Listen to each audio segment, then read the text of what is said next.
Insider access, exclusive content. Sports Radio 610. The Texans play here. An Odyssey sports station.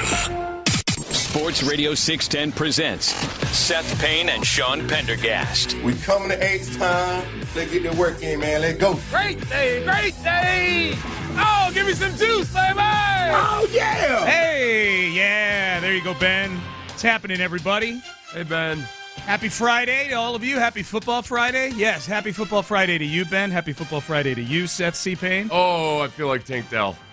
Not after he got shot, but after he got his ribs injured. I Right, just realized right, that now that I'm trying to speak with projection. I had a little bit of a fall last night because apparently I'm an elderly old man now. Ribs, and my God.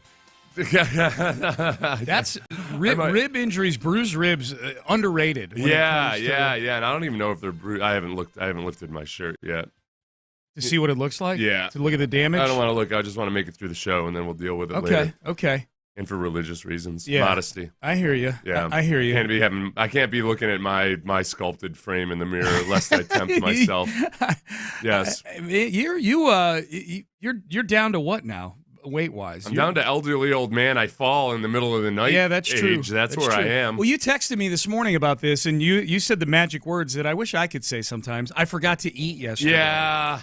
I had the old 1-2 combo that I've done before and didn't learn my lesson from. Forgot to eat. Sometimes I forget to eat, and then I do like an hour of cardio, and then I'm like, I'm still not hungry. I'll just go to bed, and then I wake up dizzy and fall down. So you hit the floor, huh? I hit the floor hard. Man. I passed out. Okay. And I think I at least a couple times. Okay. And it was weird, and Brandy's not here, so I did in that middle of the night have kind of that moment of like, well, this is how it all ends. Yeah. I'm certainly not calling an ambulance. All right. So because I've been through this before, I know what it is. So I got some fluids and some calories in me, but I ended up passing out 3 times. And 3 times? Yeah, and I think I hit my head at least You didn't tell me 3 twice. times. I'm pretty sure it was 3. Well, I had just finished watching the Menendez brothers, so I was kind of... That'll help. I didn't know for sure whether I in my mind I had it that somebody was sneaking in cold. It's like a nightmare. Somebody was plotting to get me, and because I didn't quite grasp that I had passed out. I thought that like, oh, this is odd, but I'm so tired. I'm going to go back to sleep. I just hope it's not somebody that's snuck in. This is new territory for doing the show. Possibly concussed. We might need to have Spillane just come in just to be at the ready in case. On the warming up in the bully. Yeah, warming up in the bullpen. I feel all right. Do I make sense? So far, so good, man. Other than my 2 minutes and 50 seconds. memory of how many times I You're passed fine. out. You're good. But I think I hit something. My side hurts so much. Yeah. I'm in so much pain, but I think it's just a bruise. We'll be good. Let's go. Game week. You don't carry any painkillers or anything around? Hell no. Yeah. No. I've taken them all, but no. Why, you got any? Somas. Any Somas? No, look, unlike Joe Mixon, I'm going to show up and work. Attaboy. Unless Joe Mixon practices today. Yeah. Joe, well, that's a big one. That's a big storyline today. I was looking at the, and welcome in everybody on a Football Friday. This is a big Football Friday, man. This is a bienvenue à toi.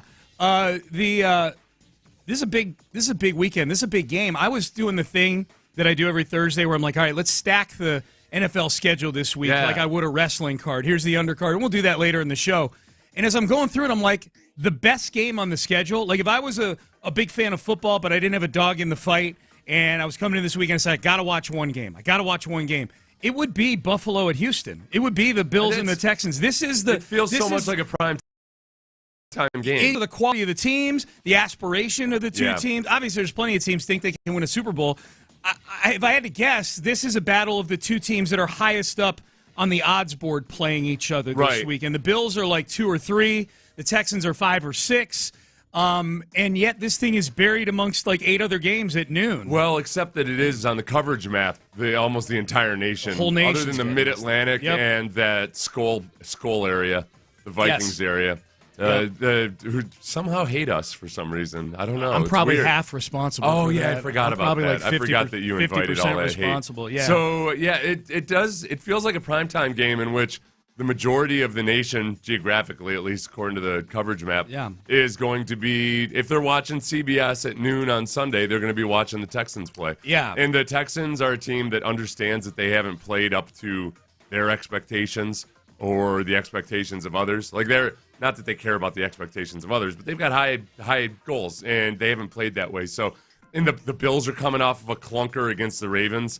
I think it's two teams that can be as scrappy and as hungry as they could be while still 3-1. Mm-hmm. You know, like, they're both two teams that feel like they haven't really clicked completely and totally over the first 4 games the way they'd like to. Although the Bills have had a couple more instances of definitive wins. Yeah, that's what I was going to say. The Texans, I think the Texans have yet to have a game where they feel that way. The Bills, the Bills can at least hang their hat on the Miami game where they squashed Tua. Yeah. And then the big one would be that Jacksonville game where they scored when they decided to stop scoring in that game. Yeah, they did. Versus bad opponents or opponents that you think are going to be bad, they just destroyed them. They rolled over them. Yep. Yeah. So that's the difference with the Texans. Texans have turned games that should have been decisive on paper, and they've made them way, way closer. Way closer. And it's silly mistakes. So much of it's self-inflicted in terms of not just the penalties, but the special teams errors. Yes. Those have been huge. They've just been monstrous special teams errors. Yep. And it's things that you don't expect out of, frankly, a D'Amico Ryans coach team. Or a Frank Ross coach team. That's what's so troubling about all of it is that I don't expect the D'Amico Ryans team to be executing things poorly, just looking sloppy, all these things. And it's the offensive line more so than anybody else, but their sloppiness abounds. Let me ask you this question I just saw. This is from 13 hours ago on the text. I love coming in and seeing the crumbs from the night before on the text page. They're fun sometimes. But I think this is a good question. If we're just talking about perception, if the Texans lose a close barn burner type of game, does that still prove the Texans are a top team in the AFC? I don't think it proves anything. Honestly, I'm not trying to get out of answering this question. We don't know who anybody is right now. We sure as hell don't know who the Bills are. The Bills looked like gangbusters and then looked like nothings against the Ravens. Yeah. And that's just where we are with this particular NFL season. Offensives haven't gotten going. I think the fact that the Texans have won those games, well, let's say even if they were 1-3 right now, it's so obvious to be able to point to two things. One, wounds, and two, a complete and total inability to dependably run the football when teams are giving you every opportunity to. Like, that was the old, I know people love to act like cover 2 is a brand new thing this year, but that's usually the teams that can stop the run while playing cover 2, those are elite defenses. You only see that out of elite defenses. And now the Texans have turned it to, since week 1, pretty much anybody, that's the antidote. Just play cover 2, take away the deep ball, and the Texans aren't going to be able to reliably run the ball until maybe the last drive of the game. Yeah. So that's what's got to get right. And I know it feels stupid and old school, but that's the way this season is. Teams are playing old school in a lot of ways, and the pendulum swings back, especially with the Texans. They've faced more cover 2 than anybody else in the league. And they got to be able to take advantage of that. They got to be able to take advantage of the short game. They got to be able to run the football. And depending on how they win this game versus the Bills, if it's close, but it's not sloppy, and if it's close, but they run the ball successfully, they look like a competent offense, then I'll feel like, okay, this team's headed in the right direction. Yeah, and you got New England coming up the following week. If you lose this one, that could be a get-well game for you. So, I'm not – this I will promise to the audience, to you, to anybody listening, I will promise this. Unlike the first 4 games, unlike the first 3 wins, where it felt like after each of the wins in the post-game show, when you and I would come in on Monday, that it was a big but after all 3 wins. Yeah. They beat they beat the Colts, but they allowed all these big chunk plays in a block. They beat the Bears, but man, if Cam Akers just scores that touchdown and they don't commit 12 penalties, we're laughing in this game. They beat the Jags, but they had to do it on a last-minute drive, and they committed 12 penalties again, that kind of thing. This I will promise. I don't care how many penalties they commit. I don't care how many turnovers they have. I don't care if there's a botch on special teams. If they beat the Bills, I will come in tomorrow morning and I will conduct the post-game show, or not tomorrow morning, Monday morning, and Sunday in the postgame. I will be happy regardless. There will be the game. There will be no but for me. Yeah, because the Bills are they're a legit team. Yeah, they're a legit team. And at this point, I'd say the top half of the league is a Super Bowl contender until things start sorting themselves out. This season, you're right about that. It just feels like that. It's a big old wild card in the middle of anything. There's no dominant team right now. The 2 things that can improve, I think, are the offensive line over the course of the season.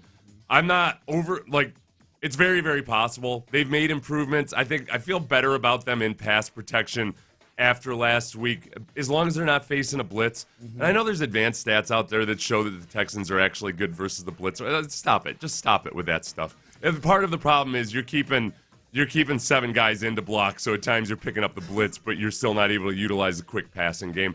They've had to prop up the offense too much when they're facing blitz. Mm-hmm. So they've got to get better at that. But this week, the Bills don't blitz a lot. And I don't think they're going to change their MO any different than they typically do. Their natural defense is what other teams have been tweaking their defenses to play like. Mm-hmm. So other teams have said, okay, we got to play more like the Bills, basically. Now the Texans, this is the actual Bills. This is what everybody else is trying to do versus playing a whole boatload of cover two. So I think that last drive versus Jacksonville was interesting, and I think that maybe some things did click for everybody. Partly in just that they didn't shoot themselves in the foot. So it's gonna be a good game. It's gonna be a good game. Someone said your body might not be optimized to run on ketones. Okay. So missed meals have a major impact on blood sugars. No, we're good. I'm on top of it. Thanks for the advice, but I'm good. Okay. We got it. Okay. Thanks. He said, "Go slow, man." Yeah, no, I know. Don't worry about me. I'm very well acquainted with ketones and everything else and managing. Yes. Okay, gotcha. 1%. Yes. Yep. Thank you, though. Thank you. Thank you for the concern. Yes. Thank you. That's where it comes from. It comes from concern. Yes. Text message, man. I did an hour of very low intensity cardio per day for 6 months, teaching my body to selectively or optimize being able to run off the fat. Yeah, I've been through multiple bouts and instances of. I know where I am right now. Thank you, though. Thank you for the. That was a good suggestion. It comes from a good place. It's very relevant. It's very relevant. It comes from a good place. Don't read me any more of those. Okay, you got it. If it involves ketones or anything like that, please. I shall not read it. The messenger is the one who's getting shot here. Yes, no, it's not. It's fine. It's fine. It was good. It's a very good. How about this text? It was a good point to bring up. Man, I'm very excited about the game on Sunday. Yes. How about that text? Yes. Thank you. I'm very excited for this game, too, on Sunday. Game you can hear right here on Sports Radio 610. Texans Countdown, 9 a.m. Sunday out at the stadium. Be there. All right, let's dig into this game. We'll do the 6 things to watch for in this game, the keys, the big players, the big storylines. We do it right at 6:20 every Friday for the game. The six-pack, we do it coming up next. Kirk Holmes, third-generation custom home builder who builds you the home of your dreams because they listen to what your actual dreams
Hollywood and take the first U-turn at West Airport under the giant American flag.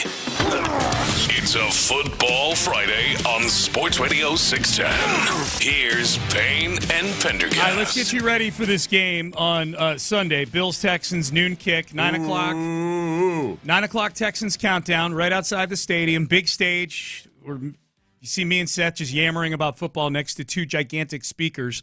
That's pregame where we show. are. That's the pregame show, yes. I might be sitting down while Sean stands, but that's where we'll be. Or you'll have a flak jacket on. I'll be and a helmet. I might be wearing a helmet.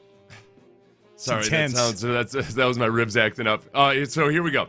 Let's hear from C.J. Stroud here real quick. No. Okay. Here's C.J. Stroud on the team's approach to prepping for the Bills. You know the answer to that. I think every team in the NFL is good, so I don't really look at the Bills like, oh, they're there. No, don't get me wrong. They are grateful. They have done what they've done for a very good reason. Like, Josh, I can go on and on about the Bills. Trust me, they are amazing. But once again, we're football players too. We're dogs just like they are, so it's going to be a great matchup. I definitely got a lot of respect for them. Great defense. McDermott has a great philosophy on how he calls plays, and they're playing really well together. And then their offense, of course, they're going to score points. Josh Allen is definitely a top premier quarterback in this league, and I'm a big fan of his. Watch his game a lot, so just a ton of respect for them. But I don't look at it as like up or down. You know exactly what I would say. So yeah. Not trying to sound arrogant, just being real. CJ, we're going to be doing this for 15 more years. The question had basically been along the line of, hey, this is the first team you're facing this year where they've got a lot of hype ahead of time. They've been the team that people are thought is knocking at the door of the next team for the last couple of years, which, I mean, is accurate, yet at the same time, I'm like, yeah, they did just get the snot beat out of them by the Vikings a couple weeks ago. Yeah. So I know the Vikings don't come with the same fanfare, but that's a damn good team. Yep. And CJ basically said, I ain't scared of nobody. Right. Yeah. And that's going to be the answer. But he wanted to be careful with it. He caught himself. He was basically, it sounded like he was about to say something like, it's not like the Bills are this unbeatable force or anything, but he caught himself. That's what I choose to believe he was thinking, yeah. So that was CJ, just in general, talking about the Bills. So let's get into, I've got some keys here, some key storylines, some fun stuff for the game. This is the six-pack here. Let's start with number one.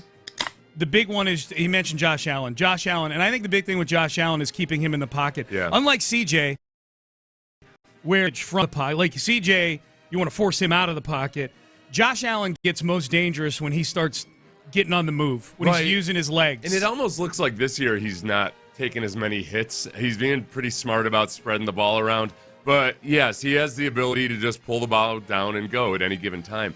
So this is something that the Texans are getting accustomed to. They've had this with a lot of guys. Worked out well with the QB draw last week on the goal line stand. Yeah, perfect especially because both D'Amico and Alshire basically called it. They knew it was coming. Yeah. So kudos to the defensive tackles for aligning properly, expecting QB draw.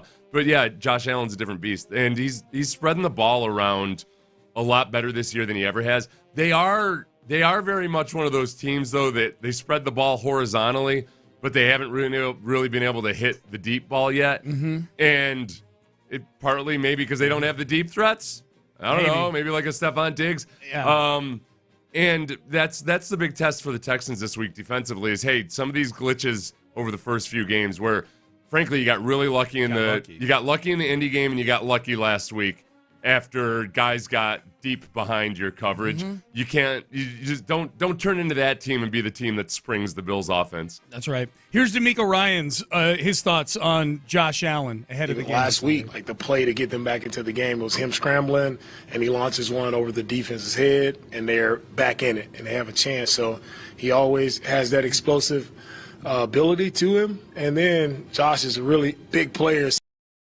6'5", but when they do have the quarterback design runs, whether it's sneak or the zone read plays, like he's able to fall forward for yards because he's such a physical player. So really tough matchup, really respect what he's done in this league, how he's grown as a quarterback, and how he's led that team and kept them as a successful team every time they step on the field. The play D'Amico's talking about there, where Josh Allen kind of kept them in the game against the Ravens. He didn't do it justice, and not that that's D'Amico's job. D'Amico? You can't be making these errors. Yeah, not that that's D'Amico's job, but if you go watch that play, It looks like Josh Allen's about to run out of bounds. It looks like he looks like a receiver who's catching a ball out of bounds, except he's throwing it. Like he's just sprinting it towards the sideline and then throws it off of one leg across his body to a wide open receiver. In the bucket to Shakir. And That's right, Shakir. It's just, he is a remarkable specimen, Josh Allen. Yeah, I think Josh Allen, is he hateable enough? I think this is the thing I worry about when facing Josh Allen. I feel like he still has kind of a boyish demeanor about him. And he hasn't gotten, because he's thought of as the underdog in some respects, to Pat Mahomes and even Joe Burrow, even though I would much rather have Josh Allen as my quarterback than Joe Burrow. Mm-hmm. I feel like people don't quite... I feel like it might be hard to dredge up the lust for violence against him. Yeah, I don't hate Josh Allen. We got to fix that. We got 48 hours. We'll be okay. Sean, we've got 3.5 hours before the end of the show. I got to hate him. Okay. Well, I think somebody text in reasons to hate Josh Allen. You're in physical condition right now, optimized to hate somebody like Josh Allen. For one of our poor listener he was trying to help me out with some advice, and I'm like, I don't need your advice. You know how it is when people are giving you health advice, and you're just sometimes you're not in the mood for it. Sure. Thank you for help. Thank you for trying to help. Thank you. All right, number 2, protect C.J. Stroud. That'd be awesome. This team can rush the passer. Now, no Von Miller, and I know Von Miller's sort of a part-timer now, but he's done some good things this year. Von Miller is suspended for the next 4 games, so you don't have to worry about Von Miller. But Greg Rousseau and A.J. Epinesa are very solid edge rushers, and the big one is Ed Oliver has turned into a really, really good football player. Yeah, Ed Oliver's 9.5 sacks last year from the interior. And the interior, and tell me about the interior of the O-line. Jack Mason started to come along. I think Juice Scruggs is coming along. I think Kenyon Green is got some work to do, and there's times where it's still games where between him and Laramie, maybe Laramie could have a better relationship with him, but it's mostly that Kenyon's still playing like a young player a lot. I would say, though, when it comes to run blocking across the board, all 5 of them, and that's intertwined with protecting D'Amico Ryans if you want to run play action. C.J. Stroud, yeah. That too, but mostly D'Amico. I would love to protect D'Amico. Right, hold on, we got to be careful about this in my condition to be sure. Yeah. Let me say that I'm going to be extra positive. You got to be careful they protect C.J. Stroud. Good job, Seth. Okay, I said the right name. Yep. You're good. I got to go check my ribs during the break. I think I feel stuff shifting and moving. Yeah, you want to lift up your shirt and just take a look. I don't want to do that to you guys. I can't do that to the people at home. I'm going to ruin sex lives. Don't do it on YouTube or anything. Yeah. Go to the bathroom and do it. No, I'm going to go to the bathroom. Yeah, I'm not going to go get it checked out by paramedics. Yeah. All right, number 3, run the football. You said this earlier. They got to run the football. Now, with who, I don't know yet, because Joe Mixon and Dameon Pierce are both still missing at practice. Oh, man, maybe this is just all a big put on, and Joe Mixon is in the bubble working out to Rocky music. And he practiced last Friday. I know. He practiced last Friday, and that was apparently enough of a setback that we didn't see him Wednesday or Thursday. Yeah. So if he doesn't practice this week, that's an actual setback. If he practices on Friday this week, we won't know what to make of it because he practiced last Friday. Even Steven, yeah. Somebody asked yesterday, they said, hey, Seth, how can his ankle be this bad when he actually came back into the game in the game in which he injured it? Adrenaline. It is. It's one of those things in the swelling, with ankle sprains especially, it's the swelling that might take a little while to really, especially when you first injure it, they tape it up real tight. Yeah. It's like wearing wearing 3 braces on it. So all that swelling gets into these tiny compartments in your ankle, and there's no place for it to go. And that's why, if it is a high ankle sprain, that's why they're so frustrating and annoying. It shuts your nerves down. It's not a matter of like fighting through pain. Your ankle just doesn't work the right way. Yeah, it's not like he came back in the game and ran for 90 yards in the second half. Yeah, he looked tentative. Came back in for like a series, and then he was done. Yeah. So, yeah. It looked like he was testing it out. What's your confidence level in their ability to run the football this weekend? Okay, the Bills, we saw it with Derrick Henry. Even if Derrick Henry had a mere 100 yards rushing last week, the Bills still wouldn't be a good rush defense on the sum total for the season. And that's partly by design. They're a bend but don't break defense, and I think they do a good job of it. They're very, very good at limiting explosives. Like I said, they do everything that other teams have been trying to do defensively. That's what the Bills do as a norm. The opportunity is if you can run the ball. And Bobby Slowick said that yesterday. Like, you've got to be able to run the ball versus teams like this. It's old school football. It's more of like what it used to be where, look, hey, your running back matters. Your offensive line better be able to run the ball. And it's nice to have a receiver like Nico Collins that is kind of zone-proof. Mm-hmm. Especially when you got now Tank Dell's out there and everything. Tank practiced yesterday. We'll get into the injury report in headlines in the next segment. All right, number 4, the Diggs drama. Do the Texans, you mentioned this before, like sometimes it's fun when you have a teammate that's going against his old team to watch him go off against his old team. Mm-hmm. And I would think that on the scale of players that it's fun to be on the same side of when they're going off against their old team, Stephon Diggs is pretty high up on that scale. They have done a good job, Diggs, the Bills, of really downplaying this thing all week. It's a bad job by this sports radio host. Yeah, that's what I was going to say. A good job if they're trying to just keep it on the down low. A bad job for content. You're absolutely right about that. Here was DeMeco Ryans yesterday. He's had experience with this, going against his old team. He did it with the Eagles against the Texans back in the day. I think it's always, for that player, it's always in the back of your mind where it's a big deal when you play your former team.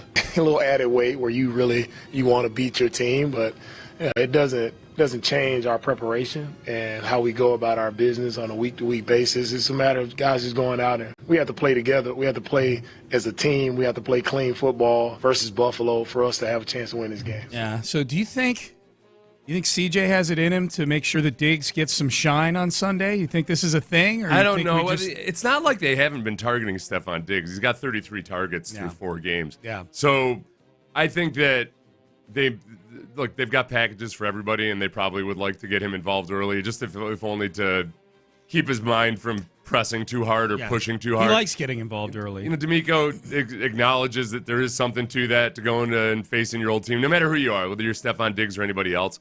I think with Diggs or any other receiver, like if they have that, it's nice to get him the ball. You're certainly not going to make that your primary objective in the game, but you can also recognize that, okay, that's something where guys they got a little extra fuel. Mm-hmm. They show, I watched this NFL Films thing this week where it was Terry Bradshaw talking about how Franco Harris had his back. That popped up on my timeline. So there was a play where Hollywood Henderson from the Cowboys had slammed down Terry Bradshaw, and then he said that Franco Harris never does this. He came up to him, and because Franco Harris had words with Henderson afterwards, the linebacker. So Franco Harris comes up to Terry Bradshaw and says, "Give me the ball next play. Give me the ball next play." And then the cool thing about Franco Harris, though, I'm sorry, Oilers fans, but I thought Hollywood Henderson, and nope, he just hit the hole so hard that nobody could touch him, and he ran for a touchdown. Yeah. Like, you take moments like that where a guy's fueled by adrenaline and it's a good player, it's the right thing to do. That's the sweetest revenge. So with Diggs, it's a matter of, look, you're not going to try to alter everything just to make that your goal, but there's something about highly motivated players.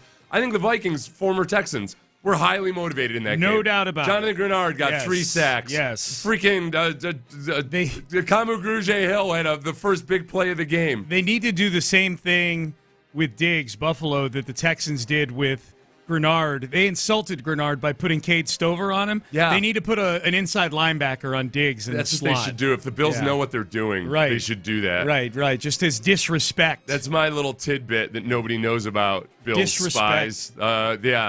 Your backup middle linebacker there is actually really good against slots. Let him cover Diggs. All right, number 5 of the 6-pack here, penalties. Please, this is all I ask, okay? I'm not even asking for a certain number of penalties. Less than 12 would be nice. I am asking that just make sure that the penalties aren't part of the storyline in the post-game show and on Monday when Payne and Pendergast started 6. I just don't want to talk about it. I don't want to. I'm so tired of talking about it. I don't want to talk about penalties anymore. I am even at the point where I have to fight off making excuses for Laramie Tunsil with those holds just because that was when his ankle was a bum ankle, up. But I can't also in good conscience look at the guy who's leading the NFL in penalties by a comfortable margin. Excuse from it all. Yep. So lots of guys are playing with turned ankles that don't get holds. Lots of guys are playing with the same center who don't get false starts. But yes, please let's not talk about it. This is a request more than anything else. It's more so than a key to the game. Stop getting all these penalties. It's the most boring topic to talk about. Stop wasting drives. Yes. Yeah. Yes. Torpedoing drives. People are texting in reasons to hate Josh Allen. He's got a patchy beard. Oh, does he? Yeah, I guess. I never noticed. I've what never a really bastard. looked. He puts ketchup on his steak, supposedly, according to one texter. Son of a, are you kidding me? Is this working for you? Yeah, this disgusts me.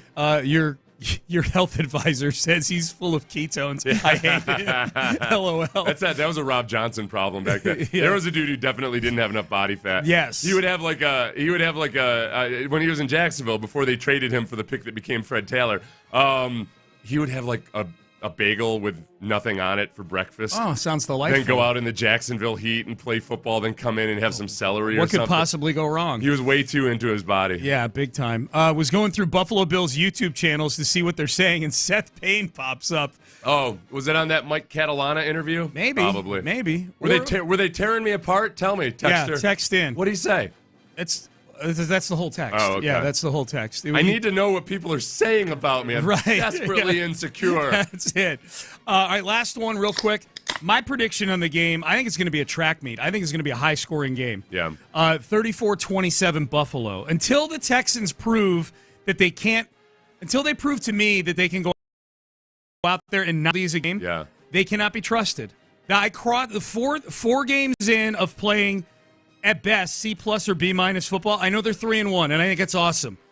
But I've watched every snap of all these games. They've not played well. They've not played to their level that they're capable of so far. I need it to all click. I need to see it before I'm picking them out of the gears. Yes, here. I need to see them do that before I'm picking them to beat a team like Buffalo. That's why I'm going to revise my offensive prediction downwards as well. And this week, a relatively sedate Texans 42-3. Okay.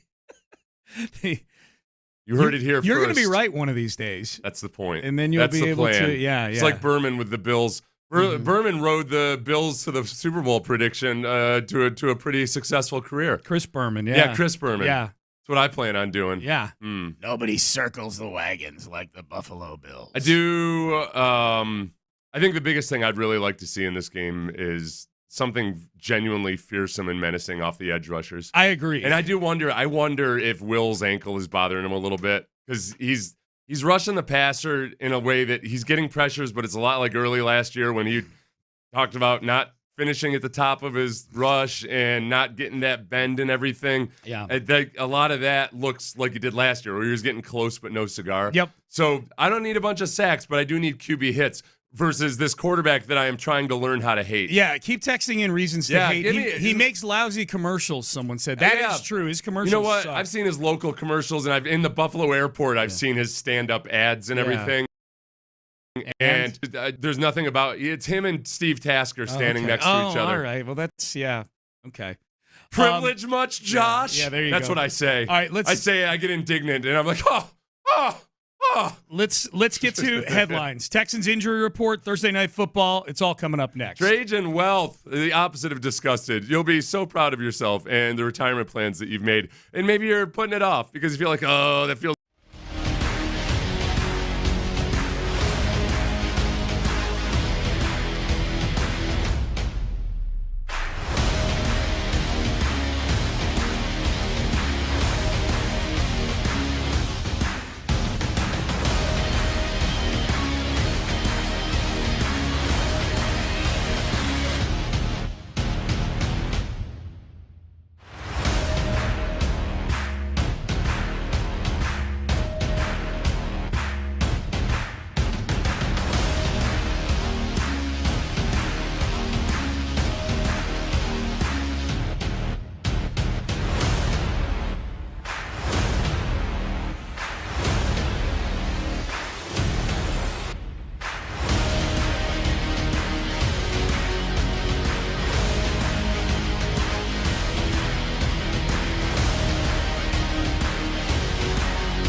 Grills and outdoor kitchens at the best price. Texas Star Grill Shop. Payne and Pendergast with today's headlines. All right, let's start with the Texans and the injury report from yesterday. Today will be a big day.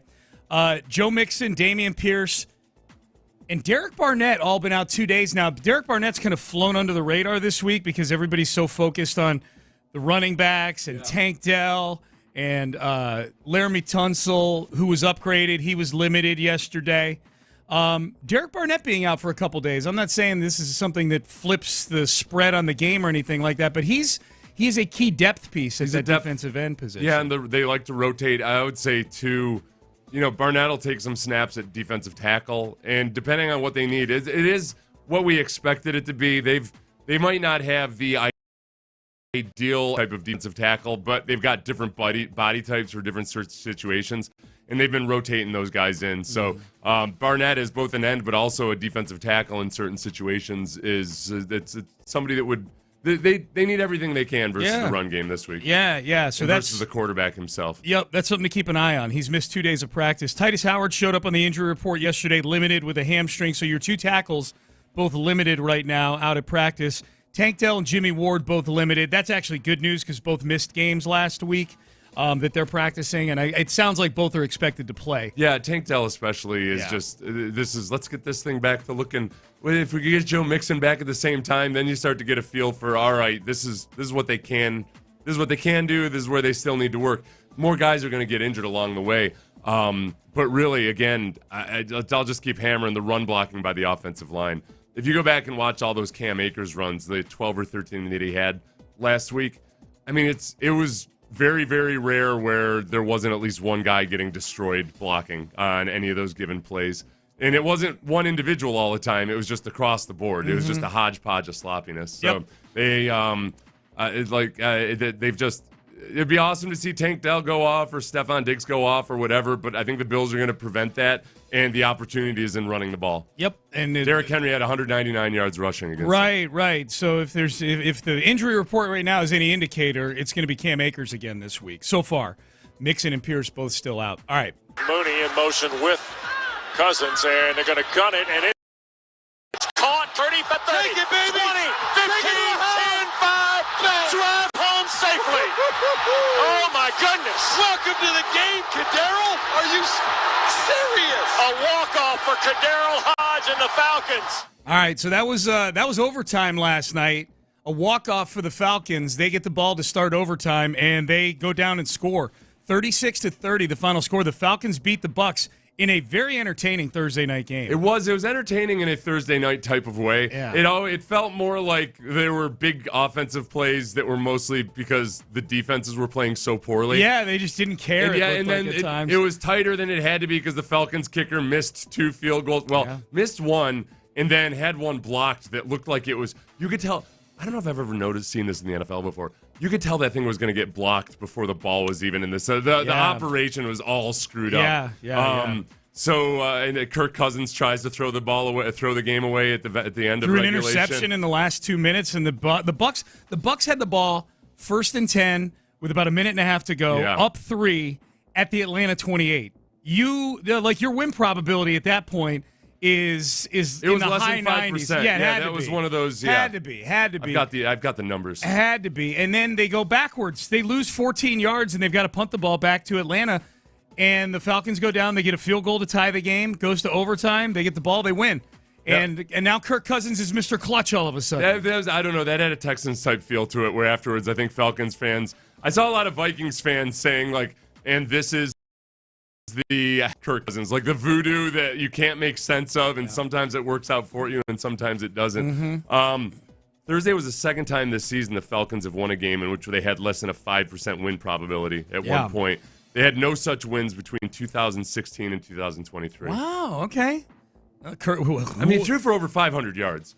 Yeah, I'm sitting here slamming Kirk Cousins right now. You throw that many, you're going to throw some interceptions. And that was the whole thing, too. Like, they didn't even – throughout that game, the Falcons, who, they made no inkling that they were trying to run the – and they had Bijan Robinson. Yeah. They weren't even trying to run the football. He had like 40 pass attempts midway through the third quarter. Bijan Robinson was too busy attempting to pass block Vita Vea. So, which happens at times. It happened. It didn't work out. So 36-30, Thursday Night Football, very entertaining game. I'll probably keep saying this after Thursday Night Football games until they make a change, but it's like Al Michaels just is the frustrating thing last so night, inconvenienced to be there. There was a really nice Tampa run where the dude broke like 5 tackles, and it wasn't until the 5th tackle or so broken that Al Michaels decided that this is something worth getting excited about. It's almost like he's a baseball announcer who's waiting to be sure it's a home run before he gives any emotion at all, except this is football, man. Yeah. I had somebody, so I tweeted something to that effect last night. It was in like the fourth quarter going into overtime. Yeah. I'm like, it's affecting my enjoyment of the game. And I had a lot of replies, several of whom agreed with me that they need to make some changes. But a couple who are like, he's the GOAT, he deserves to be there. Oh, they affect my enjoyment of the game. I didn't think they really affected my enjoyment of the game all that much until I started watching Al Michaels on Thursday Night Football. It's like saying, hey, I like Jimmy Carter as a president. He should do it again right now. Yeah. No. That's not. That's just extreme. People were great in the past or whatever your opinion was. Yeah. So very few people that are sticking to that. Yeah. I think the big thing is that with Al Michaels, Herb Street's the wrong host for him.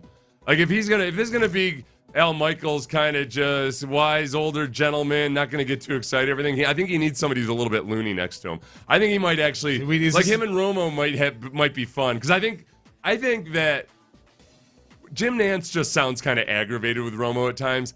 I feel like Al would just flat out make fun of him in a good way, like would just kind of sarcastic be like, well, that doesn't make any sense at all, Tony. Yeah. So because Al does get agitated with the officials during the game. Yeah. It's like he does. Like there's something in there. Because he's got money on it. Yeah. So I think would be my theory. Yeah. I think part of it's that Herb Street's just not a natural born NFL announcer. Yeah. So you're sticking an all-time great play-by-play, but who's lost his fastball, and you're sticking him with a guy who's not playing his natural role. And it's too many obstacles and barriers. Is this yet another role we need to call in McAfee as the break glass in case of emergency? No. Okay, I've got the perfect amount of McAfee in my life. Okay. When I get a little too much McAfee, things go askew. Yeah. But somebody like that, you're saying? Maybe like somebody who's a little loco? A little crazy? Yeah, or like just a lot of energy. Ross Tucker.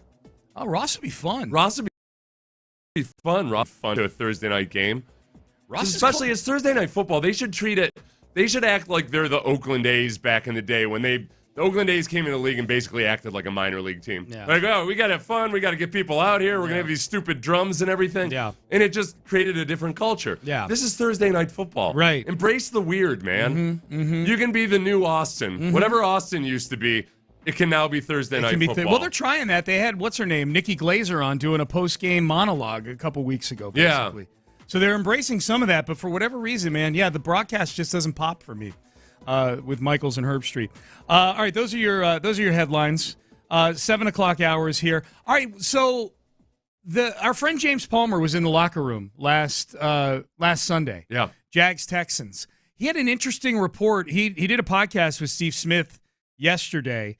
And how do Texan fans feel about this report from the Texans locker room after the game on Sunday after a win against the Jags on Sunday? 7:20, we'll do the Circle of Swarm for this week as well. So stay tuned. You ready for the Circle of Swarm? I've never been more ready, I Sean. can tell. I passed out 3 times last night. That's how because you were so amped up for the Circle of Swarm. Update for everybody. Yeah, I hit something hard on my ribs. Yeah, there's going to be a big bruise there. There's a big red mark right now, but I think you look Samoan right now, like you got tattoos up across your torso. Yeah. All right, so we'll hear from James Palmer in the report from the locker room. I'm curious what Texan fans think about this. We'll get to that coming up next. Daly and Black to Batter Insurance Company.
WTFM HD2 Houston. Insider access, exclusive content. Sports Radio 610. The Texans play here. An Odyssey sports station. It's a Football Friday on Sports Radio 610. Here's Payne and Pendergast. All right, be prepared. 20 minutes from now, Circle of Swarm. The third one we've done. We're gonna track this all year long, just to see who swarmed. Yeah. After losses, we're gonna call it the Cirque du Swarm.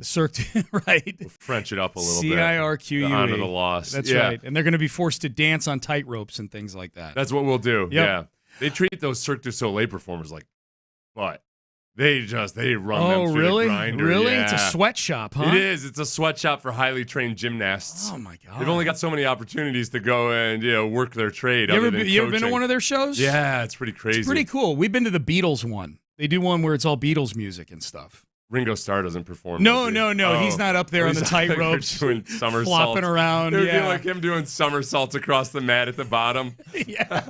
Peace and love. Peace and love. Who's the old man singing Octopus's Garden down there? Paul McCartney's hitting on your grandma off in the corner. Right. Yeah. All right, so we'll get to Circle of Swarm. We got a lot of Texan stuff to get to in this segment. I wanted to start here. This was interesting because we always see the after a win, we see the D'Amico Ryans victory speech, and it's always very inspiring. It's always upbeat, And D'Amico this week was how whoever it takes, whatever it takes, for however long it takes, we're gonna get a win, and it was cool, man. And he was yelling, he handed out the game balls, and everybody's going crazy. According to James Palmer, that might have been the only part of the going crazy, the whole locker room experience. James Palmer, former NFL Network reporter, former CSN Houston reporter. He was a Houstonian for several years. He's working for Underdog Fantasy now. I was talking to James about his job. It's a pretty cool gig. They do. That's a good company. Like on the website of things. I've asked them for advice at times. They know what they're doing. I'm glad James is with them. They do a lot of the daily fantasy stuff. So he gets to kind of write his own ticket right now. He's podcasting with Steve Smith Sr. Yeah, picks what games he gets to go to, and it's a pretty cool gig. If you're wondering where James is, so he was doing his podcast with Steve Smith, and he had this to say about the Texans locker room after the win against Jacksonville on Sunday. I went down to Houston, saw those Texans get back on track, kind of, with a win over the winless Jaguars. C.J. Stroud has a game-winning drive. I get to the locker room. It's a ghost town. It was the worst winning locker room I have covered in 15 years of the NFL. I mean, my head's on a swivel. I'm like, did they not just have a game-winning drive, score with seconds left, and win this game, and there's nobody to be found? Guys who are in there are not talking. I go up to Stephon Diggs, hey, man, you want to chat? I'm not talking today. Okay. Laramie Tunsil talked for like 30 seconds, and I'm trying to dig going like, what am I missing something here? Okay. I think the biggest, I honestly, when I heard more that, in a second here, but when I heard that, I liked it. I was happy about it because I think most fans would say, okay, that's cool. These guys have high expectations. I guess the worry word in me is going to both like it, but then also worry, like, hey, wait a second. You got to have some love for the game. You got to be sure you're not pressing too hard and have fun doing this.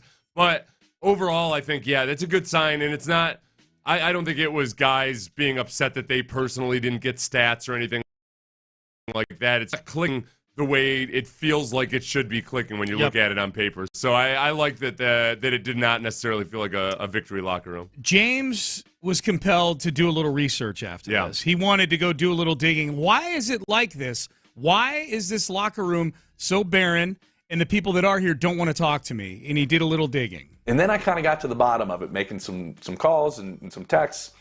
This is a team, Steve, that I think everybody had as a Super Bowl contender after C.J. Stroud's unbelievable rookie season. Then they just get destroyed by the Vikings 2 weeks ago. Eke out, like I said, a win against the Jaguars. And essentially what I was told was, we cannot keep playing like this if we want to get to the places we believe we can get to. And my thought is something was said post-game by D'Amico Ryans to try to get yourself right because we have a game against Buffalo.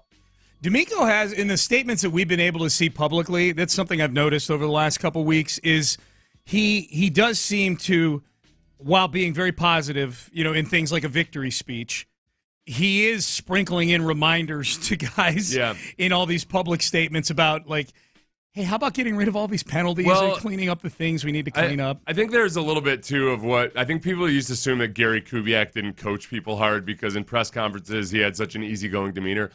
Like last week, D'Amico went over and ripped into the defense, I think specifically the defensive line in the second half of the football game. And, D'Amico, I think CJ talked about how the offensive line gets coached harder than anybody else out there. And he kind of painted a picture that in my mind sounded like, they're trying to get these guys right. They're devoting the energy to it. So, be careful about judging too much from sideline demeanor that you see on television.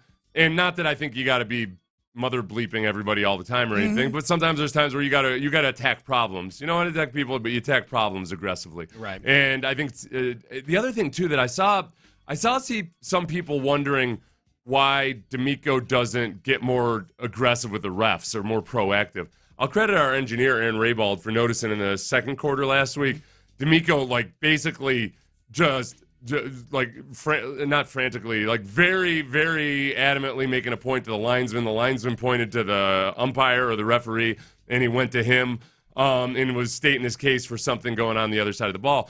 In that game, for whatever reason, when I was watching the TV broadcast, they just had it on Doug Peterson the whole time. I think mostly because that's probably a more compelling negative story. Yeah. There's a guy that might get fired after this game. Let's watch him. Yeah. Yep. So you don't get to see everything on the sideline. Right. So that was James Palmer. Most Texan fans responded positively to that news. Yeah. That the Texans okay, good. There's this weird. They're not feeling like they're just cruising. Well, there is a weird glitch with fans, and I'm this way at times. So I'm not pointing at all of you listening right now. I'm with you on this. There's a weird thing where we want to see, or in this case, players being just as angry as we are as fans. Yeah. Do I care more than they do right now, which is silly because of the amount of work that you guys put. I'm pointing you as a player that you guys put in. It's a little silly, but that's the emotions of being a fan. Honestly, I was that way as a player. I was never comfortable with the guys that can just completely and totally yuck it up immediately after a loss. Yeah. I'd like to think, even if you have to make a show of it, just look a little bit miserable. There's something about it that always bothered me. It's almost disrespectful, I felt. And then now throwing tantrums and everything, sometimes that's just a guy trying to let everybody know how upset he is. False hustle. Yeah, it's false hustle when being looking way more upset. Yeah. But that's always bothered me even as a player, and I get that. I think that for the most part, I think CJ and the other main guys on the team, when they meet at the field, whether it's a win or a loss, you can tell, okay, they're trying to be polite, but they're upset, so I'm cool with it. Yep. If that is genuinely a meaningless thing, I don't know that it's meaningless, so I like it. It makes me feel better when I see the appropriate level of being upset after a game. I can see that.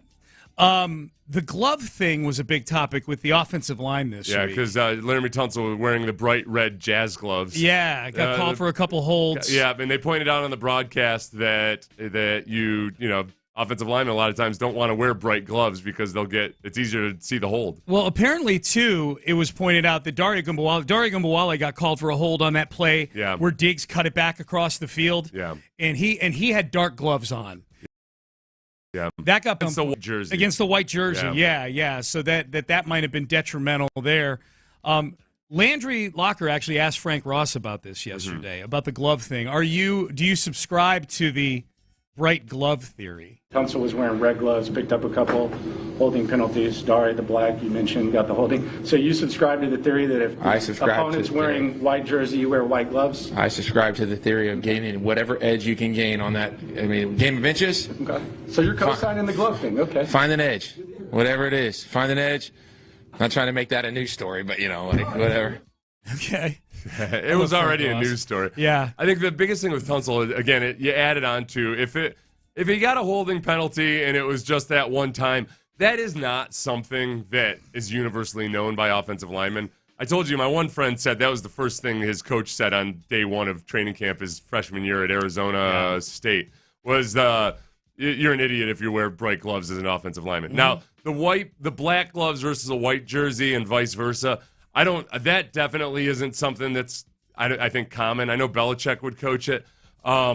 Because I don't think I even had a choice of wearing white gloves back in the day. So, but the bright red gloves kind of calling attention to it. You might as well wear bright yellow like a gloves. beacon. Yeah, stick it right into their brains. What do you think Laramie does this weekend? Because this weekend is a super swaggy weekend uniform-wise. Oh, that's true. It's the H-Town blue. Yeah. And I'm guessing the Bills are going to be wearing their white jerseys. Right. Yeah. So I don't care, just black or white. It doesn't seem like it's as glaring. I mean, walk a little silly with that H-Town blue uniform. I don't care if somebody's wearing black gloves or white gloves. Okay. But I felt nothing bad. that looks like a headlight. Or I had tweeted Christmas out about light. this after the game, and I felt bad because I think some people just assumed that, oh, yeah, this is something everybody knows. Why isn't Laramie Tunsil doing it? There are a lot of kind of tricks of the trade that a lot of guys know, but not everybody knows. I don't think Ross Tucker had ever heard of this. He played in the NFL 9 years as an offensive lineman. Mm-hmm. Because I've talked to J.J. Watt about this sometimes, some of the little tricks for figuring out what the offense is doing. And I was kind of surprised that he didn't know one of my little tricks. But then he knows, 10 times more little tricks than I did. Yeah. So, yeah, I was kind of like, oh, cool. I do something J.J. didn't. I probably could have gotten him like 17 extra sacks if he had just talked to me. Just talk to you. So we'll see. Yeah, we'll see what old Laramie does this weekend.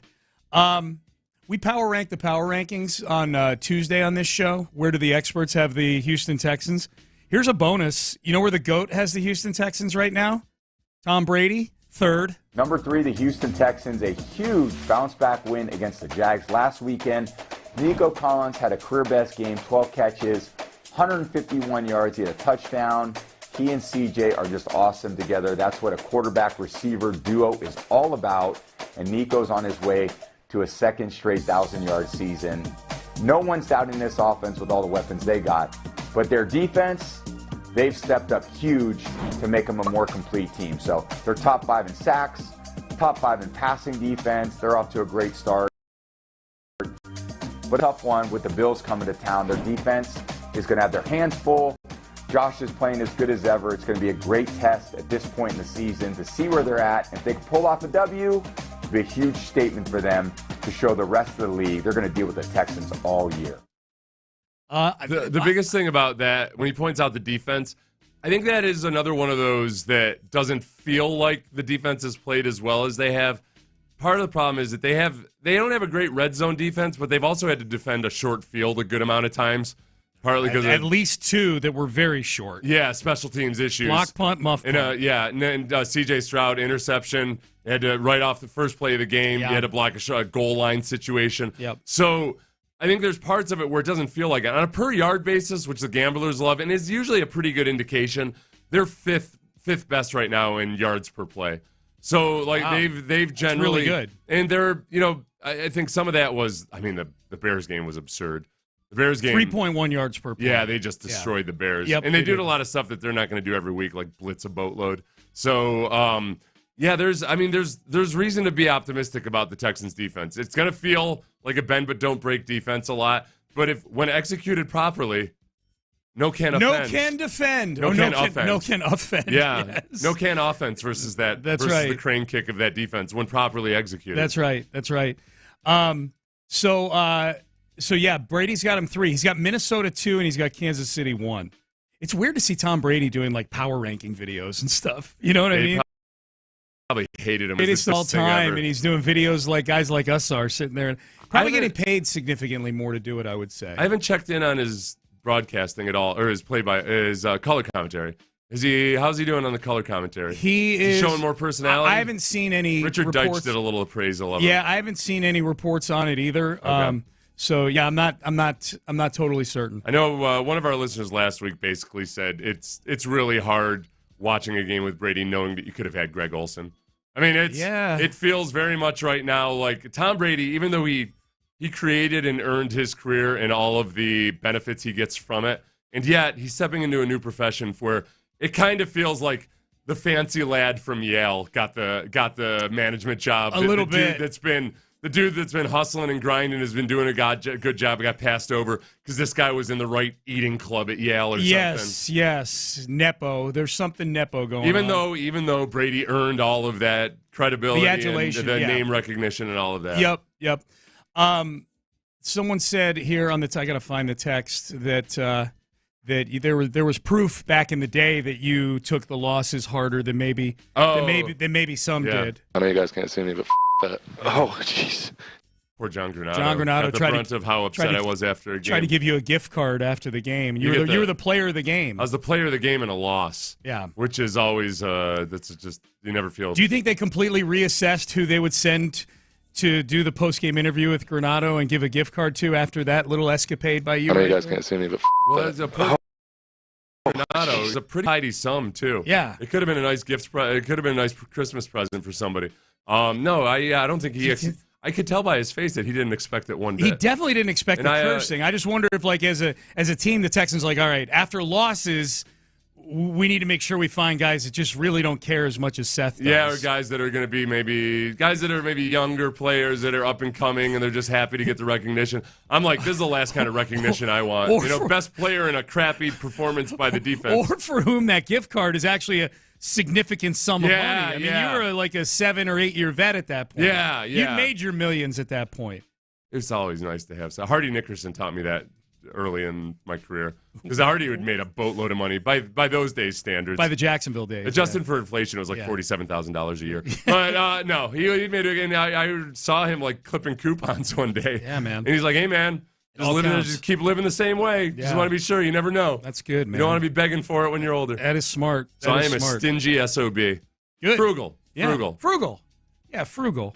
Generous but frugal. Well, that's the thing. Yeah, then you always, you know what? A little money management advice for people. Mm-hmm. Not even a money management, because this is going to help you save money. But they're always, and if you want to learn to live a little bit more simply, when you're like, I don't know how much these lattes cost, probably like $8 or $9. Right. You're like, oh, wait a second. I'm gonna Venmo my nephew some cash or something instead of buying this coffee. Instead of that, kind of realize like, oh, okay, I can give some of this that I don't really need and I don't necessarily get that much enjoyment from. I can give. Dude, I waste so much money buying snacks and beverages when I go to get gas.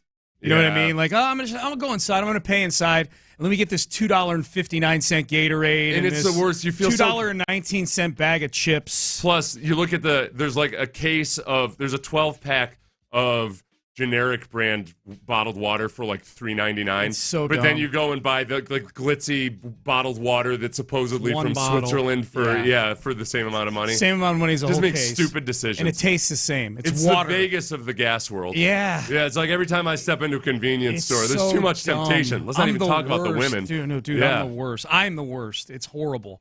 It's horrible. Catch yourself a lonely cashier at 3 a.m. and she's bored. Yeah. She's bored. Yeah. And she respects a man who bought the fancy bottled water. She does. Showing off. Mm-hmm. Now, meanwhile, your investment, as you're sitting here talking about being smart with your money and whatnot, you do have a 40-1 ticket on Kamari Lassiter to win Defensive Rookie of the Year. I like the risk-reward proposition on that. Bill Barnwell has him as the Defensive Rookie of the Year at the quarter of the season mark, 4 games in. The biggest thing with Lassiter that I have to point out, when I've been on Buffalo radio a bunch this week and YouTube because I grew up in that region. And so a lot of these guys covering the team actually covered me when I was in high school. Mm-hmm. So I have a good old time reuniting with them. Yeah. I think that some of the Texans' pass defense statistics this early in the season are a little bit skewed in that there's multiple wide open touchdown opportunities for some of these teams that bad quarterbacks have not been able to capitalize on.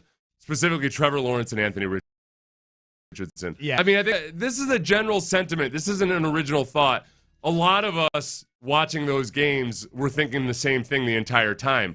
If Josh Allen were the quarterback of the Colts, if Josh Allen were the quarterback of the Jaguars, Texans are 1-3. And certainly if Josh Allen were the quarterback of the Bears, it might have been a little dicier because they were in a lot of physical matchups. But I think at least those two teams, if Josh Allen were the quarterback, the Texans wouldn't have run that game. So the pass defense and Kamari Lassiter himself, Lassiter's doing awesome by rookie standards, and I'm very excited about him. But some of the completely blown coverages or defeats in coverage, they're going to show up if you don't tidy that up versus Josh Allen. It doesn't even need to be Josh. And I know you're bringing up Josh Allen. That's who they play this weekend. It could have been Sam Darnold. Right. It could have been Brock Purdy. It could have been, honestly, you're talking about two of the least accurate quarterbacks in Richardson and Lawrence. It could have been almost anybody else, and those are touchdowns in those games. He's got Nico third for Offensive Player of the Year. You know this kind of low-key Offensive Player of the Year campaign I'm on for Nico. I think Nico's amazing. I think Nico's incredible. I do think I said something yesterday that I think it came out the wrong way. I can see why people took it the wrong way. On our show? No, on my stream. Oh, gotcha. So, as I was slowly dehydrating on my way to passing out at 2 a.m. and hitting my ribs on something.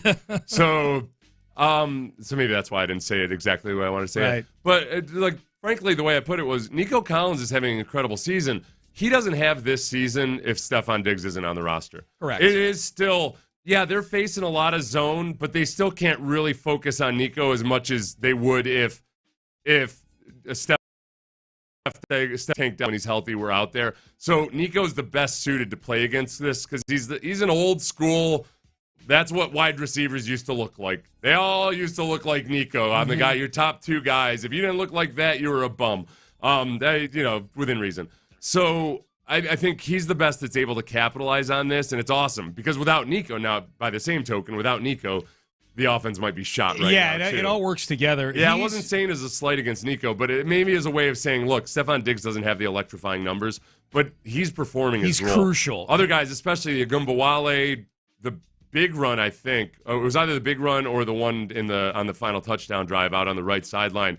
The cornerback was cheated towards Stephon Diggs, and he couldn't make the play as well as he might otherwise. Nico is first in receiving yards in the NFL, first in receptions of 10-plus yards, first in receptions of 20-plus yards, first in first down receptions, first in 100-yard games, second in catches, second in yak. Yards after catch. He's having a big one. He's second in yak among wide receivers. ESPN has that new metric that's all fancy, and I don't know how it works, but because they said Stephon Diggs was, I believe, the third best receiver in the league, I'm going to go with them. Yeah, well, because that one factors in plays where they don't get the football. Just how much separation. How open are they getting? Yep. Well, and I think too with CJ, there is. I think it clicked for him in that game. It's funny, D'Amico said he thought that game against the Jaguars was the best game that CJ's played as a pro. And I think a lot of it was just simply that he started understanding that you're going to have to check the ball down. The thing CJ said after the game, or on Wednesday, was you got to trust your guys to make plays, guys like Agumbawale. So it's 3rd and 18, feels like a time you should be pressing. But, all right, there's nothing down there. I'm not going to force it. I'm going to give it to Agumbawale, and he trucks for a first down on that play. Yep. Making more of he's never been like a rookie and being overly aggressive downfield, but the willingness to check down in time and in rhythm, I think, is a lot closer and more precise than it was before. I agree with that. All right, let's get to it. D'Amico always says swarm. What we're looking for is players, right, who are looking to swarm. The swarm mindset, that whole mentality. Right, we want players to have a special work ethic and a relentless mindset in everything that they do. Who's in? This is a special group of men, believe it. It's the Payne and Pendergast Texans Circle of Swarm. All right, this is the 3rd week we've done this. We're going to do it every week. It's our Circle of Swarm, and this is me and Seth subjectively picking these. There's 6. He picks 3. I pick 3. It's a year-long thing with kind of a skew towards recency is what I'll call it. Mm-hmm. So last week's game factors in heavy on this, but the season as a whole factors in. It's really what we want to do. So the Circle of Swarm, these are the 6 players heading into Week 5 here against the Bills, leaning on for some swarm. Seth, I'm going to let you, since you're so banged up today. Okay, thank you. I'm going to let you Playing go first. through injury. Yeah. I might pass out before the final pick. Yeah. It's tougher this week. Even after a victory. There weren't necessarily a whole lot of swarm-like performances, and this is also factors in previous. Nico Collins is easy. So you're going Nico. Yeah. Off of me just reciting all those Nico stats. Yes. Yeah, Nico. Hey, let's play that cut, Ben, if you still got it from Nico, as long as we're picking him for the Circle of Swarm. Nico was doing some locker room yesterday, doing some media. This is Nico on his mindset. I feel like just let the game come to me. Step between them lines, man, just having fun. At the end of the day, man, it's just football. So I feel like that's the mindset I got to have. Just be the best one out there, be the guy in front of you, can't stop me. So I feel like that's the mindset you got to have every time you step between them lines, man. So I feel that's my mindset right now. Continue to grow, continue to find that 1%, man, and continue to just keep grinding how I'm grinding. Sounds like swarm to me. That sounds swarm-like. Sounds swarmish. Yep. Sounds like a guy that he's not a diva. He just shows up, goes to work. Very Andre Johnson. Like, he's more extroverted than Andre, but he's got a kind of a stoic work ethic and approach to the game that I like. And he's been a fixture in the circle, as he should be. Yes. He's been in every circle that we've done so far. Mm-hmm. All right. My next one, I'm going to go with somebody new on this one. I'm going Kalen Bullock. Okay. Kalen Bullock, who is now really functioning as a starter at safety. And so it's a combination of, he's had a solid rookie year so far. He's been solid since he set foot in the building. But with a heavy skew this week towards that hustle play that he had, I mean, that's the definition of open field swarm right there. He was a one-man swarm that managed to get Tank Bigsby out of bounds and probably save the game. They go down 27-17 there, and you're teetering on. You got to pitch a perfect game the rest. Watching that fourth quarter, they were far from perfect the rest of the way. They punted 5 times in a row in the second half. I don't think he was awesome in coverage last week, and yet when it comes to the whole mindset and the way you got to play and the way you got to come up big in big moments, is that acceptable? Well, yeah, I guess I can't veto any of them, but we'll put him in there. I could grade you afterwards. That's fine. But, I'll say then, again, likewise, even though it wasn't his most brilliant statistical performance, but the manner in which CJ calmly, coolly, and collected drove the team down the field where the ball never touched the ground that entire series at the end. It was just a very efficient job of NFL quarterbacking, and it was clutch in the moment. So C.J. Stroud. C.J. Stroud is yours. C.J.'s made it, I think, each week as well. As long as we're on old reliables, I'm going to put Azeez Al-Shire in the circle of swarm again. He had a nice blitz early in the game that got the Texans off the field. Unfortunately, Steven Sims muffed the punt. But more so, just the whole vibe around the goal line stand, where it was Azeez that came over to the sidelines, and he and D'Amico kind of broke the cheat code there on them and figured out it was going to be a QB draw. And Azeez is always smacking guys in the mouth, and he's always around things. So I'm going to put Azeez in the circle of swarm. I would say another guy on that goal line drive who made a very, very big play on third down, Derek Stingley. Are you putting him in? I'm going to put Derek Stingley in for the first time this year. I almost had him on my watch list. All right, so Stingley. Stingley, I think, had his best game in coverage in that game. And he had 2 big passes. Some of the run defense was on the defensive backs as well. When you're not setting the edge, sometimes it's the defensive ends, sometimes it's the defensive backs. They need to be more on point with that stuff. That was one thing Stingley got a lot better at last year, was just kind of coming up and not trying to make the tackle but forcing the play back inside. He's fallen back into some of his older habits where he's almost kind of trying to two-way it or two-gap it, where sometimes you just got to force it back inside. But on the sum total of things and on the coverage side of things, I feel very good about Stingley. Is he having I know the Pro Bowl is, I know the Pro Bowl is what it is. Is he having a Pro Bowl caliber year so far in your mind, Stingley? I think, it's not. There's just some of the bad plays. It's tough necessarily knowing how they're going to play it because they play multiple different coverages where the safety. Sometimes it looks like Stingley's getting beat, but that it's actually the safety should be picking him up, and vice versa. So it's not. It's hard with those guys with the way they play defense to always. I think sometimes it gets pinned on Stingley when it's not necessarily his fault. Yeah. There's some rough. There's some rough film. And that's from where week some of the one safety for him. play. That's where I'm a little skeptical of Bullock at this point. Yeah. And sometimes where, it looks like sometimes it'll look like the cornerback got duped on a double move when in fact Stingley might be like in Palms coverage, chasing the inside breaking route. Yeah. But then because he realizes what the play is, he gets back. And people think like, it's on Stingley. He was right there and got beat. Like, no, that's got to be the safety. I need Bullock to get a pick this weekend to justify my putting him in the circle of swarm. I need him to come up big for me. Kalen, if you're listening, need you to come up big this weekend, buddy. I went to bat for you on the circle of swarm. That long run, even though Kalen Bullock made that play, there was a mental error somewhere on the defense because I cannot imagine that the way that defense lined up and played, that was what they planned to do versus 3rd and 3. So could Kalen have been cleaning up his own mess? I don't know. I don't know. You just never know, right? Yeah, that's where it's so dicey blaming a single person because there's so many mental errors that people wouldn't realize, and that it ends up making the coordinator and other players look awful because one guy didn't blitz or what have you. Yeah. I now need to go back and look at D'Amico and Matt Burke and guys like that getting asked about that play by Kalen. Yeah. Because they all praised him for it, right? Yeah. Like, that's the kind of hustle we want, blah, blah, blah. I need to go back and see just how sheepish the praise might have been. Yeah, because they're not going to dime him out in a press conference. It was 3rd and 3, and they had a linebacker basically playing 3 technique with nobody blitzing into one of those gaps to help him out or anything. Yeah. Someone said Stingley misses tackles a la Dion. I think Stingley's a pretty good tackler, actually. I think Dion was like ridiculously Dion to the end of not contact. wanting to tackle. Yeah, no, that's nuts. That's an unfair insult. Yes. Dion was actively trying to avoid contact. I don't think Stingley tries to avoid I don't think contact. Stingley seeks out guys to go headhunting or anything, but I think he's a willing tackler. It's going to be a controversial this week because I think that the 5th and 6th spots were not easy.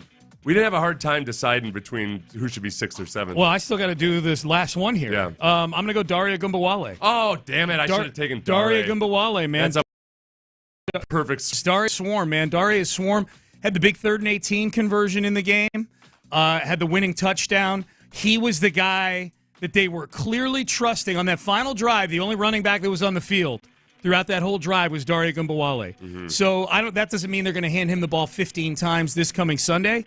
But if there is a game-winning drive to be had, Daria Gumbawale will be on the field, assuming that Joe Mixon and Damian Pierce are both still injured. They neither have practiced so far this week. Yeah, I should have put him in. Well, he got in. It's all right. Stingley's a good pick, man. Yeah, If you picked Daria, I would have picked Stingley. Daria is my Sam Bowie now, or no, he's my Jordan that I missed Jordan. out on. Yeah, that's what everybody compares him to, Michael Jordan. Yeah. Who do you want? Who do you really want to enter the Circle of Swarm most this? Well, he's already been in it, but it would be nice. Jalen Petrie is somebody I'm always rooting for because his style of play is conducive to it. You know what I mean? So Petrie, I would say Kamari Lassiter. I don't think he's been in the Circle of Swarm yet, and yet I think his style of play is very D'Amico-like. Yeah. Tank Dell. Tank Dell is somebody I want badly in the Circle of Swarm. I almost don't want him in the Circle of Swarm because it might include him just blocking, coming down and rooting out a tight end on goal line or something. I want him in the Circle of Swarm for breaking somebody's legs. Based on receiving production. Yes. Yeah. Stephon Diggs, too. One of those two guys. I want them. Yeah. I expect one of them to be in the Circle of Swarm. Diggs was in last week. Yeah. Diggs was in last week. week. Oh, he was. That's right. Yeah, Diggs was in last week. Okay. Yeah. It's nice to change it up a little bit sometimes, though. But there's some you just like Nico and CJ. If you had asked me to handicap it, I wouldn't have expected that Tank Dell wouldn't have been in it in the first 3 games. I agree with you. So there's that. I agree. Do you have anybody in particular you're rooting for? Or is it... I'd like one of the offensive linemen to make it. I know that I said I would never put one of the throwing my hands up on that one of the Instagram offensive tackles in the Circle of Swarm, but I'm open to it. Yeah. I'm open to it. I'm not going to be. People improve. People make progress. Yeah. Yes. So this week's Circle of Swarm: Nico Collins, Kalen Bullock, C.J. Stroud, Azeez Al-Shire, Derek Stingley Jr., Daria Gumbawale. And to be clear about the offensive tackles, it's not that they're not good pass protectors, but there are other elements to the game of football. There are? Yes, there very much are. So being a good pass protector and not allowing pressures, et cetera, is only one of the things they ask you to do as an offensive lineman. Someone texts in 5018, Seth, I watched your YouTube podcast last night with my wife. She thinks somebody kicked your ass. Your eye looks pretty bad, sir. I think someone should talk to Sean about his rage. I had a rough week. I got hit by I was about to say, you don't know the half of it, Texter. The thing on my face was when I got hit by a barrier arm walking out of a parking garage. It came down on me. That was like on Saturday, right? Yeah. Yeah. That was on Saturday afternoon. I was pretty bloody after that. And then last night, I had hardly eaten anything all day, and then I did a long bit of cardio before bed, and I was kind of hungry. I wasn't hungry, but I hadn't eaten all day, and I should have known better. So when I get dehydrated, I pass out, and it's at like 2 a.m. when I'm going to the bathroom, and I hit a lot of hard surfaces. I'm on the floor bathroom, like, why am I sleeping on the? This is weird. I don't remember going to sleep scary, on the dude. floor of the You didn't bathroom. get that descriptive And my before. wife's not here either. Yeah. And my ribs were hurting so much. So I thought, like, am I having a kidney failure? But I looked in the mirror finally this morning. I might have a.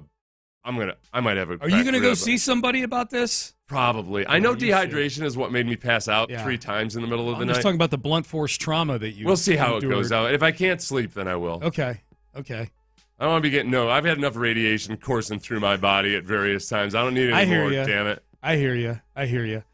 All right, Payne. I feel all right now. Yeah, you're doing good. A little loopy. You've had a good show. Yeah, you're doing good. Still got 2 hours and change to go, but I think you're going to be fine. I'll be fine. Well, I got a dentist appointment after this too. Man, they're just putting Humpty Dumpty back together again. Dr. Wahid might have to do a little eyeball almost CPR gets sliced out. You got your dental appointment. Is this just a routine checkup, or you got stuff going on with your teeth? They're putting a permanent crown on. I got a temp in there right now. God. Luckily, I didn't knock it out. I definitely hit my head on something. I don't know. That's what scares me the most is, man, I definitely hit my head on something. I woke up and I thought, because I was watching the Menendez brothers before I went to bed. Brandy and I were watching it together. She off in a distant location. But, that's all about like some pretty extreme murderous stuff. Yeah, dude. And, in family murder. And my first thought, for some reason, I laid up, I woke up on the ground, and I was like, somebody snuck in and cold cocked me. Because I could tell I'd been hit in the head. Yeah. And then my ribs were all broken. Yeah. And I crawled back to bed because I've passed out multiple times before. And I got into bed, and I thought, in my mind, I really thought that my brother had come in to do me in because he had a life insurance policy on me or something. Because I had the Menendez brothers in my brain. Yeah. And my thought was, gosh, I wish I'd tied up some loose ends, but I'm so tired. And I can't get up out of bed, and I can't be bothered with an ambulance ride right now. I'm just gonna go to sleep. It's very inconvenient. And whatever happens, happens. I hope Dan spends the money wisely. And yeah. And then when I got up again later to go to the bathroom, I passed out on the way back from the bathroom. Same thing. I woke up and I'm like, why am I sleeping on the floor? Dude. This is weird. I feel like someone's going to come in and get you listening to these stories right here. Like, dude, you should not be on the radio right now. But you seem fine. Like it's all electrolytes. Yeah. It was my pee. I drank like 5 pints of water this morning, and my pee was still dark yellow. Yeah, let's get super I'm not at a descriptive. championship level, the Tom Herman. Champion level. Pee shade. Yeah. I was at a loser level. All right. Let's get to the let's mix in a little bit of Astros here. 3 big questions heading into the offseason. Chandler Rome had these. We'll try to give our best answer to these questions. And I took a look at the baseball schedule. Man, there's something in common with all these teams for the baseball schedule. We'll get to that coming up as well. First, though, the men's tea clinic. I'm going to be headed to the men's tea clinic because while Seth is getting his ribs and his teeth and everything else done, I'm getting my testosterone level.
and Pendergast is driven by West Point Lincoln at Katy Freeway, 1 mile west of the Beltway, exit Kirkwood, under the giant American flag. It's a Football Friday on Sports Radio 610. Live from the Twin Peaks studios, here's Payne and Pendergast. All right, let's hit a little Astros. We'll get back to football at the top of the hour. We'll stack the card for this weekend in the NFL. Bills might be the best game on the board. We'll get to that at 8 o'clock. But the Astros, man, this feels super weird, not getting ready for the ALDS this weekend. It feels terrible. Chandler Rome had 3 big questions for the Astros heading into the offseason. I hate that we're doing this on October the 4th or whatever it is, but we are. It ain't right. The biggest question. It ain't right, Sean. It ain't right, man. It ain't right. Damn wild card round. The big question, obviously, and Chandler nails it, is will they make a serious effort at re-signing Alex Bregman? It's interesting.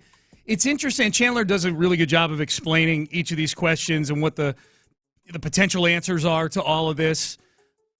I feel like the expectation right now within the fan base is that Bregman won't be back, but I feel like the fan base wants him back at the right price.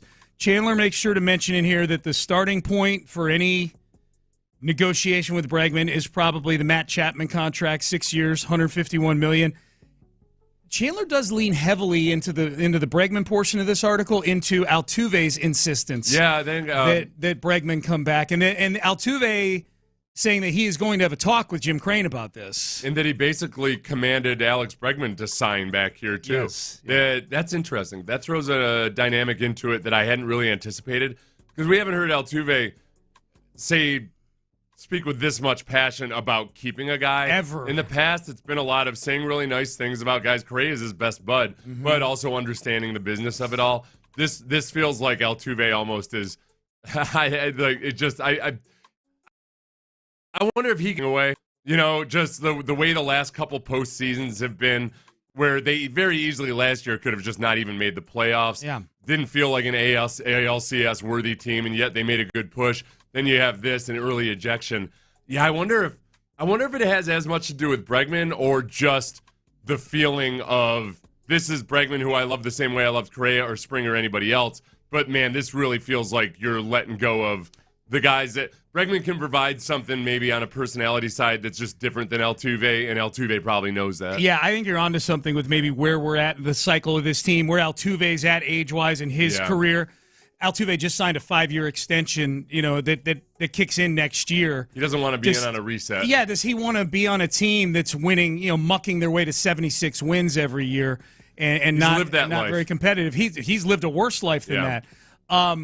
Because I guess the question would be like, Altuve clearly feels different right now than he did, at least outwardly. Yeah. He's compelled to do different things, let me put it that way, than he did when Springer became a free agent and Correa became a free agent. And he also... And when Verlander became a free agent after 2022. I know we joke around about it, but the 3 ejections that he had this year, I think it was maybe a little bit of an indicator of either him just feeling that much like, man, we got to... this is it. Like, we really got to become... We got to stay the team that we are. Yeah. And you can feel it. You can feel it, leaving his grasp if they don't do something. This will be very interesting to see. If Altuve follows through and goes to Crane and says, we need him, and they don't keep Bregman. Now, maybe Bregman's choice. Maybe they make a great offer to Bregman, but maybe there's part of Bregman that's compelled to go try something new. Maybe go help a different team win. I have no idea. But this will be very interesting if Altuve goes to Crane saying, bring back Bregman.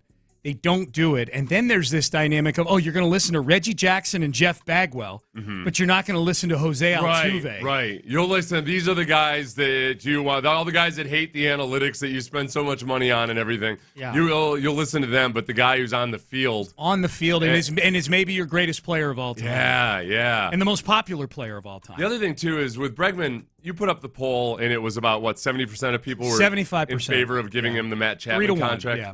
So, okay, if you had asked that same question back in late June, it wouldn't have been 70%. 6 years, 150. It would have been lower for sure. And yet, at the time, we were talking about, early June.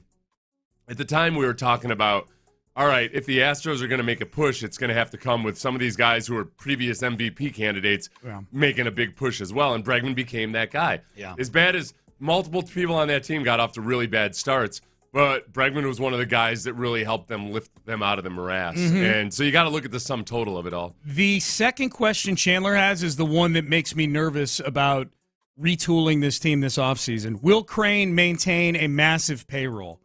The Astros have $115 million committed to 7 returning major league players. Yordan Alvarez, Jose Altuve, Ryan Presley. Add in the $19.5 million that they still owe Jose Abreu. Add in the $11.5 million that they're paying Rafael Montero to be a Sugarland space cowboy. I can't add all this in my head, Sean. This is a lot. That's $146 million now. So he's done. Chandler's done the work. Now there's your arbitration eligible guys. So we haven't even factored in Framber Valdez, Kyle Tucker, guys like that, Chaz, guys like that. They estimate that your 10 arbitration eligible players are going to make $58 million next year. You're up to $204 million before you've even, for about 18 players, well, 17 on the team, 19 total when you include the 2 guys they cut, and you haven't even started retooling yet. The luxury tax threshold is in the 240s somewhere. It's 241. So you've only got $37 million with which to fill out, to go get a first baseman, to possibly have to replace Alex Bregman, go get an outfielder or 2. Look, this trade deadline, the Astros were very aggressive in terms of giving up promising young prospects for a pitcher that needed to make a turnaround, and that worked out brilliantly. But it was a very aggressive move by Jim Crane. I don't think they would have done it if they hadn't had that push at that point. But Crane is very much a never say die guy. I don't think he looks at it like the window is closing, and you're at the point in the stage of your development where you're going to have to maintain this level of success, and with the players you have on your roster, you're going to have to be a luxury tax team. Yeah. Maybe to an extreme degree at times. There's no way, not no way. I mean, you can get lucky on some things. Ain't no way. There's a way to improve the baseball team without going over the luxury tax. Chandler got deep on this. He brought up an economic principle. He What's said that? the Astros are on the Gibbon trajectory. Oh, yeah. They started modestly, built up into a mighty empire, but thanks to incursions from competitors, economic pressures, and the natural forces of cosmic regression, the fortress is showing wear and tear. So just like big companies like IBM have this huge advantage, boom, boom, boom, boom, boom, people catch up. So people have caught up to the Astros in some ways. Oh, that was the ESPN guy who said that. That was a Chandler. I'm going to credit Chandler. Give it to Chandler. Yeah, Bradford Doolittle sounds, that's AI. That's it, yeah. Yeah. He definitely plugged into ChatGPT. Give me an economic principle that sounds like the Astros. Now, he thinks that this Doolittle character from ESPN thinks Bregman is staying here. That's his prediction. Stays here on a long-term deal. Based on what? I am as uncertain as I ever thought I would be. I thought for sure he'd be gone. But, man, with Altuve, that's just a whole big added element. It is. Dude, I hate all these teams that are in the playoffs right now in baseball. And it's not just because all 8 of them are not the Astros. Mm-hmm. I'm having a hard time finding one to back if I want to root for one. You know how I get. When my team gets eliminated, the teams that I root for to win a championship are the teams whose fan bases infringe the least on my mental health. Right. You know, like I don't want to hear New York fans, Philly fans are the worst. Dodger fans are awful. What about Detroit with A.J. Hinch? Maybe you could cheer for A.J. Hinch more. Yeah, but so there was that Detroit. one guy, the guy that you went after. I don't want that guy to get satisfaction. He lived, and he's a listener. Yeah, he won't stop listening. It's That's hilarious. true. Is he? He listens among us how we are. Okay, the least. So I enjoy that guy now. Yeah. I'd like to reward him for being such a loyal listener. The least intrusive World Series for me would be Detroit against San Diego. Mm-hmm. Then there's no. Yeah, that's okay. I can get with Detroit. I like AJ So Hinch Detroit too. versus San Diego, you could actually pull for. Yeah, because I don't want in the NL. I don't want the Dodgers, Mets, or Phillies in there, and in the AL, I don't want the Yankees, Guardians, or who's the other team in the AL? Kansas City. And Kansas City, delightful people. You have the Chiefs. You don't need a World Series championship. Mm-hmm. Okay. So yeah, Detroit and San Diego. That's what I'm rooting for. That was one of the questions I got asked when I was on in Buffalo yesterday. We got off on a baseball side topic. Oh. Because he was making the point, Mike was making this point, that Mike Catalana, that, hey, how are you guys feeling? You're 3-1, and I'd already talked about how they haven't really looked like they're firing on all cylinders. He said, yeah, but the AFC South doesn't look so hot. Are you feeling good about that? I'm like, no. I just watched the Astros clinch the division without having doing a damn thing in the last month because they were in a weak division. Yep. No, there's nothing about me right now that feels good about having a bad division. Good answer. All right, let's stack the card for Week 5. We'll do 5 Reasons I Hate You at 8:25. Lisa Ann, a lot of you have been asking, where's Lisa been? Lisa, one time only, reunion. We were talking this week, and she said, I want to come back on with you guys for a Friday. So we're going to do that. A little fantasy football advice for you for old time's sake at 8:43 on the show today. We stack the card for the weekend, and that is coming up next. Sean, thank you so much. No problem. So those of you who've been listening, I had a little bit of last night, led me to fainting 3 times in the middle of the night, hitting my head on a counter, hitting my ribs, which might be broken. But thank you, Jesse Watt. Sean had to go a little long because I was eating these salty crackers that Jesse Watt just They're gave me. delicious crackers. They are, and they're adding the much needed electrolytes to my system. But the hardest part about last night was that my wife's not in town. And in the middle of the night, when I realized, I'm like, oh crap, that's the best thing I ever did was marrying my wife. Not just for selfish, personal nurse situations, but just in general. You want your wife around. Some of you are going to pop the question this fall. It's going to be awesome.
HD2 Houston. Insider access. Exclusive content. Sports Radio 610. The Texans play here. An Odyssey sports station. It's a Football Friday on Sports Radio 610. Here's Payne and Pendergast. All right, let's stack the card this week for the NFL. We'll get to the Texans. We'll get to 5 reasons I hate you in about 20 minutes or so. Lisa Ann going to be making an appearance here with us in about 40 minutes or so. If you want to text in fantasy football questions, I'd say wait till about 8:30 to do that, just so we see them. A lot of people weighing in on the whole Bregman-Altuve dynamic. We'll get to those texts as well. Some good stuff on the text page. But let's get it started here. We like to do this undercard, mid-card, semi-main event, and main event. And this is my challenge to the audience, I would say. Not challenge, but would be as we're going through this process, ask yourself, are any of these games better than Buffalo at the Texans this weekend? This might be this might be the Texans might be playing in the best game on the board this weekend. It should, on paper, be a really, really good matchup. I think the biggest thing is that the Texans players and coaches themselves would be the front paper. They haven't played like the back of their football cards necessarily just yet. Right. And some of the self-inflicted wounds are things that you can get away with versus the Indianapolis Colts or the Chicago Bears or the Jacksonville Jaguars.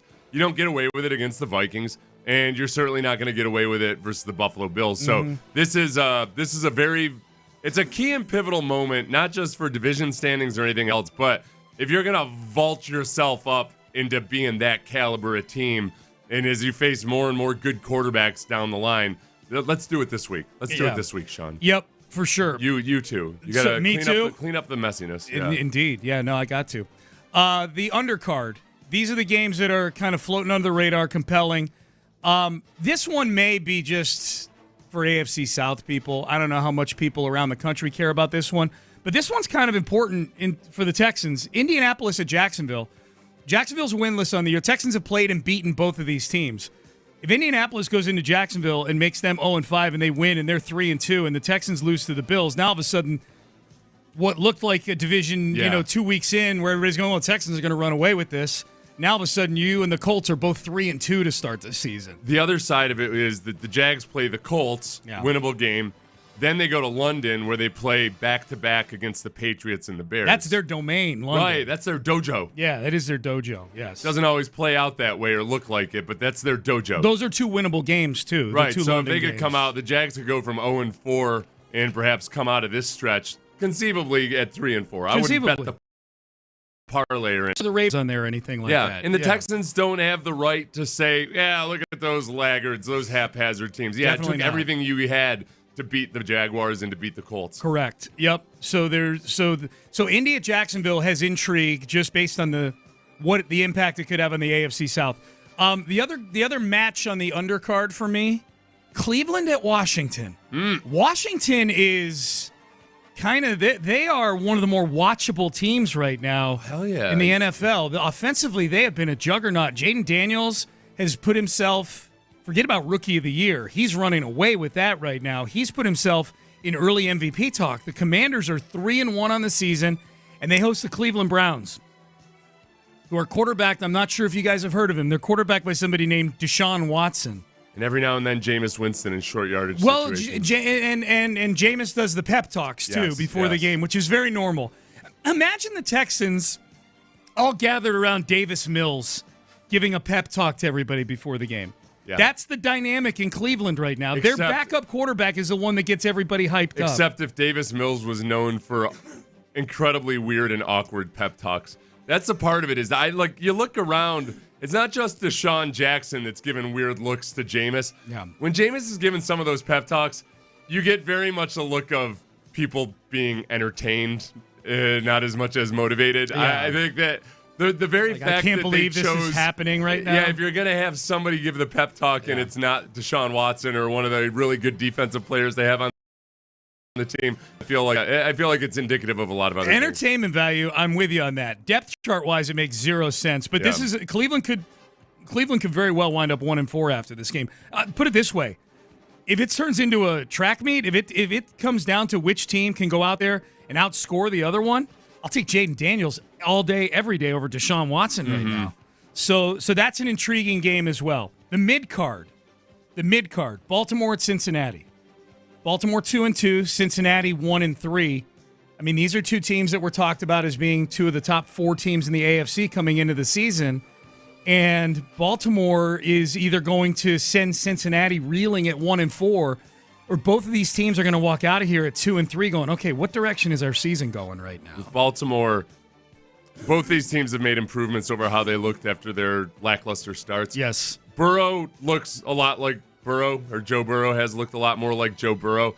The Bengals defense doesn't look like an old Mike Zimmer defense or something, though. No. This is they are letting up yardage in droves, and I think the Ravens, based on just last week versus the Bills especially, I think what's the spread on this one? Good question. Baltimore, Cincinnati. What do you think it is? Guess, and then I'll. It's in Cincinnati. It's I in think it's Cincy, Baltimore -3. It's Baltimore -2.5. Yeah. You get the ding for that one. That was good. You're getting good at this line guessing thing. I tweaked that a little bit too because I would have set it a little higher, but I adjusted for Vegas's incompetence and the masses. 3's a magic number. You start going over 3. Yeah. It's more than a field goal.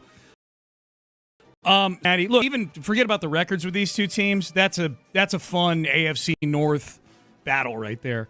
I put New Orleans and Kansas City in this mid. This goes to show you how weak the card is this week in the NFL. But it is I believe the Monday Night Football game. So it'll have some theater, some theater elements to it. That it'll be the big national game. And New Orleans, who was the toast of the league, 2 weeks in. People start looking ahead. They go, oh, man, the Saints in Kansas City in Week 5 is going to be something. Clint Kubiak was almost the runaway favorite to be the next head coach candidate. Yeah. They fell back down to earth these last couple of weeks. Yeah, it is Monday night. It's in Kansas City. Kansas City's a 5.5-point favorite in this game. I mean, this might be like kind of a moment of truth thing, like with the Saints, where we go, okay, are they the team that scored 45 points a game the first 2 weeks? Or are they a team that's quarterbacked by Derek Carr just ain't all that good? They're also a team that when they start talking about Devontae Adams and how the Saints are one of the teams that he'd like to go to, look, I would never, ever, ever in a million years say, well, the Saints can't or shouldn't do that because of their cap situation. They are trying to rectify some of the aggressive credit card spending that they did, but they can't help themselves. They'll get creative. Yeah. I still don't feel like right now is the right time to sacrifice anything from your future for a player that is going to be basically on a 1-year deal, on an expiring contract because of his bonus next year. Yep. So I don't think that happens. The last two, I want to get your input on this, okay?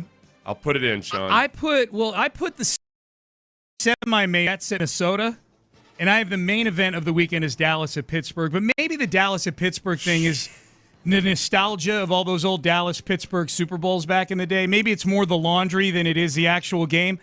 The Jets at Minnesota have some great storylines in that game between Sam Darnold going against the team that discarded him a few years ago. Oh, yeah. All the drama swirling around Aaron Rodgers and Robert Saleh right now. I mean, the Jets are in danger of going 2-3 to start the season here. Like Minnesota is, I don't know what the line is on this game. I'll look it up. Minnesota should be at least a 4 or 5 point favorite in this game. Sam Darnold is the only quarterback in the Super Bowl era to begin the season with 4 straight wins and throw 2 or more touchdowns in each game. Wow. Sam Darnold. Wow. Sam Darnold versus the team that just disposed him like disused tissue. So much garbage. Yeah. Yes. And this is a London game, by the way. It's 8:30 in the morning. Yeah. But now he's going up against a very good Jets defense. Yeah. Jets defense, unfortunately, though, the Jets defense to win games for them right now would need to be like the Steelers defense, which is winning games for them. Yes. That's why both these games are so fascinating, both the Steelers game and the Jets game, is that, Aaron Rodgers he's his same old self in terms of he hasn't thrown, according to PFF, a single turnover-worthy throw. So, Josh Allen got lucky. He hasn't thrown any interceptions, but he got lucky last week a couple times. Rodgers is playing safe. It's not like he's pressing or anything. He's not athletically the same guy that he used to be. But these guys are both facing really scary defenses. Yeah. It might be a genuinely interesting and exciting low-scoring game. As opposed to a low-scoring game where it's because both offenses are inept and incompetent. I like this maybe, okay, how real is Sam Darnold? Was it just a fever dream for the first 4 weeks? And with Aaron Rodgers, all right, right now you guys are the weak link. Rodgers has been just fine, but he hasn't done the types of things that you sign Aaron Rodgers for. No, they lost to Bo Nix last week, 10-9. Bo Nix threw for 60 yards. Yeah, on like 8 jillion attempts. Yeah, no. So it's the Vikings, by the way, a 2.5-point favorite because the game's in London. It's on a neutral field. So when I said I thought it'd be 4 or 5 points, I figured it was in Minnesota. I didn't realize it was in London. So if you had to watch one of those two games, are you more compelled to watch the Jets at Minnesota, or would you be more compelled to watch Dallas? If they were on at the same time, which game would you be more interested in? I like the Steelers though. Against Dak. I did just watch that reel of Franco Harris running past Hollywood Henderson. Yeah. I do like the idea of just Mike McCarthy going up against that defense. Mm-hmm. But I don't know if it's going to be as Yeah, okay, I got to go with Steelers versus Cowboys. Yeah, that's a better game. Yeah. The soap opera is better in the Jets and the Vikings, but the game, I think, has better potential with Dallas and Pittsburgh. Points per game right now, the Steelers have fallen to 13.3 points per game allowed. Allowed, okay. Yeah, which is not much at all. Yeah. But the Chargers, Steelers, and Broncos are all playing and the Vikings are... Lights out defense. Yeah. And lights out defense. I say all this to say that Buffalo v. Houston is the best game on the board this week. It's better than any of those games. Man, a lot of people weighing in on Bregman and Altuve.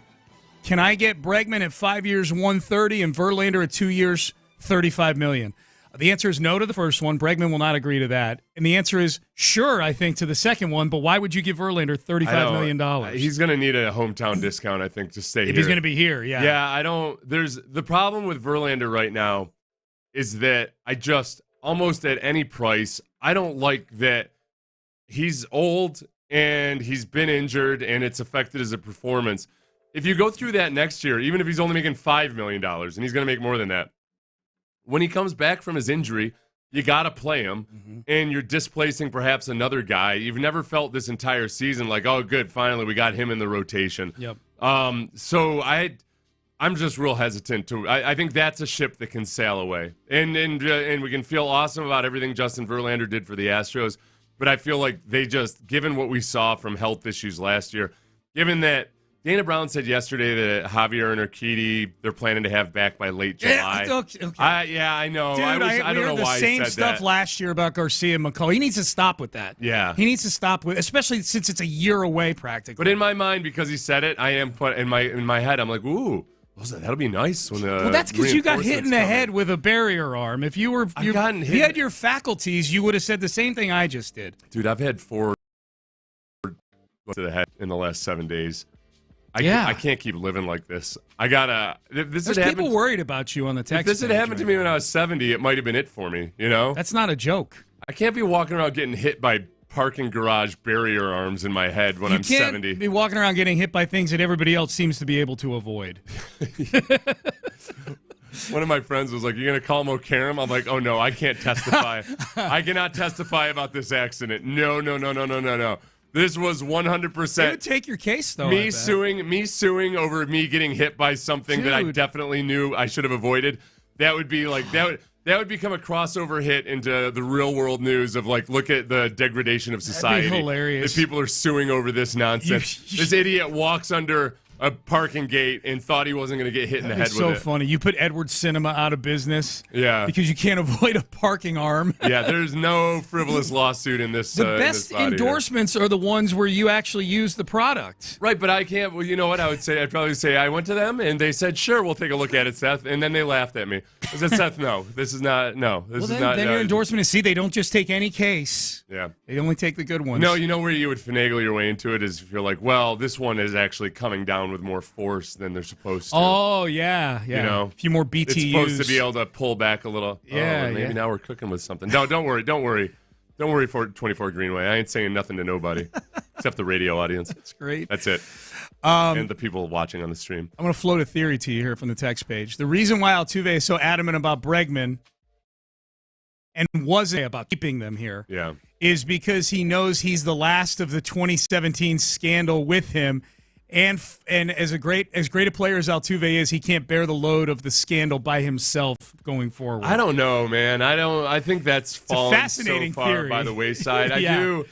It's not a ridiculous theory. Yeah. I would just be hesitant to jump on that because if anything, the booing has helped Altuve in New York and elsewhere. Correct. I don't think it's just not nearly as white hot as it used to be. Yeah, I'm with you on that. I think it is, though, being better than everybody else scandal aside, there's an emotional part of him. Kind of all the old guys are walking out the door. Well, someone says it feels like Altuve's in college and all of his friends are graduating. Yeah, and he's got to stick around. He's got to stick around because he's on some sort of 10-year program or something. Yeah. Sounds like the opposite. He's on a triple major of architecture, molecular biology, and sports management. For that analogy to work, it's that Altuve is such a good student, and he was offered a PhD program or something, so he stuck around while everybody else was taking their gap year. 10 years of college down the drain. Yeah. Are gap years still a thing? My daughter took one a few years ago. She did, didn't During she? COVID, she took a gap year. Yeah. Yeah. She worked though. She coached. She did. No, she didn't coach. She worked in politics. It was an election year. Okay. Yep. I like a gap year where you're working or something. Yeah. I mean, I guess I can't hate on She was somebody. working. If you have the means and your parents will like send you backpacking around Europe, I suppose. It would be. I think it's better to get a taste of the real world and maybe it might skew your decisions about. I think when you're thinking politics, getting ready for the election, and she spent like 2 months in Flagstaff with some of her teammates training out there because of the altitude. Yeah. So, yeah, she had quite the time. Then went back to school. All right, 5 reasons I hate you. 5 reasons. No, not you. Oh, no, I got way more than 5. Yeah. No, 5 reasons I hate you. Buffalo edition. Buffalo Bills edition. We do it every week. Lisa Ann's going to join us in about 25 minutes as well. Stay there. You're listening to Payne and Pendergast. But first, Prize Picks, America's #1 daily fantasy.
Payne and Pendergast is driven by West Point Lincoln of Sugarland on the Southwest Freeway. Exit Kirkwood and take the first U-turn at West Airport. American flag. It's a football Friday on Sports Radio 610. Here's Payne and Pendergast. People are funny with other people's money, man. Like, hey, hadn't Bregman made enough? Hasn't Bregman made enough money yet? Hasn't he made enough?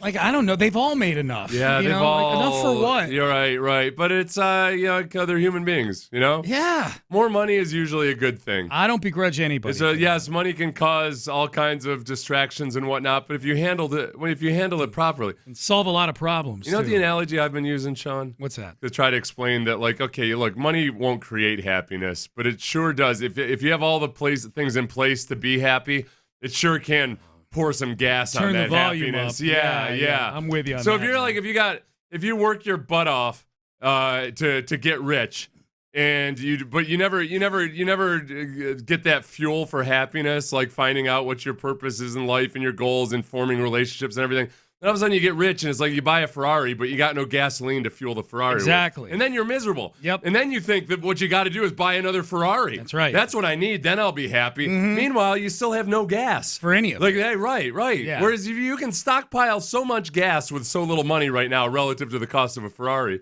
So all those little things are just, getting your life in order before you make that money. Then the money can make you happy. Bingo. Yes. All right, let's get to... My ribs hurt so much. Let's get to... So much. You got this, man. I'll be fine. 93 minutes. You got this. I think I've never felt like my ribs. I think I broke it. All right, be safe, man. No, I won't. Let's do this. I hate you, Buffalo. Well, you're in a good Let's frame do of mind to this. start Yeah, hating. I'm agitated. Yeah, you're in pain. 5 reasons I hate you, Buffalo edition. Here we go. Number 5. If they had just made this field goal last year, we might have all been spared of another corny-ass Kansas City Super Bowl win. Tyler Bass will try a 44-yard field goal to tie. The wind at his back. The snap is good. The ball put down. The kick is up and no good. Wide right. The Bills kicker missed a field goal. Wide right.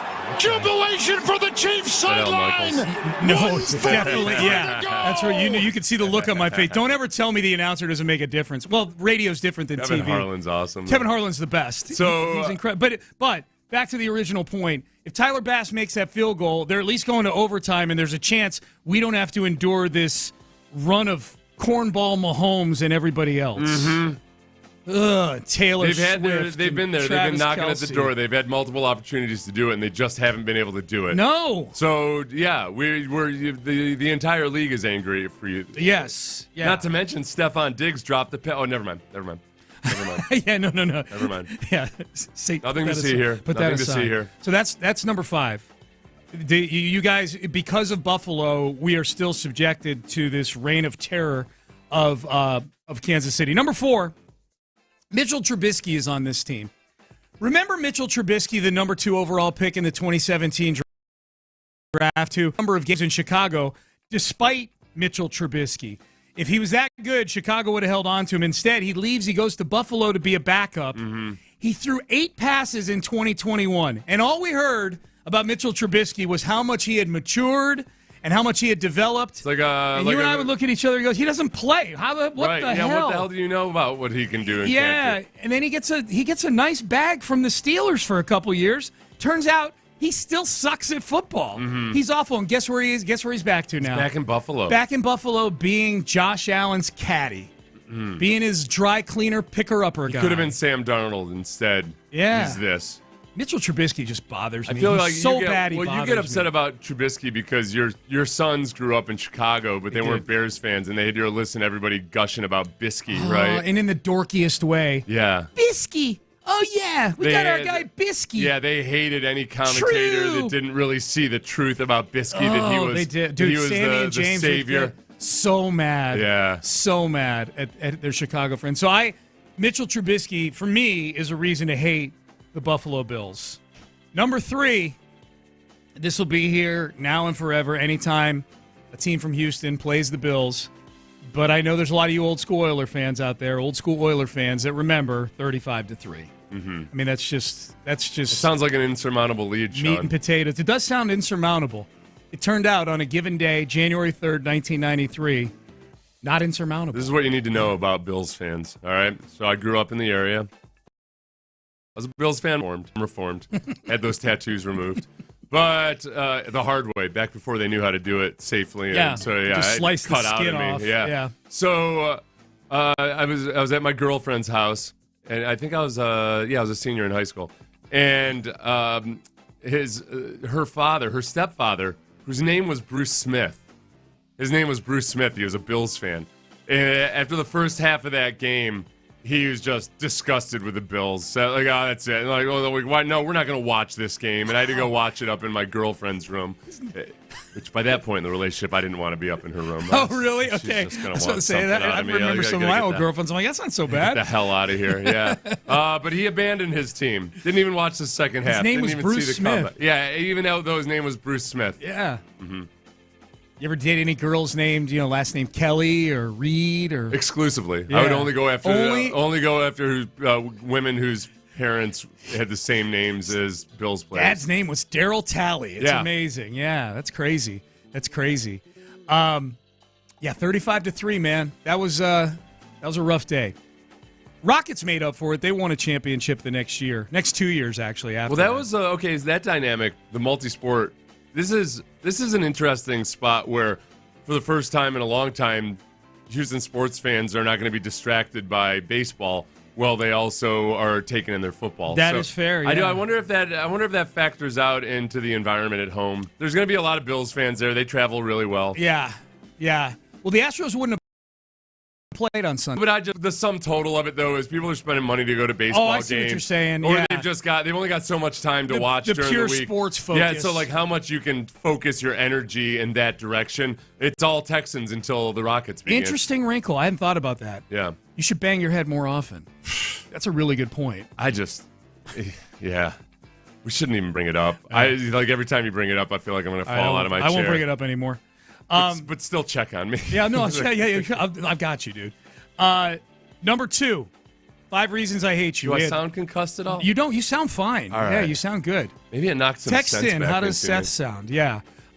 So we've got number 5, Buffalo missing field goals allowed Kansas City to win a Super Bowl. Number 4, Mitch Trubisky, it's trash. Number 3, the Bills beat the Oilers 35. They came back from 35-3 in the playoffs. Number 2, Brian Gain is their assistant GM. I don't really know Brian Gain. I've heard good things. I've heard he's a nice guy. He was kind of a passive GM here. Incredibly passive. He made like no moves here. He's like laying on his back with a sheet over himself. Anti-Caserio. Yeah, he did 0 moves on draft day. 0 moves on draft day, literally. And this is why he drafted Kahale Waring, which might be the worst pick in NFL history. Possibly. Kahale Waring in the 3rd round. Remember how many teams hot potatoed him? Yeah, he was such a tease. He got hot potatoed by like 5 teams in 10 days after the Texans cut him. I can't imagine what it was about him that he showed up and teams were like, no. Dude. Like, it's like kind of like you got a date from Bumble or something, and 3 minutes into it, like, no, we're not a fit. That's it. Yeah, Cup of Texans. He hung around here for a couple of years. He looked like $1 million walking around the practice The biggest thing about Brian Gain was some of the Bills players that he brought into Houston. Remember that?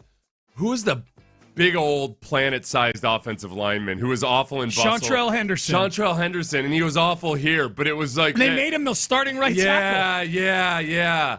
There were a couple guys like that. Their starting tackles in 2018 were Julian Davenport and Chantrell Henderson.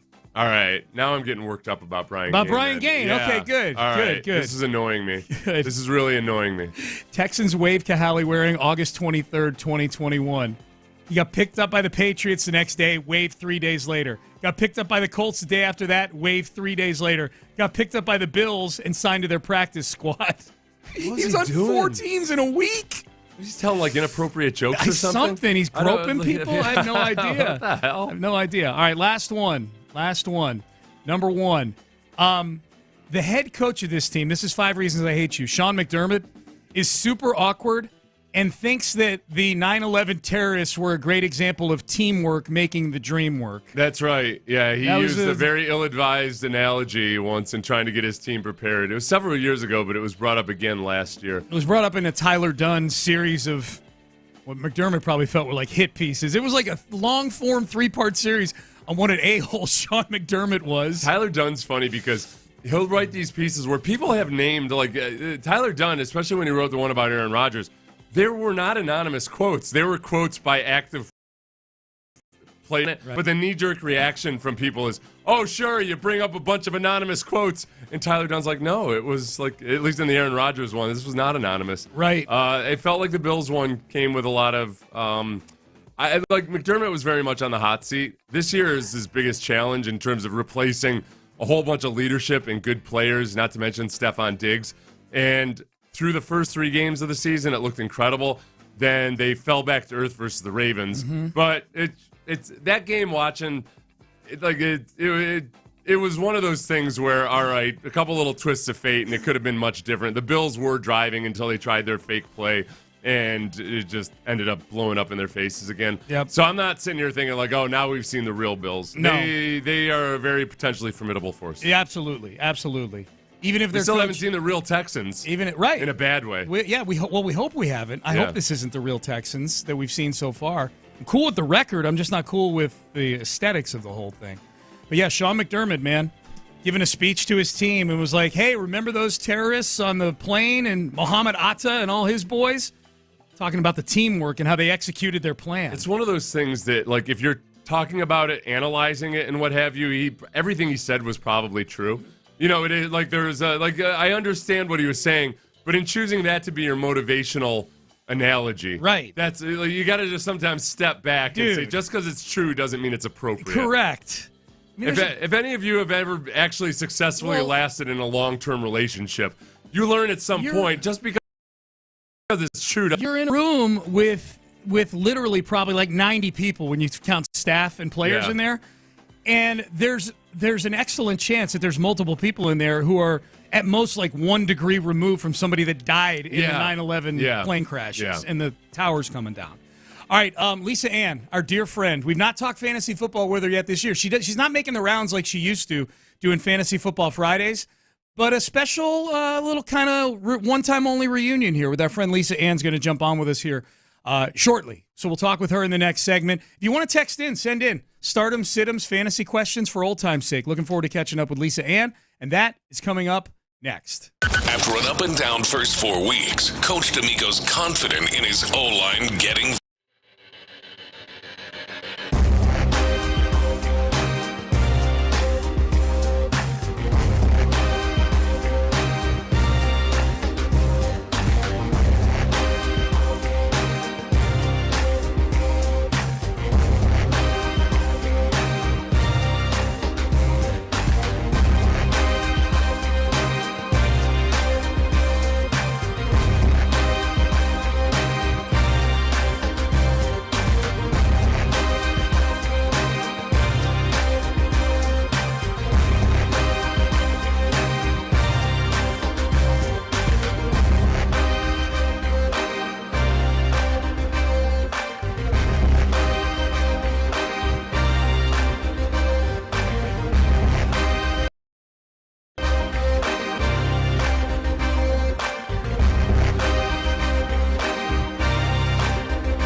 It's a Football Friday on Sports Radio 610. Live from the Twin Peaks studios, here's Payne and Pendergast. All right, so every Friday about this time, we get several texts from people.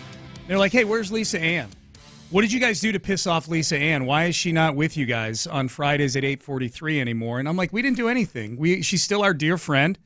She's just kind of dialed it back on doing all the radio hits during fantasy football season this year, kind of sitting back. Well, I'll let her say that because she is joining us right now. It's great to connect once again with our good friend and the foremost authority on fantasy football anywhere, still to this day. I'm doing great, both of you. Great to be on air with you. And I have to say, I keep going back to the message that we get from the flight attendant that says, put your mask on first before you help someone else. I think because I'm not helping everyone else this year, my teams are doing so much better. I actually have an undefeated team, and I am so obsessed with this undefeated team. I know it's only 4 games, but I do feel like the Warriors, when they were at like the 77 win streak, and they were just like, I kind of want to lose, to just get one out of the way, but I don't want to lose. This is what I'm living with. It's been a fantastic season. It's been nice to kind of cut back and be in less leagues and be able to be more attentive to those leagues and also be focusing on my other businesses, which has been great as well. Yeah, no, you got so much stuff going on. It's great. We're so happy for you. So you're crushing it right now. Is there a particular player or players that you had targeted before the year that are sort of your cheat code right now? You're like, I identified these guys. I got them on all my teams, and this is why I'm winning right now. I really tried to not go crazy on having too many of the same players, but players that I truly still believed in that I got made fun of in every single draft were Joe Mixon. Sidebar, sorry, it's a bummer because I really got the tips from listening to John McClain about what a great pass-catching back Mixon would be in your offense. So I'll be still running him out. But Derrick Henry, Alvin Kamara, I'm going for these players and getting hit. And boy, Alvin Kamara, great season. Derrick Henry, great season. We've been hit by the injury bug, as always. Cooper Kupp, and we've all hurt. But I believed in Diggs moving into a new environment, being able to be a veteran presence. And when he rushed in that touchdown last week, and I texted you, Sean, I've never been happier to have been made fun of in my drafts than this season because it's working out. Well, that's where, one of the big questions going into this season was nobody knew where to draft Diggs or Nico Collins or Tank Dell because who's going to get the ball in any given week. So far, it's been a whole lot of Nico Collins. So there's probably a lot of people out there that got a pretty good, that drafted him in a pretty good spot relative to where he is right now, right? Yeah, and he was kind of going above Diggs in a couple of leagues, playing really into what we saw from Nico Collins last season. I just felt like Diggs would make himself known that he's going to get in the end zone at least once a week. That's what I'm happy about, right? But Nico Collins just been a beast for you, a beast. Yeah, are you pretty invested in some of the you mentioned Mixon. Are you pretty invested in the Texans across the board? How have they been for you guys? How have they been for you fantasy-wise so far this year? I invested in C.J. Stroud across the board, especially in my Superflex leagues. I've got 3 shares of Diggs, 3 shares of Mixon, and only 1 share of Nico Collins. So it's good to be very focused on your squad. So the Cowboys, what's up? You're a Cowboys fan. Yeah, let me just I'll give you my take on this. It's a great question because, we have all the pieces. Yes, we did get hit with some injuries last week, and that's going to hurt us this week. But before those 2 injuries happened, we were completely healthy. We've got 3 running backs, and if you put them together in some sort of model, took them running back, right? So here we are with that. We don't do business well, and I think Jerry Jones is showing us in the world a great new example. We don't run our lives the way that people used to run lives. We talk a lot about mental health and feeling good about what you're doing in the space that you're existing in. You can only feel good in that space if you're confident, if you know that you're well-liked, received, needed, wanted, the contract deals lingering and the game playing. Signing that Dak contract the day of the season was like a bride and groom signing their prenup at their wedding. Who would do that? Nobody would do that. It would take away from the wedding. Signing that contract took away from Dak's season. And Jerry Jones is an example for all of us on how not to manage our businesses and how not to treat people. I'm kind of into this notion of somebody signing the prenup like right up there at the altar. But isn't that exactly what it resembled when this happened? It's so tacky. A little bit. It's so tacky. It wasn't as tacky as if they had waited and not signed him, I suppose. And then, of course, who knows? Who knows how it all works out for the Just Cowboys. to be clear, I think any document that has me getting $231 million guaranteed, I'll be happy to sign it at the altar or in the back or wherever. It doesn't matter. Well said. If I was the bride and that's what I was signing on, you're right. I probably wouldn't mind doing it in front of a photographer and have confetti thrown as well. Maybe some candy. There you go. T-shirts. There you go. Are you, as a Cowboy, are you cool with the Dak contract? Are you cool with him being around for 4 more years with all that money? I don't think it makes much of a difference. I think there's many more problems with the Dallas Cowboys than Dak. CD is not in sync yet.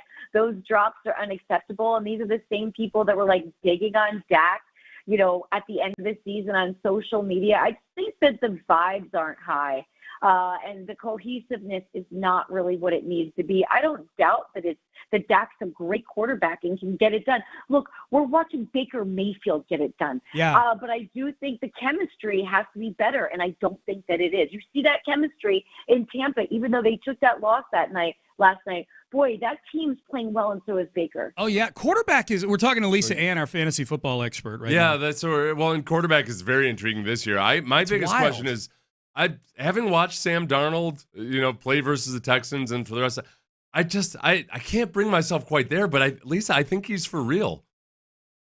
Yeah, we're wondering. Everyone went out and picked up Sam Darnold. Everybody went out and picked up Andy Dalton after that big performance. But at the same time, then next week, when you have to put them in your lineup, you ask yourself, do I believe this? Does this feel right? I've watched how many years of mediocre performances. What am I doing to my fantasy squad right now, right? So that's where we're at, but we're seeing it. Even Kirk Cousins last night, 500 yards. My first thing I did was make sure I wasn't facing him in any of my lineups. I know I'm not managing any teams with Cousins, so I need to see if I'm playing against him, because if so, I'm done for the week already. Hey, but go ahead. Go ahead, Lisa. Finish. Yeah, no, go ahead. I was just about to say we got a bunch of people take your point. Let's go. Yeah. But Sam Darnold, I think you got to believe at this point. I'm sorry to say, it's gross. Yeah, no doubt. Hey, before we get this feels great. It's like old time's sake. We got texts coming in, people wanting lineup advice. Real quick though, you're up in New York. Give us the feet on the ground of the drama going on with Saleh and Rodgers and everything up there. What's your take on that? Well, luckily we have Greeny in New York to diffuse it all, because he's such a Jets fan that he can tell the story better and make it not seem as stressful. So I'm more intrigued of how it works out this weekend with them having that early start. Alan Lazard getting in there is just really showing us that Rodgers needs that comfort. It doesn't really have it with Wilson yet. Devontae Adams, would this be able? They don't have the cap space. This is where this isn't making a lot of sense, but there's a lot of talk, but they're definitely taking over the conversation from the lukewarm, what everyone expects of the Giants, especially with no Malik Neighbors potentially due to this concussion. Yep. All right, let's get to the text here, Lisa. They're texting in. They want your advice on stuff. Zach Moss, who's going against the Ravens, or Kareem Hunt, who is back in Kansas City now? I think you got to go Kareem Hunt. I think Kansas City is going to be like an all hands on deck. No Rashee Rice. You're still banged up in that running back room. Zach Moss has been sharing a lot of his work. So I'm going to go Kareem Hunt, because this is the weird things that Kansas City does. Yeah. The other one this guy has is Bears or Raiders defense, which without looking at opponents, I'm like, well, of course the Bears. But the Raiders play Bo Nix and that anemic Denver Broncos. Yeah, and they just had a good win. They're going to take a good loss, so I would definitely go there as well. Yeah, there you go. Garrett Wilson or Michael Pittman this weekend? Man, can you believe you're asking yourself? These are both first-round draft picks, and you're like, this is trash. But Garrett Wilson just doesn't seem to be connecting, and I worry so much with these players in international games and cleats and fields, so I'm going to go Pittman.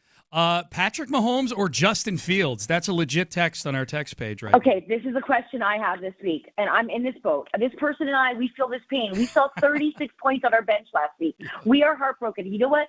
The Kansas City Chiefs, they're not playing for fantasy football team managers. They're paying to win every week, and we don't know how. I'm playing Justin Fields this week.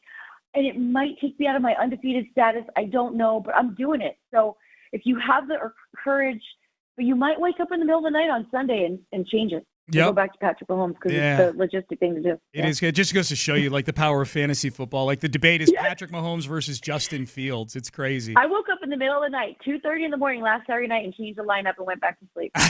Well, that's par for the course for you. That's Your middle of the night routine is much better than mine. Yes. I heard you had quite an episode. Yeah. My gosh, are you okay? Who knows? I'm going to go to the doctor after this. We'll find out. I feel fine. I do feel like I just played a football game. He feels fine on the air, but just a peek behind the curtain, when you stand up out of that chair, it's tough to watch. It's rough. So for the people listening, I fainted 3 times in the middle of last night. I hit my head, I hit my butt, I hit my ribs. I don't know what I hit them on. Each time I woke up wondering what's going on here. And then I would pass out again a few minutes later, and I'd wake up on the floor thinking, why am I sleeping on the floor? This is weird. The worst part about that is, as a former NFL player, for your grandkids someday, you should have a great story of, like, who hit you the hardest, Grandpa? And the answer is the floor. My own limp body weight. You're right, hitting the floor. So I'm fine. No, I'm good, Lisa Ann. You're better about. Oh, my gosh. Yeah. Okay. Oh, boy, that's a rough night. Yeah. It's a stupid night. I was dehydrated. It's my own fault. Unbelievable. I got it. Lisa Ann, do you remember Tom Herman's old urination chart where it showed you championship level urination? Is that light, almost clear urine? I was way in the Loserville. Scrub. Yeah, you were scrub urine is what you were. Oh, man. All right, Lisa, one more. This guy wants to know the Bills defense versus the Texans, or Pittsburgh versus the Cowboys? Sad to say, but you're going to have to play Pittsburgh up against Del Cowboys. Yeah, I wanted. think that Pittsburgh is going to win this game, and you're going to lose this in a horrible fashion. I wanted to put your feet to the fire. Anything involving the Cowboys. That's from Derwin. I don't want to play Pittsburgh the week after a loss. Yeah. And that's what just is happening. Tomlin is not going to lose 2 weeks in a row. So I'm already like, we're done. Yep. We're done. There you go. You can get her on Twitter at @TheRealLisaAnn. Get her on Instagram as well. She's the best. Lisa, we enjoyed this. I'm glad we did this. Enjoy the games this weekend. Thank you all. Have a great time this weekend watching the games. I miss you all as well. Thanks for having me. All right, Thanks, anytime. Lisa. We'll do it again down the road. Appreciate that. That's the great Lisa Ann joining us here. Feeling great empathy for Seth Payne. That was my big takeaway from that chat. That was nice of her. Yeah, she was clearly listening early. She loves 5 Reasons I Hate You. Oh, she does? Yeah, okay. she I loves felt like that. I had a hard time bringing it today. Yeah, no, you're good, man. You're good. How good was the You know Texans? who's super happy? Huh? The dude I wished death upon.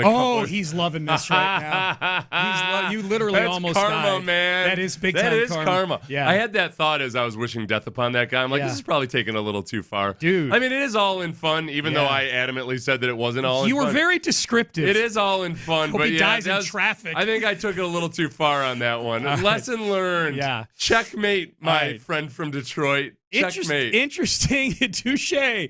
Interesting report from out of the Texans locker room following the Jags game. I think Texan fans actually, by and large, are pretty excited about this, but this was interesting. James Palmer had this, and we'll let you hear what it is coming up next. Mo Karam Law's got you covered. If you've been in an accident, if you had a slip and fall and it was somebody else's fault instead of your own stupid fault like me. You've been in an accident.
access, exclusive content. Sports Radio 610. The Texans play here. An Odyssey sports station. It's a Football Friday on Sports Radio 610. Here's Payne and Pendergast. All right, Payne and Pendergast. We'll get into the Texans and the Bills here in the 9 o'clock hour. We're going to get you ready for this game. This was some interesting audio, though, from James Palmer. James Palmer, former NFL Network, now with Underdog Fantasy. He was at the Texans and Jags game on Sunday. He was in the locker room following the game. And this was interesting because we saw the D'Amico pep talk after the game. It looked like any other, not pep talk, but like the post-game speech. He was fired up. Everybody was fired up. But apparently by the time James Palmer got there, everybody was not fired up. I went down to Houston, saw those Texans get back on track, kind of, with a win over the winless Jaguars. C.J. Stroud has a game-winning drive. I get to the locker room. It's a ghost town. It was the worst winning locker room I have covered in 15 years of the NFL. I mean, my head's on a swivel. I'm like, did they not just have a game-winning drive, score with seconds left, and win this game? And there's nobody to be found. Guys who are in there are not talking. I go up to Stephon Diggs. Hey, man, you want to chat? I'm not talking today. Okay. Laramie Tunsil talked for like 30 seconds. And I'm trying to dig going like, what am I missing something here? Okay, so it's one of two things. Without knowing the answer, it's one of two things. Either they're bummed out about how they played in the game, social. They're just upset with they saw a mean tweet or something like that. Now, James Palmer, it should be pointed out, one of the reasons James does a very good job at his job. He just got caught up in the wash at NFL Network where they're getting rid of everybody. Yeah. Everybody's going to join him at some point. From the time when I was first here and he was at CSN Houston, James Palmer does a really good job forming relationships with players. He's a reporter. He's not an opinion giver, so he's never really printing anything about them that they wouldn't like. And he does really nice pieces on them, and he forms he's got a youthful vibe to him. Yeah. And players generally like talking to him. So for James especially, to walk into that locker room and have a few guys that he's probably done long interviews with before just completely turn down talking, that's notable. That is notable. Yeah, that is notable. So why is that the case? Well, thankfully, Detective Palmer did a little bit of digging to find out why. And then I kind of got to the bottom of it, making some calls and some texts. This is a team, Steve, that I think everybody had as a Super Bowl contender after C.J. Stroud's unbelievable rookie season. Then they just get destroyed by the Vikings 2 weeks ago. Eke out, like I said, a win against the Jaguars. And essentially what I was told was, we cannot keep playing like this if we want to get to the places we believe we can get to. And my thought is something was said post-game by D'Amico Ryans to try to get yourself right because we have a game against Buffalo. Good to hear the players realize that. And I think that's what the sentiment from D'Amico has been during the week. Bobby Slowick yesterday just flat out saying we gotta be able to run the football. We just play cover 2 shells versus all the time. And nobody has faced more cover 2 this year than the Houston Texans. That's they are, every team is going out there and just trying to take the top off of this potential receiving threat. When teams do that, you should be able to run the ball. It should be relatively easy. Mm-hmm. That's the frustrating thing about it. So this week, this is what the Bills do every week anyway. So other teams have kind of tweaked their scheme to accommodate the fact that the Texans have so many receiving threats. The Bills are just going to go out and play their normal defense. Yeah. Part of that normal defense includes being kind of soft versus the run. So if you can't run the ball versus the Bills, where they're almost conceding it a little bit, and if you can't get yourself into better down and distance situations, then it's a real issue. So that's where I'm looking at this game. Somebody had earlier asked, well, if the Texans win but they only squeak it out, are you still going to feel like, okay, well, this is a better team than maybe they were before? It depends on the nature of the game. If it's close, if they win and it's close and ugly and they shoot themselves in the foot a lot, I'd actually get kind of excited about that because they've been doing that against bad teams. They've been making it closer than it needs to be, and they've been hurting themselves as much as anything else. Yeah. If they actually beat the Bills while hurting themselves with some penalties, I'd say, all right, well, they've definitely got to fix that, but that's at least a team that can play a sloppy game and still beat a good team. They haven't beaten a team yet that I expect to be in the postseason this year. Yeah. Okay, so that's kind of where, I don't expect the Colts to be in the postseason. I expect the Colts to be the second best team in the division. I said that before the year, and as of right now, they are. I don't expect the Bears to be in the postseason this year. Didn't before the season, Jag be in the postseason this year, and did not before the season. I expect the Bills to be in the postseason, and the Bills, though, so far this season have their best has been much better than the Texans' best. My promise, I will reiterate, that I said earlier in the show, and I've been saying all week, I promise it after this game. I don't care what the win looks like. The Bills are a good enough team where I will be happy to get the win. The way D'Amico talked about this Jacksonville game, whatever it takes, whoever it takes, and for however long it takes us, I will accept this one. There will be no negative Nancy in the postgame or on Monday from me if they win this game. There you go, Sean. Yeah.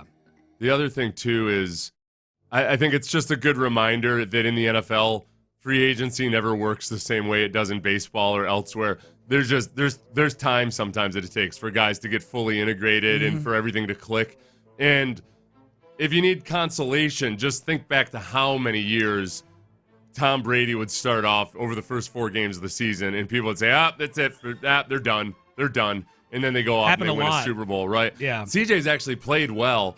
It's not the fireworks that we anticipated. The Texans are the 8th scoring offense right now, which feels strange and weird because it doesn't seem like it seems like they should be smack dab in the middle, and yet offense around the league is down. Yeah, they've had 2 games where they scored 19 points and 7 points, and yet that's good enough to be in the bottom quartile. Bottom 8th of the top quartile. Bottom quartile. In the upper quartile of winners, we're in the top quartile of that upper quartile. Not quite there, but, I mean, they are in the upper quartile. So, yeah, I in any way can get it this weekend is good to me. If there's 10 penalties and they win, I won't even bitch about the penalties on Sunday and Monday. If they went to 33 teams, would you want 3 11-team conferences? 3 11-team. What do we call a third of something? Is there a fancy word for it, like quartile is for a fourth of something? Third. Yeah. There's not a third aisle or a tree aisle or Probably, something like that? but I don't know what it is. Yeah, I don't know what it is either. I've got 3 concussions right now, Sean. Which they say is bad. Yeah. A lot of people worried about you on the text page, man. I just want you to know. I appreciate everybody's people sending concern. their love. Seth, you got to remember, I started off at a pretty low baseline, so this isn't. You're like, Seth always sounds good. How would I know? You're still having a hell of a show. There's a lot of people jealous that Lisa Ann kind of checked on you during that interview. That's so sweet. Yeah. Like, boy, having Lisa Ann checking on you in a sweet voice is a dream. Yeah. People are jealous. Yeah. That's all. Thank you for all of your concern. Thank you for the tips and advice. Yeah. I got a little chippy earlier on. Then I realized people are just being nice. Yes. Yep. Good suggestions, all of them. How have you been this week? Like, has the Diggs drama been as much as you thought it would be this week? No. I'm a little disappointed, honestly. I think in Buffalo, they're kind of reeling from the Ravens loss. I also do think, now I don't know. I'm not talking to Buffalo fans up there, but I'm talking to a lot of media people. I've been on up there a lot this week. And most media people that I talk to in Buffalo say something along the lines of, look, you can paint it out like it was awful all the time, but that's not accurate. It was just always maybe a little something there, and that over time, some people just have an expiration clock, and that's what it felt like. And not to mention, it made sense in a lot of ways. The Bills said goodbye to multiple free agents who they would have loved to retain, but they just didn't have the money to do it. So if you're going to kind of rip the Band-Aid off right now, I think they look at, okay, if we could have figured out a way to keep Stephon Diggs, who isn't getting along all that great within the organization, what are we really accomplishing anyway? Even if he didn't have any issues, he's an aging wide receiver, and we're trying to kind of reset the financial structure. Yep. I do think the Bills offensively and the not without having Diggs has been one of the. That's been one of the bigger surprises this season so far. This is what they're concerned about in Buffalo, is that they haven't been explosive in terms of getting big plays downfield. They've been spreading it out horizontally a lot. And sometimes that's the kind of stuff that looks really good at the beginning of the season, but then teams start to figure it out. And that's where you wonder how well is this Bills offense going to age if they don't really get a viable deep threat That's element. where their decision in the draft to trade out of where they were and move into the early part of the second round and let Kansas City get Xavier Worthy, and then they drafted Keon Coleman. Keon Coleman, who's a joy in press conferences, he's hilarious, but he also does not get a lot of separation. He's a bigger-bodied guy. Yeah. Guys stick to him, but he's able to kind of body his way. Xavier Worthy would have been an interesting one because he solves that problem for them. Like he's a down. No, they're both rookies, so who the hell knows? But that's what surprised is them. That would have been a perfect fit, I think, for them, right? Yeah, there. for what they need. For what they need now. Yeah. So that was interesting. My buddy Wallace tweeted this yesterday. I'm curious your thoughts on this. You've had people. I haven't read this yet, so I wanted to give you my honest, genuine reaction. Okay, good. You've had people give you tickets to things before, right? Mm-hmm. We all have. Wallace has a lot of people he gives tickets to, myself included, from time to time.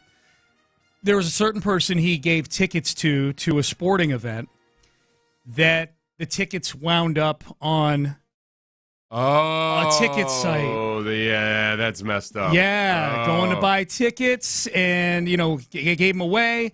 And somebody else needed tickets. Does something Wallace himself could have done if he had known it wasn't going to go to a friend. Yeah, that's messed up. Yeah, sold the tickets and for a lot of money. So Wallace put up this poll. Hypothetically, if you gift someone world-class seats to a sporting event and they sell them, what is a valid reaction? Here are the 4 choices. Valid reaction. The tickets are theirs. Go get your money. Yeah. Call them out. Uh-huh. Be disappointed, but just move on. Mm-hmm. Or why care?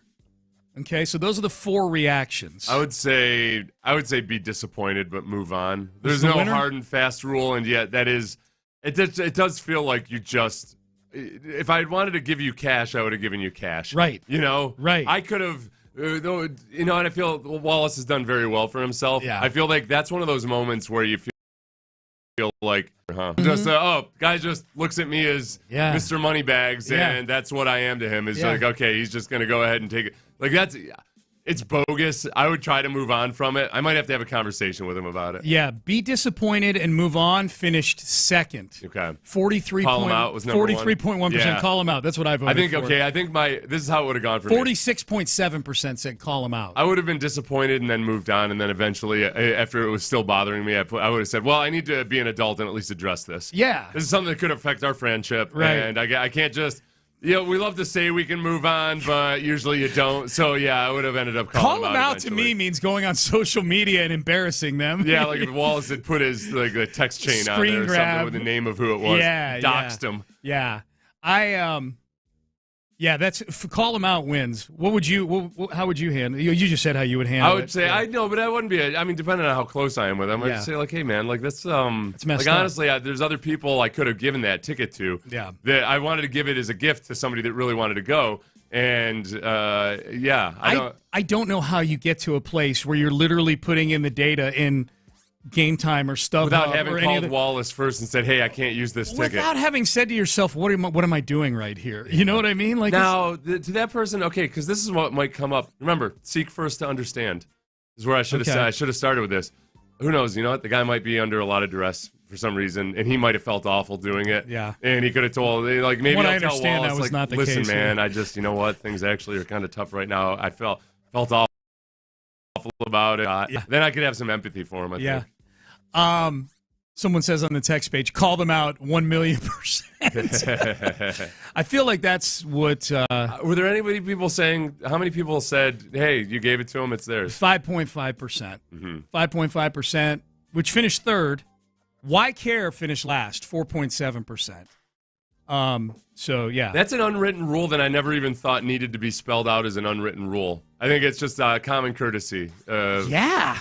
Like, if you can't use the tickets, you give them back. Or, if you were never compelled to use the tickets in the first place, don't take them. Let's test this. Let's test this. Because my gut reaction is that it's wrong. Okay. And yet, when you receive a Christmas present, if it's not something you like necessarily, it's generally accepted that you can go swap it out for something else or return it, right? Yeah, swap it out for something else, but that's different than going and getting American currency for it. Getting money for it. Yeah. Now, have you ever gotten a gift card from somebody and it's somewhere you don't shop or you're just like, I don't really, and you go to one of those websites where you can swap gift cards out for like 80% of the value? Oh, I didn't know those existed. Yeah. Oh, okay. Yeah. No, I've never done that, but I always go do it to honor the gift. I try to go and do like whatever restaurant or store or whatever it is. I like having gift cards. I say go to. I can do it online most of the time, but I like having those. Yeah, well, like remember when I was out to dinner with you? Yeah. And James. Yeah. And who else? It turned out I had a Papa's gift card. Yeah, so where were we? I was like, oh hey, I'm Mr. Moneybags. Yes. So I was like, here. Take Sean, kick up whatever's left. Turns out there was $1.73 on the gift card. Forgot about Touché. I forgot about that. Thanks, Seth. That was. God, where were we? That's going to bother me. It was at the the Mexican place on Richmond and Kirby. El Tiempo? Pico's? No, Chewy's? Richmond and Kirby. Richmond and Kirby. Whichever one. That's Pico's, yeah. Is that Pico's? Papacitos. Papacitos, yeah. Papa's gift card. Yep, that's right. That's right. That's why we went there, because I had a gift card. That's right. For $1.73. All right, Payne and Pendergast with you. The ever-changing odds on where Devontae Adams is going to wind up. We have a bonus now. Oh, it was Vanessa Richardson. That's who we were That's with. who was with us. Yeah. That's right. With bonus odds for Tyreek Hill. The ever-changing odds on where these wide receivers are going to end up. We'll get to the Texans as well between now and the end of the show. Get you ready for the Texans and the Bills. That is coming up next. But first, Texas Star Grill Shop. They've got the Napoleon Grill sale going on throughout the month of October.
Pendergast is driven by West Point Lincoln of Sugarland on the Southwest Freeway. Exit Kirkwood and take the first U-turn at West Airport under the giant American flag.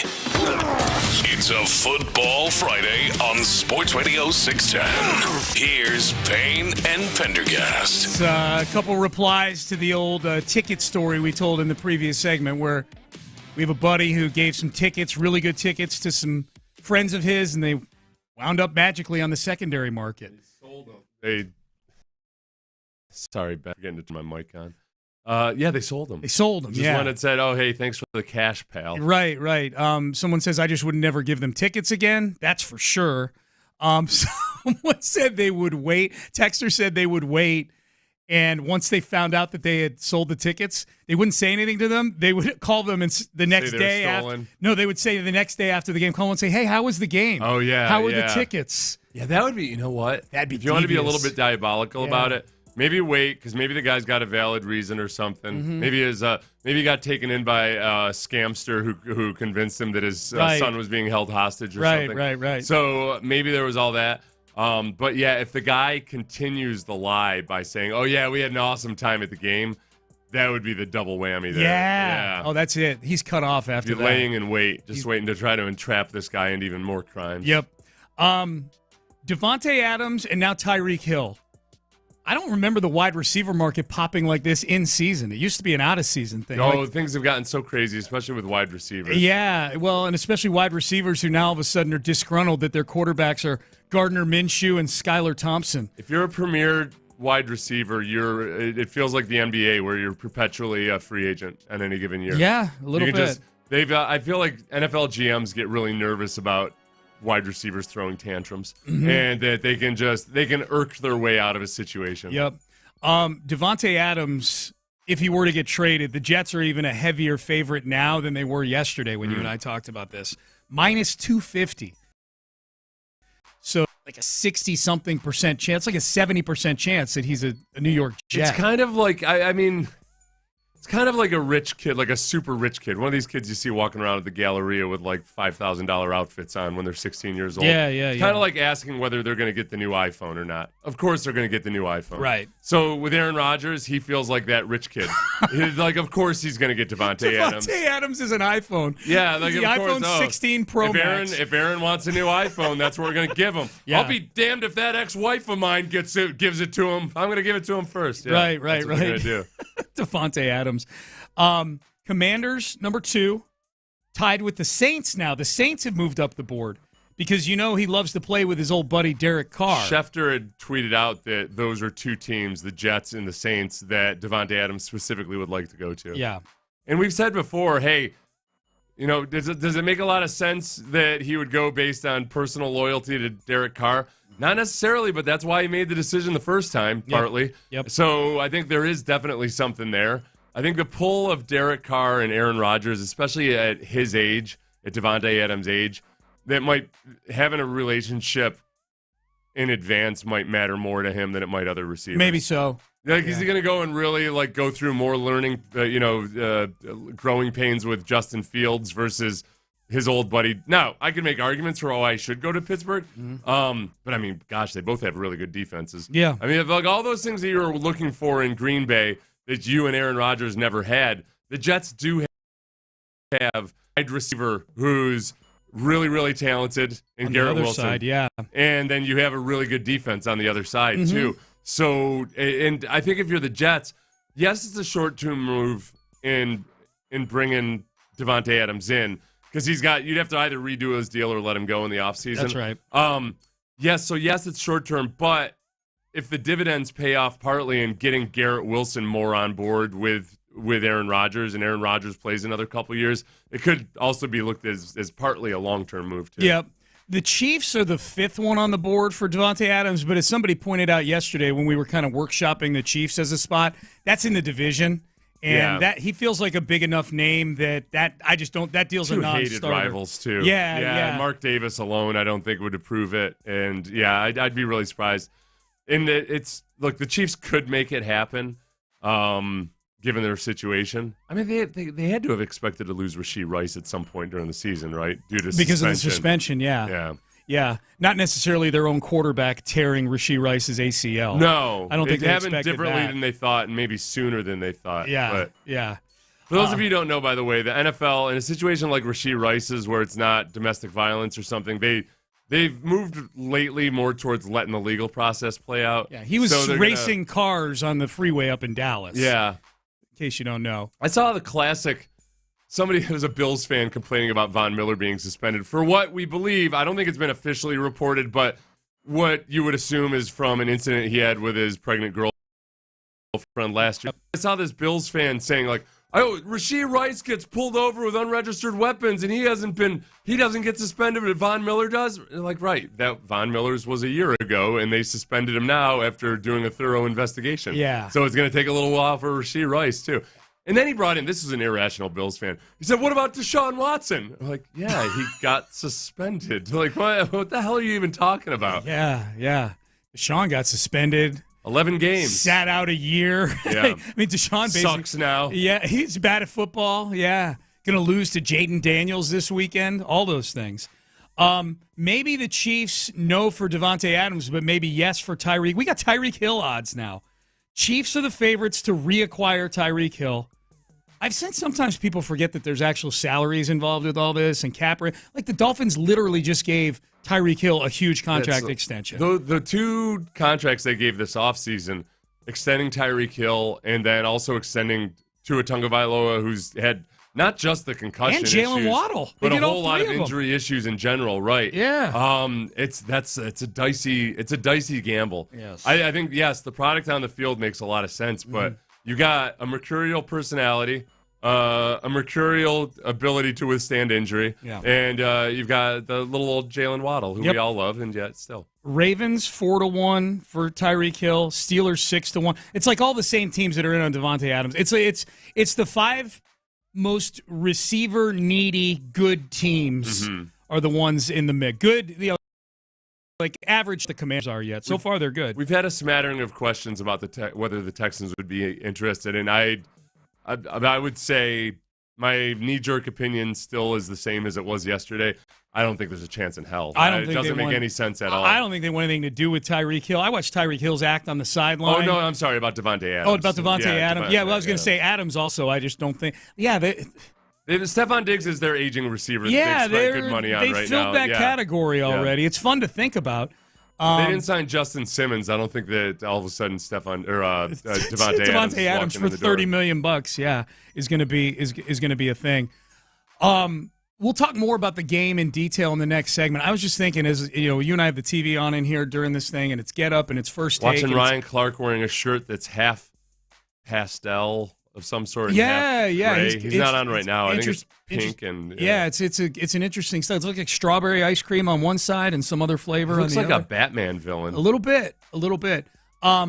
What do you think these shows like this are saying on Monday if the Texans beat the Bills? Are the Texans getting the bottom caption? Are they the best team in the AFC?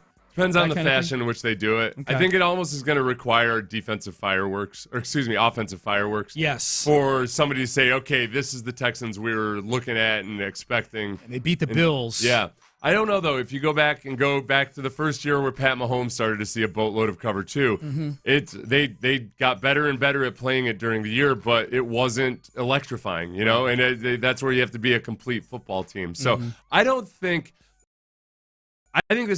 I'm expecting the Texans to clean a bunch of stuff up, and I think going in and seeing a bunch of film of the Bills playing the way they do. They've gone in the first three games, and they saw teams mix it up a little bit and go a little bit out of what they do normally defensively.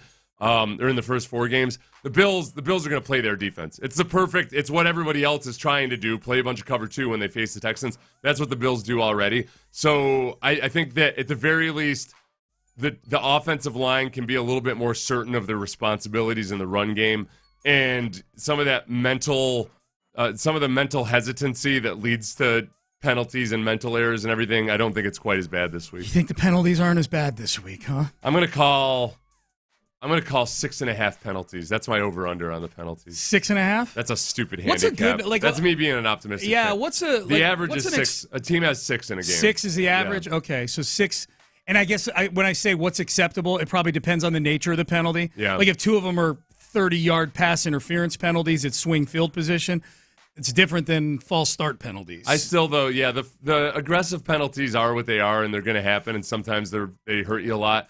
It's the boneheaded penalties that could be very avoidable. Those are the ones that annoy you. Did you see, people are pointing out, we mentioned Rashee Rice. Did you see on TMZ this week that his mom got caught on security video? I was waiting stealing packages off somebody's porch. I was waiting for community notes to pop up on that at some point. Like, please tell me at some point that, like, oh, no, it's actually, this wasn't that. Say it ain't so, Rashee's mom. I've seen no community notes on this. No. I think that it appears that Rashee porch pirate. Yes, that's what it appears. Man, wearing Rashee a Rice jersey. Shirt. It says like Rashee's mom or something on the back of it. Something. It's something very easily connected to Rashee Rice. Yeah. That almost sounds like you're out to get your son. Right. You're doing it wearing his jersey. Yeah. Unbelievable. That's crazy. It's stupid to do anyways nowadays. Feels like she thinks she's Zorro or something. Like she can leave a Z on the. That's her thing. Yeah. She goes right up. She goes right up to the ring, and she's like Rashee Rice's mommy. Yep. She's like the wet bandits in Home Alone. Remember they'd leave the sink on every time they'd rob a house? Was that their thing? Yeah, that was Daniel Stern and Joe Pesci. That's what they would do. They plug the sink? They would plug the sink, turn it on, and so all the houses they robbed would all flood, too. Oh, my God. That's the worst thing I've ever heard. Yeah. They were the wet bandits. That was like that time somebody stole my wallet out of my glove compartment in college and took the time to leave a note that said, bleep you. Well, that is a power move. Bothers me to this day. Because I definitely know it was the guy who's, I'm pretty sure it was the kid whose parking spot it was. Oh, yeah. Because I would habitually park in it. Okay, and he stole your wallet? I got to give him credit. I got to give him credit on that one. Okay. No, but it was one of those. You just tip your hat. It was one of those parking lots where people had assigned spots, but nobody really followed it except for this guy. Yeah. So it got to a point where I'm like, no, screw you. And, that's why I took the time to send the note. All right, keys to the game for this weekend. We're going to get you ready for Bills-Texans. Prediction for this weekend as well. We'll do that next. But first, Seth, you got yourself an injury report. The injury report. Seth Payne is injured but recovering. I might have emergency room later to find out if I have broken ribs and or a concussion. Not the Texans. I'm disappointed in how many of you have texted in saying, like, well, yeah, you sound concussed, but you usually sound concussed. You can all go die. As far as the Texans injuries, look, Joe Mixon, Dameon Pierce, and Barnett were all out of practice for the last 2 days. We'll see what happens today. Tunsil upgraded to limited. Titus Howard shows up on limited with a hammy. But then Tank Dell and Jimmy Ward, both limited but practicing. That's your injury report brought to you by Mokaram Injury Lawyers. Say it ain't so. The Astros season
It's a Football Friday on Sports Radio 610. Live from the Twin Peaks studios, here's Payne and Pendergast. All right, here we go. This is a good text. Monday.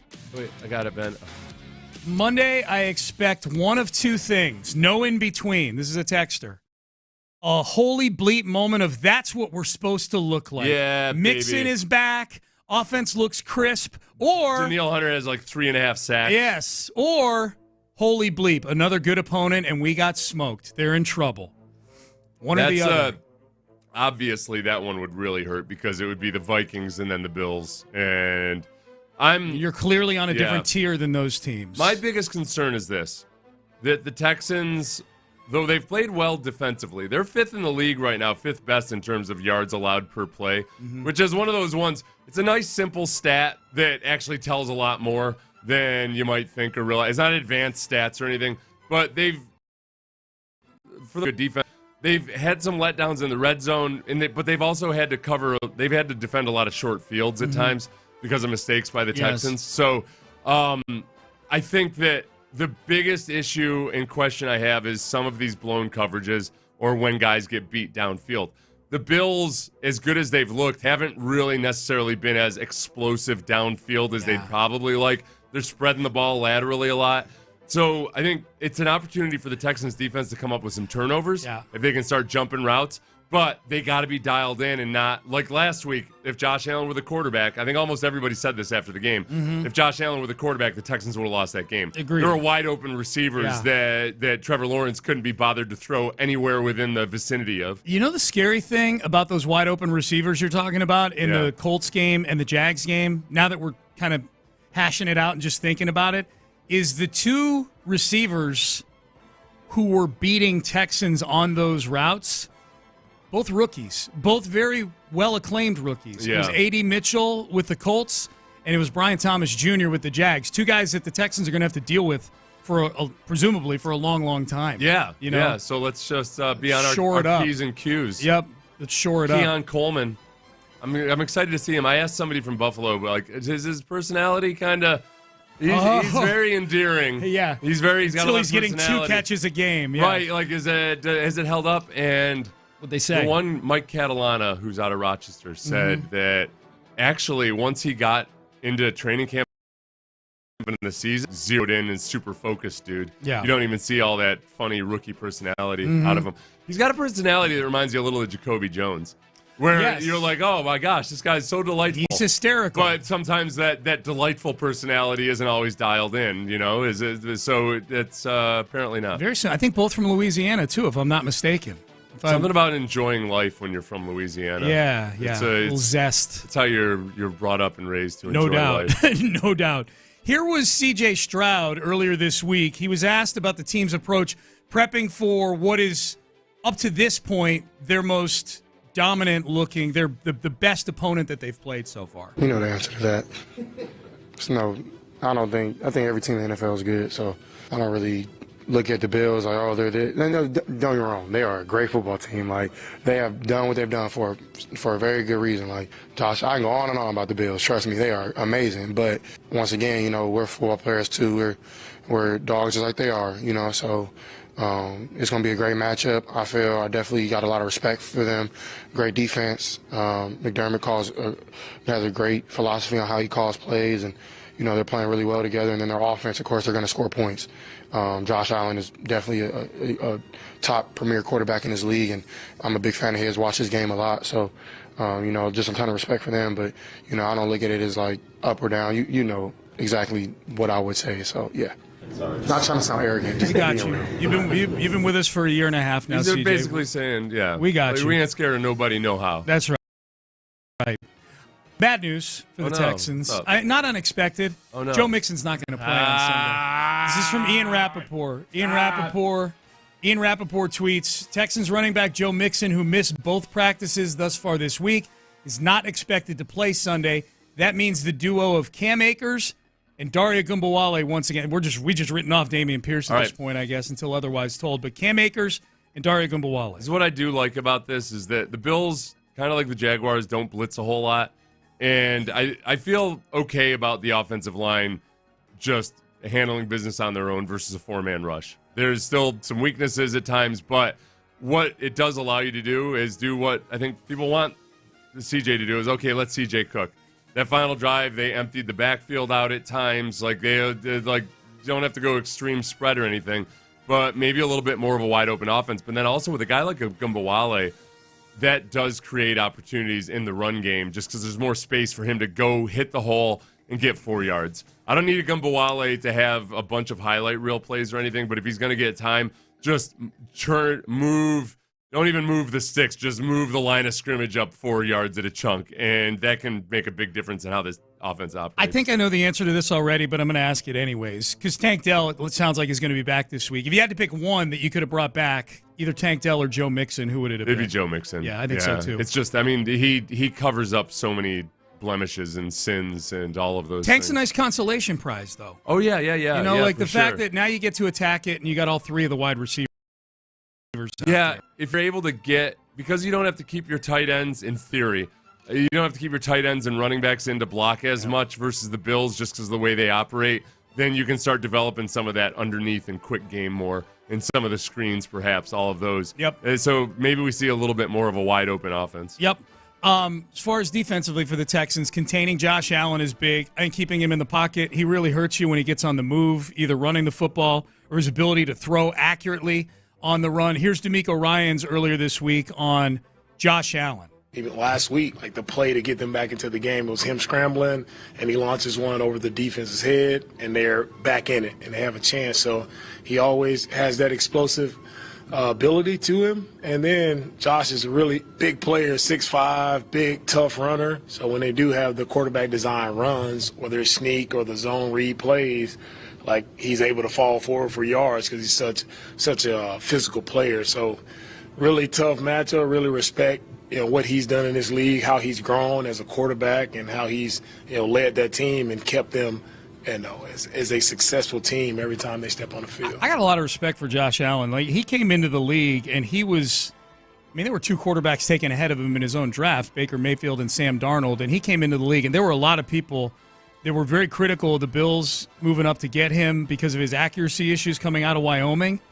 He's become a really, he's not pinpoint, he's not CJ or Mahomes or anything like that in terms of being pinpoint accurate, but he can make really difficult throws accurately, and he's a totally different guy than the guy that came into the league. Yeah, he's become the real dude. Yeah, this year especially, he's been operating and like he's taken that next step to distributing the ball evenly across different people. Yeah. Now, this is the difference, and this is where they've been better than the Texans. Their two really impressive victories were against bad teams. So they did what good teams should do versus bad teams. They beat them into the turf. Yeah. That's where the Texans have struggled. So at the same time, though, I think some of it that gave the impression of this Bills team being an unstoppable force was a little bit premature. Little fugazi. Like obviously, that Ravens game told a different story. Yeah. So I think they're still a very good football team, and lots of great teams take one on the chin early in the season, or even late in the season. So it's just that it was probably nice to see that, because it's whether the players need this or not, but as a fan, I feel more like, oh, okay, they bleed. They're human. Right, It's not an unstoppable. So when Ivan Drago, Rocky finally sliced his face open with a punch. Yeah. Like, aha, the Russian is cut. Mm-hmm. The Bills are the Russian in this I don't care case. what kind of chemicals you've been pumping into your veins with your Soviet doctors, you Buffalo Bills. That's right. Whatever you're smuggling across the border from Canada there. Yeah. Take that. Protecting C.J. Stroud will be big. Interior of the offensive line has to have. Forget about running the football. They need to run the football, obviously. I think the matchup on defense I'm most concerned with, the matchup for the Texans offense versus the Bills defense, is Ed Oliver lined up over whoever he lines up over on the interior of the Texans offensive line. Yeah. That's a tough one. Ed Oliver's really Kenyon good. Green has had some rough snaps. I think I still feel good about Kenyon Green. And that's what I'm trying to remember. It's really hard when you're a fan, I've found. But guys do get better over the course of a season, particularly where you're saying, okay, where does this team, how do they need to get to that next step or that next level? I think Kamari Lassiter has played great by rookie standards, but he's got to clean a few things up. Offensively, I think Cade Stover has potential, and he's shown improvement as a blocker, but he's still got to clean some things up. Mm-hmm. Kenyon Green's the big X factor of, all right, can he really develop into a guy that you really trust out there and that you can, you don't have to help him out necessarily. In the run game, the entire offensive line, just working on that coordination and timing, all of that, it can get better, but we're just, we're getting on a tighter and tighter timeline. Yeah. And this week, you're going against a softer run defense. I don't want to call the Bills a bad run defense because it's almost by design. They're bend but don't break. But they're, like you saw in the Ravens game last week, they're a bad run defense versus Derrick Henry. Yep. So I really wanted to see Joe Mixon. I did too. But I'd also like to see, if they win this game without Joe Mixon and maybe Joe Mixon comes back for the rest of the season, then I'll feel that much better about this victory with no Joe Mixon if they can pull it off. I'm confident if they block it well, that Cam Akers can get the requisite amount of yards all these plays are meant to get when they're blocked. Well, and even Gumbawale too. Yeah. It's just he doesn't have to. One thing Gumbawale understands is like what you try to tell all the running backs is like get 3 yards, 3 yards. Yeah. Everything after that is the bonus. It's reliable. Break it or whatever, but don't be trying to run a masterpiece of a run every single time. And we'll see. It's a big week for Bobby Slowick. I'm gonna put the over/under at Diggs receptions.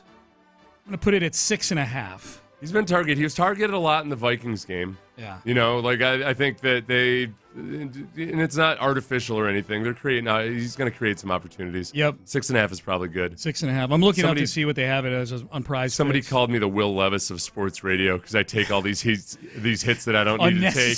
Unnecessary hits that are my own fault. My God, you're right. I've taken 4 legitimate shots to the head in the last 7 days. It's true. Oh, my God. Which I feel I'm pretty impressed with myself that I don't think I've been concussed in any of them. I haven't shown any signs as diagnosed by myself or you. The total, no, you've had a good show. I told you this during the break. I hit my head on concrete 3 times last night, and you sounded amazing. Yeah, I'm pretty sure my rib is broken. The total for Diggs is 5. The total on Prize Picks is 5 receptions. Mm-hmm. I think he goes over that. Yeah, I'd say over, too. Total's 57.5 yards. I go over that, too. He's got 35 targets so far in 4 games. So, I mean, that's 8 targets is what he's forecasted for on Prize Picks. Yeah, so that's not, I would definitely go over 5.5. Yeah, I think I'm looking forward to it, man. I need this Diggs drama to get amped up a little bit. I feel like the first catch or the first big hit, little trash. Final. Here it is. That's when we'll finally get that. John Lopez, Reggie Atatula are here. What's up, gentlemen? What's happening, man? How are you? I'm good. I'm just trying to see if Seth's eyes are dilated. He's I've been fine. staring at him. It's good. Don't worry. I've got a dentist appointment. Okay. No, they're medical professional enough that... Are you getting anything painful done at the dentist? No, they're just taking a temporary crown off and putting a new one on. Okay, nice. On a dead tooth, so it's not a big deal. I think back in the day I would have just had it pulled, but today's not that day. Yeah. How are we feeling about this game? I'm pretty amped up for this thing, man. I'm feeling pretty good about it, Yeah. but I'm with Seth. I feel like I think they're going to do okay in the run game. Or was that you that said that? I think if it's blocked well, Cam Akers will get some yards. Big if. Huge if. Huge if. Huge if. Big no if. question. Yeah. How you feeling, Reginald Atatula? Cautiously optimistic is the way that I'll describe it, because there are opportunities for them to remedy some things. But I'm not going to be the one that is assuming that those things will get done. I can't pick them. Yeah. I cannot pick them this week. I can't, 4 games of this, 3 games of all the penalties, 4 games of just coming in afterwards being like, all right, cool win. But what was that? This is why it's important right now. This is a pivotal game in that it's very clear that they're not playing up to expectations or their own standards. They've got all these penalties. They've got too many missed assignments and run games. Defense at times, just too many mental errors, but they've played solidly enough. I think that what I worry about is that this team does themselves, and that's great. Mm-hmm. But that can turn into a bad thing when you're pressing, frustrated, and then it becomes a self-fulfilling prophecy where you're making more mistakes because you're pressing so hard. Yeah. So play. It's good that these guys are tough on themselves, but just go out and let it hang out, play clean football, and get a victory versus a very good football team. Absolutely. Absolutely. I'm going to see the new Joker movie tonight. Don't. Nice. Don't go. All right. Don't go? Don't go. Why? 47% on Rotten Tomatoes. Rotten Tomatoes. I put a lot on Rotten Tomatoes. Well, the big thing is it's not so much the movie. The River Oaks Theater's reopening. Yeah, I saw that. Yeah, so reopened last night, so we're going tonight. Apparently it's god-awful. The theater? The movie. Oh, okay. The movie? Yeah. Oh, okay. Well, I'm not god-awful. You went from 47% to now god-awful. That's good. Hold on. 47% by who? The critics or the audience? 47 and 48. 47 and 48. Okay. Yeah. Maybe expectations were a little bit too high. Maybe. Also, right? This is the thing, right? The audience score you can almost throw out the window because it's a musical. And audiences just, when they hear musical, they go, I'm out. The Joker's a musical? Part 2, yes. What? Part 2 is a musical? Yes, it is. Holy Hence cow. my point. Yeah. I didn't sacrifice my brain for this. I'm going to need extra edibles for this one. It tells you. All right. Oh, no. I went to a musical. A family member of mine has discovered edibles, and because he doesn't want to drink anymore. Right. Yeah. We got to the point we're taking my mom to a musical for her 70th birthday party, and New York, I remember that. Yeah, and this guy is not a big musical guy, and about midway through, I could tell when the he's kicked me. He was having too good of a time. I'm like, oh, really? It's annoying me that you are so into this right now because you were not selling against this. He was having a grand old time. Okay. Yeah. All right. Well, he just clinched it then. All But right. he's also he was an annoying drunk and now he's an annoying stoner. Yeah. Look out, River Oaks. Here we go. Shawnee's coming through. Famous last words. Look out, River Oaks. That's right. Give me your review though afterwards. I will for sure. I will. All right, we are done. We're out of time. Sorry we went over, guys. Seth, it's all right. Get well. Oh yeah, I will. Okay, all right. Sure. All right. It's the subconcussive hits that really. And I mean it. Antibodies to you, and I'll see you on 9 a.m. on Sunday. Okay. All right. Reggie Atatula, John Lopez, Figgy Fig, they are in the loop. You're listening to KLT HD2 and Odyssey Station. In the Loop starts now. That's right. You're starting right now on a Football Friday in the Loop. You've got John Lopez, Figgy Fig, and myself, Reginald Atatula, hanging with you. A little concerned about Seth, to be completely honest. Just, I'm not gonna lie. I texted, he's walking like me in the mornings. I texted Sean about this in the midst of the show. I was jubilant when I found out that someone had brought him sustenance. Like I can feel my ribs moving. Oh, like they're shifting around, but that might just be an intercostal. I don't need to hear that. I didn't need to hear that. Yeah, so important for our guy to get right, but also like how important is this game as well? 713-572-4610. That's what's going on the text line. We also have the Twitch and the YouTube going, and of course the Odyssey app always there. Butter, dude. I'm telling you, your transitions are butter. Innately. I don't know if my brain is just wired in a particular way. He's the transition king, man. I'm not taking that accolade just yet, but I try. But I mean that one is sincere. Like we got to talk about something difficult and try to see if he can transition out of that. Oh wow, that might be I don't know how good of a segment that would be. We might need to see if y'all can set up an audio obstacles course of sorts for me to see if I can navigate it. No, I'm sincerely concerned about our guy Seth right now. Yeah. What do we got, like a punctured lip or a rib or something? I think I don't know. He's like got broken there's ribs, there's head injuries, there's just ribs. Yeah, he's got it's compounding. That's really the issue. It's if it was one of all of these things. He's got plenty of ribs. Yeah, he's got extra ones to spare. Yeah. Is that how they came up with spare ribs? He's good. But yeah, look, how important is this game for the Texans and for all of the parties involved? 713-572-4610, because there's a lot of folks you can point to. You know where I'm going to go on this. And first and foremost, clearly you're going to talk about Foley Fatukasi, right? I am not. Neither am I going to talk about Dare Agumbawale. No offense. You better put some respect on this man. I know I am. I respect him. Hey, that's the reason they won last week, man. This is what talk about it. Tell them. Let them know. We like audience participation, correct? Whether it's Twitch or YouTube or text board. Although I don't know how much participation I'm going to particularly have, because pulling the curtain back, I realized I did not have my computer plugged in, and it is about to die. It's dead. It's not actively dead yet, but it's going. I'm watching the life drain out of it. 40 years old. My hand stays down. Not you, Seth. Hands in the pockets. Don't raise your hand, Seth. Yeah, Seth, just try not to move too much. But I think the Texans have an opportunity via the Astros in terms of how big this game is. On the field, we're going to talk about it. On the field, we know they got to put something. They got to put something out there that wows us a little bit. If you can be wowed a little bit, I want to be wowed a little bit.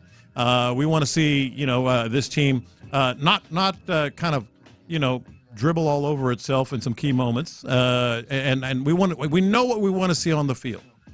I think if that happens, I think it even compounds itself more off the field and in this city. Because let's talk about what we're going to see. You and I were talking about it before the show, which is a game for us.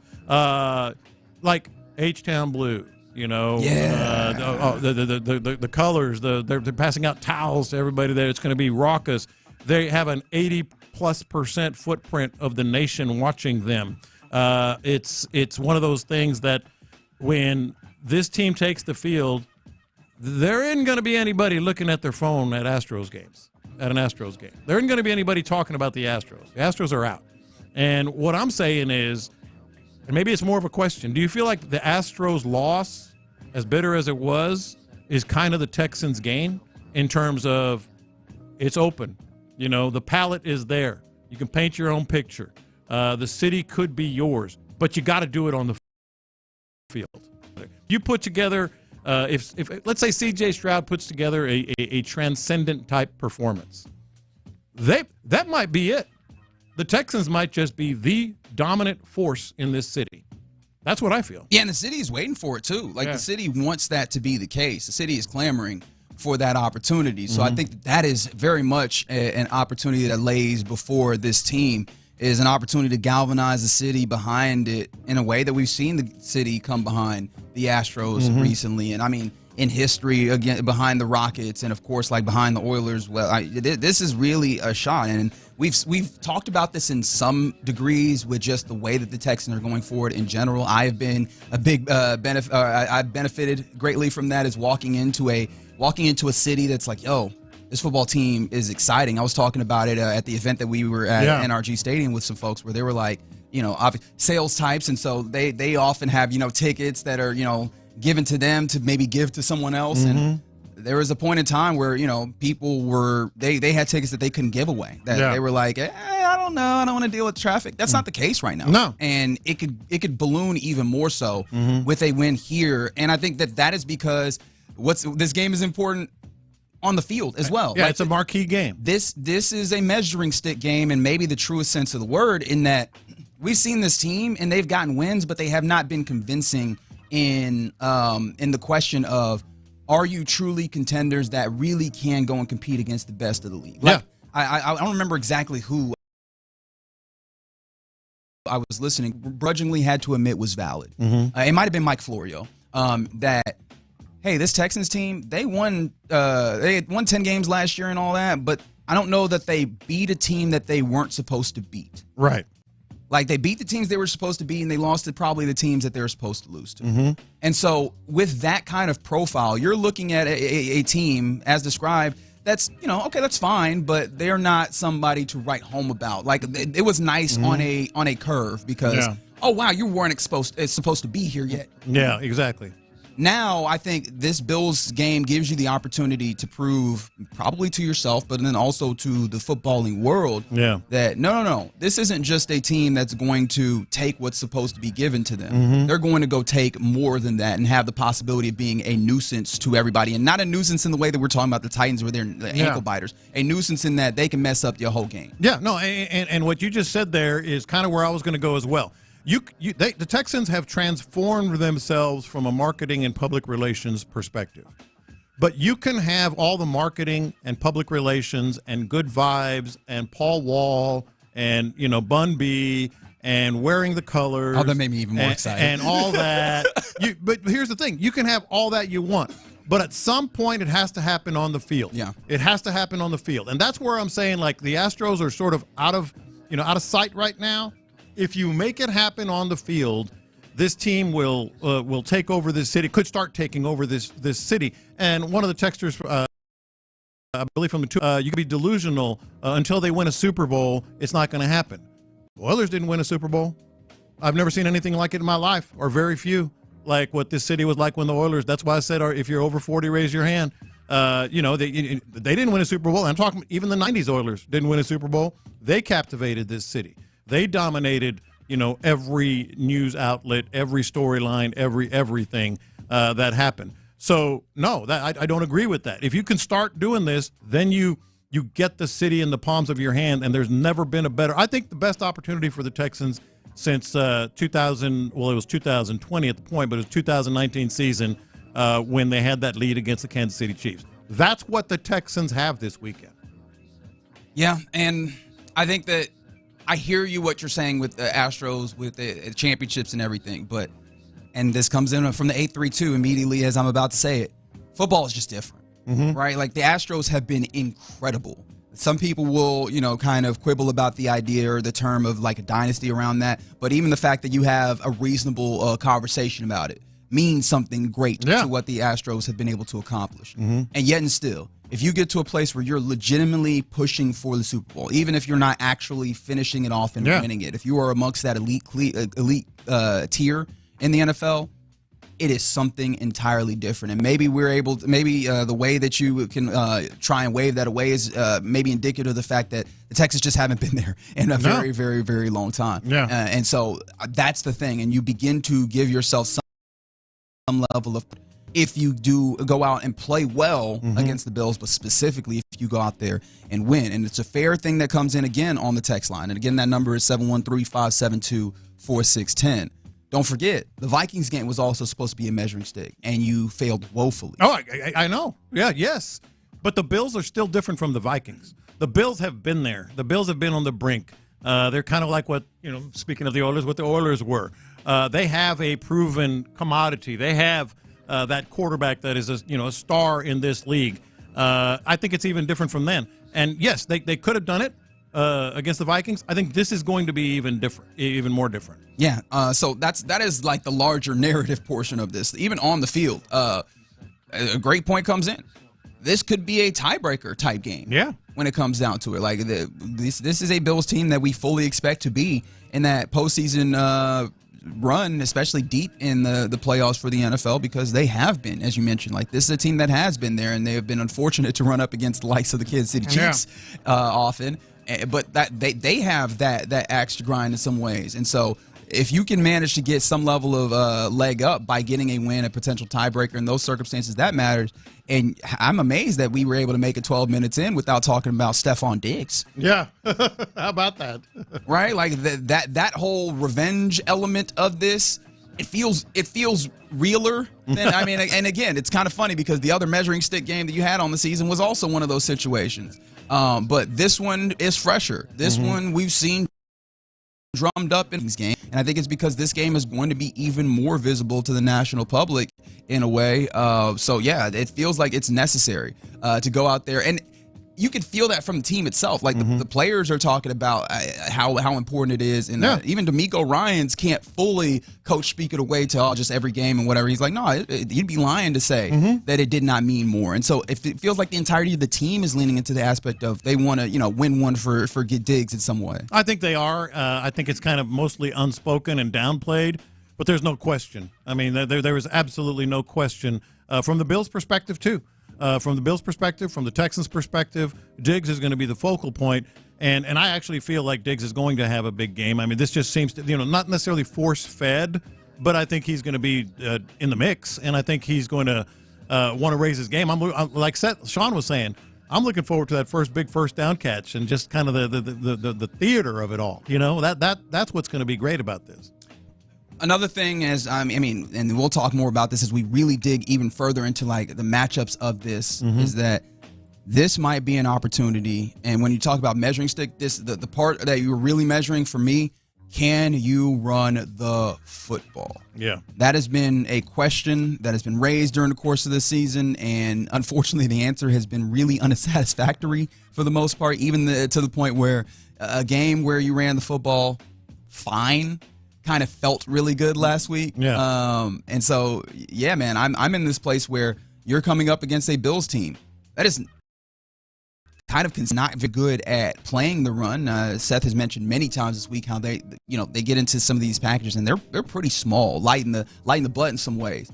And so if you cannot get out there and have some level of success in the run, also acknowledging the fact that Bobby Slowick has basically talked about how they had not necessarily been executing the way that they wanted to run the football quite well after week 1. And so maybe they feel like they're getting back around to that. If you're getting back around to that and you're coming up against a Bills team that doesn't stop the run well, you need to be able to run the football well this week, or else I'm going to have I don't even know if questions there. I feel like that point you're going to have definitive answers. Yeah, but that's why this all ties in together as why it's such an important game and sort of a turning point potentially type game, because on the field it has to happen, and on the field it leads to the run game and all these big issues that we've talked about this week that they're trying to answer, starting with the offensive line. Then of course that ties in with the run game. And like you beat the Bills, it's going to be a good win no matter what, because it's the Bills and they've got, they're that team that can really get it done. But I think we talked about style points last week. I think some style points come into play. I'm not going to say it's all about that, but it come into play this week too with offensive line and run game, et cetera. Yeah, and now you catch me on Monday if they win this game and it doesn't look the style points aren't there, right? Yeah, but my tone will be very different than these other. No, but what I'm saying is in terms of big picture, people still wondering about this or that after savoring the victory, But if it's an impressive win and you get things done, things start rolling. Yeah, really excited. Yeah. Noon kickoff, NRG Stadium. Be early, be loud. Rep H-Town, as it's a H-Town game. I feel like the people are going to be real excited when they are able to get in the stadium or at least see the stadium on television if you're at the crib or what have you. Because it looks fun and I feel like the vibe is just going to be incredible with this particular theme game. And the Bills are going to travel. I mean, we know that. Yeah, that's another reason why it's important. You got to make sure to defend home turf. The Texans have been very adamant about hide your tables. Oh my gosh, hide your tables. Oh my gosh. The Texans have been very adamant about try not to sell your tickets to the Bills fans. It's kind of hard to find to know. Yeah, they're going to be around. There's a big Bills presence in Houston anyway. I'm sure. Like all NFL teams.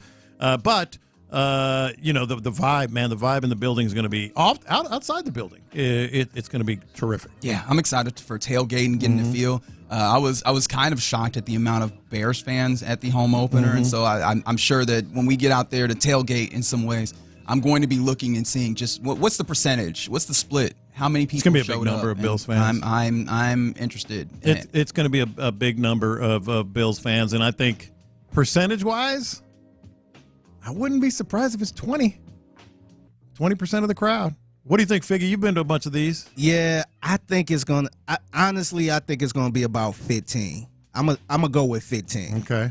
Because a lot of people are super excited for this game. They're super excited for the Rep and H-Town Day. So I'm not sure. I know – look, I don't want nobody to – but I wouldn't be mad if a Bills fan overpaid for a pair of tickets. See, that's the thing. I wouldn't. Yeah. I'm not going to sit there and get mad at you. But no, I think a lot of people really want to go to this game. Man. Y'all might be a little low if this is any level of small indicator. From the 832, they said they have over 3,000 people coming to their Bills pregame Saturday. I believe it. But to be fair, a lot of these things are on message boards and all that. There's only going to be one that big. Yeah, maybe. Yeah. Well, the thing about it is the Bills Mafia or whatever, they coordinate very well. Right. And so they pick dates. So this has been spread around. I do wonder if this has been something that from 4 weeks ago that they've, and further obviously, that they've kind of had some level of inroads. They've kind of sunk their claws into in some way. So. Yeah, be loud, be proud, because it's going to be fun, man. It is going to be a fun football game, and you'll be able to hear that here on Sports Radio 610. Pregame starts at 9 with our guys, Sean and Seth. They'll get you going and getting you ready for that game. Coming up next, we're just getting going in the loop on a Football Friday ahead of this game. Let's talk a little bit more about these Texans as we've gotten some injury news. In fact, we got some interesting injury news yesterday and even more this morning. We'll break that down next. The Texans' next test.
Hitting big time. Because it's Friday. You ain't got no thing else to do.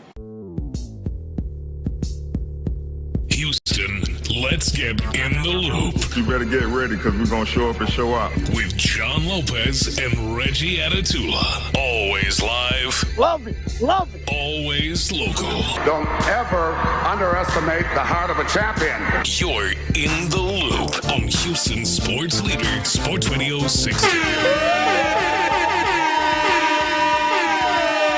All right, you're in the loop, Sports Radio 610. John Lopez, Figgy Fig, and myself, Reginald Atatula, are riding with you on a Football Friday. We're getting ready for Texans-Bills, the game of the weekend. I'm just going to go ahead and say that. It is the game of the weekend, even if you're not in Houston. It's the game of the weekend. Oh, it is. No, that's not even Sunday night football. No, it's not even biased. Like if you look at the schedule, this is the one. I wonder why they didn't put this in primetime. Yeah, because this is the game. We thought this was going to be a primetime game before the schedule came out. Yeah.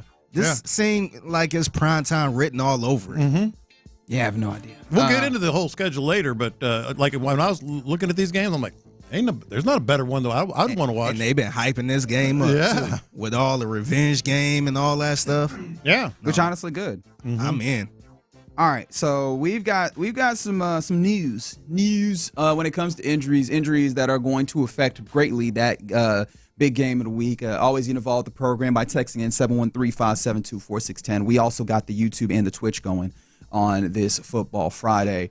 And which one do you want to start with? You want to start with? Let's start with the Texans because I think it's almost like a bad news goes first. There is good news here, people. There will be good news. There is. All right. And then even within the Texans side of this, yesterday, Titus Howard all of a sudden popped up on the injury report. I believe it was hamstring is a thing that came up, and he was a limited participant at practice today.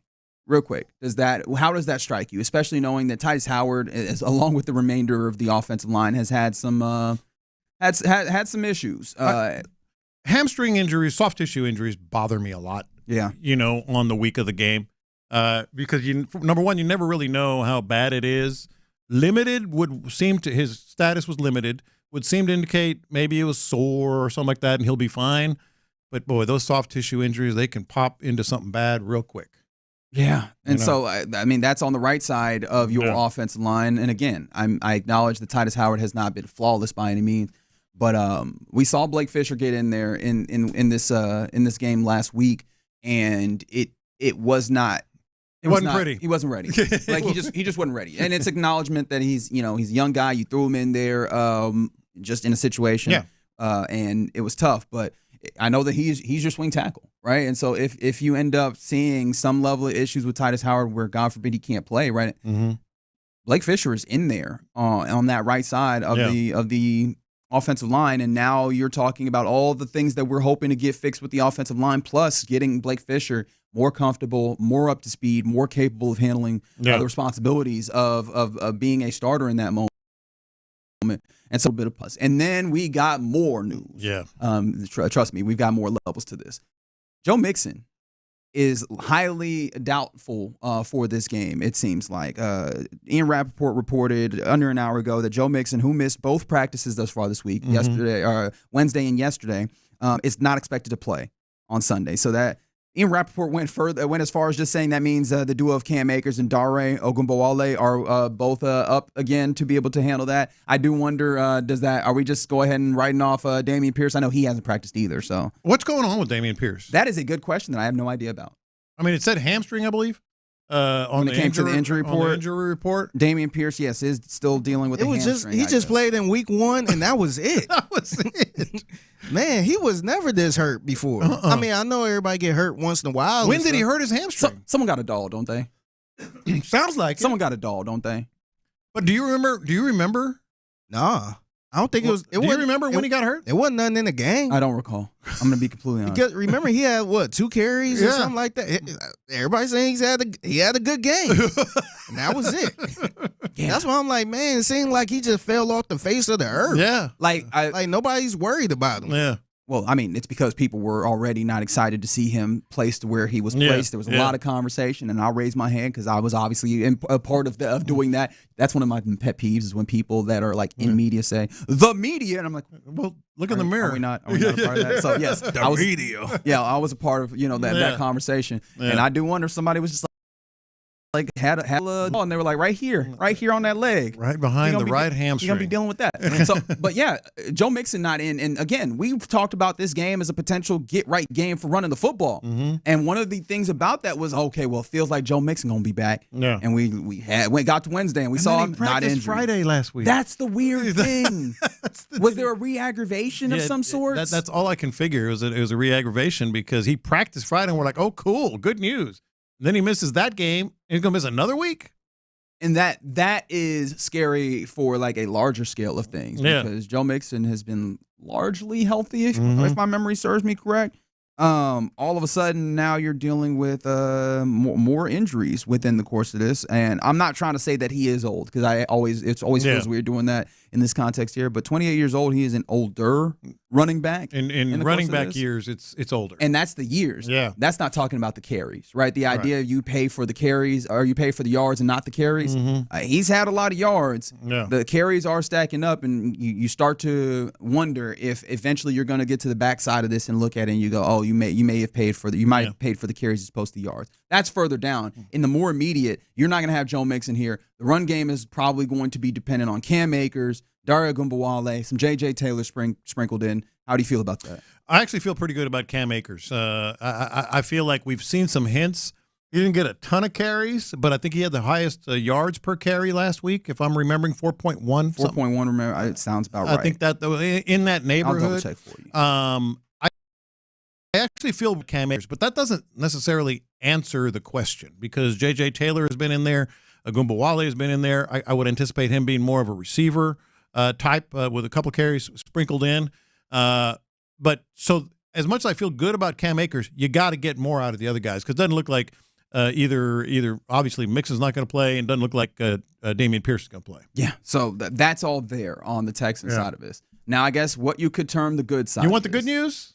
Figure you want the good news? Please. Yeah, please. Let's turn those frowns upside down. You are not the only one that was playing the car crash board and apparently is dealing with injury. Yes. Bills head coach Sean McDermott today, just moments ago, ruled out receiver Khalil Shakir and Ed Oliver for Sunday's game against the Texans. University of Houston's own Ed Oliver. So he doesn't get to make his return on the field. So keep in mind, Von Miller ain't playing either. That is correct. Yeah. So they're dealing with a 4-game suspension. They're going to be without Von Miller and Ed Oliver on the defensive front, and one less weapon for Josh Allen. Yeah, and I mean, I know you still have the likes like AJ Epinesa and stuff, but that is a team that likes rotating through their front, their defensive front.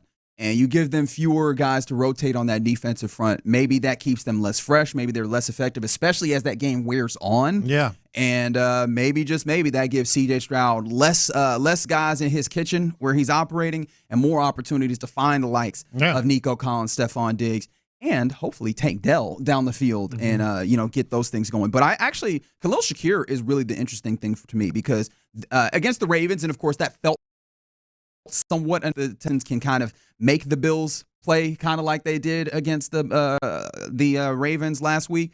But against the Ravens, they didn't have a very productive offense. It was a few shots, and Khalil Shakir was a big part of that when Josh Allen is like creating time and continuing to find space and then ultimately unleashing the ball across his body down the field. Khalil Shakir is who he's looking at. That is the kind of tip of the spear when it comes to their passing offense as much as any player, receiver individually is. And so you still have Josh Allen that you're contending with, a more MVP caliber Josh Allen compared to the younger, more prone to mistakes, one that you saw when he was playing at NRG last time that these two teams matched up, where he's like throwing laterals backwards for no reason, not seeing who's back there, right? Likelihood is you're not seeing nearly as much of that as you're seeing him making plays that are backbreaking, but not having a trusted wide receiver down there on the other end of it is probably going to be really helpful. And I think that this means even more so that the opportunities for big plays, that has to be completely quashed. That it has to be. Shakir, 19 targets, 18 catches in 4 games. So he's a little over 4.5 catches or so per game. That's a big target. That's a big weapon 100% that they're going to be without. Yeah. So defensive tackle-wise, obviously, Ed Oliver's one of those guys we talk about. Like, he's supposed to be a starter. Like, I'm interested to see him, man. I feel like these guys, this Texans team needs to be able to capitalize on these injuries, because we're not talking about potentially out. That is on a Thursday, or sorry, basically before you get to practice on a Friday is what I'm trying to get to. Those guys being ruled out, which means that you should go out and take advantage. And that's on top of the likes of Taylor Rapp being out as a safety. Man, this feels like it bodes well. Everything feels like it's setting up as much as possible, at least for like the passing game to really break out and give you one of those clinics. And that's after a game where CJ threw for 300 plus. CJ game. Let's go. I mean, it has all the markings if you can get it done.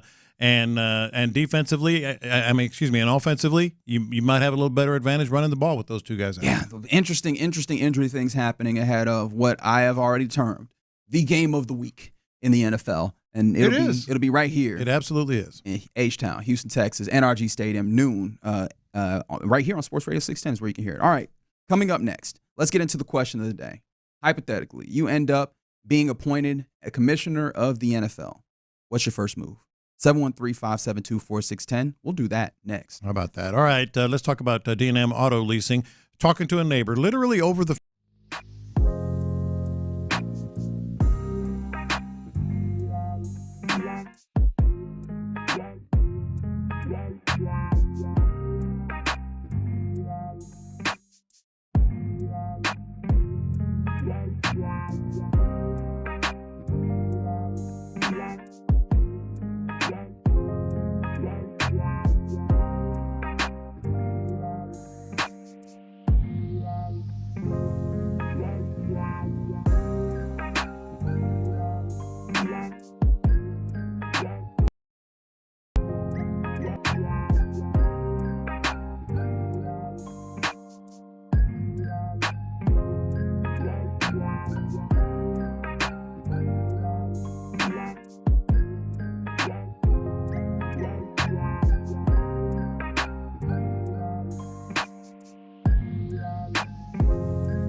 one-time revenue. If you have any home repairs you need to take care of, check us out at repairclinic.com. If you need a world-class website or technology project, then I would highly recommend AmericanEagle.com. Call AmericanEagle.com at 773-NETWORK. That's AmericanEagle.com, 773-NETWORK. It's a Football Friday on Sports Radio 610. Live from the Twin Peaks studios, here's In the Loop with John Lopez and Reggie Atatula. Yeah, you're in the Loop, Sports Radio 610 with John Lopez, Figgy, myself, Reginald Atatula hanging out. If you missed it earlier, and I guess also when we just talked about it, Joe Mixon is expected to miss this Sunday game versus the Bills. Titus Howard popped up with an injury designation. However, Khalil Shakir and Ed Oliver not playing for the Bills. That is official, like out. As well as now they join Von Miller, who we know is suspended for the next 4 weeks. And then Taylor Rapp is still in one of those situations where we're figuring that out. But I don't know that he's going to play as well. So those are some of the injury things that are happening we were just talking about. But let's get into our question of the day. It's Football Friday, so it's football related. You, dear listener, have been near of the NFL. Congratulations. Happy for you. Yeah. Big paycheck coming. But $12 million a year, something like that? Something like that. I thought it was way more. It might be more than that. It might be 20-something. You're not digging ditches, I'll tell you that. Yeah, I thought it was about 30, 40. Yeah, it might be. Before you get to go spend all that good money, you got to make your first move. What is it? 713-572-4610. Let us know what you're feeling. I got you on this, man. But I know Lopez. Lopez feels like the guy where he always thinks about things like this. If I was in charge. So, Lopez, you're in charge now. What you doing? I got you. By the way, Roger Goodell, $63 million. We were close. I mean, was that a year? In 2020, he made 63 now. What's the real difference between like bonuses or? You know? Hey, if I'm a player, I'm gunning for his job. Yeah, no kidding. I'm trying to be him. I don't know that you want his job. Yeah. Like me, and this probably says a lot about me. That just sounds like a lot of hassle. That sounds like a lot of responsibility. And look, I'm not trying to disrespect the man at all, but would you be a puppet for $63 million a year? I'd be a puppet for $30 million. Well, look, a put year. the strings on me right now, man. My jaw would hop up and down like those wooden puppets. It's not a real proposal in front of me, so it's easy for me to say this. I acknowledge that, but I feel like I'd have too many morals than to be out here. Oh, I got morals. To be out here. There is a line. Yeah, to be out here just shilling for these owners. In that particular I hate way. to shill, and I got morals. All you doing is trying to make sure everything is cool and everything is happy. Everybody happy. Hey, I'll have integrity with everything else in my life. But the NFL, what do you want me to do? Yeah, I know he had some hard times because you got some knuckleheads and stuff. Yeah, I will do that. You got to figure that out, but man, I'll never forget that image of him sitting on his couch in his basement during that COVID Oh draft. yeah. And that looked like a man who was tired. And I'm like, hey man, I don't know if I particularly. But all right, so first move. Look, I got you on this. I mean, I'm going to dominate this. Okay, all right. We'll decide that. You're saying that. That's why I'm laughing. Move number one is going to make everyone happy, make everyone a lot of money. Keep everybody from being just a shell of themselves on Monday. Move the Super Bowl to Saturday. Good answer. Move the Super Bowl to Saturday. Good answer. There is no reason whatsoever. Oh, but it's Super Bowl Sunday. Cool. We'll call it Super Bowl Saturday. I mean, like that way you can party, you can go all night, prime time on a Saturday night, parties, sleep as late as you want, watch the post-game show. If your team is in it, celebrate. Go get your money from the pools and the box of squares and all that stuff. Move the Super Bowl to Saturday. But won't it seem like they're losing a little bit of money because they losing that extra day? How would they lose money? Because they usually do a lot of parties and stuff on that Saturday leading up to Super Bowl. Yeah, but Sunday. it's a week, man. Do Thursday, because Friday. After Saturday, that's it. Because there ain't nothing going on Sunday. People leaving. Yeah, those parties just shift to Friday at that point. Yeah, Thursday, Friday. But it's also parties on Friday. I guarantee you, if I got people lead up. Yeah, like I know people lead up Friday, Saturday, and then Sunday. So you taking that extra day away. That's not the NFL's money they lose necessarily. It's a lot of sponsors. And they got the sponsorships no matter what. Move it to Saturday. You want another couple? Not as impactful as that? Well, one of them is one that I thought of, and I was is that going to be the move? but it's one that annoys me, and so maybe it's the first one because it's the first one I thought of. Say it. Hey man, we got to stop this fumble out of the end zone being a shift of the possession. It makes absolutely no sense. At literally every other boundary on the field, there is a rule that is standard when you fumble out of the end zone. If you fumble forward, the ball comes back to where you fumbled, and then that is where the ball is spotted. If you fumble backwards, then the ball goes and is spotted where the ball exited the end zone or exited the boundary. Like, that's the rule. Yeah. Why does it all of a sudden change because it's your scoring end zone? Like, that does not make sense to me. The ball should go back to where it was fumbled, and we have a rule that's consistent all the way around. It doesn't make sense except we're just trying to gamify this and for some reason do some nonsense. If you want the football back defense, how about you grab it as opposed to it going out the back of the end zone? Yeah. And I think you can make it a very harsh penalty, but just don't give the ball to the other team. You fumble through the end zone. Make it a 15-yard penalty and loss of down. Like, make it harsh, but not give the ball to the other team. Yeah. Sorry. As you can tell, that one annoys me. Yeah. And then I got one more. Logical fallacy. One preseason game. No. One. That's it. One. But what about all the coaches trying to make decisions on their players? The hell out of here with that. You got these inter-squad practices. He really is trying to make the owners happy. He's trying to make sure that he can bump that salary up to 100. That I'm hearing from John Lopez. That's part of the reason. It's going to be an 18-game season, and even with a 17-game season, 3 preseason games is too many. Yeah. Make it 1 preseason game, 1 week of joint practices. Boom, you're ready to go. Every other league does not have a preseason. Every other league. They have preseasons. Ooh. What do you mean every other league? Football, college, high school. You got scrimmages. You don't have a preseason. Sure. Yeah. Professional leagues, though. Basketball. And other sports. Yeah.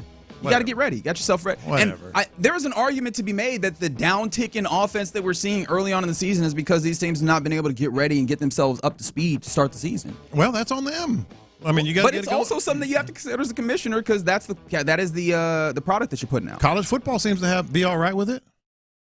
Well, but then we all started complaining about they had a preseason. It was just when they was playing the brothers and sisters. Yeah, but a lot of games, A&M Notre Dame was the opener. Yeah. LSU. How did that work? A&M had a preseason. Maybe they could have won that game. Undefeated. Oh man, maybe we need a college football preseason. That's all you need. You need to put it in the stakes of A&M. All right, Fig. You are now Commissioner Figgy Fig. What you doing first? First thing I'm doing is, and this is, I think y'all kind of get where I'm going with this, but if you decide to move a team out of a city, that history stay in that city. Oh, thank you. You have to change the name. You have to create a new team, pretty much. Mm-hmm. Like I like the way the Baltimore Ravens did, man. When the Browns moved there, it was a whole new identity, man. Yeah. Like, that's a good one, Figgy. Yeah, leave the history in that city. I know it's probably going to be unfortunate because you'll probably have a team that, like some players of that team that don't really have a team. Yeah, and that's kind of unfortunate. But no, if you move out of this city, you gotta come up with a whole different team, man. Mm-hmm. That's the one that's the one that bothers me a lot, man. Like, even looking at somebody like the Las Vegas Raiders, like, it's cool that they moved and all that stuff, but when if Oakland decide to get another team again? Yeah. Is it going to be the Oakland sailboats or something? It won't even look right with Oakland having a football team without the Raiders. Oakland sailboats does sound hilarious, though. That's I don't know. I think that was good. Yeah, you're really settling into this commissioner thing pretty nicely. I like what you're doing there. Yeah, like, to me, I think it make no sense. Let's say Oakland did bring a football team back. All of these Oakland legends ain't gonna be affiliated with Oakland, the football team in Oakland. It just makes no sense. It's similar. It's pretty much here. I respect it. I respect that move, Commissioner Fig. I appreciate that. Some other ones that come in on the text line from the 832. If I'm commissioned, I'd a touchdown celebration. Free the pelvic thrust. Free the pelvic thrust. I respect it. 713. I like what you're doing here. They said they'd make the referee position a full-time job. Multi-billion-dollar industry. Yeah. So pay them maybe $150,000 in off-season review games, clarification rules, that stuff. That's interesting. I think I understand some of the dynamics that make it a little tough, though, because like Well, I guess you just keep paying them. Like, pay more. Pay more is the answer. But, like, I do wonder. Hey, the commissioner makes $63 million a year. Yeah, it's like, I mean, come on. Cut a sliver off that. Make sure that you pay more. But hey, it's like, I do wonder. It seems like they trying to find good people to be able to work it and give up whatever else they're doing in order to be like a full-time referee. But I imagine that's something that you can figure out. Yeah, making that a full-time job and making sure that there's constantly development there probably would be useful. With them having a full-time job, with them making this a full-time job, I think they should get fined for bad calls. If it's a bad call where it's clearly they I don't mind that. Figgy's embrace. That's another good idea. If we look at the tape and clearly this person was wrong, this referee was wrong on the call and got it wrong, he should be fined. He should be fined. 713 says if he was commissioner, he would put skirts on the quarterback. Huh. I wouldn't mind the visual. I respect you going like, I'm not going to put a dress on. I wouldn't mind the visual. Like, I respect you being like, hey, instead of going for like a real tangible thing, and I tried not to say that with any level of judgment, I'm just having fun with it. Yeah. Which, you know what? Yeah. I respect it. Some other ones that have come in, they say no domes. Get rid of all domes. Go the other way. Every 281, they said no more domes. I know, but I'm saying I think every stadium should have. Agree. Yeah. At this point in time, just like the whole idea of football weather is stupid to me. Yeah. Hey, man, dome it up, baby. These games hit on time. If you build a new stadium, it have to be a dome. Somebody said 55-plus yard field goals is 4 points. I think that's too easy, but 60, I think it would tempt a lot of coaches. If you make a 60-yard field goal, 4 points. Oh, man, more bits coming in from the 713. Mascot fights at halftime, WWE style. Okay, all right. I want to see the mascots against the kids playing football. That's always hilarious. You're just going to make that mandatory instead of just like a promotional when thing? When they ragdoll all those little kids. I'm not going to laugh because funny. When they clip this video and ultimately leads to your demise, you will be the only one laughing. I want you to remember that. You can't tell me people don't laugh like you have the big in the comfort of their own homes. Baltimore Colt horse just, clotheslining some 12-year-old. What's his name, Blue? Yeah, Blue. No, I wouldn't mind seeing this, the parents versus the Pee-wee kids. Yeah. I like seeing those videos when they do the lineups where they try to tackle their kids. Yeah. That's always a blast. Let's see. Someone else comes with the Madden rule, no punts. No punts. That's interesting. If we're talking special teams, I do think, because someone said get rid of the kickoff rule, take it back. I would like to try the Schiano plan. The idea that instead of a kickoff, you are now in 4th and 15 immediately. Yeah. If you would like to punt, as that has been like a significantly safer transition play than the kickoff, that will allow you to also still have explosive plays, because punts have been more explosive than kickoffs. But then also gives you an opportunity to still have like an onside type thing where instead of depending on the bounce of an oblong ball, you could put your quarterback on the field with your wide receivers and your running back for the fiend. Now you had a football. Like, I think that'd be an interesting What about the real Madden rule where if it's a blowout? Oh, 21 skunk? Yeah. I know 21, that's a little too much because somebody can come back from 21. Yeah. But when it just get out of control, if it's looking like that Vikings-Texans game. 30-point lead in the second half. Run a clock at least? Yeah, we'll see you guys. If it's a 30-point lead in the fourth quarter, that's a wrap. Just wrap it up, man. That way nobody get hurt. Like everybody cool. We could get out of here safe because we don't need nobody getting hurt during a blowout. Yeah. That's the worst. I think we just fixed the NFL. Okay. Good job, commissioners Lopez, Fig, Attitula, and Listener. Appreciate you doing that. We have fixed the NFL. It'll now be a multi-trillion-dollar league. Good job, everybody. All right. Coming up next in the loop, let's get back into like the actual football of this and go around the NFL where hey man, you like that? Because I did with Kirk Cousins. We'll talk about that and more next.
FM HD2 Houston. Insider access, exclusive content. Sports Radio 610. The Texans play here. An Odyssey sports station.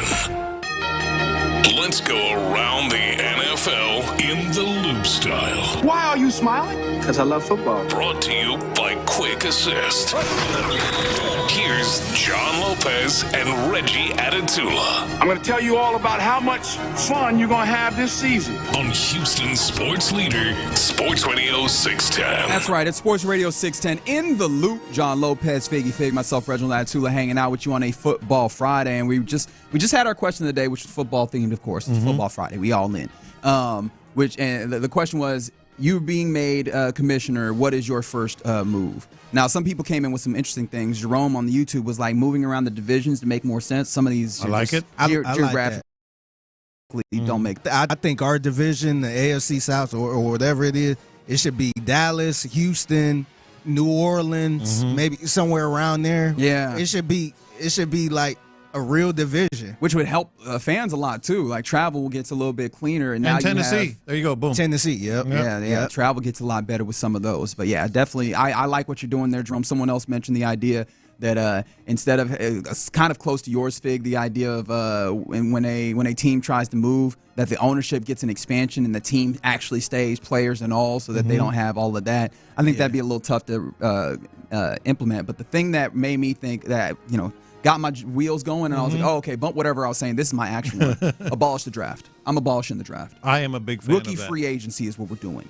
right? Like maybe you have a rookie free agent pool money, like international money in the MLB. Yeah. But yeah, no, you get rookie pool and now rookie free agency, and I think that further incentivizes teams to actually be good at what they do instead of having these teams just be sorry to get themselves more better players. Figgy has heard me say this. The listeners have heard me say that's one of my staple opinions in sports, especially in the NBA.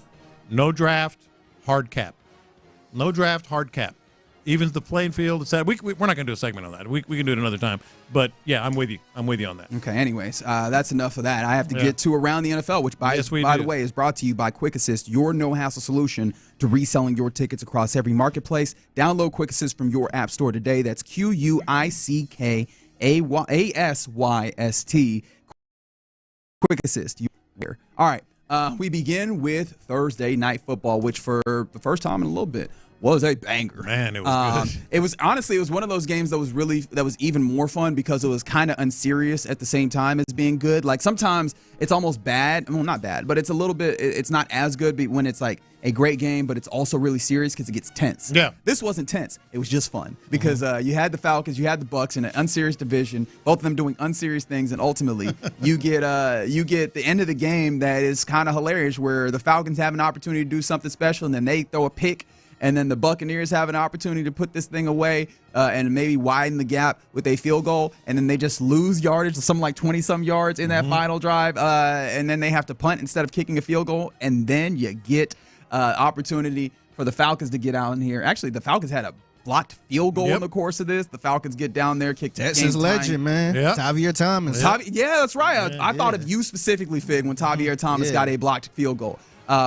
Field goal Younghoe Koo is able to knock down a game-time field goal, and then they go into overtime, and you have, a great story in Kadero Hodge accelerating in a great way. I think he got up to like 19. Where did he almost come from, 20 miles per hour on an incredible Kirk Cousins throw to ultimately break this thing open and walk it off. A very, very fun Thursday Night Football game. Terrific game. And Hodge, I said, where does he come from? I know where he came from, but in terms of like, he's got 2 touchdowns, I believe, in the last 2 games, and 1 in his career before that, or in the last several years.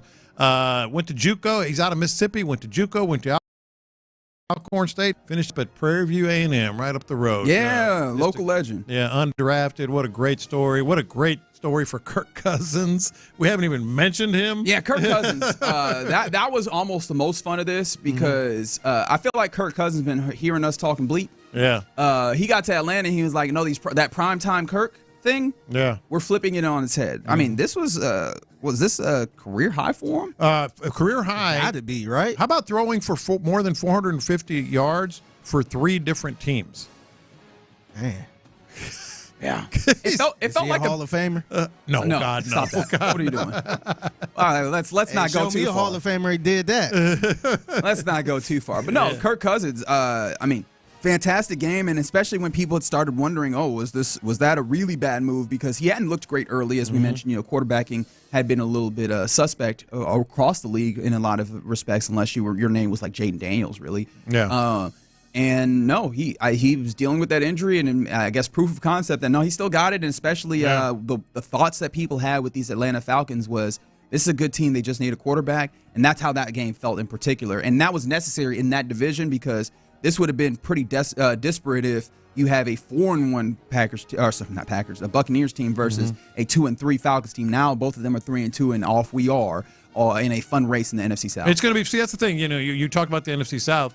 Absolutely going to be all the way down to the wire. By the way, another one we haven't mentioned, Mike Evans. Goodness gracious, just another performance and just incredibly on target all night long, and it was a hell of a game, man. It was a delightful game. In fact, the game and Kirk's play in particular inspired a tweet from Jay Gruden. You remember Jay Gruden, formerly the head coach of the Washington football team when Kirk was still there, and it felt like he was just a little bit salty as he sent a tweet after that masterclass that was put up, where he was like, well, at least we got a third-round pick. Compensatory pick, because obviously Kirk Cousins, they did not want to pay him. It's kind of crazy. It feels like they didn't really want to pay him, and then he goes to the Vikings and they wanted to kind of get rid of him. He seems to always kind of have that vibe, and ultimately he gets to a place where it's fine. It works out all right. It works out more than all right so far. I mean, he still needs to be able to see what goes on. I mean, a hell of a game, an unbelievable performance, but he still needs to carry this team to somewhere it hadn't been in a long time, simply because that's why they're paying him that money. I mean, he's getting elite money. So you got to play elite football all the way through. All right, so as we continue around the NFL as well, is it possible that you have a lead on who, if Doug Peterson loses his job in Jacksonville, who would take over that job for him? Yeah, remember when we used to talk about Albert Breer and Bill O'Brien? Hey, yo, Albert, you up? Yeah. Albert Breer has a connection to the Patriots circle more than anybody in football. Like, if he's any Patriots related, it's probably true. And he was on Dan Patrick yesterday and doubled down. I had the audio, but it wasn't that good. But it was just him talking about this. He seems to be he doubled down on Bill Belichick to the Jaguars. And why would Bill Belichick go to the Jaguars? I don't know. But when Albert Breer says it, it just, certain reporters, when they say it, you kind of go, huh, okay, he knows. He's connected. Yeah. He's one of those guys. So, yeah, I'm starting to wonder if there's some legs to that. You worried about that? If that's ultimately what comes to fruition, and, of course, we got time, because that feels like that would happen at the end of the season, going into next season. Do the Jags then concern you? Because it feels like that's been a sleeping opportunity at success in the AFC South. Part of me wants to say no, simply because the Jags are going to jag. But, it is Bill Belichick. It is the greatest coach in history, or certainly on the list. So, yeah, it would concern me a little bit. Okay. I tend to think that Bill Belichick might be in a place where he does not bring the advantage that he used to. Mm-hmm. Because it felt like he just brought a zigging to everybody's zag, just like a competitive advantage. And it felt like in the latter years in the Patriots, he had lost that. However, I do wonder if the Jacksonville Jaguars just kind of need competence, just like a competent coaching. Because when was the last time they had that? Yeah. You start thinking back, and it's actually been a minute. And so maybe they just need, maybe not even necessarily that idea of a coach that brings a particular advantage over other coaches, just, hey, a steady adult in the room. No, I agree. I know the defense is going to be good, and that's a big start for any team. Yeah, well, that's in the future, and that's just tea leaves. You are reading tea leaves at this moment. All right, as we continue around the NFL, it was known that Rashee Rice, the wide receiver for the Kansas City Chiefs, has gone on the injured reserve after he had an injury that was kind of created by his quarterback, funny enough. Mike Florio of Pro Football Talk has kind of interesting thought process. Obviously, Rashee Rice had his incident over the summer where he was driving real fast, unreasonably fast, in some rented cars in Dallas, and thankfully did not cause injuries in an accident that happened there. But we were waiting as to see when the NFL would do something about this. Florio seems to believe that maybe, just maybe, his injury and his IR stint might create an opportunity for the NFL to actually get that out of the way in a move that, if that actually happened, would not help at all the ideas that the NFL loves the Kansas City Chiefs. No, and I believe it. That's hilarious. I believe it. Like the NFL. Well, that's a bad look. Okay, sure. Whatever you say, it's a bad look. I mean, I could see it happening. Like, just let's get this out of the way. Oh, you're injured for the year? All right, let's go ahead and suspend you. It's a good time to do it. We're going to suspend you 6 games. Oh, all right. We need you back next year. I mean, yeah. Yeah, and I just... Don't you think it could happen? I think it could, and that's what's really frustrating is that it feels like the NFL, and it's like on the field as well with the officiating. All I'm looking for is consistency. I understand that these things are different, whether it's officiating a game, right, in real time with all this fast speed, or if it's navigating the moral dilemmas and quandaries that it pop up with having to be the league office. Yeah. But I need some consistency in some ways, and I understand that that's a tough ask. But hey, you've put yourself in that situation, and it seems like the NFL has gotten to this point where they let illegal things play out and then make that decision. And okay, if that's how you do it, well then do it like that, right? But don't play this the other way. Now, of course, this is all hypothetical. We don't know particularly if this happened.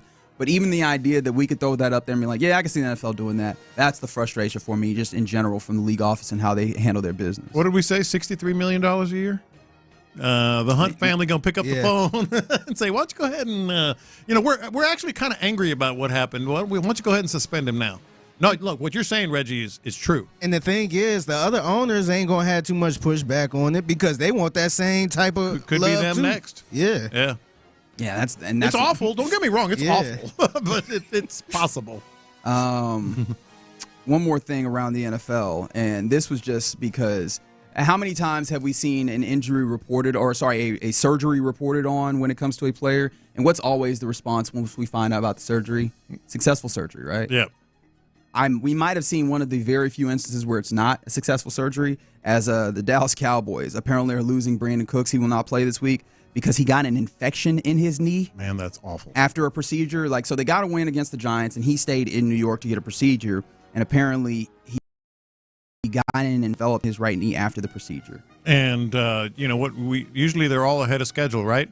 Brandon Cooks might be the first one that's not ahead of schedule on the result. But this is actually very bad for everyone involved because, these are obviously high-profile athletes, well-paid athletes, and you have a procedure and there's an infection. I mean, that's like extremely serious. It doesn't seem like it, but it's extremely serious. And sometimes they have to do some very creative things to get rid of the infection inside of your body. I think it's going to linger. I think it's going to be a bad look for certainly the doctors, the surgeon. Yeah, it reminded me immediately of, you remember when Tyrod Taylor had his lung collapse because they were trying to get fluid out of there, right? Like, that's one of the things that I'm sure is really tough to be a medical professional at this, high-stakes situation, but that is the job, and got to be better than that. No, the surgeon he's looking over his shoulder right now. There's no question. So, I found that to be interesting just off of, obviously, I'm not trying to make light of the situation, but it just always feels like, successful surgery. And nope, not in this instance for Brandon Cooks. But there we go. Around the NFL right here in the Loop Sports Radio 610. Somebody asked, is Mixon starting on Sunday? No, I mean, was that one Ian Rappaport let us know that it is highly unlikely. He is not expected to play on Sunday for the second straight week, although in the midst of that, he had one practice on Friday last week, but he has not practiced these 2 weeks. Dameon Pierce also hasn't practiced, but we haven't heard anything about him, so it's, again, Makers, Dare Ogunbowale, maybe some J.J. Taylor, and then we'll see if Bridges Brooks gets involved there as well. But, it seems like that might be the complement again as you face off against the Bills. The Bills team that admittedly has not been good against the run, so I'd love to see what the Texans are capable of doing, but it seems like it's going to have to be Cam Akers being the tip of the spear there. All right, you're in the Loop, Sports Radio 610. Coming up next, did the end of the Astros season make you more concerned about the Texans in division? We'll talk about that next. What does CJ Stroud?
action starting at 6 a.m. on Shoppa's John Deere Reaction Monday. Houston's sports leader. Sports Radio 610. It's a Football Friday on Sports Radio 610. Here's In the Loop with John Lopez and Reggie Adatula.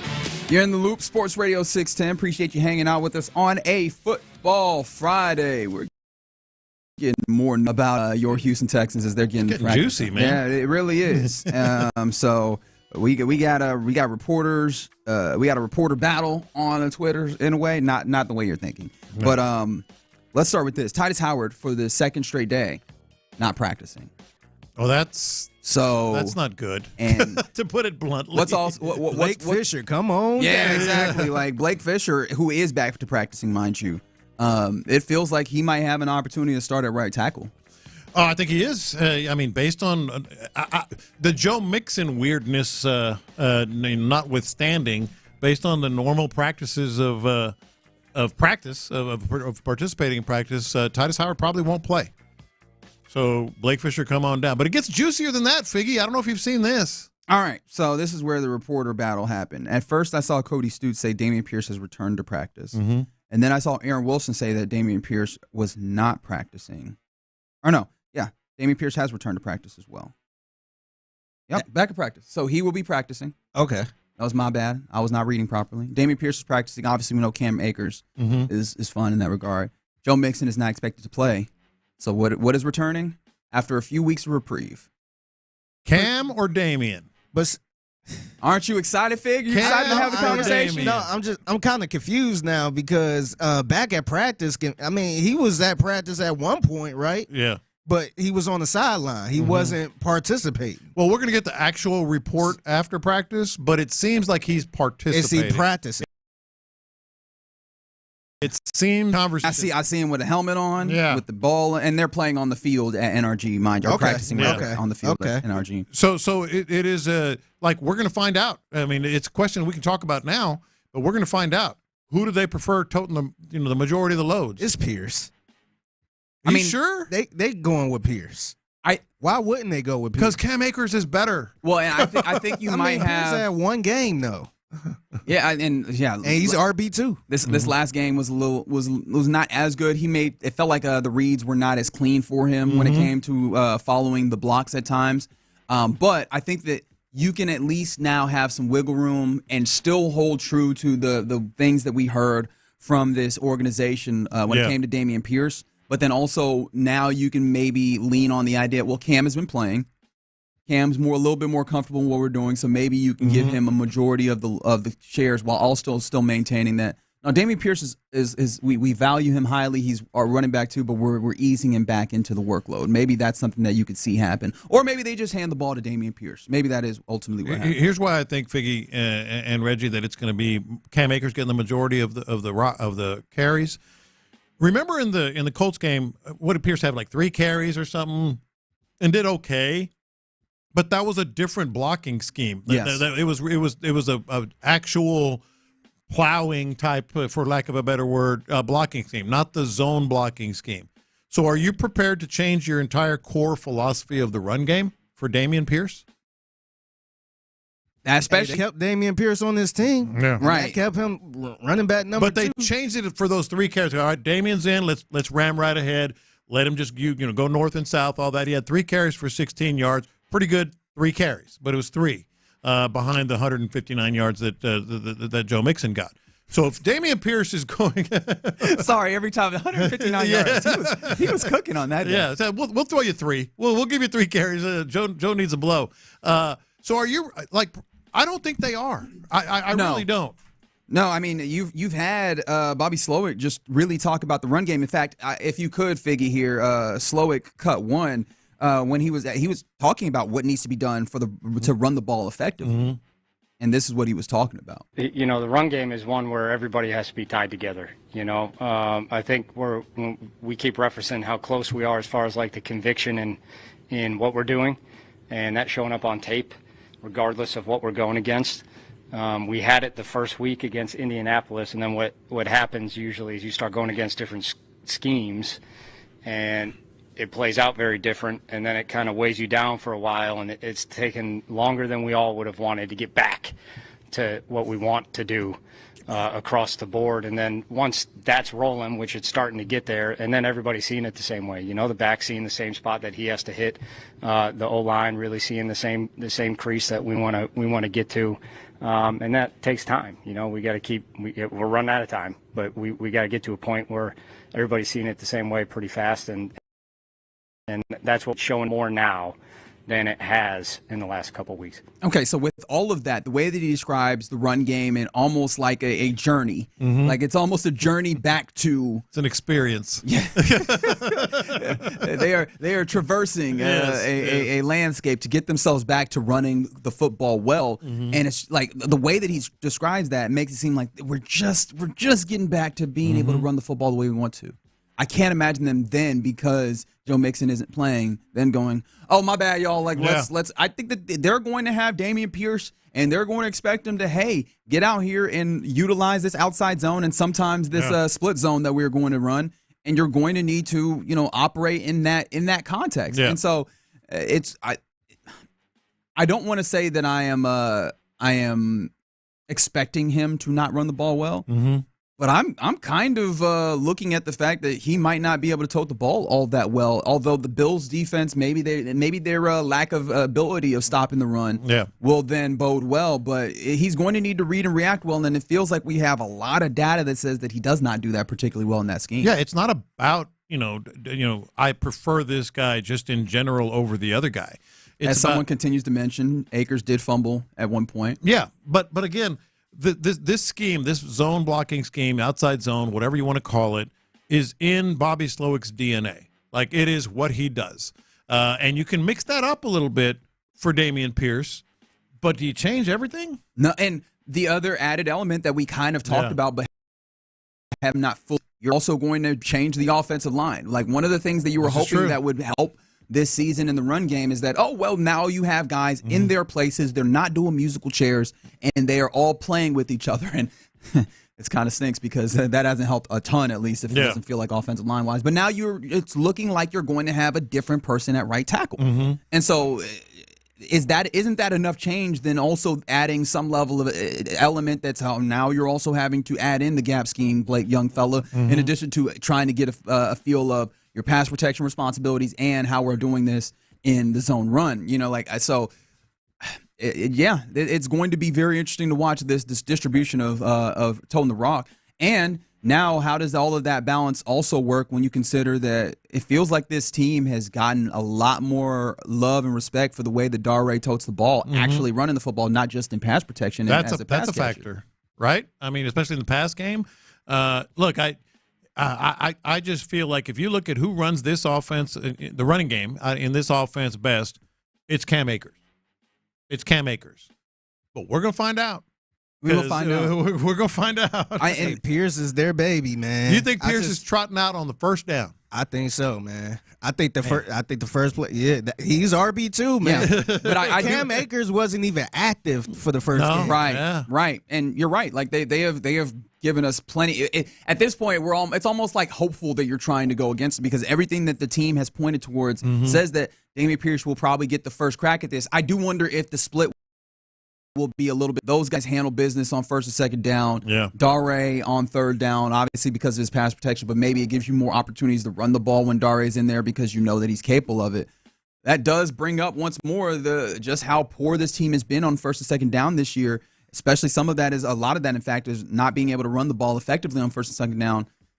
That is something that you needed to get better at, and now you bring in the question mark that is Dameon Pierce with all of the things, as I gesture widely, all of the things that we have to consider with him as well. Man, the measuring stick got interesting. The measuring stick got bigger. Yeah. And Figgy, like you said, I don't necessarily think you're wrong that Dameon Pierce is going to trot out there for first down of the first series. But is he going to have the most carries? Because what's got me thinking is last year they were sort of ramming Dameon Pierce down our throats, and then they saw what was happening. It just wasn't it, in the Bobby Slowick offense. And so we went to Devin Singletary. So maybe they're like, okay, this is our guy. He's our RB2, as you talk about. He's going to go out there, but is he going to have the most carries? Because Cam Akers is going to get some carries. I think it depends on how Dameon Pierce play. If he's not having a good game and it's not working, then I think Cam will, get more carries than him. But I think starting the game, I think it's going to be Dameon Pierce, man. That's been their guy since day one, man. Mm-hmm. I just don't see him taking the back seat right now unless he just having an awful first couple carries. Someone asked, did I just hear you say that we have a new right tackle? I am hyped because Titus Howard popped up on the injury report yesterday after practice, had designated with a hamstring, so he was limited designation, and he is not practicing again today. And so I think it is a fair assumption to make that he will not play in this game, or is likely that he does not play. And if he does not play, that then probably leads to Blake Fisher playing right tackle. They did not move him back to left guard. No. It's not shuffling in that regard. It's just that he seems that he might be dealing with an injury that's going to prevent him from playing. And if you also did not hear, Joe Mixon is unlikely to play after he has not practiced at all this week. So he will likely not play, and that is what led to our conversation here of the idea of we're back to Dameon Pierce, Cam Akers talk, ladies and gentlemen. So that'll be really illustrative. And then all of that comes in the context of C.J. Stroud seeming to find his groove passing the football. Someone asked earlier today, and it's a valid question.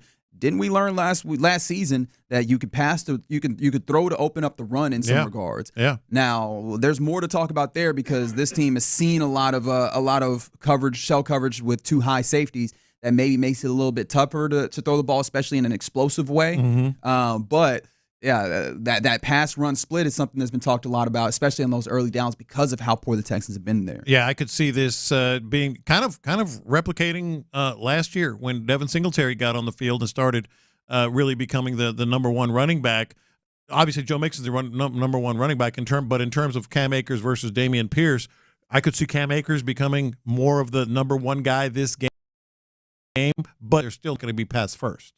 I think it's still going to be C.J. Stroud's game to win or lose.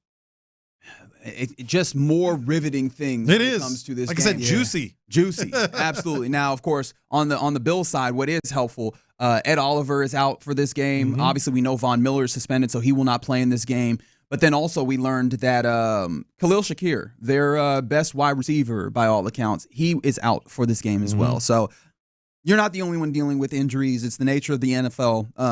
And so, yeah, that is what you're working with. And 713, okay, I'm glad you came in and clarified because we were obviously talking about the running backs, and all I saw was J.J. Watt. And I was like, are you talking about on the line for Titus Howard? Are you talking about J.J. Watt toting the rock? What are we doing there, 713? But they said J.J. Watt for guard, which I didn't even think. Well, I guess for Kenyon Green, is that what we're doing there? What are we doing is the question. Trying to fix the run game, Lopez. What you mean? The question is, what are we doing? Trying to fix the run game with Justin James Watt. I appreciate 713 being consistent on the bid, at least. I appreciate you doing that. All right, you're in the loop. Sports Radio 610 as we careen towards Texans Bills on Sunday. It just gets more hairy with this. And remember, at 2 p.m. East River 9 is where Football Friday will continue after we get off the air. That is with the drive. I'm actually going to head out there, so make plans to be out there if you can from 2 to 6 at East River 9. But coming up next, we get into what's popping, including H-Town Blue, baby. It's coming, and there's a familiar voice that hyped it up. We'll talk about that and more next.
HIMS.com/JOY. Texas Star Grill Shop is Houston's headquarters for the best grills at the best price. It's Texas Star Grill Shop. The biggest stories in sports and entertainment. Sports Radio 610 style. In the Loop presents What's Poppin'. All right, what's poppin' here on a Football Friday in the Loop? As I mentioned, boys are out on location. The Drive is going to be out at East River 9. I will go join them fine fellas. Not on air, just to be out there. Yeah. Enjoy the vibes on a Friday. So Go that's mix and mingle with the people. Yeah, exactly. It's a hell of a good place. Yeah. I'm looking forward to it. I got my clubs in the car. I don't know if I'll actually be able to use them. Do it. I got my clubs. Do it. They got lights, too. You can play at night. Yeah, I might. Yeah. I got Texas Friday. I got time. Yeah. But also what's popping, the news of the day when it comes to practice, a lot of injury stuff happening ahead of the Bills game. So on the Bills side of things, Ed Oliver will not play in his opportunity to have a return to Houston. Yeah. You know, obviously he played at the University of Houston, go Cougs. But he is out for this game, as is Khalil Shakir, wide receiver for the Bills, probably their best wide receiver that they come in with. So that should be a benefit to the Texans.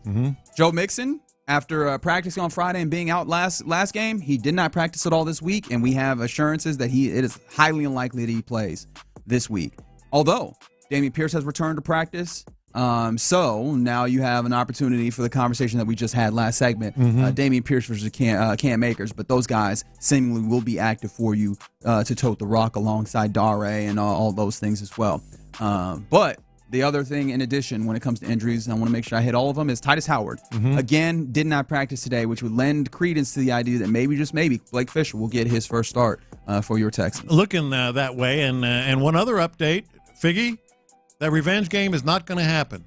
I'm not talking about Stephon Diggs. Jerry Hughes is not practicing. Man. Jerry Hughes is not practicing, and Derek Barnett is also not practicing. I'm glad you bring that up. Because let's talk about that for a second. Defensive line. Yes. I mean, this already, they try and rotate, but this already did not feel like a particularly deep rotation at defensive line. They're going to have their work cut out for them already. They're going to get some reps. With Josh Allen. J.J. Watt, come on down. Yeah, Dylan Horton just came back. I know. Just got back to working out. We know you was dealing with some stuff, but hey, we need you badly. Like their depth chart right now on the ends, those are their two backups, Derek Barnett and Jerry Hughes, to Will Anderson and Danielle Hunter. They ain't practicing. Which, can you afford to have your ends play 100% of the snaps against the Josh Allen? Who is their backups? Well, Rashad Weaver would be there, and of course, I guess Dylan Horton, huh? Ooh, this is going to be interesting on all different levels. This game and matchup against the Bills. A lot of stuff happening there. Some other things popping. It is the H-Town, repping H-Town game. So at NRG Stadium, we already saw some of the new paint getting put down, some of the new banners. And there was a hype video that came out. I love this so much. Figgy, I know you love this too. I know Fig enjoyed this quite a bit. Who's narrating? Lopez? How about this? Titans legend? Oilers legend, Bruce Matthews. They pulled out, before we play it, first of all, I want to give, even if it's not true, I want to give all credit to Hannah McNair. I want to give all credit, even if she just kind of rubber stamped it and it was someone else's idea. I'm sorry. I'm gonna give all credit to Hannah McNair because that little Titans, Amy Adams and Hannah McNair rivalry, and the broom that you got that video of that went viral, Figgy, sweeping the Titans and all the other crazy sorry ass stuff that Amy does, well, they tweaked them back with Bruce Matthews narrating this. Everybody has a story. My story began when I played at the Dome, but I'm not here to talk about that. Let me tell you about our color, H-Town's color. H-Town blue has been a part of our DNA since this city was born over a century ago. You hear that? It means so much that our founders put the color on our city's seal. Oh, did you hear that? Pioneers, first responders, and countless icons who call H-Town home don this color with pride. Now it's our turn. Houston, we heard you. H-Town blue isn't just a color. It's a part of our story. And the next chapter starts now. Yeah! I love this. Hold that. I love this like so very much. Yeah, just middle fingers up everywhere. Yep. In the general direction of Nashville, Tennessee. Yeah. Oh, that was good. Oh man, so even more excited for the H-Town repping H-Town game, and it's going to deliver in more than just the jerseys and the color. They're leaning all the way into it, so I'm sure it's going to be a fantastic place to be. Get there early, be loud, be proud, except when the offense has the football. That's what CJ and D'Amico always want you to know. That's correct. Yeah. That is correct. So that is what we're looking forward to in a big way. Are you still in on playoff baseball after the Astros have exited? Man, I was last night. You were in a little bit, right? I was. Although trying to get dinner allowed me to miss this particular moment where after being to the Brewers looked like they were going to win that third game in the best-of-3 series. Pete Alonso and the New York Mets said, "Oh, no, not just yet." The pitch. Swing and a ball drilled. Right field. Frelick back at the wall. Out of here! It's out of here! Alonso an opposite field home run, and the Mets had the lead. Pete Alonso, the polar bear, takes Devin Williams deep. And here in the ninth, the comeback kids have done it again. The best thing about that for me, interesting, maybe not best, Pete Alonso was like very much in the mix. Yeah. Oh, very animated. I had to bleep something out. Yeah. I think he was running home. Yeah. He said, "Let's effing go." Oh, you're talking about from an Astros perspective. He was not rumored. He was reported to be a future Astro. We had some promos running about that. I think Patrick Creighton mentioned that. Yeah, and there were a lot of Major League Baseball, reporters saying, "Oh yeah, Astros are looking at heavily at Pete Alonso." Lo and behold, didn't happen. Yeah, with the trade deadline. Yeah. But I mean that might be the shot that keeps him in, and of course that might be a little reductive, but that feels like that might be a shot that keeps him in New York. It might be that shot that he had last night. As I put down, earlier before the show, I said that could have been his last at bat as a Met, and it became the greatest at bat as a Met. Maybe in his career, maybe sure. Certainly for him, but maybe for the Mets in general. And did you see what they did on the flight home? No, I didn't. This was awesome. So radio, and we're going to hear that in a second too. They all got on. They were all celebrating, flying back to New York and all that, and they were just raucous airplane ride. The captain put this call over the loudspeaker. Here's the pitch. Swing on a fly ball to right field. Pretty well hit. Frelick back at the wall. He jumps. It's gone. He did it. He did it. Pete Alonso with the most memorable home run of his career. Pumps his fist as he rounds second. It's a 3-run homer. He's given the Mets a 3-2 lead. They all pour out of the dugout. Alonso on his way to home plate. They're waiting for him. He hits the plate. He is first congratulated by Nimmo. Hugged by Lindor. There are a dozen Mets waiting for him outside the dugout. Pete Alonso keeps this fairy tale season going with the fairy tale swing of his career. 3-2 New York. Man, first of all, terrific call. Well done. Yeah, terrific call by Howie Rowe. Great energy. And they played that on the plane. You got to look it up. Like they went nuts. They had him walk down the aisle and he was high-fiving all the players, because they put the reporters, the broadcasters up front. And he was high-fiving them. They were pouring drinks on him and stuff. Yeah, just seeing the way that the city of New York reacted to that. Yeah, it makes sense. It was cool. It was like everybody got injected with a narcotic at exactly the same time, with all of the craziness, but then with all the jubilation and excitement. Man, crazy game. Do you think that this has shifted the possibility that Pete Alonso is your first base answer? Yes. I think he's going to stay in New York. I don't know. Thanks for nothing. I don't know, Yeah. but I think he's going to stay in New York. Man, I just keep coming back to what the Astros do and pondering it, but there's time for that, I guess. There's ultimately, but it feels like the polar bear might be sticking in New York for the time being. Yeah. But baseball news outside of the postseason, this really caught my attention. It was after this game, I think, late last night, that we found out I remember who tweeted it, but ultimately we found out that Terry Francona, apparently, he can't stay away from baseball. It's it is in his DNA. He will cash some more checks, this time managing the Cincinnati Reds. They announced that it's a 3-year contract with a club option for a 4th season, as if that matters to any of us. What really matters, Terry Francona back in baseball. Just can't leave. 65 years old. Certainly has some years left. Young team in Cincinnati. We'll see. There's going to be opportunity there, but I mean, he's good. He's so good. There's no question about it. He's good. Like he puts up a good baseball team, and there is, as you mentioned, talented. Like there's a nice infrastructure. There's a good foundation of pieces there. Obviously, headlined by Ellie De La Cruz, was 6'4", fast, rangy, shortstop. Like just why we shouldn't make those type guys.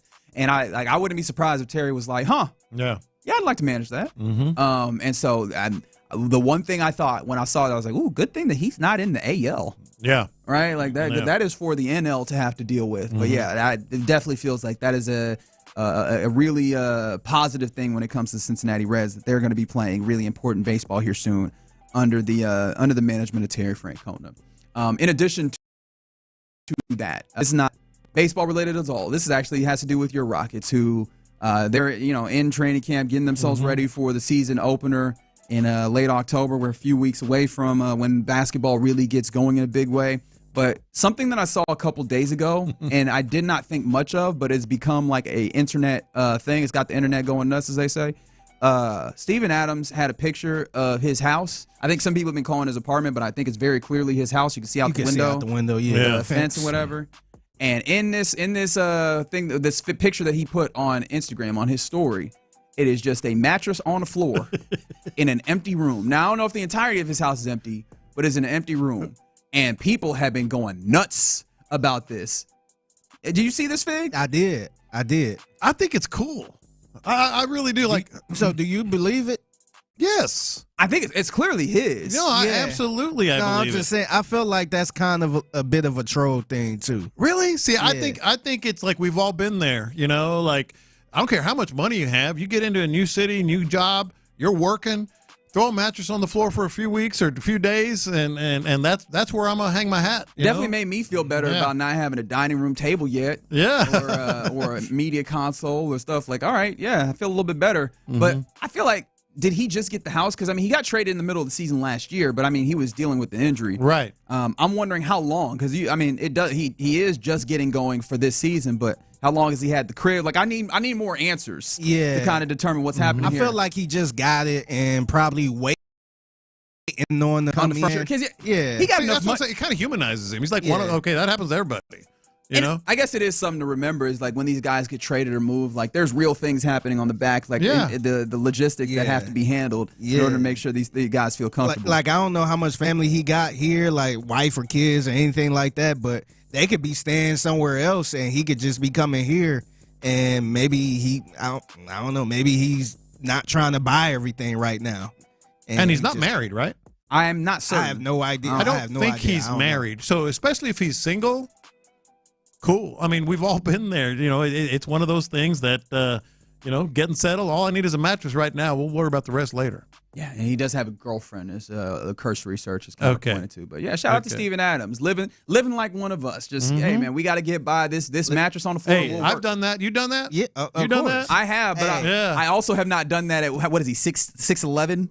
Like what I just thought about is getting up off the ground off that mattress in the morning. Probably not the easiest when you that big. We was living like that for about 3 weeks on an air mattress until we got a mattress, and then we put the mattress on the bed. Or the mattress on the floor, and then a couple months later, then we had to get a frame.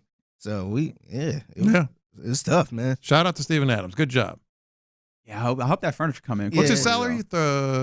Enough. The answer is enough. He's in the NBA, so he has enough. Hey, let's check back next week to see how he's looking now, how he's sleeping now. Steven Adams really went ahead and posted on Instagram that meme of just like when guys only have a TV and a lawn chair. He's like, this is all I need. It reminded me of Will Smith. The last scene.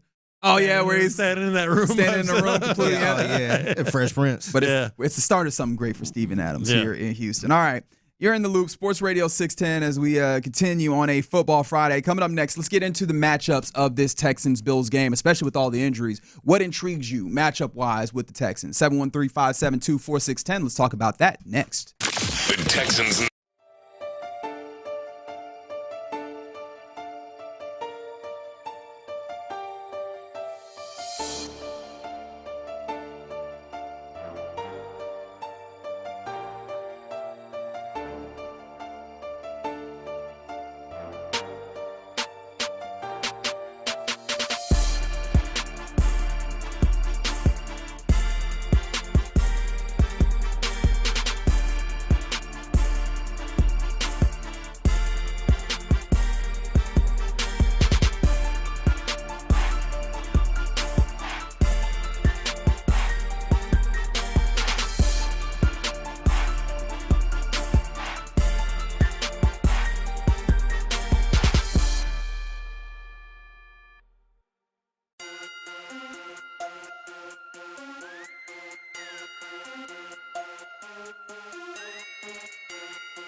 Sports Radio 610. The Texans play here, an Odyssey sports station. It's a Football Friday on Sports Radio 610. Here's In the Loop with John Lopez and Reggie Atatula. Yeah, it's In the Loop, Sports Radio 610. John Lopez, Figgy Fig, and myself, Reginald Atatula, hanging out with you on a Football Friday. We are gearing up for Texans-Bills coming up on Sunday at noon. And today has been a wild Football Friday, John.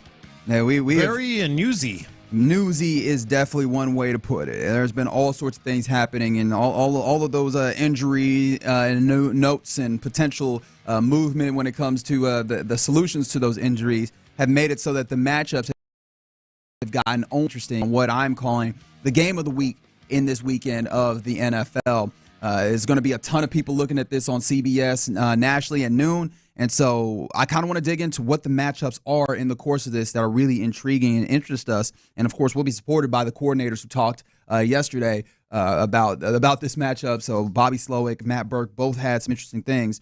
But when it comes down to it, I think first and foremost, everybody is really, really interested in this run game, in this Texans run game. Yeah, look, I feel like we said it got more interesting. Anybody just happened to be joining us right now, as you mentioned. It'll be the Cam Akers and Dameon Pierce show. How does that play out is a big question. But they have to run the ball, and especially with them being down, them being the Bills down to huge defensive linemen in Ed Oliver and Von Miller. You have to run the ball. I don't necessarily think the formula is run first, pound, first down, second down, but I think you ultimately have to run the ball. Yeah, and when you do it, you need to be effective at it, especially because when it comes to these first 4 weeks, if you're looking at the efficiency, the Bills are literally one of the absolute worst efficiency-wise in defense. Now, some of that is like that has not been their concern nearly as much as other things, but also they just have not been great at making that happen. And so outside of the Cowboys, who are absolutely the worst at stopping the run, or at least at the efficiency of the run against other teams, the Bills are second worst when it comes to efficiency-wise. And they're bottom 10 when it comes to the potential success rate, right? So, like, what a successful play is, depending on the situation, is gaining a certain amount of the yards to go to put yourself in a good place to move forward. And as you know, this Texas team has not been successful in that way. They've been one of literally the worst at getting themselves into good situations in third and shorts. What did the texter tell you? I don't recall. There's no such thing as a good run defense against the Texans. Yeah, I think that was actually on Twitch. A bad run defense. Yeah, there's no such thing as a bad run defense when you're playing the Texans, and I sure hope not. Right, like this is a game where you need to absolutely. If you can't do it here, I'm gonna have. I feel like there's gonna be an answer on that. You probably can't do this anywhere unless you had Joe Mixon out here doing it by his lonesome, and that is not successful. As Bobby Slowick has detailed time and time again, that you need this run game for this offense to work about as good as you want. And so this feels like a must in your matchup, which I guess now it is Cam Akers and Dameon Pierce obviously rejoining, and maybe some Dare, but those guys and the offensive line versus this very, very poor, at least when it comes to statistically, Bills defense for stopping the run. Yeah, and let's keep in mind also that as much as the Bills defense looks susceptible to the run, they also got shredded by Derrick Henry. Like, it is just a 4-game sample, and so they that one game might have skewed some things, but still, the numbers are what they are. They did get shredded by the Ravens. And before that game, I told you, like, even in those analytics as well, they were 28th, right? Yeah. So I mean, it definitely made it worse, but they were already bad, and so you've got to be able to take advantage of that. Now, some of this defensively for the Bills is they play a lot of too high. In fact, I must tip one more time. They've utilized the cloud coverage as the highest rate in the NFL this season, which is about 41%. So, like, they're playing a lot of too high safeties. They're not, and that's kind of what the Texans are used to seeing. That they've seen a whole bunch of that. In fact, what was I talking about before we came into the season is that C.J. Stroud might get the Patrick Mahomes treatment. They are getting it, and you're getting that. And so the run game is going to matter there, but I think also the quick passing game. Somebody asked earlier, didn't we learn last year that passing to help the run is something that you can do with this Texans team? And I don't know if the quick passing game will help is to set up the run, but at least can help you kind of subsidize or help with getting some of that quick run, yardage and getting the ball to your playmakers in space and letting them go for it. I think that might be something that's helpful in this game. And keep in mind, the Bills run that too high, the split safeties. More than anybody in an NFL, in a league, that everybody's going to that now. Everybody's running the too high safety, and they run it more than anybody. So that speaks to me of Dalton Schultz, the intermediate game. Tank Dell. We need a Tank Dell game with the great precise running that he does over the middle and underneath. Dare. Dare fed. I mean, he ate, as the kids like to say, in that type of scenario. So those three guys, to me, are going to be crucial in this. You mentioned Tank. Tank, obviously, seems like he's going to return from dealing with the kind of the bruised rib situation that he had. And Bobby Slowick actually yesterday talked about Tank and get him going in this offense. Yeah, Tank's fast. I mean, there's people that you say are fast, but Tank's a different level of speed that you feel on the field. You know, Nico, I think Nico hits GPS that other people on our team like rarely, if ever, hit. So without a doubt, Nico's fast also. It just feels different when it's Tank. Something about his stride, his turnover. It gets on DBs very, very quickly. And when you can run the route tree the way he runs it and get in and out of breaks like he can get in and out of breaks and how fast he comes out of them, like that just becomes really hard to cover really fast. So the more we can help isolate him when needed, and in particular when teams are taking away Nico, when they're taking away Steph, when they're worried about other matchups on Dalton, it's just a great way for us to isolate a one-on-one that we have supreme confidence in. Man, I love that. I just love the candor, first of all, because he was very, very precise on what Tank does and what he expects him to do, but also because it fits this game plan, at least from where I'm sitting, perfectly. Yeah. Like perfectly. Tank, his route running is just incredible. And then you add to that, as he put it in an interesting way, he gets on the DBs quicker than it seems, than it looks. That's exactly what you need against this team. Yeah, close that cushion quickly, put them in some tough situations.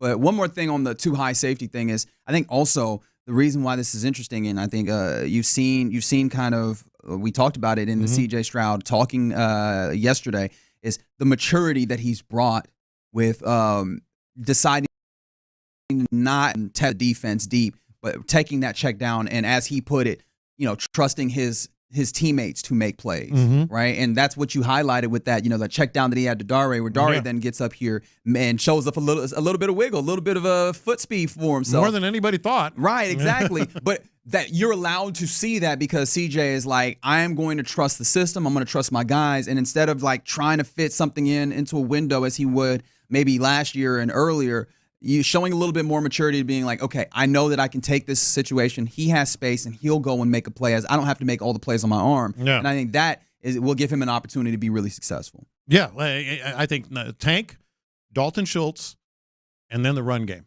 and then stretching the field, then splitting the safeties, then getting Nico over the top. It's going to be interesting and fascinating to watch, but I think it's going to be key. Another thing that's fascinating here when it comes to matchups in this game, defensive line versus Josh Allen. Yeah. Right? Inherently, and we were talking to ND yesterday, and inherently when you have a guy of his caliber, but also his mobility, a guy who has made a whole bunch of plays. In fact, I think he's 7 of 17 on passes outside the pocket. Right? He can continue to extend a play, and even while he's extending a play, he can then still uncork it and make you pay.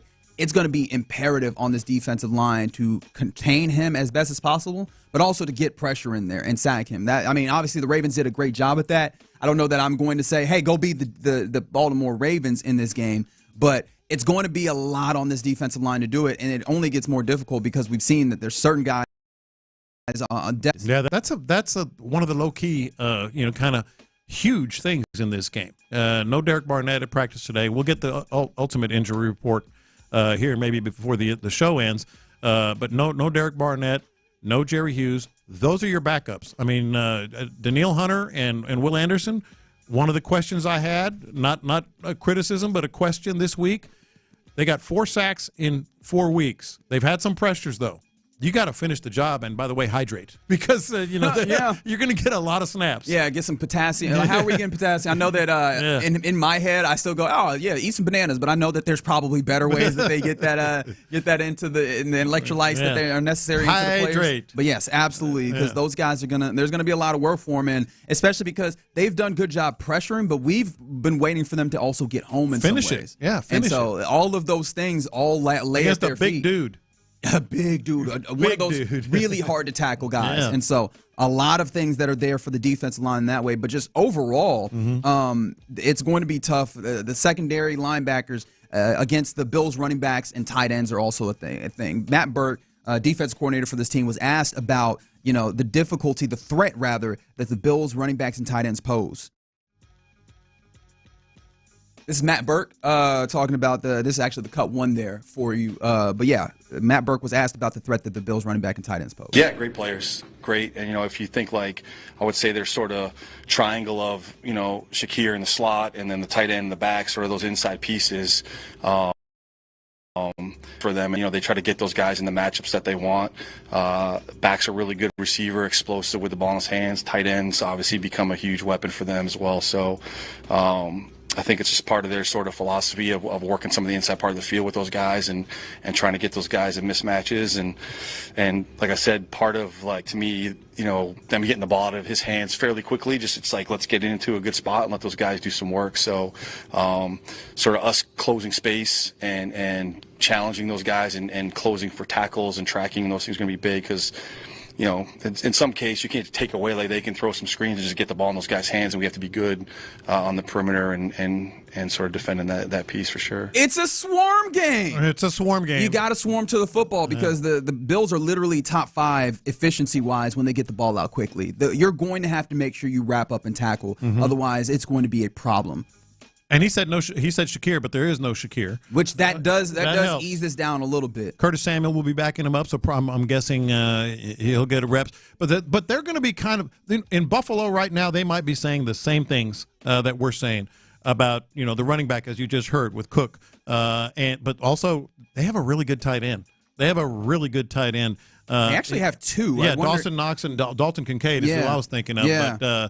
But they're gonna, like, it's almost like mirror images. How do you get to this defense? They're saying the same thing. Yeah. So I think that's going to be a really interesting challenge, making sure the secondary handles that. Are you still concerned about the potential of a deep play? We talked about that earlier, that the defense has remained susceptible to, and especially it became visible for us when Trevor Lawrence mailed some passes that probably could have really hurt you and been big plays that you were not hurt by. Are you still concerned about that, especially knowing that Khalil Shakir is not going to play in this one? I think you're concerned about the big play in every game you play. Sure. But what I'm concerned about specifically to that is missed tackles. We haven't really mentioned the safeties here. Keon Coleman is on that squad. Yeah. He makes people miss. Dalton Kincaid is a very elusive tight end, if there is such a thing. I don't know what his yards per after catch are, but I know he's good at it. And I'm worried about the missed tackles as much as anything for the big plays. Yeah. So I think all of those things are coming into play when it comes to this matchup. It's a huge matchup for the Texans against the Bills. And again, another measuring stick type game. You failed pretty miserably the first one, and also being clean, right? Again, that comes up as a matchup of the Texans versus the Texans and taking that matchup off the board. Maybe it's the phrase that we've heard all week, the last couple of weeks, really. As DeMeco Ryan said, if the Texans aren't beating the Texans, you have a chance to compete. And so that one also is a matchup they got to take off the board. Man, we haven't even talked about that today. The Texans beating the Texans. That's right. That's going to be huge. Yeah. So excited. Noon. Really repping H-Town game versus the Bills at NRG Stadium. Pregame starts at 9 a.m. with Sean and Seth here on Sports Radio 610. I'm jonesing for it, man. No, it's gonna be an incredible scene. Great tailgating, next level matchup. The biggest this week. It's gonna be awesome. Gonna be incredible, especially if the Texans take care of what they need to take care of. All right, coming up next in the loop, let's talk about our lunchtime confessions. We'll do that next. After an up and down first 4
John Deere Reaction Monday. Houston's sports leader. Sports Radio 610. Sometimes it's sports, sometimes it's not. Whatever it is, Reggie and John are keeping it real. It's In the Loop's Lunchtime Confessions, brought to you by Sagamore Spirit Rye Whiskey. These are my confessions. All right, talk about keeping it real. Now, hear me out. Okay. All right. People say that. Keeping it real about to go wrong. Hear me out. I'm all for 100% for alerts that you get on your phone. Uh-oh. Blue alerts. Wait, hold on. Did your phone go off at 4:50 this morning? So I cut mine off years ago. So I don't get any Amber alerts or any type of alerts. Did your phone go off at 4:50 this morning? If it did, I didn't know. A lot of people's phones went off. I sleep heavy, man. Loud. I sleep heavy. I do too, but loud. I'm all for it. But Memphis, Texas, there was a blue alert. Where is Memphis, Texas? Well, I looked it up. It's an 8-hour drive from Houston. Can't we just make it like a 100-mile radius or something? I mean, you got to have the blue alert. Oh, it's up in the Panhandle. It's up by Amarillo. Amarillo by morning is literal from Houston. I mean, it's literal. I'm not anti-Amber Alert, Blue Alert, whatever alert. But, dude, keep it a 100-mile radius. I got to get my sleep. I am also not anti the alert. I just question how its efficacy. I question how effective it's ultimately going to be. I mean, what was the alert? Like somebody just missing, or it was some like a dude killer? Was on the run that hurt a cop. Now, obviously, that's the blue alert. Gotcha. Okay. Because the amber is children. Yes. The silver is for old person. Yes. Okay. Gotcha. I got you. But am I supposed to go to my front porch and say, "Hey, Seth, are you out here?" I think his name was Seth. I'll double check. Oh, good. I mean, like, I'm 8-hour drive away from it, man. I mean, a compromise, 100-mile. Okay. I mean, people in that area. What you say? Memphis, Texas. People in that area definitely should have got that alert. Yeah, because that's a little bit scary, especially if you in that area. Yeah. His name was Seth. Yeah, Seth. Hey, are you out here? Okay, I'm going. You're not. I'm going back to bed. Not Payne. I just want to make that abundant. No, we are not Payne. talking about Seth Payne. Yeah. Or unless you got some type of alert or tip that he was in Houston or something. How? It happened at 4:50 in the morning. You get to Houston. Did he morph his way into Houston? I don't know, man. Seth Altman. Be on the lookout, by the way. I don't know if they caught him yet, but yeah. Memphis, Texas, up by Amarillo, in the Panhandle. I mean, I appreciate the alert system. It's good to be able to get alerts, especially in a day and age where not everybody's tapped into the same things. What everybody seems to have is a phone. Yeah. So I get it. I always just wonder, like, how many people are like internalizing that information? Because I know for me, like, oh, well, here's the license plate. I'm never gonna remember that license plate, and I'm also not checking license plates as I'm driving and like running them on the mental bank. Oh, that's. Yeah, I don't even remember my own damn license plate. So I know I ain't remembering nobody else's. And maybe you go to the description of the car or whatever, but yeah. Somebody check. I'm looking at some of the comments on here. Hey, Seth, why can't you act right? You got to wake up the whole damn state. Hey, he was probably up around that time too. Yeah. Our Seth, you mean? Yeah. Seth Payne. Oh yeah, getting ready for Payne and Pendergast. I'm just saying. I'm not saying. I'm just saying. So we had two guys named Seth that was up around that time. Yeah. Correlation? No, God. I don't know. I got hit in the head and has like bruised root. What was he doing? Yeah. I don't know. This story is You know what? Uh-oh. Watch this. These are my confessions. Yeah, we might need to check on him. Yeah. See what he's up to. But here, my confession actually is Seth related. In fact, it's Seth and Sean related. I feel like we probably need to have medical professionals on call during the morning show. Because it sounds like Seth has had himself a rough week. It's been a rough week for Seth. Like one or two head injuries. Well, it was at Chipotle. He got turned into a bloody mess. Yeah, he got hit by like one of those barrier arms walking out of a parking garage. Yeah. And then I think last night it just sounded like he had a hell of a time. He fell out and passed out a couple times. Thinks he broke a rib. Dehydration. Well, you've seen him walking around here. Oh, he looks like Fred Sanford. Walking is generous. Yeah. He is almost hobbling around. And then you add on top of that something that I don't think the listener knows anything about, which is Sean. I don't know if he could hear. Because every time Lopez steps into the position where they both happen to broadcast from, when he plugs in his headphones, it sounds like like a rock concert just started. It's bad. And I'm like, yo, are our guys in the morning okay? Sean is deaf. Yeah. Sean is deaf. And I happened to be leaning down where my headphones were when I plugged it in, and it went, wow! I was like just screaming into my ear. Like I never before have wondered if independent neurologist would have been needed in radio. Yeah. But today's the day where I'm like, hey, we need to check. They need a house nurse. Yeah, we need somebody that's like somebody that outside of the room that's not just going to listen to say, but hey, we are seeing signs that you might need some help today, because that's how I was feeling today. Watch this. These are my confessions. So yesterday I was watching Thursday Night Football, and it was a pretty good game, man. Like, this was probably one of the best Thursday Night Football games in quite some time, I guess. Mm-hmm. It was a delight. Great game. Yeah, great game. As much as I was impressed by the way Atlanta made that pass and spiked the ball in record time, I was kind of hoping they missed that field goal. This is why. I was sleepy, man. I ain't want no overtime. I was standing up waiting for the game to be over so I could go to bed. Oh, you were already halfway out the room. I was ready, man. I had my hands on my hip, right in front of the TV, with ready the to remote, walk. Yep, remote in my hand. So as soon as you missed that field goal, cool. I'm glad you brought this up, because I was thinking. I actually told my wife this morning. They ruined my sleep pattern. They ruined my sleep pattern last night. Because she went to bed. She was out. Yeah. She was. I was sitting there. I'm like, you know what? I don't care how the game ends. Like, I enjoy what I've seen so far. So I don't give a damn. Like, these teams don't matter to me. Right. Yeah. So by the time I did get to the bed, I seen they had like a game-winning drive, like a big time play. So I'm like, I could have. Yeah, you wouldn't have had to stay up that much longer, but you didn't know for certain, and the way that game had played out, there was no guarantees that a touchdown would have come through in the second half and further. So I think he played it fair. These are my confessions. We're gonna have a college football segment later, but one thing you can know: College Game Day, Cal Berkeley for the first time ever. Yeah, they're gonna be at Cal Berkeley, and usually this is a common argument on social media. Okay, who's going to be the guest picker? Who's going to be the guest picker? There is only one choice.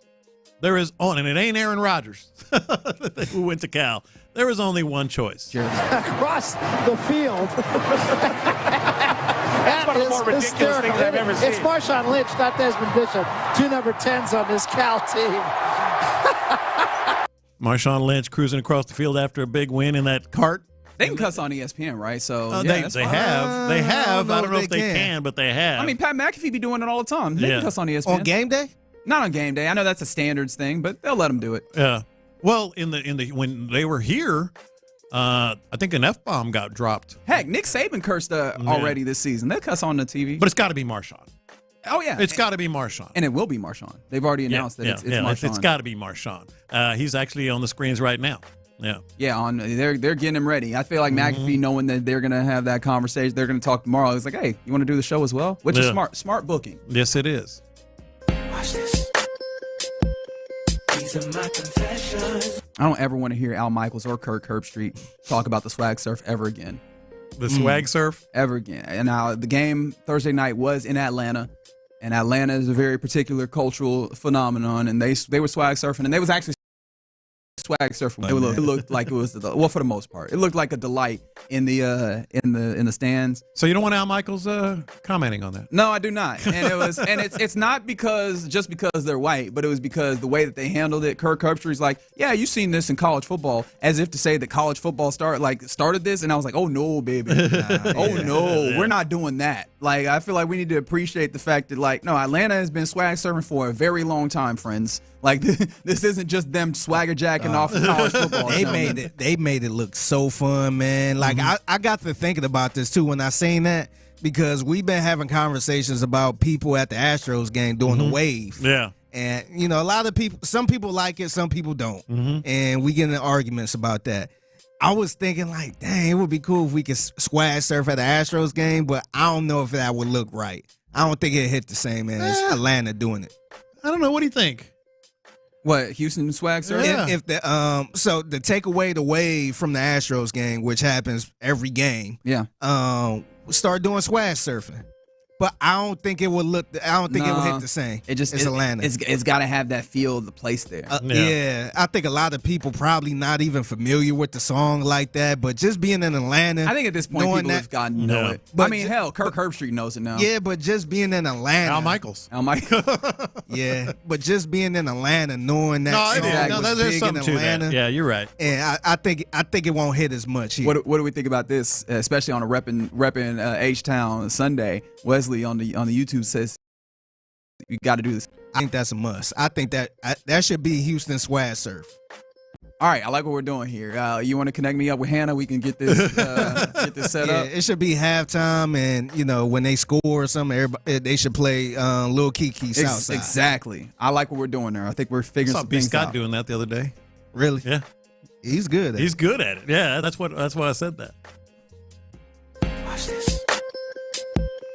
These are my confessions. So we saw the video. We actually talked about the new H-Town Blue video that Houston Texans released with Bruce Matthews. And I got to admit, man, I got to confess, I took pride in trolling a little bit because I actually retweeted, said, wow, Titans legend is narrating this. Yeah. And I wasn't trying to go after anybody from Houston or nothing like that. Like I know the history. Oh, I responded to your tweet. Good bait. Yeah, I know. Did you catch any fish? No, no.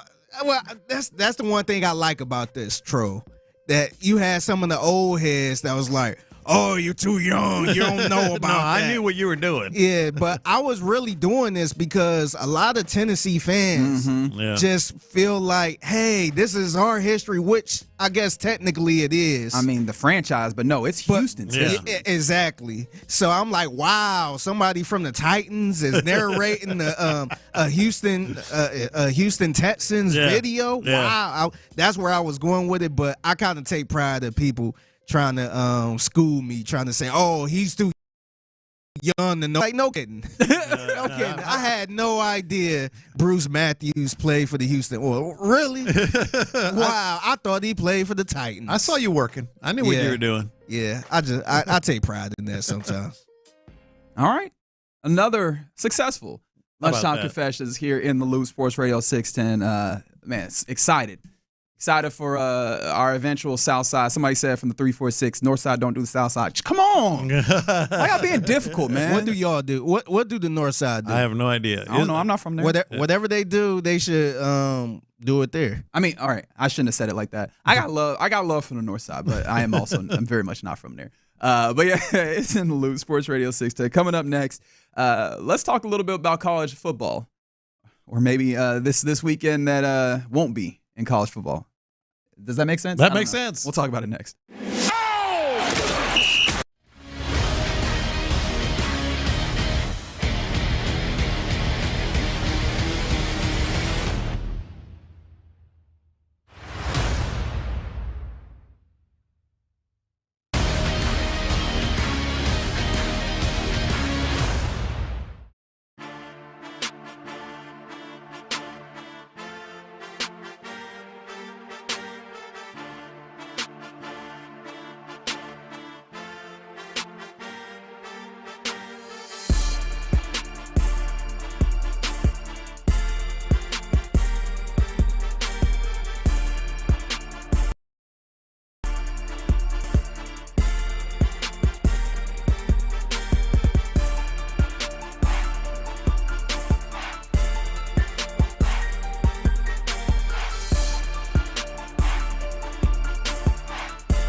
It's a Football Friday on Sports Radio 610. Live from the Twin Peaks studios, here's In the Loop with John Lopez and Reggie Atatula. That's right. In the Loop, Sports Radio 610. John Lopez, Figgy Fig, Reggie Atatula hanging out with you on a Football Friday. We are super excited for the Reppin' H-Town game for your Houston Texans. They welcome in the Buffalo Bills, and it is the talk of the town. It's probably the talk of the league in the NFL. So we'll get back into that, and probably we'll determine what we think is going to be the end-all, be-all, the deciding factors in the game next segment. But right now, the weekend in college football that kind of won't be, as I've already taken my look at this weekend, and I was like, that'd be a great day to get some stuff done, huh? Nah, man, I'm here for you. I'm going to make this interesting for you, okay? Okay, you're going to try and make the weekend interesting for me. Remember last week I was talking about, I guess I'm making this a thing, whether it be, you want me to or not, like those hack college football phrases, the headlines, slogans, whatever, they always put on games, rivalry weekend, get right Saturday. So I'm going to do that every Saturday for every weekend. The college football slogan for this week, you sure about that Saturday? Okay. You sure about that? I know they're not going to be necessarily great, but are you sure about that Saturday? So and this is not self-serving. Okay. The game of the week in college football is Missouri at A&M. It's one of the better ones out there. It is. It is one of the better ones out there. It's the only ranked game between ranked teams, and here's where the you sure about that comes into play. The Aggies are going to probably go with Connor Wegman, very highly regarded quarterback that stunk it up against Notre Dame. Interesting, going back to Wegman. Honestly, I do wonder how important that quarterback decision is, and I know that sounds asinine to talk about football and say I don't know how important it is. That A&M team is going to be a defense-first team. Defense first. And to be fair, we all should have expected that because that's what Elko did at Duke. And Notre Dame and A&M. Fair enough. Yeah. But, as a head coach, right? Because, as a defense coordinator, of course, he's going to be making sure that defense is good. But, as a head coach, it was still, defense leads. The defense is going to be good and it should be good as a defensive-minded head coach. But it's the offense, we'll do what we can on that side. That's cool. But the defense is what's going to be getting us wins in this instance. And they're living up to that right now at A&M. And this is where I say, you sure about that? Marcel Reed he is not the most accurate passer in the world, but he is efficient and he can run. And he gave him some life offensively with Wegman hurt. So going to be interesting. Missouri's a really good team. Their schedule has been somewhat iffy, but they're good. Yeah. But I'm not sure that. If they're last year, still have Luther Burden. That dude is a bad boy as a wide receiver. But I don't know if he's going to be enough. But got to have time to throw too. Absolutely, that Aggie rush is killer. All right, here's another one. You sure about that? Ole Miss is looking for a bounce back at South Carolina. They still fancy themselves. They were talking about it. Lane Kiffin this week about being a playoff team no matter what. South Carolina beat Kentucky. That's the team he lost to last Saturday. Probably should have beat LSU. If you That's saw a 3-1 South Carolina team. No, their only loss is a horrible loss. Didn't they lose to? Let's see. I don't have it in front of me, but I think it was a bad loss. But they had LSU flat out beat, if not for a couple of bad calls. They beat Kentucky. Kentucky just beat Ole Miss, and Ole Miss is going to South Carolina. Not necessarily in these parts a huge game that everybody wants to watch. Tight loss to LSU was what it was. That was the only one. Okay, well then I must have been thinking of someone else. No, they put the beat down on Akron. Yeah, they're good. So here's another one.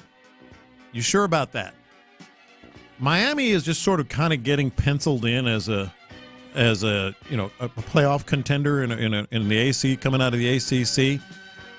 You saw Friday night's game. It was last Friday night. We talked about it against Virginia Tech. Yeah, and I was real dismissive of it, and I was wrong to do so. Virginia Tech was out there. They were playing some good football. Yeah, Virginia Tech's playing, and you're playing Cal.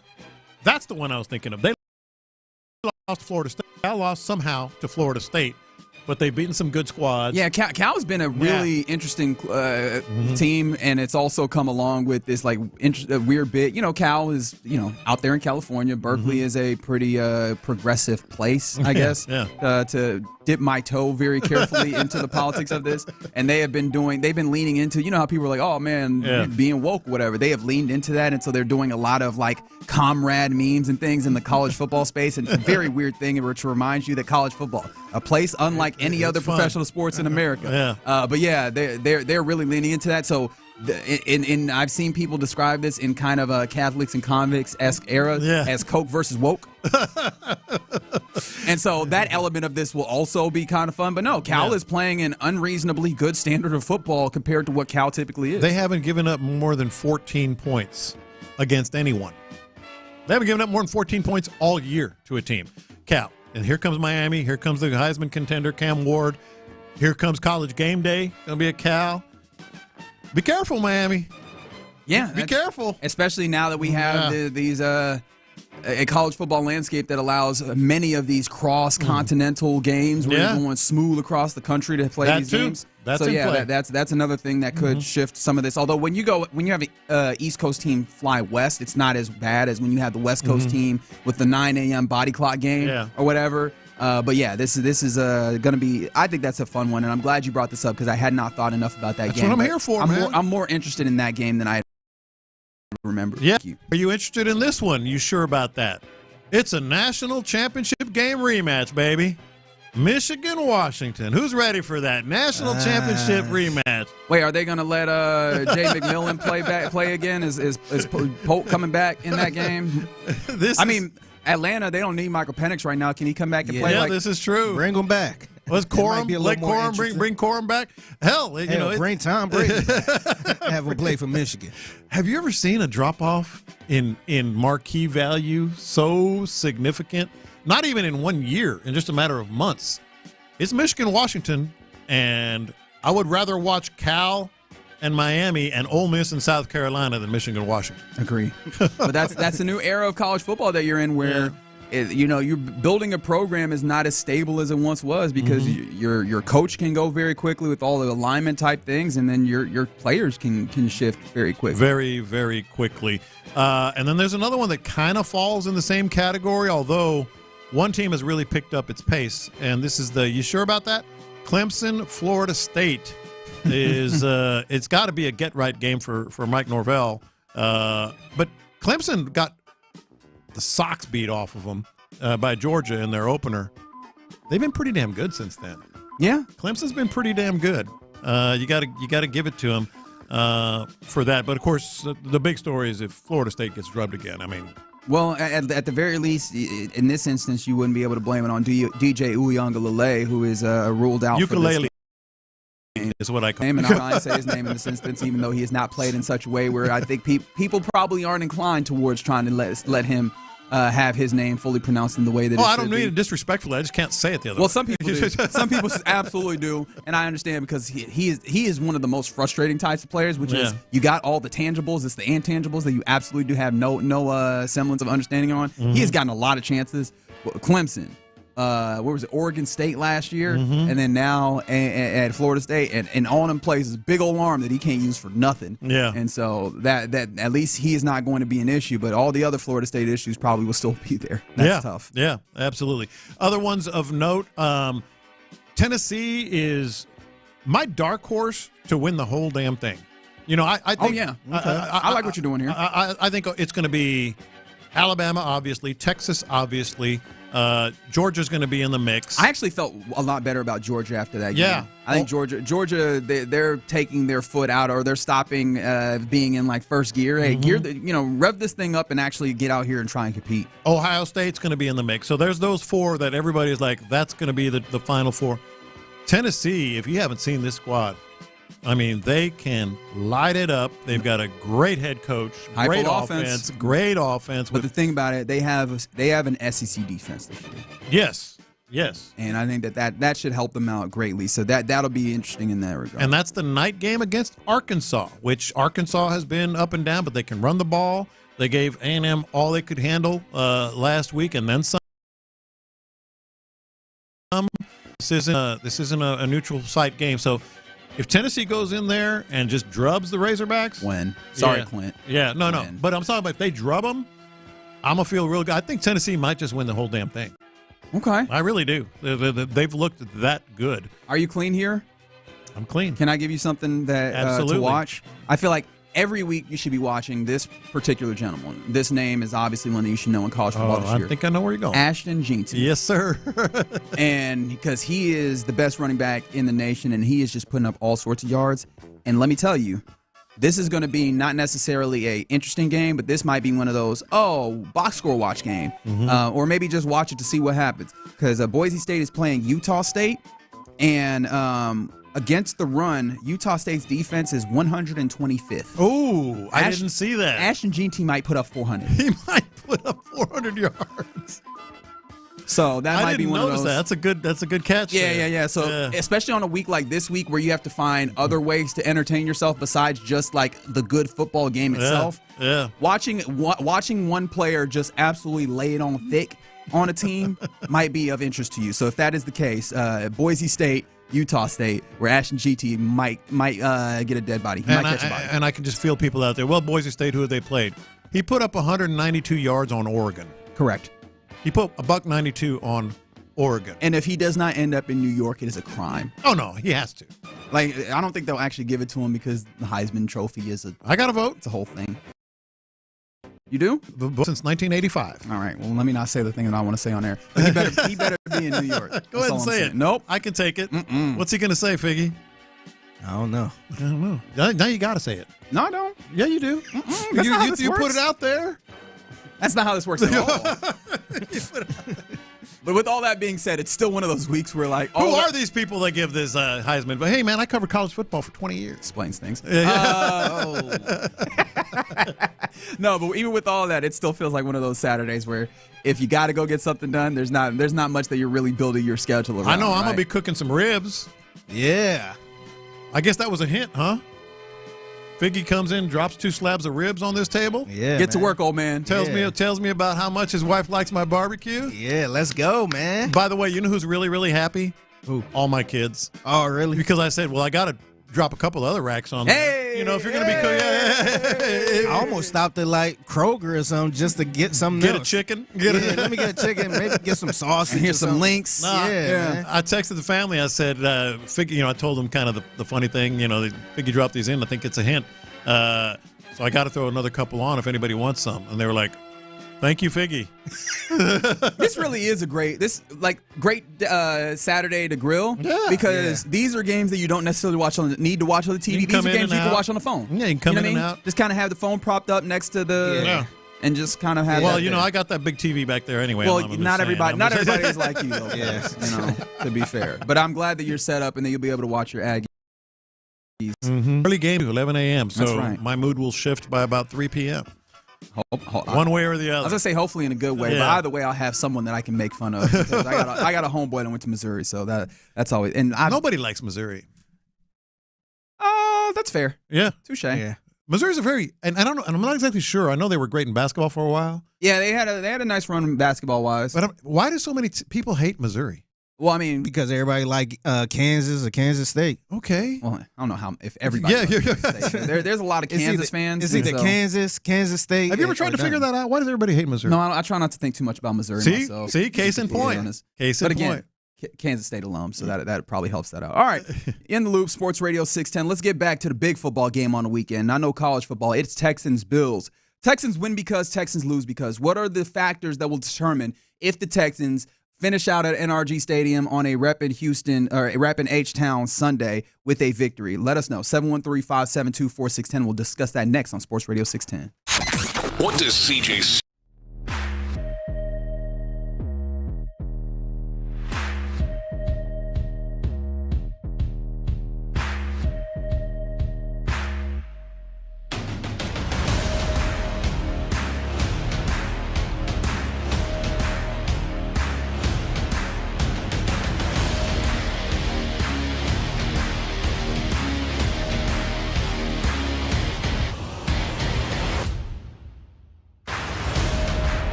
KILT FM HD2 Houston. Insider access, exclusive content. Sports Radio 610. The Texans play here. An Odyssey sports station. It's a Football Friday on Sports Radio 610. Here's In the Loop with John Lopez and Reggie Adatula. That's right, John Lopez, Figgy Fig, and Reginald Adatula is in the loop on this Football Friday. 2 to 6 p.m., our guys on the drive are hanging out at East River 9 downtown. Go ahead and get yourself situated for this Football Friday out that way. I'll be headed that way once we're done here on air. But we still got a little work to do here, Lopez. Don't start packing up or nothing. You're darn right we do. Because we got to determine Texans win because, Texans lose because. We got to figure out what the factors are that will ultimately determine whether or not the Texans leave NRG Stadium on Sunday with a W versus a Bills team that's going to give them a challenge. To say the least. To say the least, in fact. Now, that game, we mentioned the fact that it's going to be pretty widely available. CBS in the early slate is going to have a good amount of, especially the western part of the country, will have an opportunity. Some of the like the whole, basically the whole West. New England, the whole. No, not basically, entirely the whole West. New England as well, and that area is going to get a good amount of it. But someone asked who was on the call for the television product, and I was like, okay, that's a good question that I guess I did not have an answer for at that point. When it looked, and Ian Eagle and Charles Davis. So also you got a really good crew as well for what I am terming the game of the weekend when it comes to the NFL. Seth, and honestly, Seth Payne will be happy. He will. He has a fondness for Charles from Davis. His hospital bed. Still so concerned about him. He came in a little earlier in the show and he said that he was feeling better, but I think he was just trying to put us at ease because we had expressed our concerns so vividly. I want Tank Dell to visit him in the hospital and promise him a touchdown. Seth, hang in there, little fella. You're gonna be like the dude from Remember the Titans. Yeah. Oh yeah, he starts shaking his fist. Fist in the air when they paralyzed from the waist down. All right, I hope not. Seth, I promise. Oh, you want 2? Okay, I'll score 2 touchdowns. Play a little Madden with them real quick. Little Seth. Seth Payne, this is for you. This is for you. All right. 713-572-4610. Let us know. Texas win because, Texas lose because. And, of course, the 713 still on brand with your bid, which I have to stop encouraging because this just makes him do it more, or her. I'm not certain of your gender. They said Texans win because J.J. Watt makes a surprise comeback on Sunday. There Texans lose because J.J. Watt does not come back. Thank you for your service and being a consistent and a constant on the text line. But all right, Lopez, for you, Texas win because Texas lose because. What are the big things you're looking at to determine the win or loss status? The one that just keeps coming back. I mean, outside of the obvious, CJ going nuts, and all that stuff. 509 yards. 510. 510. One up him. One up him. No, I think it's Cam Akers gets the majority of carries. This is and again, I know the audience turns over, so if you didn't know, Joe Mixon's not playing. That is true. Dameon Pierce appears that he will be playing. Yeah, he practiced today. Cam Akers is playing. So you have that quandary, Cam Akers or Dameon Pierce. Who's going to – we think, and I agree with Figgy when he said this, that Dameon Pierce is going to start. That doesn't mean he's going to get the most carries. Because if he struggles and the offense doesn't the line doesn't necessarily block his plays in that style that he likes, as well. I mean, I think Cam Akers, it could be a big, X factor, as people like to say. I want him to get the most carries, and if he does, I think the Texans win. Yeah, I'm really leaning towards the idea of more of a split workload for those backs. That we know that they care deeply about Dameon Pierce and his capabilities on this field. I mean, and they also substantiated that as well when he was available to play Week 1. He got the next most carries. Now, of course, Joe Mixon got a lion's share, totaling up to 159 yards of rushing offense, almost 180 of total yardage in that Week 1. But it was next guy to get the real opportunities was Dameon Pierce, and I don't think that they'll completely veer away from that. But I think because Cam Akers has been there and been available, I think that he will still split that. Maybe they even go so far as tag teaming drives where it's like, hey, your drive, my drive, your drive, my drive. I kind of hope not. And again, it always looks like you're being critical of Dameon Pierce. We all know how we feel about Dameon Pierce. I think it's just like what's best, right? And especially with the news that Titus Howard, again for the second day, is not practicing with that hamstring designation. It makes you wonder if he will be available to go, and if not, does that mean that Blake Fisher on that right side is going to play right tackle in that swing tackle role? So not only we saw him play left tackle last week and for the moments that Laramie Tunsil was not available, that he went out with that ankle situation. But then you have him come back, and in his next opportunity in NFL play, he'd be on the other side of the line. And so there's a lot for him to undertake, and I do hope that he's game for it. But behind him or running behind Kenyon Green on the left side, that your guys are hitting the hole when it appears, hitting it hard, getting that place.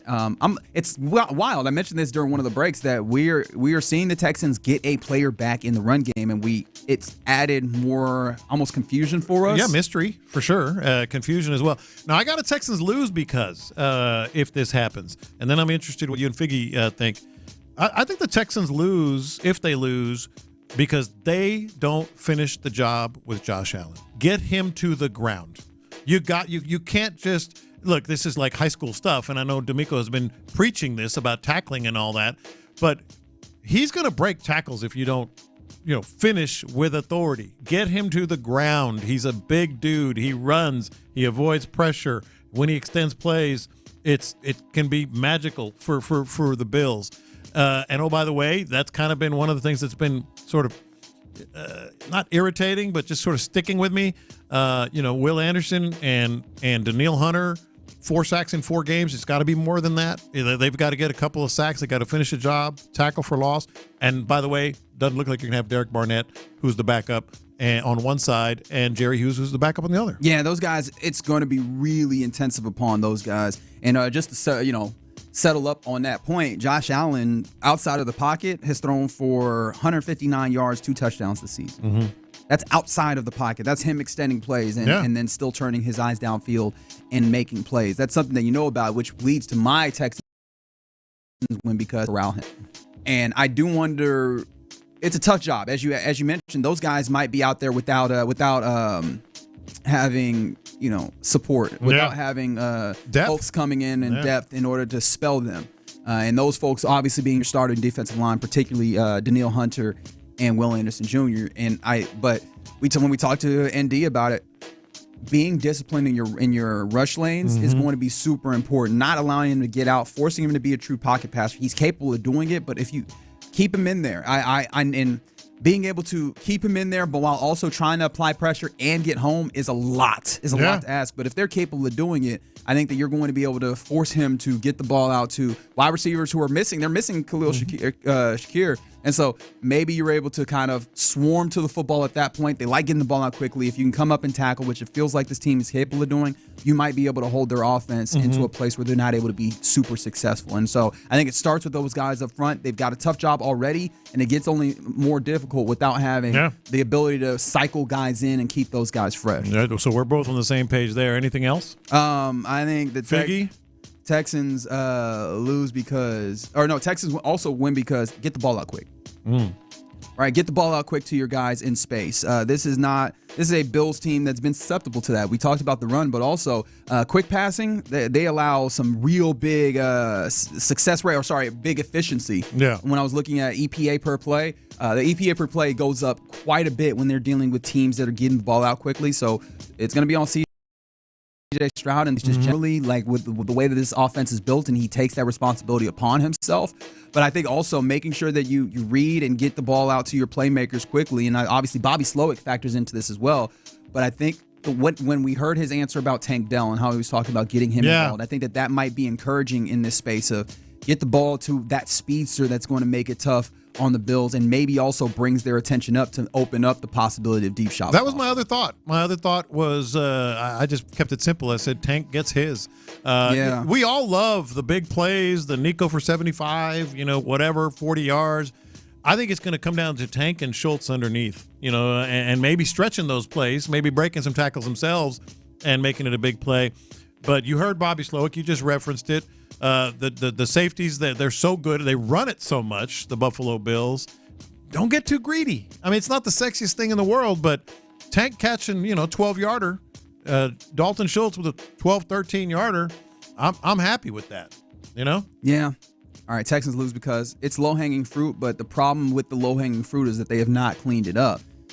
Texans lose because they aren't able to be disciplined and control their penalties. It's a tough matchup, and the margins are thin enough when it comes down to the X's and O's and the capabilities of these teams, just football-wise. If you're now shooting yourself in the foot, if you're not, if you're not getting to blocks or getting to the second level or creating space or rallying and tackling when guys get into open space, which they will with this Bills team, you're going to put yourself in a bad way, get yourself into a bad, I think, and inevitably you will also get yourself into a place where you're not able to leave NRG Stadium on Sunday with a W. Yeah, I'm gonna go berserk if that happens again. Last week I was talking about where's the line. This week I'm talking about where's the line with these penalties and having to somehow make some changes somewhere to fix it. If they have another one. If they have another week, especially after all of the consternation that's happened around the team, but then also the ways that these guys have spoken so clearly, so strongly on the message of we've got to get this cleaned up. It's not acceptable. The Texans can't beat the Texans. Texans lose because the Texans beat the Texans, and that these are the games where you have to clean it up for. These are the ones, and so that makes it very evident that if you can't get it done here, I've got real questions as to what we're doing. I think you have to say. There is no answer. That and you talked about Andy Kalu. I mean, he said this as well when we spoke with him on Thursday yesterday. It's like at some point, it's just the players. Like coaches are going to get blamed and practices are going to get blamed and whatever. And you got to bench this guy and you got to do that. At some point, it's just that's the player. The player just can't get it done. So I'm gonna go nuts if it happens again because there's really no excuse. Some other things coming in here on the text line outside of the JJ Watt portion of that. Let's see. Texans win because they score more points. Texans lose if the Bills score more points. Thank you. Thank you for the creativity. Never heard that before. Texans lose because I also just mentioned that as well.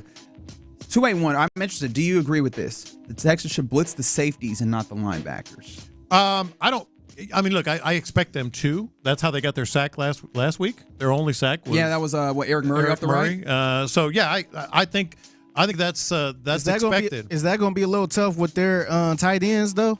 Well, they do use two a lot, but I think you mix it up. Like I said, they got home with Eric Murray last week. The other one from the text board that I should have thought of is Josh Allen's deep ball. Like he ain't Trevor Lawrence. That's what I'm saying. Yeah. Right. Last week, but Josh Allen will mess you up with that. Trevor Lawrence missed two wide. He could actually throw the ball. Yeah. Then that's where the secondary is going to need to be on it. But I think also that comes back around to the pass rush. Those guys have to find a way to get home, which again. Another thing on a full plate for those guys, which is they have to find a way to make sure that Josh Allen doesn't have an endless amount of time, which is the same thing we're talking about with him getting out and creating time out of the pocket, because he has the capability of really throwing the ball downfield and making it hurt. Yeah, and the other thing is when you get outside the pocket, sometimes you think quarterback's just about to throw it out of bounds or just step out of bounds, throw it away. He's actually looking for a player open all the way to the very end, and that's where he messed a lot of teams up. And on your point with the safeties, I'm thinking about it a little more. They might not blitz as much because they know that, and they know that they're susceptible to it. Yeah. And zone also allows, as Andy was detailing yesterday, allows you to have a whole bunch of eyes on Josh Allen as opposed to using an individual spy where that's the one person's job. Now everybody is guarding, looking back towards the quarterback. If that quarterback breaks, now everybody can rally to the football as well. It even puts more of an emphasis on Will Anderson and Daniil Hunter. There's their jobs, and of course, I don't want to forget Mario Edwards and Foley Fatukasi also. They're involved in this a good amount too, because those guys, if they're rushing on the edge and then you're slanting or something, and then there's space up the middle, he will take that and he'll lower his shoulder as well. One more thing for me at least. Man, Texans win if they can find a way to be significantly more efficient on first and second down. Yeah. They have been woeful in that game script portion of this, of like getting yourself into third and manageable. Literally one of the worst teams in being in a success rate on first and second down. You've got to have successful first down. Successful first down is picking up 40% of that. So you're picking up 4 yards, right? And on first down, and picking up another 3 yards on second down, and putting yourself in a place where now you have third and short. Like, that is going to be necessary. Or hell, go with the Niners plan, making sure that third downs aren't even an option, right? Yeah. Trying to get a first down on your first 2 downs, but you need to be advancing the football early on in your set of plays, because putting yourself behind the 8 ball is just giving yourself even less of a margin for error, and in order to be successful. And again, in these tough games, small margins don't end up. No, that's a good one. I mean, we're really just a little over a week removed from the entire about how bad they were 3rd and 7 and beyond. I think the number was 14 out of 15 third downs against the Vikings were 3rd and 7 or more. So that's a really good one. We didn't even really talk. It wasn't quite as bad, of course, but we didn't really notice it as much. But they are still near the league bottom, on first and second down. Absolutely. Someone mentioned that you should spy Josh Allen with the safety or linebacker. Andy Kalu kind of agrees with you. That was one of the things he mentioned yesterday. Texans win because Dameon Pierce is going to rush for 125 yards. That would be a delight. I would take it. We would have some real fun conversations to have on Monday, on a Reaction Monday. Cam who? Monday. And then Joe who? 832. All right, that might be a little much. You doing a lot now, okay, man. Too much dip on your chip there, buddy. He got some ribs handed to him, and all of a sudden you want to act up. From the 713, also they said Texans win if the Bills have an awful game. Texas loses if C.J. Stroud is trying too hard to force things to happen. That's something that Seth was kind of talking about, the idea that these guys might be pushing in some ways in trying to be successful. I hope that that's not the case. I hope that that's something I'm going to try and watch for. I don't know if that's something that's going to be intelligible to the eye, but you don't want the team pushing too much. And when Seth mentioned that earlier, that kind of sparked something. Yeah. And then also Texas win because they get 2 interceptions. Well, what happened to turnover defense? That's something that we were hoping for early, and we haven't seen a lot of those. Yeah, getting some turnovers in this would be really, really helpful in that regard. All right, I think we did a good accounting for what this game might look like, but ultimately it takes doing, right? Games aren't won on the radio or on the paper. They're won on the football field, so that's going to happen. Sunday at noon, H-Town, repping H-Town game between the Texans and the Bat. No other place than right here, Sports Radio 610. Pre-game starts at 9 a.m. All right, coming up next is about that time to hand it over to my man Fig for the mixtape. What we got? Man, I got some celebrity drama involving Cardi B and Offset, and somebody on this Texans roster was thrown right into the mix. I'll let you know about that. Plus, it's Friday. It's a feel-good Friday, and I want to know what's the best feeling in the world in everyday life. I like it. 713-572-4610. There you go. That's the number. We'll do it next. Say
Houston's sports leader. Sports Radio 610.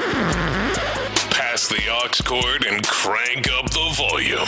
Figgy Figs in the driver's seat. Sit back, relax, and enjoy the ride. It's time for Figgy's Mixtape on Sports Radio 610. Yes, it is Figgy's Mixtape on Sports Radio 6, holding it down on a Friday. Happy Friday to everyone out there. Feel good Friday. I'm gonna go through a couple things that makes us feel good during the everyday life. Okay.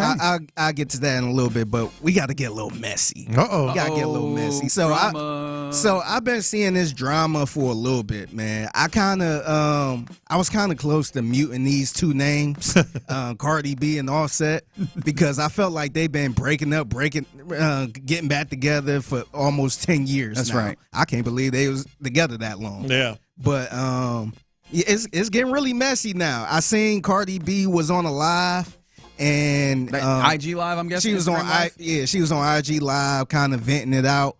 And Offset ended up coming up on a live and saying you cheated on me when you was pregnant and all this stuff. Oh, wow. So it just kind of went wild from there. Just airing their dirty laundry. Yeah.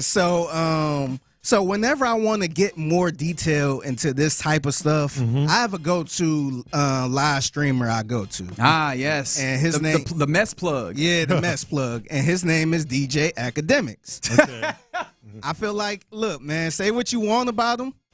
He do a really good job at just investigating and being up on the mess. Yeah. I'm sorry. Every time I think of DJ Academics, I think about the time that Erykah Badu called him Jerry from Tom and Jerry. Yeah. He do kind of look like that. Hilarious. But so Cardi B allegedly cheated on Offset, and while she was pregnant. Mm-hmm. And rumors are swirling around saying it was a athlete, okay, an NFL player, okay. And this is DJ Academics kind of breaking that down a little bit, kind of stirring the pot up a little bit. Okay. And I tell you whose name was popping up during this time. Oh, by the way, I did hear who the person was Offset allegedly called Cardi B with. Yo, you're always gonna be mad at your girl. Even more when the she chooses to entertain is a dog. That like 3-4 of the like, yo, like this is a dog. I'm wondering how the he even got time to do his original job. Might even call touchdown. Yo, if I'm Offset, man, I can't even root for that team no more, bro. So in the chat, I mean, you're going to say the name I think you're going to say, aren't you? During this live stream, and I kept seeing people bringing this name up. Yeah. And I'm like, are y'all joking around? So that's when I had to go check out the live stream, and people in the stream was pretty much saying Stephon Diggs. I'm like, what? And I'm like, I mean, obviously these are all rumors, but allegedly. I'm like, how y'all just get y'all just pull this out of anywhere, huh? Yeah. Well, also, the thing that I'm like is just, I got jobs like that. Well, the man got, and I guess I shouldn't have jobs. Their free time is spent doing you know what they want to do, and maybe this is what they want to do. I just cannot relate to the feeling of wanting to use the time that I have away from work to investigate. It's one thing to scroll, but to actually investigate. God bless. Yeah. So so his name popped up, and people on the internet started doing internet things. They started digging in and investigating. So this video came up again from the Stephon Diggs when he was playing in Buffalo. Yeah. And I'm guessing this was around the time when Cardi B and Meg dropped their song WAP. Yes. And we all know what WAP means. And I'm if you don't go ahead and Google that on Urban Dictionary, I think is what it is. I'm waiting on that to get into the real dictionary. Oh, God. It'll probably be in there. Yeah. This is Stephon Diggs with the Buffalo Bills production team. You know how they ask fun questions and stuff like this. They asked him what was WAP. WAP. WAP. I mean, I only know it as WAP. And what does that stand for? That's Cardi B. So if you dodge that like, if like you a pro, but I don't know about that because if you actually watch the video, I'm gonna play this again. But when he started laughing, he kind of stuck his tongue out a little bit, like WAP.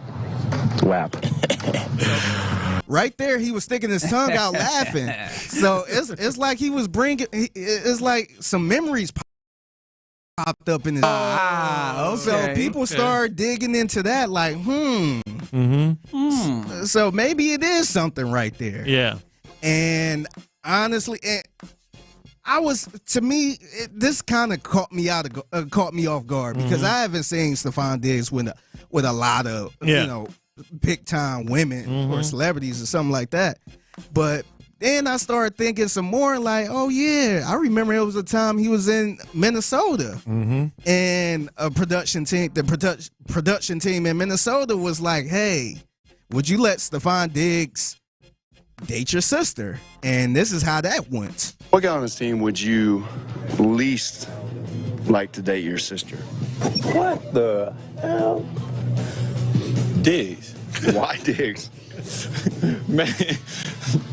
No. We don't leave it like that. Oh, Stephon Diggs. Why Diggs? He's crazy. He's just outrageous. Don't know what he's gonna say. Just don't know what to expect every day. So he couldn't date my sister. At least I should date my sister, Diggs. 100%. God, Diggs. please. Because he's not a guy that you want to bring home to your parents. Like, you don't want your sister to bring him home to your parents, so therefore she can't date him. Hey, man. My goodness. And everybody, like, to a man, pretty quickly. Diggs. Oh, yeah, Diggs. Oh, no. Oh, no. Anyone but him.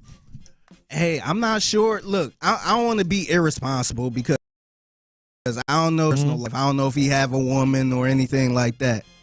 But we don't know if it's true. Yeah, oh, no. That's the other thing. Absolutely. I don't know if it's true. I'm not reporting anything. I'm just explaining what the streets are saying. This is what they saying on the internet. Yes. Yeah, so I guess Offset won't be rooting for the Houston Texans anytime soon. If this is true, he'll come around. You think? I would not. I don't think so. I would not. That is, pregnant? I would despise. That was the issue that you took with it? Well, that was one of them. Okay, very good. Although that is a fetish, I guess. A lot of people. I would despise this team. Oh, yeah. if that was the case, man. Oh, yeah. Well, I mean, I feel like you'd be punching air about a whole bunch of things if you were having a public falling out with your wife for the umpteenth time. Yeah. I feel like there'd be a lot of things. Imagine if Offset had him on his fantasy team, man. Whoa, wow. Well, I don't think he would. That was. Hey, he might. You never know. Yeah, the only one available. Man, that would suck. But salute to everybody. Prayers of all to everybody. Yeah. Man. Condolences or congratulations. I don't know which one applies. Yep, it's Figgy's Mixtape on Sports Radio 610. Happy Friday. It's a feel-good Friday. And I was sitting here thinking about how every time it's Friday, I'm like, man, it feel good. Like, this is always a good thing. So it kind of got me thinking of some small, simple things that make you feel good in the everyday, regular life. Okay. And I got a couple things. I haven't set an alarm for the next day when we got to work. That's huge. Like, that's always a good thing. I got to turn off my alarm. Yes. Yes. I ain't got to worry about this. Let me make sure this is off because I ain't got to work. Yeah. A couple other things. When you hear boarding complete and realize your whole roll is empty. Yeah. Oh, my gosh. Yeah, that's a nice one. That might be better than not setting an alarm.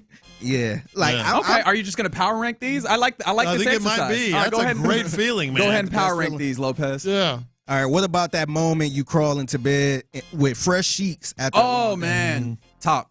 That's in the one spot right now. It's really? One spot. It's a great feeling. Fresh out the dryer. All crisp. Woo, yeah, boy. all crisp. Yeah. Yeah. What about this one? When you finish cleaning your whole house. Like when you done with everything, you finish everything completed. That satisfaction is very good. And for me, it's like after I have like a little, a job I wanted to get done around the house, a little task or putting something together, and then it's all done. You're like, yes. Yeah, man. And for me, especially cleaning wise, it always starts with something little. It's like, oh, let me clean this, and I'm like, I might as well do this over here. Yeah. And then you look around, Once and you get in the groove, man, yeah, exactly. And then you get the Miss Anita Baker playing and everything, and now it's a full day where you clean, and then you get everything right, and it looks right, and you're like, man, this looks like it should be in like a commercial or something. You feel like you're just a badass. Yeah, man. You're like, I'm living right. Yeah. you stand around with your hands on your hips. That's exactly. Look what I did. Look what I did. And taking pictures, sending people. Look at this. Another one for me. This one I related to this personally when I had the dog, but taking this time today. So, it's 7 o'clock, 8 o'clock, 9 o'clock. You take him out, and then you be like, all right, he's done for the day. He ain't got to go no more. Yeah, I'm in for the day. Like I can take my shoes and he off does and both. Yep, like he's got to do both. He do everything. He's got to do both. Yep, he both of what, Lopez? 1 and 2. Okay, very good. One and two. That's like nailed it. Yeah. Now we're gonna have a good You're night. like, all right, good. He went. He peed, pooped. Yeah. We are all good. Yeah. How about this from the 281? Let's see if I can make this happen. They said, when your comment gets read on the radio. Congratulations. There you go. That is a good feeling. It is a good feeling, though. Yeah, like I can't relate to that much, but sometimes whenever I'm watching the stream or something like that, and I make a little comment, or somebody Instagram live, I make a comment, and be like, "Oh, Figgy Fig said this," and like, okay, they read my comment. Back in the day when you would, and you guys probably did a little bit of this, like you would call into a radio show, and say, "Hey, can you play blah blah blah?" Well, who is this? This is John. And then they say it. I'm like, yeah, I'm a superstar. I would like to be able to tell you that being on the radio takes that away, but it doesn't. No, it doesn't. I'll be listening to a show and try and text them, and then if they say something, it's like, oh, that's cool. Yeah, that's cool. Hey, Reggie just texted in with a really interesting point. Yeah, that's even me. better. That's even me. better. That's me. Yeah. So, and that did make me wonder about a question that I always have, though. Why do we all care so damn much about being on TV or like a video screen? Because there are a few people that try and play cool, but everybody else is like the people that's walking past the camera. Like no matter what, there's something about being on TV or being on screen that just makes us all go insane. And I don't understand what it is. Do y'all have any idea why that is? It's nothing. It's bizarre. It's bizarre. I have no idea. But another good feeling. I think Lopez brought this up a couple years ago. That feeling of finishing the yard. Yes. And then you getting the beer. And you pop that beer open. Yep. Yep. You're sweaty, you're stinky, it's all done, it looks gorgeous, you put up all the tools, you sit down like crack. Oh, that's a good feeling. As you know. Yes. I can't relate. Yeah, you don't drink beer. Yeah. That's the issue. Yes. We drink the girly beer. The beer that's not more ciders. Yeah, I'm on that cider thing, man.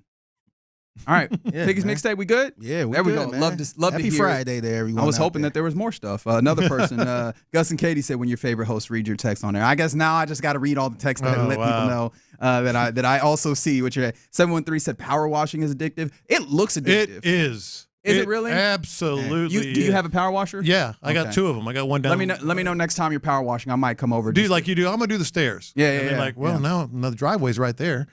What about watering the grass? Is that kind of similar too, or is that? I just turn it on. Oh, really? But the power washing is like, okay, now I did the stairs and I did the driveway. Well, now I got to do the sidewalk. Cleaning really is the part. Cleaning is one of those things where you don't really want to do it, but once you get going, you're like, this it feels good. It might not be fun to do, but it feels good when it's happening. All right. Appreciate you guys hanging out on a Football Friday here in the Loop Sports Radio 610. And remember, Figgy's Mixtape 120 every weekday. Coming up next, let's go ahead and draft the weekend. What games or events or other are we most excited for with this weekend? We'll do all that next. The Texans' next test.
Batteries dead? With free battery testing and charging, we can help you get back on the road. Get in the zone, Auto. So what if I need a new one? We have the right Duralast battery for you, only at AutoZone. Get in the zone, Auto. And what about my old battery? We can recycle it right here at America's #1 battery destination. Get in the zone, AutoZone. Restrictions apply. It's a Football Friday on Sports Radio 610. Live from the Twin Peaks studios, here's In the Loop with John Lopez and Reggie Atatula. Yeah. In the Loop. Sports Radio 610 on a Football Friday. Yeah, we are getting ready for the Reppin' H-Town game for the Houston Texans when they face off against the Bills. Salute. I just want to I want to sit back and let it go, but I feel like my job is to talk right now. It's so good. But yeah, man, excited, looking forward to this Texans-Bills game. A lot of injury situations happening that's going to make this mix up.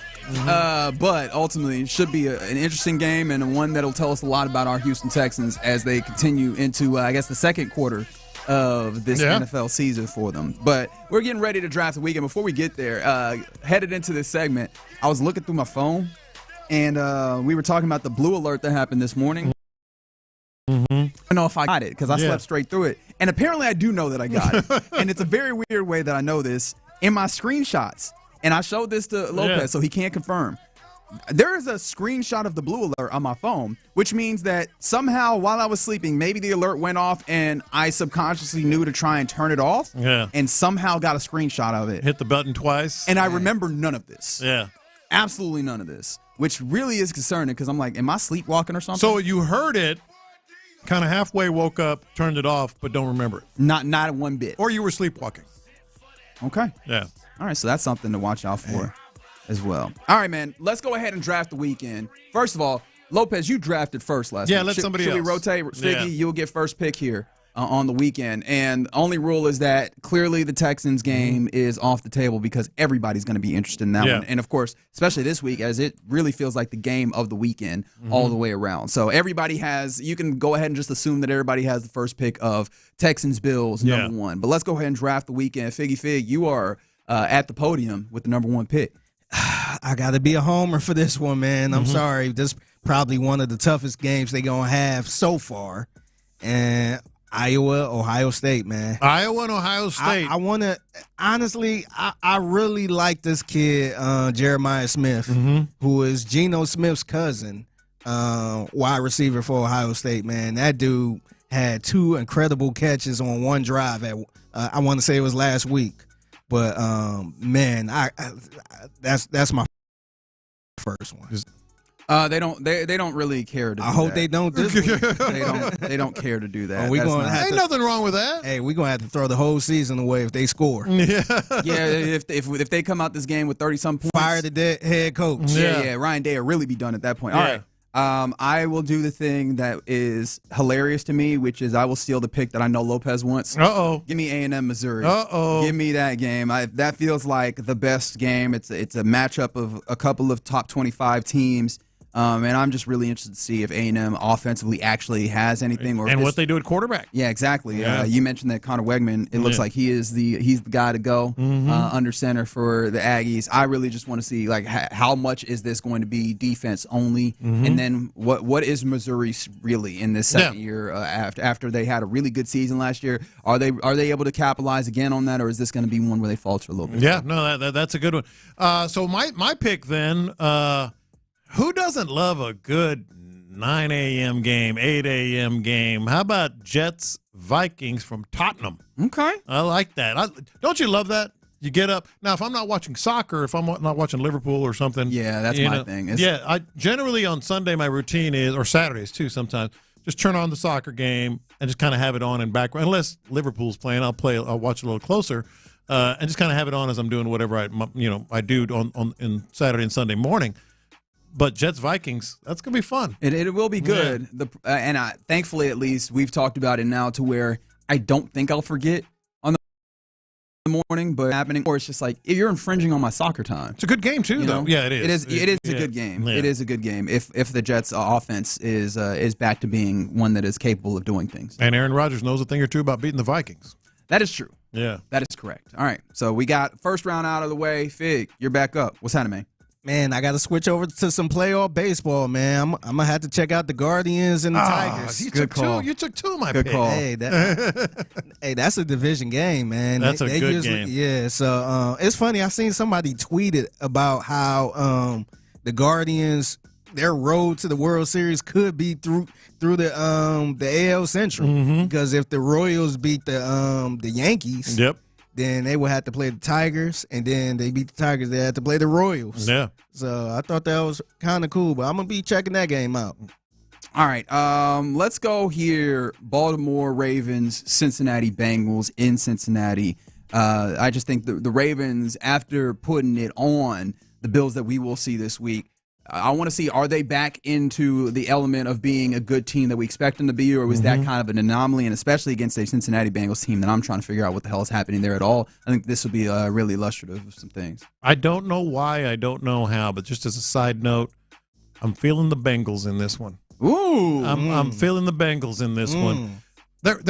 Joe Burrow has not been the problem. It's just everything else. I mean, Burrow has, he can still do what he does, but anyway, that's just a side note.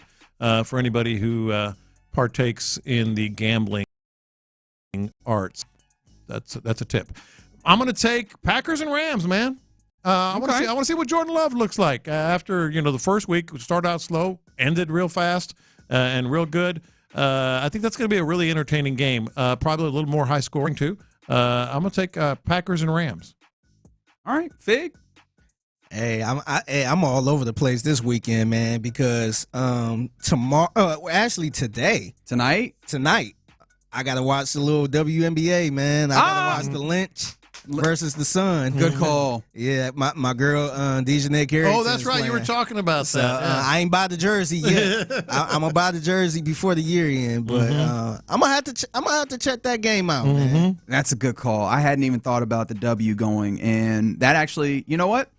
That'll lead me to this pick. I'll go to the other game. Let me get Liberty Aces. That's a good game. That might be a good game. Liberty looking to revenge a little last year. You seen Spike Lee talking trash to Kelsey Plum? Yeah, I do love that Spike Lee's like, no, it's New York basketball no matter what. I'll be courtside doing the exact same thing at the women's basketball game, just like I do with the men's. I appreciate that. But yeah, the Vegas Aces, who had looked like the cream of the crop for a very long time, they're kind of on the ropes here. They're one game away from being eliminated. So I kind of want to see what's happening there in the semis. I appreciate you reminding me. WNBA back-to-back. Yeah. Well, I had a baseball game queued up. Y'all are leaving it all open for me. I'm going to go Royals-Yankees. I think Royals-Yankees. You mentioned it, Figgy. Let's see what these Yankees are all about. You can kind of just hate watch the Yankees now are out and hope that the Royals get it done. But I'm gonna go Royals-Yankees. You good there? You got any more? I got one more. I'm not going to be watching this game, obviously, because we're going to be at the game. Mm-hmm. But I'm going to be keeping the eye out on the Colts and the Jags, man. I want to see the Jags die. Yeah. I hope Joe Flacco. I'm guessing he's starting this game. But I want to see him kill the Jags, man. He might. This got to be Doug Peterson's last game. The Jazz got to die. They got to stay. They gotta be, no, he's not predicting. He's saying he needs it to happen. They got to at this point. If we couldn't kill them, the Colts got. They got to do it, man. They got to be over. I think after this week they go to London for 2 weeks. Correct? That sounds like something that would happen. And I think they play back to back. If they lose this week and they lose, Bears Patriots on the road. Ooh, that'd be a whole bunch of real ugly. So losses. they stand in London for 2 weeks. They can't fire the coach after the first London game. That would be hilarious. That's what I was going to say. If they don't fire him this week, as soon as he hits American soil, he gone. he is gone. Especially if they lose one or have both in London. Back-to-back games in London, man. Good for them. I mean, I think that is a better way to do it, though, to kind of for them it is limit some of the. I mean, it's going to be tough travel regardless. Yeah. Limit some of that for them. All right, one more for me here, and I had a hard time because I've been looking at this baseball game. Oh yeah, in a weekend of college football that I'm not super excited about. There's still a couple of games that I'm interested in. And I mentioned the Utah State, Boise State game. I'm not going to pick that one. I'm going Coke versus Woke. Let me get the Cal game versus Miami visiting Cal. Yeah, I want to watch that game a good amount because I hadn't been able to watch Cal and how good they've been this far this weekend. I think it's going to be a fun game. Yeah, I mentioned earlier they haven't given up more than 14 points all year, even in their one loss. And Miami's got the Heisman contender. All right. Weekend drafted up. I left Mets Phillies on the table. I think I was interested in that one. And then also, I mentioned, as I said, Boise State, man, if you want to see a dead body, Ashton Jeanty might run all over Utah State. It's a possibility. So keep that in eye. But now let's turn it to our guys out at East River 9 downtown. It is Clint Stoerner, Luke Morrow. They constitute the drive today. What's happening, fellas? Fellas, we're doing good, man. We're out here at one of my favorite spots, man. One, it's on the east side, so I'm a little fond of the east side. Secondly, I get to watch these guys tee off on this first hole. Beautiful view of downtown. All joking aside, I don't know that there's a better view of the city than on this first tee box, really from right where we're sitting. But when you get up on that first tee box, it's totally different. It's if you're a golfer, hell, if you're not a golfer, if you just like to drink and have a good time, maybe grab a bite to eat, you ought to come out here and check this out, man. This is a really, really cool environment. And they got a little breeze coming through this breezeway that we're in. Obviously, it's doing its job. And the weather's nice, man. So we're great. East River 9, looking forward to working today with Luke and I'm looking forward to introducing him to the Drive family around our beautiful city of Houston. And we're ready to rock and roll, man. How you boys doing? Man, doing great, man. We're having a good time. Although we spent a good amount of time just trying to ponder what's happening with the reports from practice on the various injuries that are happening both with the Texans and with the Bills. Have you guys noticed all of this moving and shaking? Yeah, I mean, I see the moving and shaking. I just don't know how much I believe all of it. You know what I mean? It's interesting. Look, I don't mean that in regards to any one player. You never know, man, until game. I mean, how many of these guys at this point is just, with the way the NFL is today, how many of them at this point are just not practicing and load managing and trying to stay healthy and yada, yada, yada. There's just so much that's into play now. It's not like it used to be where you could really dig into the no preparation aspect of a game. So I don't tend to lean into it. We got okey doke last week with our running back. We did. I don't want to lean too much into it, if you know what I mean. That's fair. I got a little something for you two. Yeah, I told you, you three. Sorry, Fig, because you are on my list here, bub. Fig had moved on, so Fig is out of the firing line, I think. Now, hell, there are people still listening to no Fig. That's okay. We can get him anyway. Earlier, look, with the Kikuchi thing, I mean, that's a great name that we all love to throw around in the game. At least us immature radio guys do. Boy, and Reg, you threw – it's Young Ho is the kicker, by the way, for Atlanta. It is pronounced Young Wei, though. Is it really? It is spelled Young Ho, and look, it's fun to say it, but technically I believe it is pronounced Youngway. Well, I learn something every time I listen to it in the loop. But the fact that you passed on an opportunity to call that man Young Ho, I don't know what to think of you on that one. And then Figgy hit us earlier with Houston legend Tavier Thomas because he blocked the damn field goal. Y'all kidding me with this? What are we doing? Y'all tried to make him a cornerback, and now Fig's trying to make him a legend. He's legendary. That's right. And then you, Lopez, no draft in the NFL. Are you kidding me? No, that was actually me. I'll take NBA. that one as well. I said NBA. I'll take that one as well. That's me. Yeah. Boy, I tell you what, man. No draft. Hard cap. Think about it.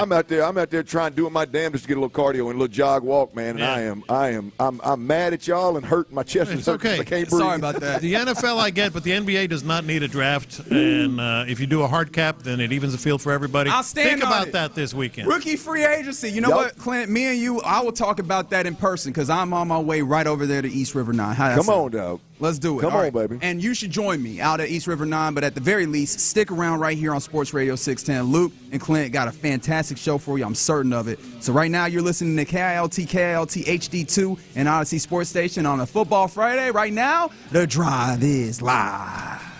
Live every day, baby, Monday through Friday, 2 to 6, and we are live. Ron Hughley is out today. Luke Morrow is in. We're going to see what Luke got today for about 4 hours. He's part of the 610 family. You probably heard him on a couple of the other shows. Luke, have you done a drive yet one of the days when I was out? No, this is the last show of the daily lineup. Well, of the morning show as well. But, I haven't. This is my first time, so happy to be alongside you and picked a great day to come in weekend, but the location today. So I won out today. Absolutely, man. Good. Well, good to be. You look like you might play around the golf or something. Hell, I came like I was going to hang out this evening somewhere in downtown Houston. Y'all, you look like you're going to swing the sticks a bit here. But we're happy to be here, East River 9, for a Football Friday. Big shout out to Academy Sports and Outdoors for being one of a couple of folks that make this thing happen. But we want to encourage everybody to come out, not only come out and enjoy East River 9, but also Academy Sports and Outdoors, the ultimate tailgate prize pack. There should be banners around the building. There should be some little pop-ups around the building. It's a QR code. You scan that QR code, you enter the Academy Sports and Outdoors ultimate tailgate prize pack, and what that is a $1,000 gift card to Academy Sports and Outdoors. Now, it's couched as a tailgating opportunity, but you can spend it on whatever the hell you want to at Academy Sports and Outdoors. If you've lived around these parts for any amount of time, you know Academy Sports and Outdoors has any and everything that you, your husband, your wife, your significant other, your kids, whatever the hell you need, you can get it at Academy Sports and Outdoors, no matter what time of year it is as well. So we've got that. You got to be here. Boom, you scan that QR code, you register to win that. Oh, also, the $1,000 gift card, as well as it's 2 tickets in the suite for the Christmas Day game, Texans versus Baltimore Ravens, in our suite, the Odyssey suite, the Sports Radio 610 suite, which is the second largest suite in NRG Stadium. The only way you upgrading, baby, is if you get in with the McNairs somehow, some way, and I think that's a long list of VIPs, so good luck getting in there. But you can get in with us. You got to get on that list of Academy Sports and Outdoors Ultimate Tailgate Prize Pack list, and you got to do it here. There's a QR code. It's very, very simple. We're also giving away a couple of $25 Academy gift cards today. $25. Spend it at Academy on anything you want. We're also giving away, East River 9 here. They're giving away 2 rounds a round of golf for 2. Right here at East River 9, we're going to give 2 of those away. So 2 rounds for 2, if that makes sense.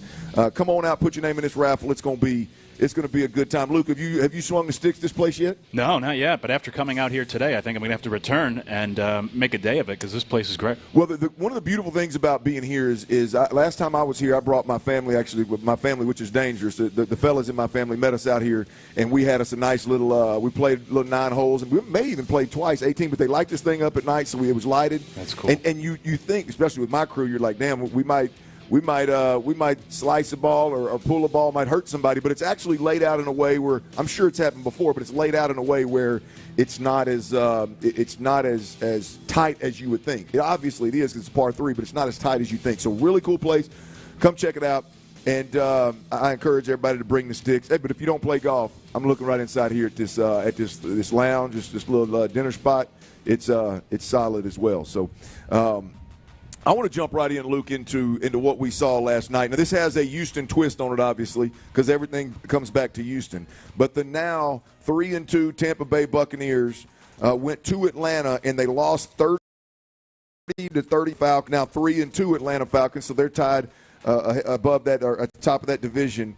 And as it pertains, I don't care about the game. I don't really care to dig into that game, to be completely honest with you. There's a couple of talking points we may be able to get into later on. But I want to bring it back to Houston, man.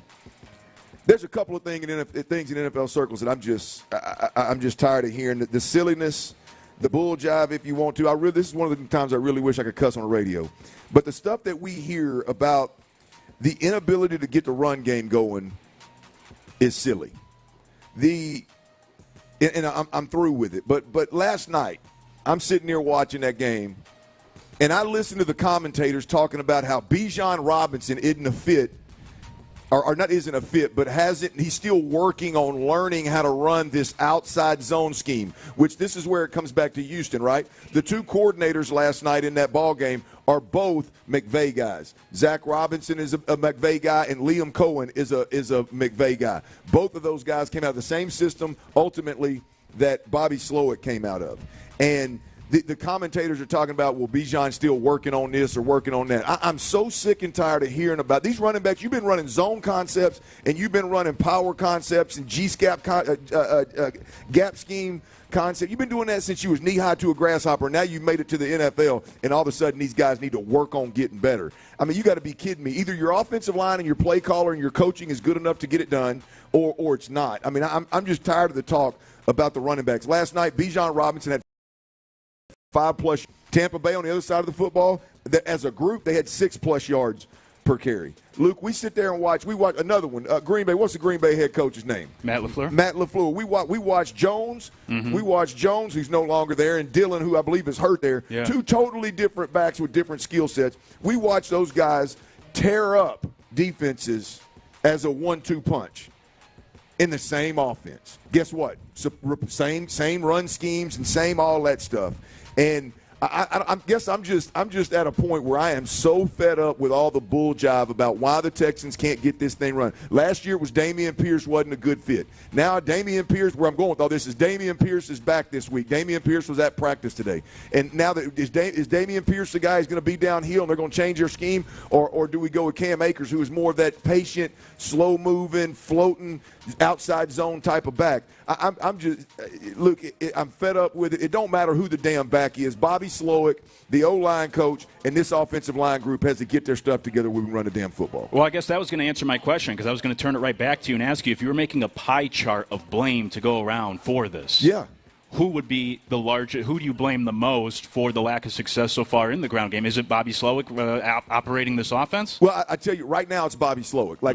I'm over the trying to force the outside zone run. Like it worked against Indianapolis, because we know now Indianapolis is a half pint run defense, right? And so it worked there. But the thought that these tight ends and Brevin Jordan was in on that Indianapolis game, he's injured now, but Dalton Jordan, we're still hoping that those guys are going to be able, against physical defenses, against, like you're going to see this week against Buffalo. I don't care who's playing and who's not playing. They're coached a certain way. They're going to be physical as hell. If we're at a point where we think that all of a sudden these guys are going to be able to block against this caliber football team the way they did against Indianapolis, I think we're barking up the wrong tree. You look at our tackles. Our tackles, they're finesse guys. They're not power. They're not grinders. They're not movers. So I'm at the point now to where I'm really questioning Bobby Slowick and his forcing of this outside zone scheme, because I do think there's some truth to, because you hear him talking when he talks to the media, talking about this scheme and being a fit in this scheme, and we really see it coming, and there's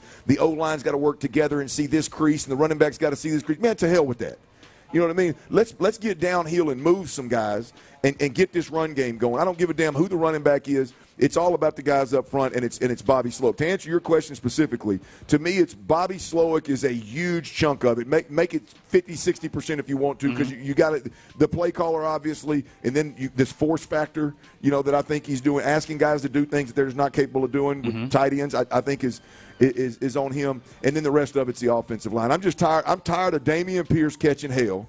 I'm tired of Cam Akers not being enough. I'm tired of Joe Mixon and he's not there. So nothing got nothing to do with their inability to run the damn football. We watch old buddy and it's got the crazy. It's going to Germany to fix his Achilles tendon. Christian McCaffrey. Yeah, we watch him go out, and some guy for about the fifth time, Luke. Yeah. Some guy we ain't never heard of sits in there and runs the football to 100+ yards. Well, that's always been offense. Go back to the father in Denver who had a different 1,000-yard rusher like 6 straight years with a different back. The idea is that you could plug in whoever. It's not about the running back. It's about the system, and the system's not operating as it should be here in Houston for whatever reason. But I think Sunday against the Bills is that gut check time because this is a team that averages almost 6 yards per carry, the Buffalo Bills defense. They've been getting shredded on the ground. And it wasn't just that Ravens game last week. If you go back, you look, every week they've given up over 90 rushing yards. They are bottom 3 in yards allowed per game and yards per carry. So this is the opportunity Sunday where if you still can't run the football with some sort of success, you don't have to be like the Ravens Sunday, but can you look more similar to week 1 than you did the last couple of weeks? That's a sign of progress for the Texans. But if you still can't run the football Sunday with Dameon Pierce back now and Cam Akers, that's a big red flag against this Bills defense. Because to your point, yeah, Christian McCaffrey's out. The Niners have been fine without him running the football. You mentioned the Packers earlier. They lost Jordan Jacobs. They put in Emmanuel Wilson, I think his name is. He had a big game. So the idea is it's kind of like a plug and play at the running back position. So even though you don't have Joe Mixon, Pierce, Akers, these guys should be good enough, especially against this defense on Sunday. And if the Texans can't run on Sunday, big red flag. Look, absolutely, biggest red flag that we've had so far because the Texans, the expectations are totally different right now. It's. I mean, if you're going to be a Super Bowl contender, your ass needs to be able to run the football. Mm-hmm. You look. I mean, think about the different systems you just mentioned. I mean, you got San Francisco. You mentioned Green Bay. We can throw Miami in that bunch. How many different running backs have we seen go in there and do work? Now, are we going to sit here and believe that all these running backs are just their scheme guys? Hell no. I've never met a running back. Now I know there's some nuance to it. I get it, and there's some truth to some of it. But as it pertains to generating a run game and not generating a run game, I've never met an NFL running back that could not make hay in a certain scheme if it were blocked up right.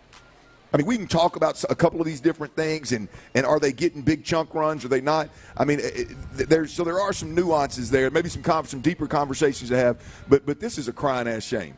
I mean, the last 2 years, take a wild guess.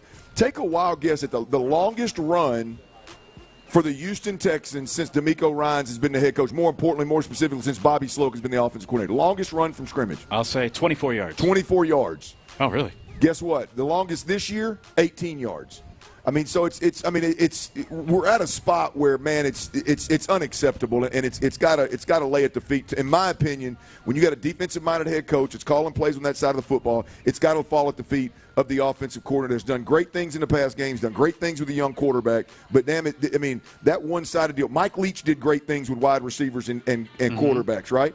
I mean, Hal Mummy did great things with wide receivers and quarterbacks. But you look at them dudes that are competing for the most part year in, year out for championships, they're running the rock. Somehow, some way, they're running the rock. I mean, it's just if we're gonna hold Bobby Sloak to that level, which I do, I think he's a great offensive coordinator. But damn it, I'm running thin on this run game thing. And that was the biggest thing last year too for the Texans in the playoffs when they got to that Baltimore game. Right, the Ravens ran it all over them. They couldn't run it. You go back even look at the Chiefs last year. Patrick Mahomes Super Bowls, they played good physical defense, and they could still run the football come January and February. And when you look at the AFC in particular, if we were to jump ahead and look at the big picture for this Texans team in 2024, you imagine this year and the next couple of years, if you want to win the AFC, you're probably going to have to go to some cold outdoor places, whether it's Kansas City, Buffalo, if Cincinnati turns it around the next couple of years even. You don't have to worry about Jacksonville in the playoffs, Tennessee in the playoffs. You're typically going, Pittsburgh might be a playoff team this year.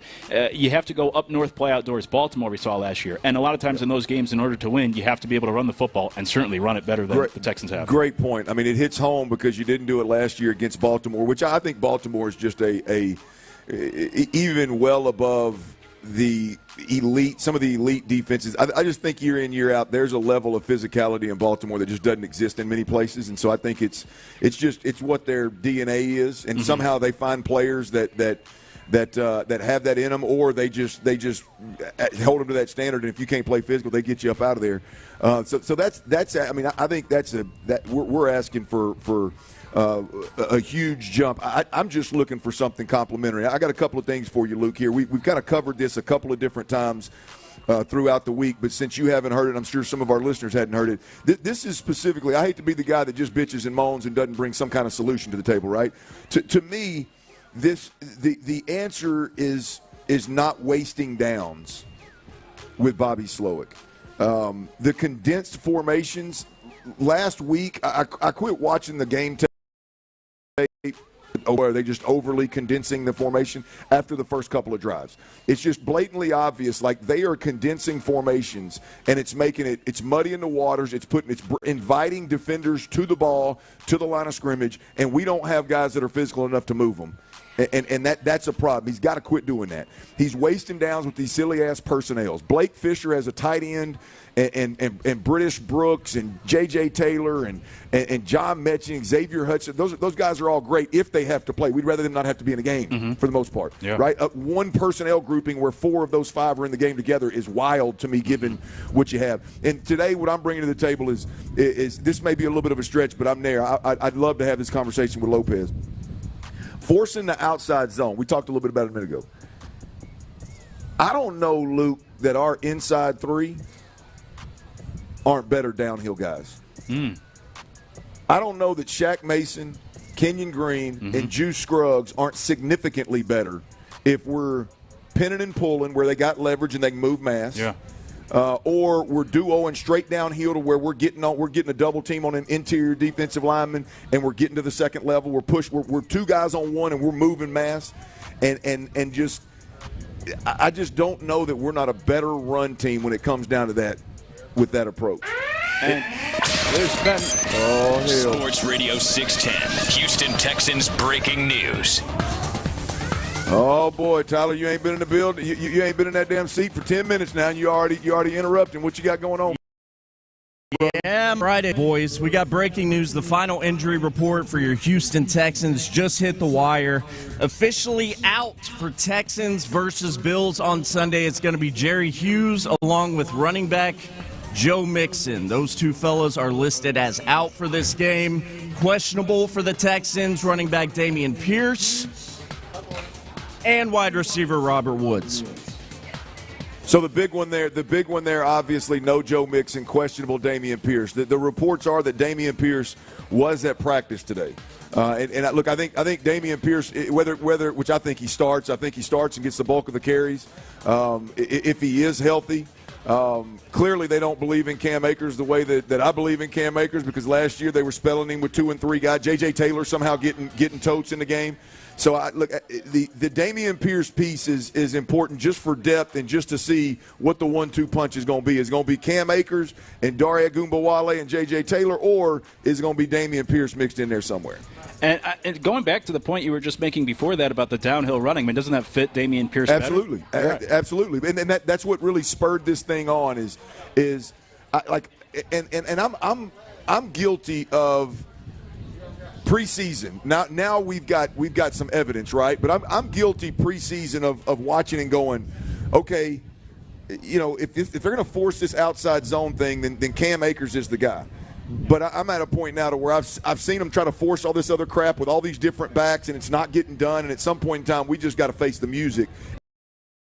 And maybe this thing in decides if Dameon Pierce is ready, the downhill attack. As I said, I'm just at a point where I think our 3 interior offensive linemen would rather do that than stretch and float to the sideline and try to reach guys constantly, get themselves moving laterally, just get them on somebody, move mass, get them to the second level, and get downhill right now. And I'm not sure that's not our best bet as an overall offense. And that's a lot easier just to move forward and lean on somebody as an offensive line than to get out in space, be athletic, or even to have to pass block and back up. But I'm always of the school of thought, look, I know what Slowick does. I know where he came from with Shanahan. I know what was doing for the years prior. But the idea of molding your offense around your personnel as opposed to trying to force your personnel into your system. And so if Dameon Pierce is the best option on Sunday, instead of trying to force him into something that isn't his best strength, because I think that's what coaching is putting your players in the best position to succeed. And I don't think that's what you're doing by having Pierce try to run that type of running style that they've been doing the last year and a half. Even if it's just, and you know better than me, I don't know if you can make an adjustment for a couple of games while Joe Mixon is out, but I think the offense looks a lot better if Pierce is running downhill between the tackles more often, because that's your lead back and that's his strength. For at least Sunday, he's your lead back, and we'll see how much further after that. All right, that's Luke Morrow right here on Sports Radio 610. I'm Clint Stoerner. Ron Hughley is out today. T-Mill is behind the glass. We're at East River 9 hanging out. Got a nice, as you can hear, got a nice little breeze coming through the breezeway here, and we got some matchups to talk about. Texans-Bills. It's not only a big game this weekend for the Texans. This is a monster game in NFL circles. definitely there's a couple of matchups that I think are going to be big for the Texans defense. D'Amico Ryan's got to be special, man. You got Josh Allen, a leading MVP candidate on his way to town, and they do things a little bit differently than a lot of the teams in the NFL. So D'Amico Ryan's going to have his hands full. I got a couple of key matchups on the defensive side of the football that we'll talk. We'll do that next right here on Sports Radio 610. This is the time to get out there on that grill. Get out there on that smoker.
Reaction Monday. Game analysis, inside info, and your reaction starting at 6 a.m. on Shoppa's John Deere Reaction Monday. Houston's sports leader. Sports Radio 610. It's a Football Friday on Sports Radio. Live from East River 9, here's The Drive with Stoerner and Hughley.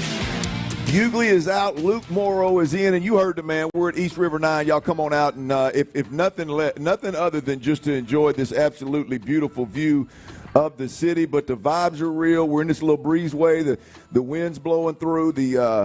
It looks like the restaurant inside is jumping. I've been in there plenty of time. The grub is really, really good. The drinks are phenomenal. The service is top notch. And if you so choose to swing some sticks, I've done that too as well. It's a nice spot. Big shout out to Academy Sports and Outdoors for making this happen. I want everybody that comes by to make sure that you scan the QR code on the little right here next to our left, your right. If you show up, there's a QR code that it will register you for the Academy Sports and Outdoors Ultimate Tailgate prize pack, which is a $1,000 gift card to Academy Sports and Outdoors, 2 seats in our suite to the Christmas Day game, which is Texans Ravens. Another one of those matchups that'll be a kind of one of them games that'll really tell you where the Texans are at that point in time. We'll see. But you register right here next to us, and if you win, you get $1,000 and you get to come hang out in a suite with all of us, all of our Odyssey Houston group, Sports Radio 610 group. So come on up. We're also going to give away a couple of gift cards as well. Again, thanks to Academy Sports and Outdoors. Luke, this is a game, Houston Texans. This game is probably getting more attention than damn sure any regular season game that the Texans have played. I think a comparable Texans game last year was the Cincinnati Bengal game, which to me was kind of a measuring stick game for the Texans, kind of really see where they were at. They'd won a couple of games. How good can CJ really be, and how good can this team be? And when they won that game, I don't care how they won and how they got it done. When they won that game, they beat a team that everybody in the AFC thought was a top team. Everybody in the AFC thought could potentially represent the AFC in the championship game, if not the Super Bowl. And so you look at it and you go, okay, that was kind of a monumental measuring stick win for the Texans. I think this is the biggest regular season game for DeMeco Ryans. I think it's the biggest game for DeMeco Ryans since he's been here. But I definitely think it's the biggest regular season game, measuring stick game for the Houston Texans. Do you agree with that? I heard you make that point earlier this week. I can't say you're wrong. I know. Sure, you can. You can say whatever the hell you want. Well, I get your point, and I do agree with you. I just always go back to the final game last year against the Colts because I think that sets up this year. Like, if you lose that game, you don't make the playoffs, or you don't win. I think some people might feel a little differently coming into this season, but the fact that you won that game, you win a playoff game, that set up all the expectations for this season, therefore making this a big game. And it showed. Young quarterback, young coach, going on the road, and essentially a playoff game, so much on the line, playing really well, getting a win. So you've swayed me. When you first said it, I thought, no, that can't match up with that game last year. And as I heard you continue to talk about it through this week, I thought, he has pulled me over, still lean to that final game last year because that sets up the big stage, in my opinion, helps sets up the big stage that we have Sunday. Fair. There's a handful of them out there. I just think this is about establishing yourself as one of the top teams in the AFC. Mm-hmm. You know what I mean? And not winning the division, not getting in when nobody thought you were going to get in. This is validating what everybody has put them on the table and said this is a potential Super Bowl team. You're validating that. You don't show up and show out, you just go out there and you get Minnesota Vikings, then folks are going to change their song and dance on the Houston Texans. With that said, we talked a lot about the offense in the first segment. I want to switch over to the defensive side of the football here. I think this is big. Matt Burke, the defensive coordinator. I know D'Amico Ryans does all the calling and probably a lot of the scheming, but Matt Burke is an integral part of what they're doing on the defensive side of the football. Love it or hate it, that's the reality of it. When it comes Thursday, Matt Burke as a defensive coordinator is the face of this defense and speaks to the media. And Matt Burke had some interesting things to say about the Bills' threat. The Bills threaten a defense in a way that maybe the old school, and I'm just saying not exactly the same, but with the same mentality and mindset. Derrick Henry and the Titans back in the day, we're just going to pound it right and make you like it. Baltimore Ravens, I think they're definitely now, maybe not so much last year, but definitely now, and in the previous years in Baltimore, the 49ers had the ability to do it. But they're going to do it in a way with Josh Allen, a big quarterback, that I think is a unique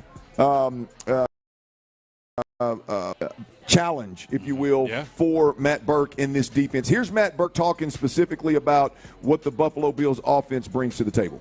Yeah, great players. Great. And, if you think I would say there's sort of triangle of, Shakir in the slot and then the tight end in the back, sort of those inside pieces. They're huge weapons for them. And, they try to get those guys in the matchups that they want. Back's a really good receiver, explosive with the ball in his hands. Tight ends obviously become a huge weapon for them as well. So, I think it's just part of their sort of philosophy of working some of the inside part of the field with those guys and trying to get those guys in mismatches. And like I said, part of, to me, them getting the ball out of his hands fairly quickly, it's let's get into a good spot and let those guys do some work. So sort of us closing space and challenging those guys and closing for tackles and tracking, those things are going to be big because, in some case you can't take away, they can throw some screens and just get the ball in those guys' hands, and we have to be good on the perimeter and sort of defending that piece for sure. That brings two things to light. And Luke, I'm going to tell you, I didn't hear this audio until almost I got here, right? Mm-hmm. I built this segment right here, these two topics that we're going to talk about before I heard Matt Burke's audio. When I heard it, I was like, that's it. Matt made my point. Matt, I love you, man. Here's the thing. When you look at the top matchups for the defensive side of the football for the Houston Texans, it is the interior defensive line versus the Buffalo Bills downhill run attack. That's it. It starts and stops there with Cooks and Allen downhill and the backups, obviously. But for those guys getting downhill, if the game isn't tight, then it's not going to matter. But as long as this game is close, they're going to be willing to risk Josh Allen in run situations. And this interior defensive line has got to bow its neck. This is like Travis Johnson said last night, bow your neck and earn your check. This is one of those games for the Houston Texans. I said this coming in. It was a dead horse that I beat coming into the game. Is the interior defensive line for the Texans? They tried to address it with game changing, different kind of playmakers. They ended up addressing it with depth and journeyman, if you will.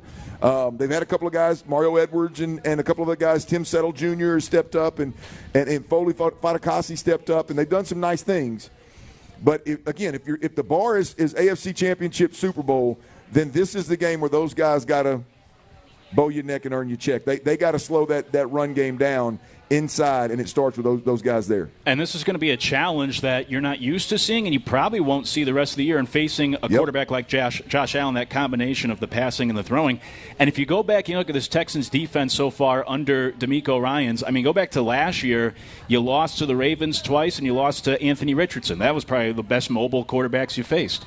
And then even earlier this year, Anthony Richardson did a pretty good job with his feet, not nearly as good with his arm compared to Josh Allen. And even last year, you point to, say, the Cardinals, or maybe be the other game where you faced a mobile quarterback in Kyler Murray, and they won that game, but Kyler still had over 50 rushing yards and a rushing touchdown as well, and did some good things on the ground. And now this is an even bigger challenge in Josh Allen. So not only that physical count for both the running back and the quarterback being able to run the football so well. This is different than Anthony Richardson because what he can do with his arms. This is different than Trevor Lawrence because what he can do with his legs, and you have to account for both of that as a Texans defense. So it's obviously, as we know, let me state the obvious. I mean, just a huge matchup and a huge test against Josh Allen on Sunday for those guys. Well, it should be what Steichen and company want to do with Anthony Richardson. Right. It should be more of what they do, if we're being completely honest. Yeah. But they just haven't got it done. They haven't figured themselves out yet. But that interior defensive line for the Texans defense inside the tackles has given up over 5 yards a carry. I know it hasn't seemed that way because they've had good moments.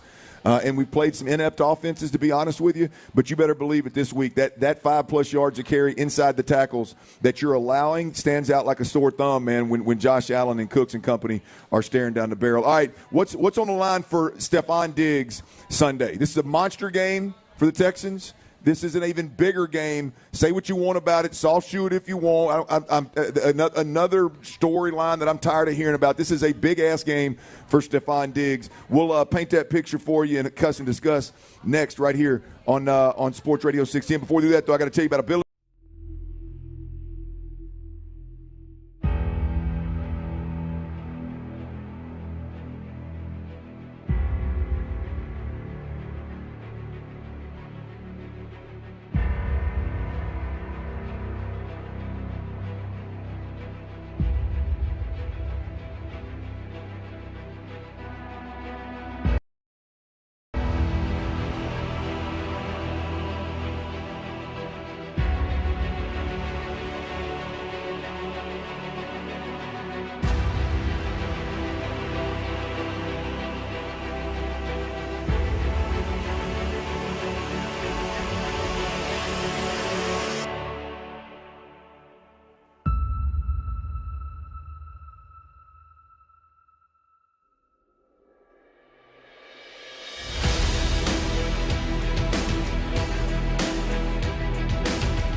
It's a Football Friday on Sports Radio 610. Live from East River 9, here's The Drive with Stoerner and Hughley.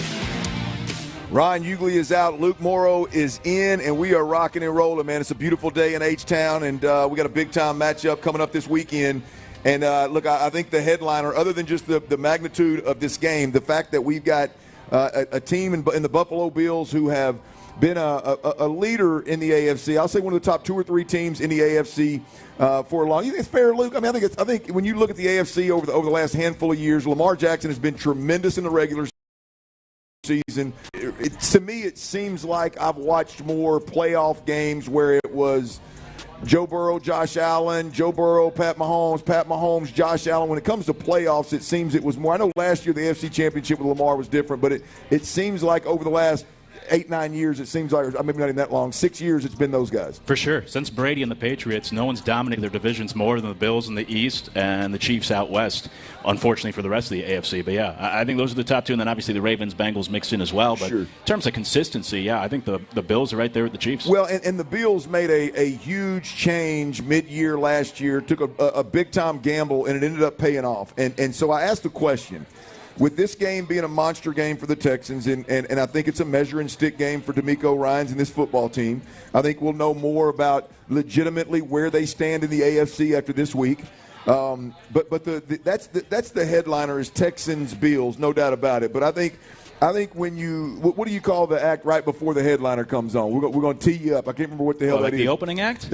Well, no, I wouldn't call it an opening act. I want it to be a little bit more important than the opening act. But you get the point. Yeah. The guy right before the headliner comes on, man. The guy that the next superstar, musician is going to go right before George Strait hits the stage. But the point is you're not talking about Texans Bills if you're not talking about Josh Allen and Stephon Diggs. And really, I think Josh gets slid in there because he was the quarterback. But to me, this is more about Stephon Diggs. And I think I asked the question, what's on the line on Sunday? And as I paint the picture, I look back in 2022, the Cincinnati loss, he's standing in front of, I think it was snowing, he's standing in front of Josh Allen, and he's throwing his hands up, talking about give me the ball, ultimately what the hell we doing, complaining, right? The team last year, as I mentioned, shifted gears, fired the offensive coordinator, Ken Dorsey, and went with Joe Brady as the offensive coordinator. And Brady clearly said, we're no more forcing the football down the field to Diggs. We're going to run the football. We're going to be run-centric and then spin the ball off the run,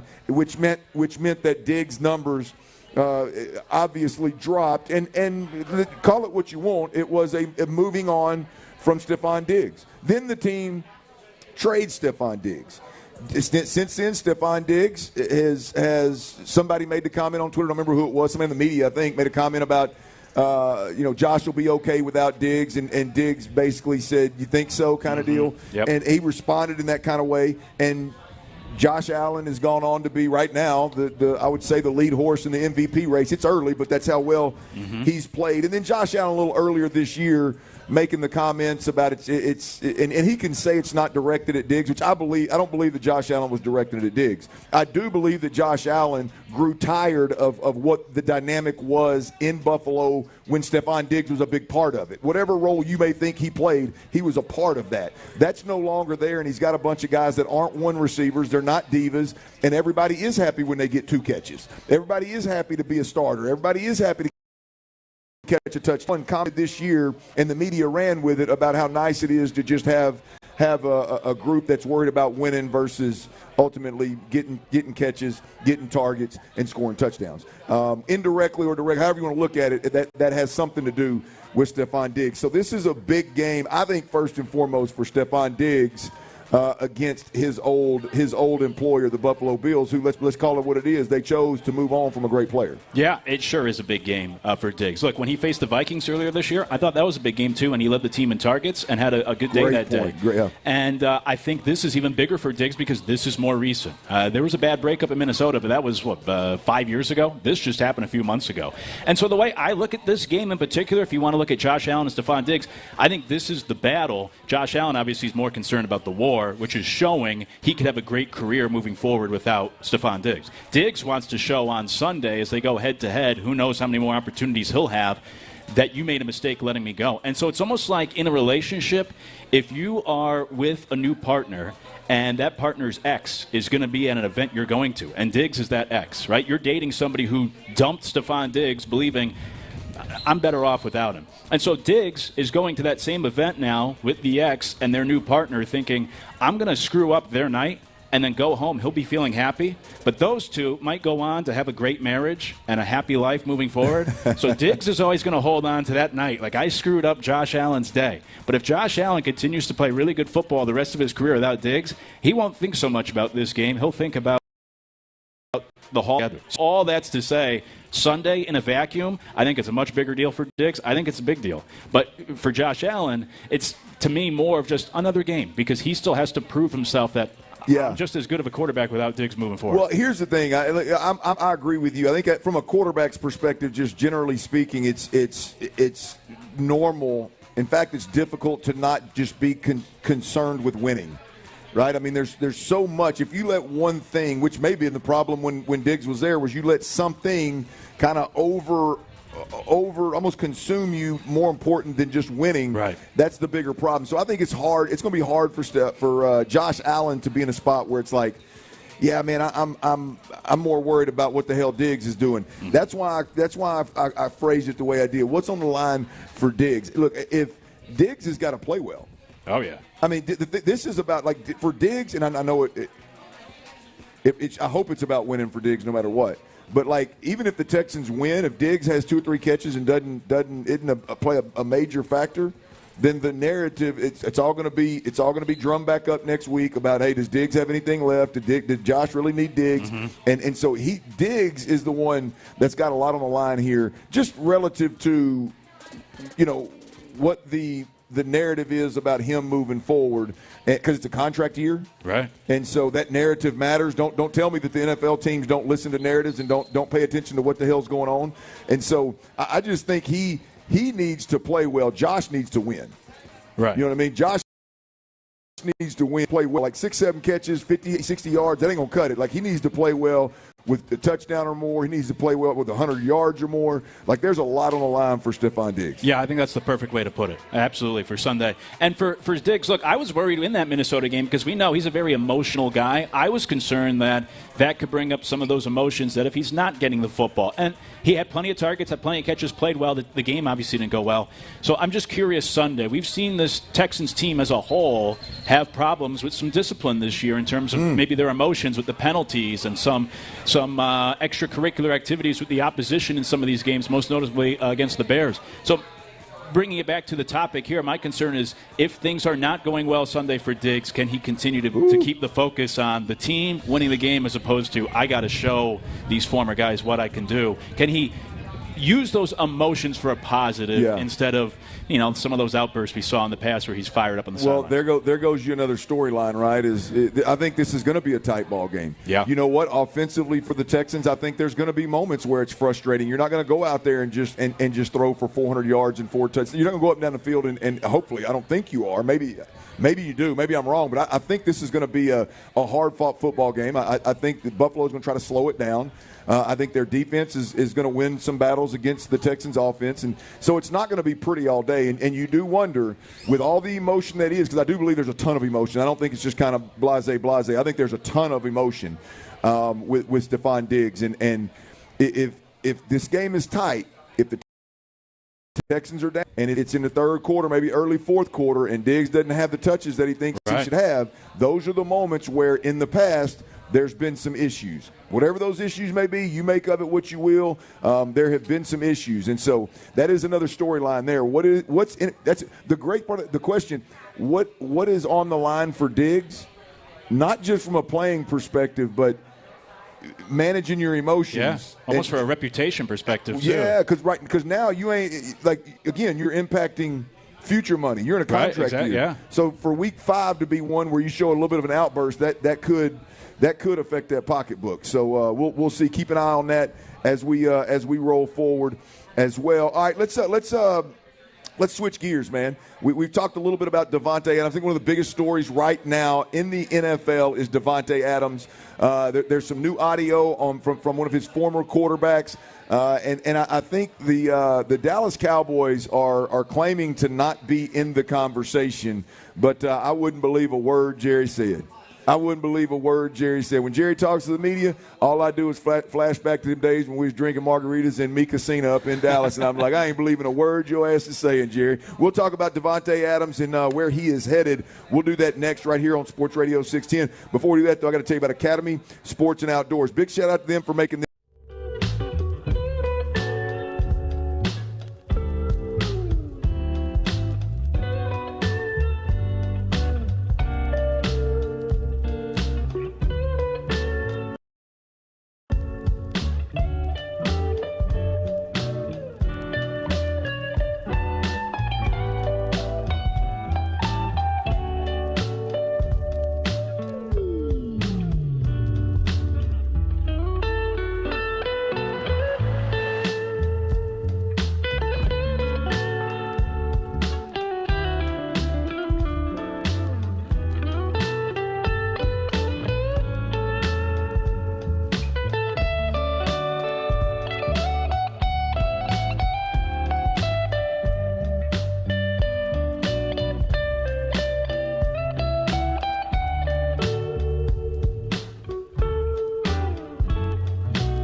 play here, an Odyssey sports station. It's a Football Friday on Sports Radio 610. Live from East River 9, here's The Drive with Stoerner and Hughley. My man World's in. Luke's new to the Sports Radio 610 family. He's been around a bit, been on the other shows, but he's new to the fam. He kicks ass as usual. We don't bring anybody in. It's not bringing it. So Luke is with us today, man. It's good to have you, brother. It's good to have you. I appreciate it. Good to be here. And as we said earlier, I mean, a huge game to continue to talk about Sunday, but then also a huge, or I should say, a great event to do it from today. So I really lucked out in joining you today. It's good to be here. Yeah, the event being, we're at East River 9, live broadcast at East River 9, which is a lighted 9-hole par 3 course with the most beautiful view of downtown Houston. You can even see the top of Minute Maid Park right over the top of these trees. It's absolutely beautiful. You got to get out here and check it out. Even if you just want to eat and drink and have a good time, this is a spot to be now. The course, one cool thing about it is, I mean, you don't need but about, 4 or 5 clubs. You carry them around, and it's a really quick round of golf, so it's not your typical 18 holes, cart, bag, all that kind of jive. You can I actually rented a little small bag when I went out and played, and so yeah, man, it's a great spot to hang, and we've seen a couple of fellas come by with their dates. I don't know if it's significant other or not, but you can bring your lady out here to swing a bit. We just saw the fellas from Sun State Equipment, Julian Shapiro, and all of his boys come through here. So a little company outing, build a little camaraderie. We saw them come through. So whatever you're down for, man, East River 9 is the place to be. Also, I think it's repping H-Town is presented by Bud Light, by the way, with the Texans. We had a chance at our little Odyssey meeting, I think it was Wednesday morning, we had a chance to see the actual field, and I think there's actually some video of them practicing out today, so maybe some of the fans did see some of what's going on. But the Reppin' H-Town theme, the new brand, all the new brands around the Texans are going to be front and center this week, man. I'm looking forward to that. The unis obviously are big time, but the branding in the whole stadium, all of NRG, is a sight to see. Yeah, I did see some of the video online this morning, and the field looks cool, especially the end zones. The way they painted that looks really cool. So excited to see it in a big stage Sunday, on TV with a full house, and just the whole idea. I mean, it's been great. They've done such a great job, and look, winning helps too, being a good team. But they've done such a great job in recent years of becoming much more, community-based, if you will, and really bringing the fans in and being one with the city, which is what all professional sports teams should do. That's what it's all about. And credit to the Texans. They've done a great job of that these last couple of years. Absolutely. All right, let's move on. Big story around the NFL, big story around the country right now is Davante Adams.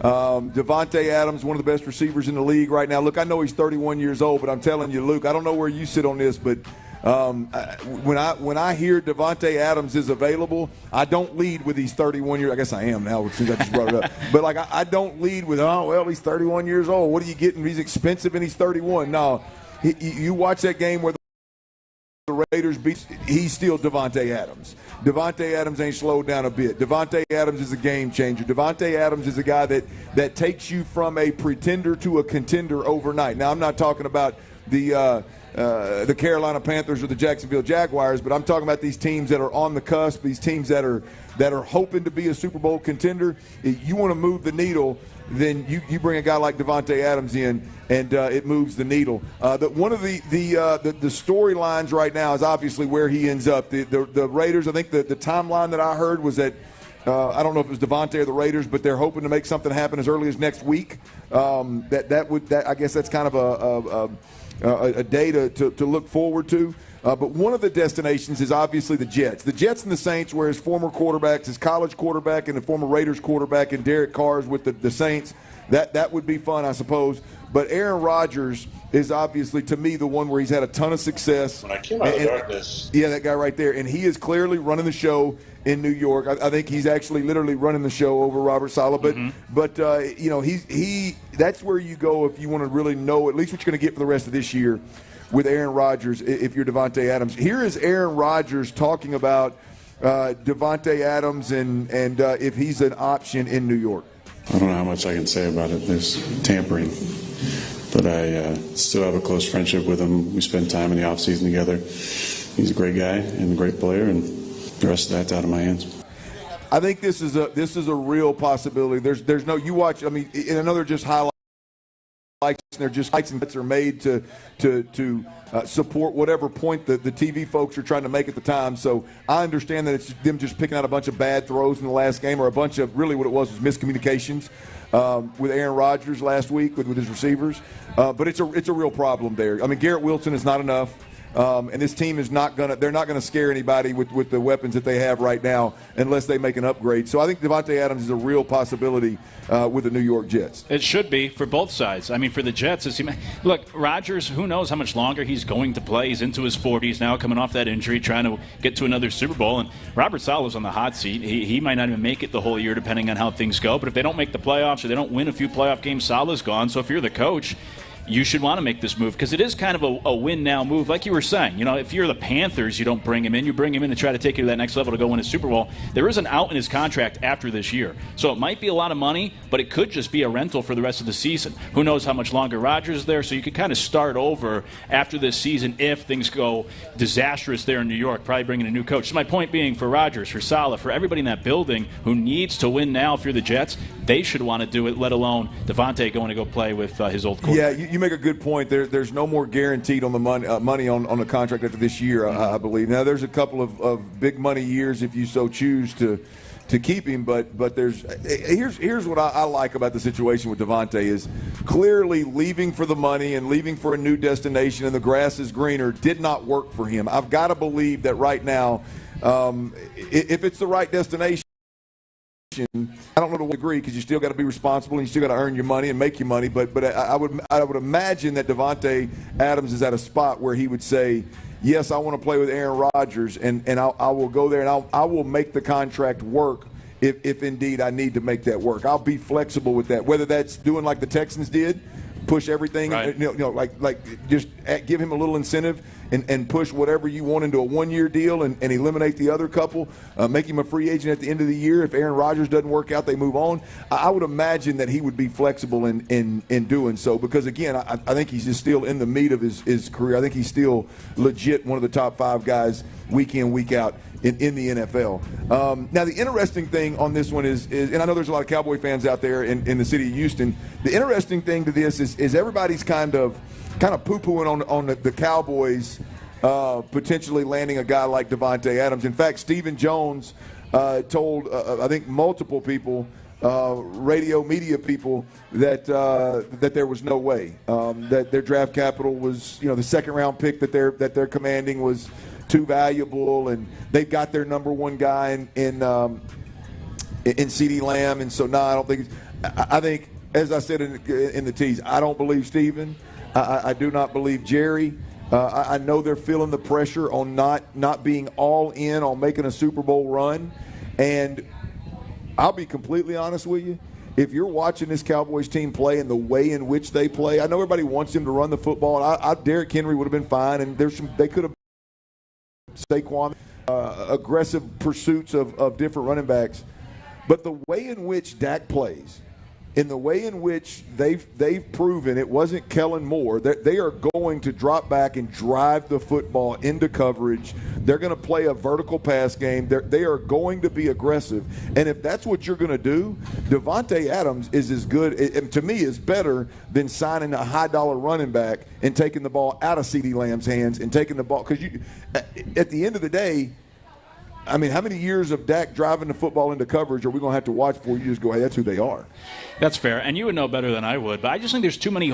I think he makes sense with the Cowboys, no doubt. I would go make that move if I'm Dallas. And look, Jerry Jones has been conservative in the past, but he has been aggressive when it comes to wide receivers midseason. I mean, that's when they brought in Amari Cooper. That's when they brought in, was it Roy Williams, whichever Williams wide receiver back 15 years ago? Brandon Cooks. Well, I know it's a different caliber, but didn't they bring Brandon Cooks in? Wasn't that a midseason I think deal? You're right. So that's the area where he has been aggressive. and he might do it again. I just think that doesn't fix everything for the Cowboys. I think it's almost like almost rearranging the chairs, on the Titanic, that the run game isn't good enough. I don't know if the defense is good enough. And I think Zimmer was there in Dallas, right, when you were there? Yeah, when I was there. Yeah, no, there's no doubt the defense stinks. But, I mean, you got to play. It's boat race every Sunday. Yeah. I mean, you got to – that's what I'm saying. Do you just sit there and continue to hope CeeDee Lamb and a good offensive line with subpar running backs wins you shootouts every Sunday? Like that's I just like to be like, hey, this is who we are. Offensively, they can't slow the game down, or speed the game up if you'd like to. Whatever, run the football to chew the clock. Like they can't do that. I mean, their only option right now. By the way, Brandon Cooks is out for a handful of games now as well, and so they're definitely they're more wide receiver needy right now than they've ever been. I mean, like the plan of attack, if you're legitimately not just trying to grow the value of your business, if you're really trying to win the NFC and get to another Super Bowl, you're going to have to win shootouts. I think he helps. I just don't think he fixes everything. I think that's fair. Yeah, I think so even if you bring him in, like I said, I would do it. If he's available and they're saying, last I saw, I think it's only like a second-round pick, or at least that's the main pick of the picks. I'm almost like Les Snead with the Rams, where I think picks are – trade away a pick. I think picks are overrated, especially if it's going to get you a Devontae Adams, a proven commodity. And he would definitely help the Cowboys. And I would make the move for the right price. But just by bringing in Devontae Adams, I don't think suddenly – elevates them to the top of the NFC or fixes the other problems. I just think there's too many holes right now with that roster. Well, the thing about, if you just look at the Cowboys, I agree with you wholeheartedly. But the thing about it is, right now in the NFC, who is it? It's a good question. I mean, the 49ers are not who they once were. And now they may be able to overcome the Christian McCaffrey thing. And although there's a mystery out there of how bad that really is and what the hell's going on. The Eagles, who the hell are they? I mean, so look, I think when you look at the NFC, obviously Minnesota's playing really good ball. Like Green Bay, who is Green Bay? Like, are they as highly thought of now as they were in the preseason? The NFC is not only the NFC East, but the NFC as a whole is somewhat up for grabs. Who did we watch last week? Seattle, and who did Seattle play in prime time? We just watched Detroit. Detroit. Those are two really, really good football teams. It's a hell of a football game, but they're not unbeatable. No, they're not one of those teams like the Eagles when they were rolling when they went to the World Super Bowl that year. You watch that team play and you're like, whoa, who's going to beat that group? And when the 49ers were rolling last couple of years, man, damn, who's going to beat that group? I don't look. I think Detroit's a good football team, but I don't watch them play and go, whoa, they're unbeatable. That's a good point. The fact about the NFC is why you should be more aggressive to go make this move. Because, even look at the Vikings, who are playing good football. They're in first place. They're 4-0, but their quarterback's Sam Darnold, right? How concerned are you about Darnold to actually go win a Super Bowl? So, that's a good point, too, of why Cowboys or other teams in the NFC, for that matter, should be aggressive, because it's wide open this year. This is a year where you can win with less, theoretically, in the NFC, because it is so open. It's going to be interesting how we spend so much time in the AFC here with the Texans. It's you start breaking down that NFC, man. There's a real opportunity for somebody that wasn't thought to be one of the powerhouses in the NFC when the season started. By the way, the teams that aren't who we thought they were, we need to go ahead and mention the Cowboys in that sentence too. True. Right? All right, real quick, I want to move on. I'm gonna tell you, I got my mother is until I got married was my best friend, right? I mean, obviously my wife has taken that to a whole other level, but my mom is still a very, very close friend of mine, and my mom attends every one of my football games or win football games. Hell, I can't blow her out of my pocket right now with dynamite half the damn time. She got these babies, man. She got these babies. She watches them all the time. Can't get enough of them. So I'm close to my mother. Did y'all see what Rashee Rice's mama done got caught doing? Oh, I saw it. It's been a rough year for Rashee Rice now. Rashee Rice, his mama got caught walking by somebody's door where there was something had been delivered, was leaned up against the door. She walks by on camera one time, then she comes back by and she steals whatever package was being delivered to that person. And the kicker here is when she walks off away from the camera,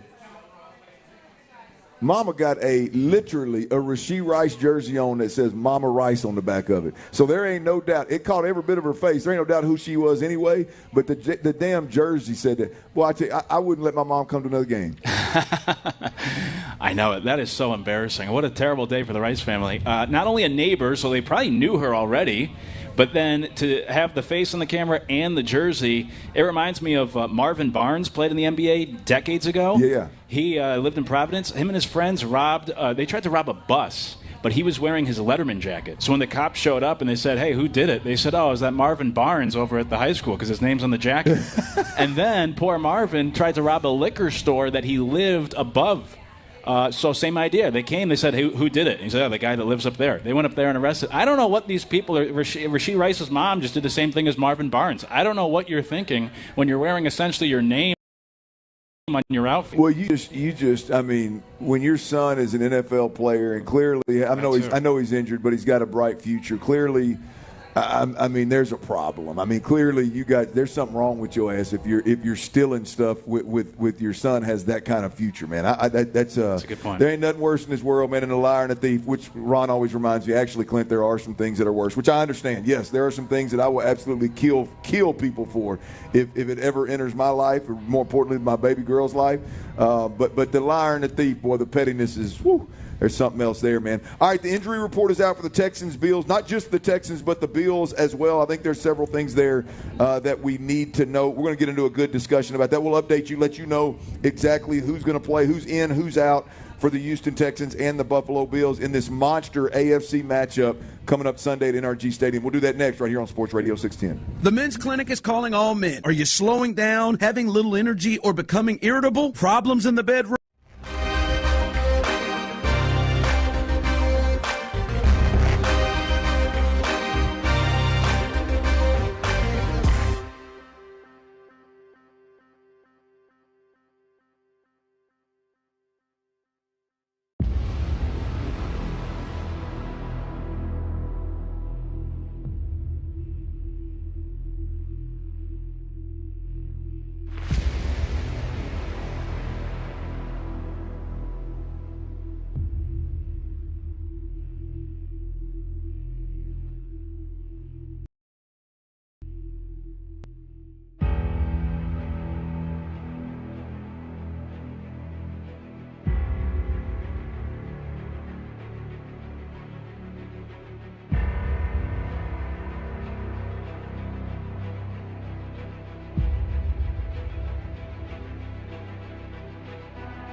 news, inside info, and your reaction starting at 6 a.m. on Shoppa's John Deere Reaction Monday. Houston's sports leader. Sports Radio 610. It's a Football Friday on Sports Radio 610. Live from East River 9, here's The Drive with Stoerner and Hughley. Ron Hughley is out today. Luke Morrow is in. And we are at East River 9. East River 9, of course, out on the east side.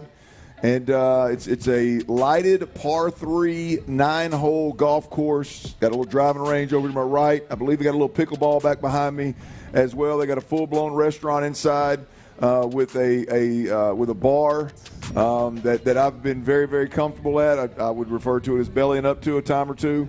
We're in a nice little breezeway here that's got some outdoor furniture, some very comfortable outdoor furniture. Hey, come on through. Hang out with us. We're going to give away 2 Academy Sports and Outdoors $25 gift cards. We are going to give away 2 different rounds of golf for 2 at East River 9. And I just got wind we've got some Texans tickets to the Bills game Texans-Bills game that we're giving away as well. Now, I'm trying to figure out, we giving away 2 2-packs or are we giving away a 4-pack? We're still trying to clear that up right now. But either way it goes, we're giving that away. We're going to raffle it off. So get on out here. Everybody out there who wants to go to the game on Sunday, doesn't have your tickets yet, come on out to East River 9, hang out, have you a couple of drinks, get you some grub, and maybe you can win a couple of tickets to Sunday's game. Big matchup, and the injury report has dropped. And just got word. We're giving back to the tickets. Sorry about that. We are giving 4-pack. We're giving 1 4-pack of tickets away. So come on out and get in this raffle for a 4-pack of tickets, club seat tickets, which I love club seats because if I remember correctly, most stadiums I've been in, the bars and the restaurants and the options are a little different on that club level. I feel like club level dining and whining is on a little bit different level, so I greatly appreciate that. And I remember the seats are a little more comfortable as well. So we're giving away a 4-pack of tickets to the Texans-Bills game. We'll do that in the 5 o'clock hour. So come on out, get in this raffle. All right, the injury report for the Texans. I think the big one that sticks out here, again, Joe Mixon. Joe Mixon teased us last week with practicing on Friday. There was a video of him, jumping around out there, appearing to be A-okay with that ankle, and then did not play on Sunday. I assume back practice all week and be ready to rock and roll, but he did not. He did not practice Wednesday, did not practice Thursday, and did not practice Friday, and they are listing him as out. We're not going to wait until game day. We're not going to test it on Sunday morning. He is out. Luke, no Joe Mixon. How's that hit you?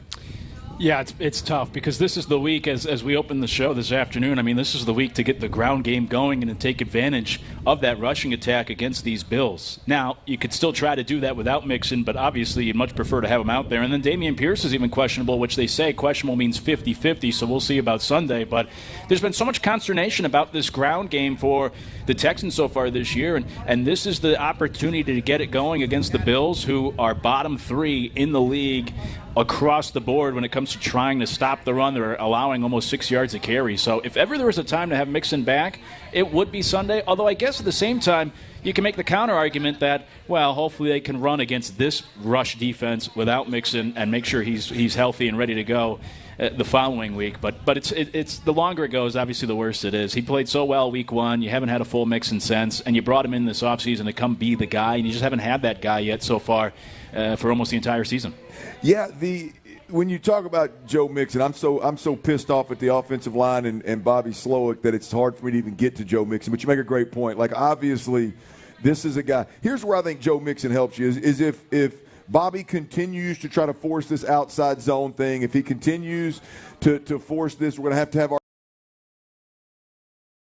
tight end receivers block really well, and we're going to bring in all these silly personnels, then I think you're going to get more of the same from the Texans' run game. And if that's the case, then I think Joe Mixon brings more to the table as a guy that a handful of times is going to make something out of nothing, right? He's going to be able to the cutback. He's going to be able to bounce something inside, outside, and turn the corner and maybe go get 10 or 12 yards.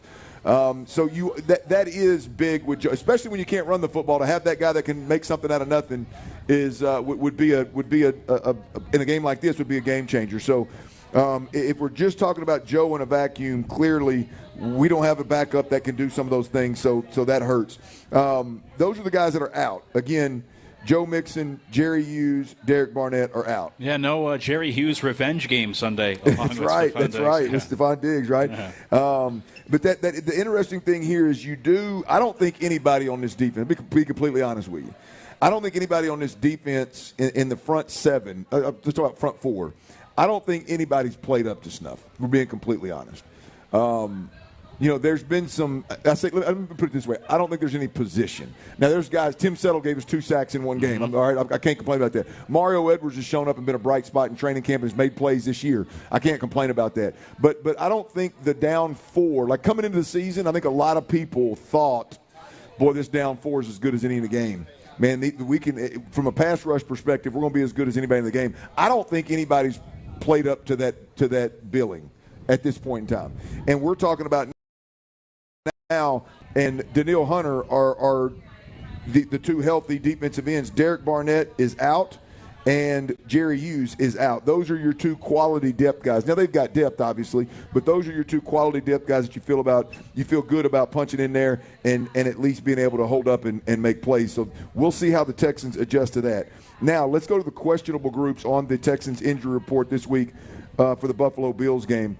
The questionable group is 6 different guys, but I think the ones that really stick out are Titus Howard, backup running back Dameon Pierce, and depth receiver Robert Woods. Of those 3, which one concerns you the most, Luke? Ooh, probably Titus Howard. I mean, this offensive line's been so in flux already. I mean, even going back to last year, as you've been talking throughout the afternoon, I mean, just hasn't been good enough. I like consistency on the offensive line, so I don't want to have to keep moving guys in and out each week. I want my 5 there each week.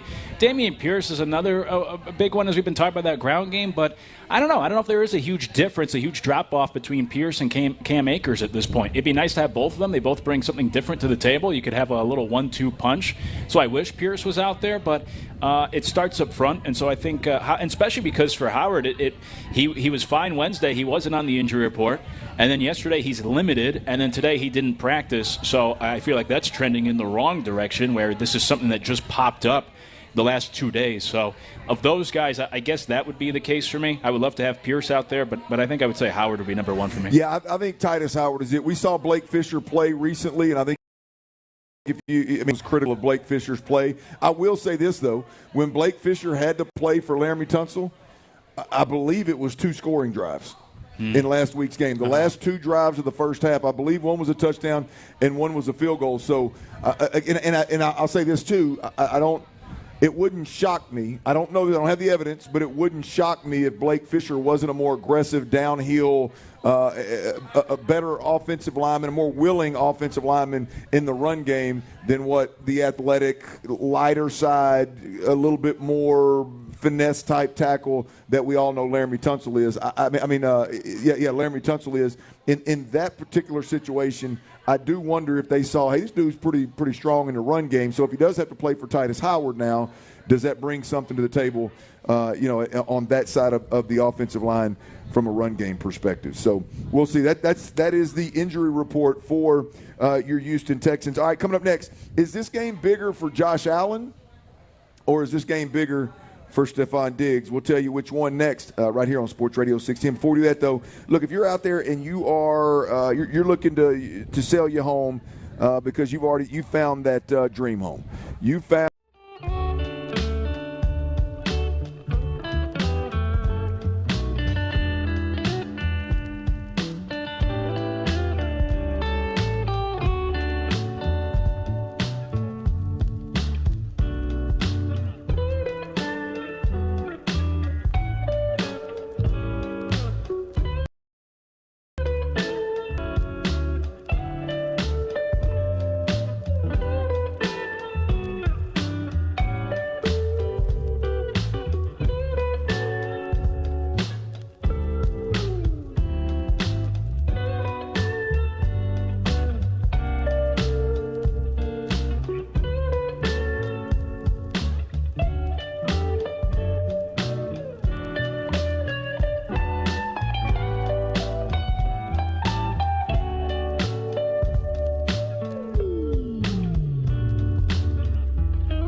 By bundling your renters and auto insurance with Progressive. Progressive Casualty Insurance Company affiliates and other insurers not available in all states. Texas Star Grill Shop has the best grills and outdoor kitchens at the best price. Texas Star Grill Shop. It's a Football Friday on Sports Radio 610. Live from East River 9, here's Stoerner and Hughley. Ryan Hughley is out. Luke Morrow is in, and we're at East River 9. Just said beautiful view of the city and the most beautiful view of the city in and around the city. Come on through East River 9, whether you want to play golf, you just want to catch a nice meal, catch a couple of drinks, hang out on this beautiful, beautiful Houston Friday. We got a big group right here of all of our Odyssey crew here hanging out, having a good time. They've been known to have a good time, and we're running around like chickens with our head cut off trying to give away gift cards and making things happen. So come on out. We just had our first winner. My man won a round for two here at East River 9, and he's going to have a good old time. So I'm looking forward to the rest of our giveaways, Luke. We got a few more to give away, my man. Yeah, including tickets to the game Sunday. And as we've been talking today, you've been talking all week. I mean, there hasn't been a bigger game on the schedule yet this year for the Texans. As you said, I mean, this is the biggest game regular season for D'Amico Ryans, and we're giving away a chance for you and three other people, a 4-pack, to be at the game. Good seats Sunday and a huge game. So certainly for that alone, come out here. Great venue as well. Come hang out. This is a great spot. 4-pack of club seats to the Texans-Bills game this Sunday, man. It's Friday. I love last-second plans. I love last-second plans, man. All right, this is, as we've said multiple times, this is a big game. And the Texans and how the Texans stack up against one of the top AFC teams is the headliner. But there's a couple of guys that have at least a little bit of a history.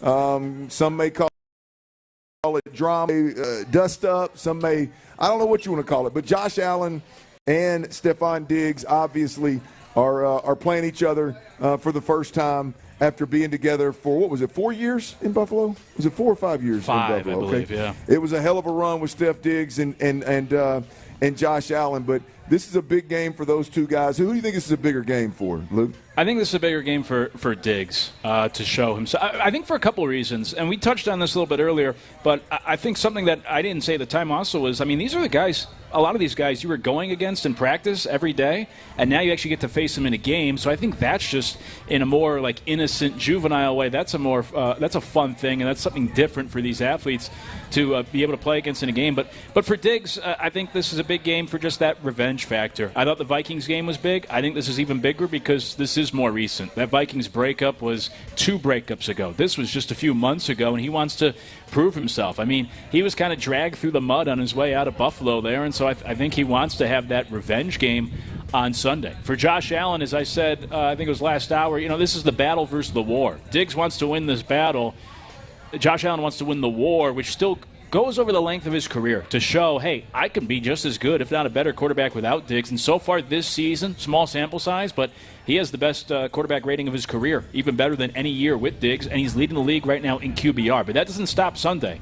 Just because Josh Allen plays well Sunday, he has to continue to show, we don't need Diggs. Where for Diggs, this is his one-off opportunity to go out there, try to beat his former team. You, Luke, as you're talking, man, I'm because I agree with you. I think the game in a vacuum is bigger for Diggs. I think it ultimately means more for Diggs. But I'm just sitting here as you're talking, and I'm thinking about how the Bills got skull drugged last week. Yeah. And I know Josh Allen is right now in a situation where he's really the lead dog early, but the lead dog in the MVP race. They've wrapped this offense around him in a way that, I mean, hell, really, Lamar Jackson is the only other one that has the ability to impact the game with his legs and his arm. And not just has the ability, I mean has the ability, and they're actually catering to it on Sunday. I know a lot of guys have the ability, but are they actually winning football games that way? Josh Allen and Lamar are definitely doing that. If Josh doesn't play well and the Bills don't play well against the Texans, and we're looking at the Texans of, hey, man, they are who we thought they were, and they are a true top AFC football team. On the flip side of that, you got to talk about Josh and them just got the doors blown off of them by the Ravens, and it was embarrassing. And then you go to Houston, and you get beat up on by and look, again, you are the punching bag where Houston confirms and validates that they're a top 3 or 5, however you want to couch it, team in the NFL. Boy, that would be a tough bounce back for Josh. That would be a rough fall for Josh in back-to-back weeks to really, you want to talk about being out of the MVP, being out of for at least a short period of time, out of the conversation of, man, these guys are the biggest challenge for Pat Mahomes and the biggest challenge in the AFC. That could be a rough week for Josh as well now. Absolutely. This is a huge game for both teams from that perspective, because there is a big difference between being 4-1 and 3-2. And I think it be fair, but I think whoever loses this game, you start having that pretender or contender conversation, because for both these teams, this would be the best win of the season. But if either team loses, they both face that same narrative of, the Buffalo Bills beat some good teams, then as you just said, got blown out by the Ravens, and then lost in Houston, hypothetically speaking, the two best teams they faced. And for the Texans, if they lose Sunday, you can make the same case that they beat 3 lesser teams, but then get blown out by the Vikings, and then in this hypothetical, lost at home to the Bills. So I think this is a huge spot for both teams where if you win, the conversation goes in a certain direction. If you lose, it obviously goes in the opposite direction, and that's the case for both these two teams. And specifically for Josh Allen, we were talking about the injury report last segment. If you look at the Bills' injury report, they're missing Shakir, their number 1 wide receiver. And from a betting perspective, this morning, the Bills are favored by 1.5. When the injury report came out, the Texans flipped to a 1-point favorite. Wide receivers don't typically move the line 2.5 points, but for the Bills, he's the only wide receiver that has more than 8 catches this year. They are missing Diggs. Now they're missing their new number 1 wide receiver. So there's even more on the plate of Josh Allen Sunday when you talk about the targets he's going to be throwing to. He's not going to have any wide receivers that are no worthy doing a big game Sunday. Well, on top of that, great point, because on top of that, Shakir is one of those. You heard Matt Burke, the defensive coordinator, earlier talk about Kincaid, the tight end, Cook, the running back, along with Allen, and then Shakir. You've heard him talk about those 3 guys kind of in a triangle of how they want to attack you and really strain a defense. He's a critical part to that, and if he's not going to play, which they've announced that, right? He's out. Yeah. So that is that's a big problem. So I agree with you. It's bigger for Diggs personally, but I don't know, boy, the Texans could lose this game, and it's going to be more about who the hell are the Texans than it is, boy, Diggs didn't perform. The Bills messed around and lose this game, and people are going to start questioning the Bills of, like, are they who we thought they were, and is Josh Allen a true MVP caliber quarterback right now? I agree with you, but which also helps Diggs. So you can make the argument, too, that if Diggs and the Texans win this game, it's a 2-4 for Diggs, right? If he has a good game, he has the bragging rights, but then also the narrative is like, well, the Bills just lost to the Ravens and the Texans, the 2 good teams they've played so far. If Josh Allen, say he doesn't play well Sunday, that's back-to-back games of struggles. Diggs just won on the other side. And then you start having that conversation of maybe they do need Stephon Diggs. So I think in that sense it makes it even bigger for Diggs, where he could prop himself up and knock Josh Allen down in one swoop on Sunday. It's going to be fascinating to watch. There's so many storylines and so many reasons to be emotionally attached to this. Obviously, if you're here in Houston, but on the entire in the entire NFL landscape, it's just going to be a hell of a football game right here at NRG Stadium. That's Luke Morrow. I'm Clint Stoerner. You're listening to 10. I want to shift gears real quick. I don't know how many of y'all got to watch the Thursday night football game.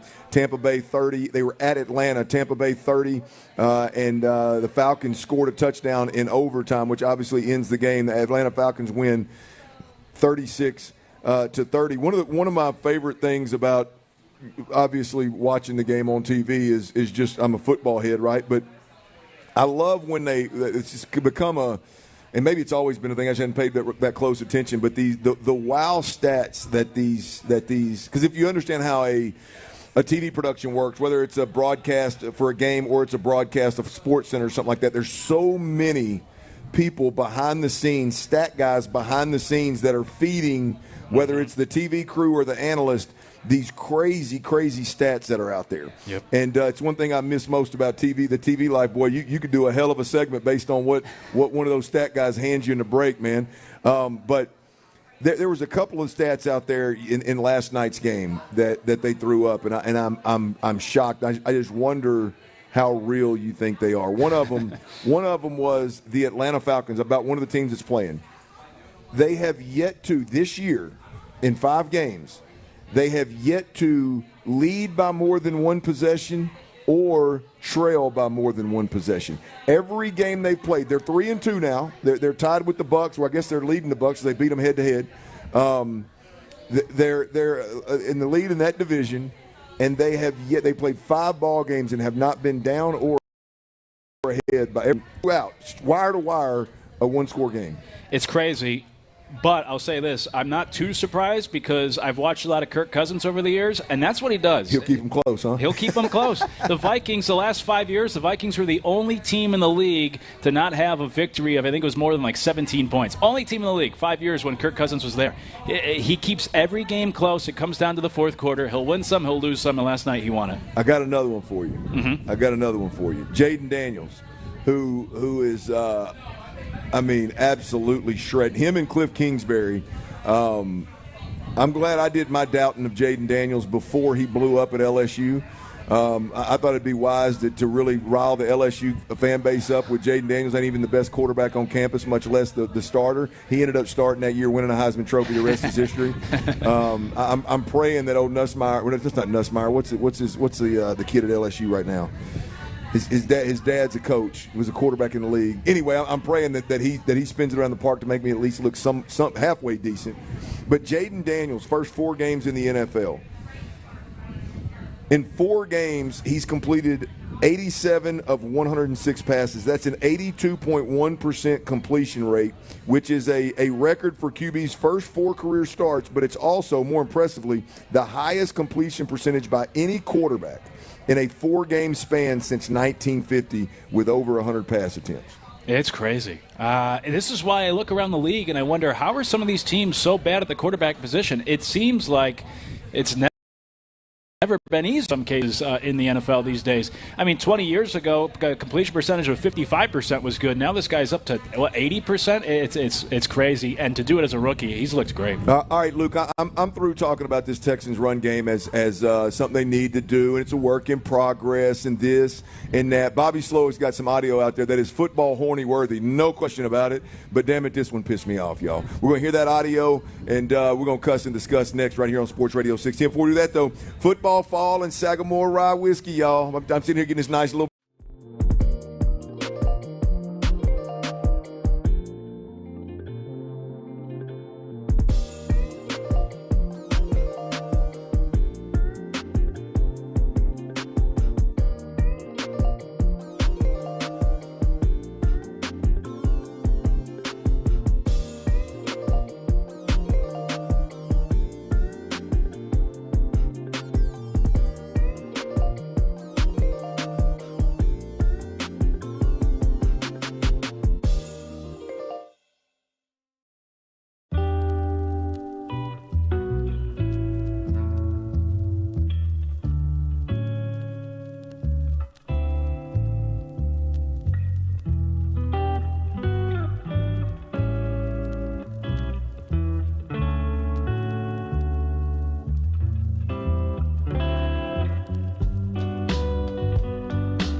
NFL on CBS game all the way through the AFC Championship. Sign up and sign in to Paramount Plus today. KILT FM HD2 Houston. Insider access, exclusive content. Sports Radio 610. The Texans play here. An Odyssey sports station. Sports Radio 610 presents The Drive with Stoerner and Hughley. Dive into the mind of former NFL quarterback Clint Stoerner. I like a good time. I like to have a party. I know you do. It's Dirty's Daily. Oh, you're talking about good times and partying now. East River 9, lots of smiles on the faces out here. I'm sure everybody likes this view, this nice breeze coming through here, playing golf. The drinks are solid in there. The food is solid. Picking up. So come on out, hang out with us. I've already given away one two-person round of golf here at East River 9. I've already given away two $25 gift cards as well. We've got another party. That's right, Dusty, damn it, we party. We got another round of golf here at East River 9 for two that we're going to give away. And we've got a 4-pack of tickets, club seat tickets for this week's game, Texans versus the Bills. If you're in the building and you hadn't put your name in the raffle box, all we need is your name. We don't need any personal information.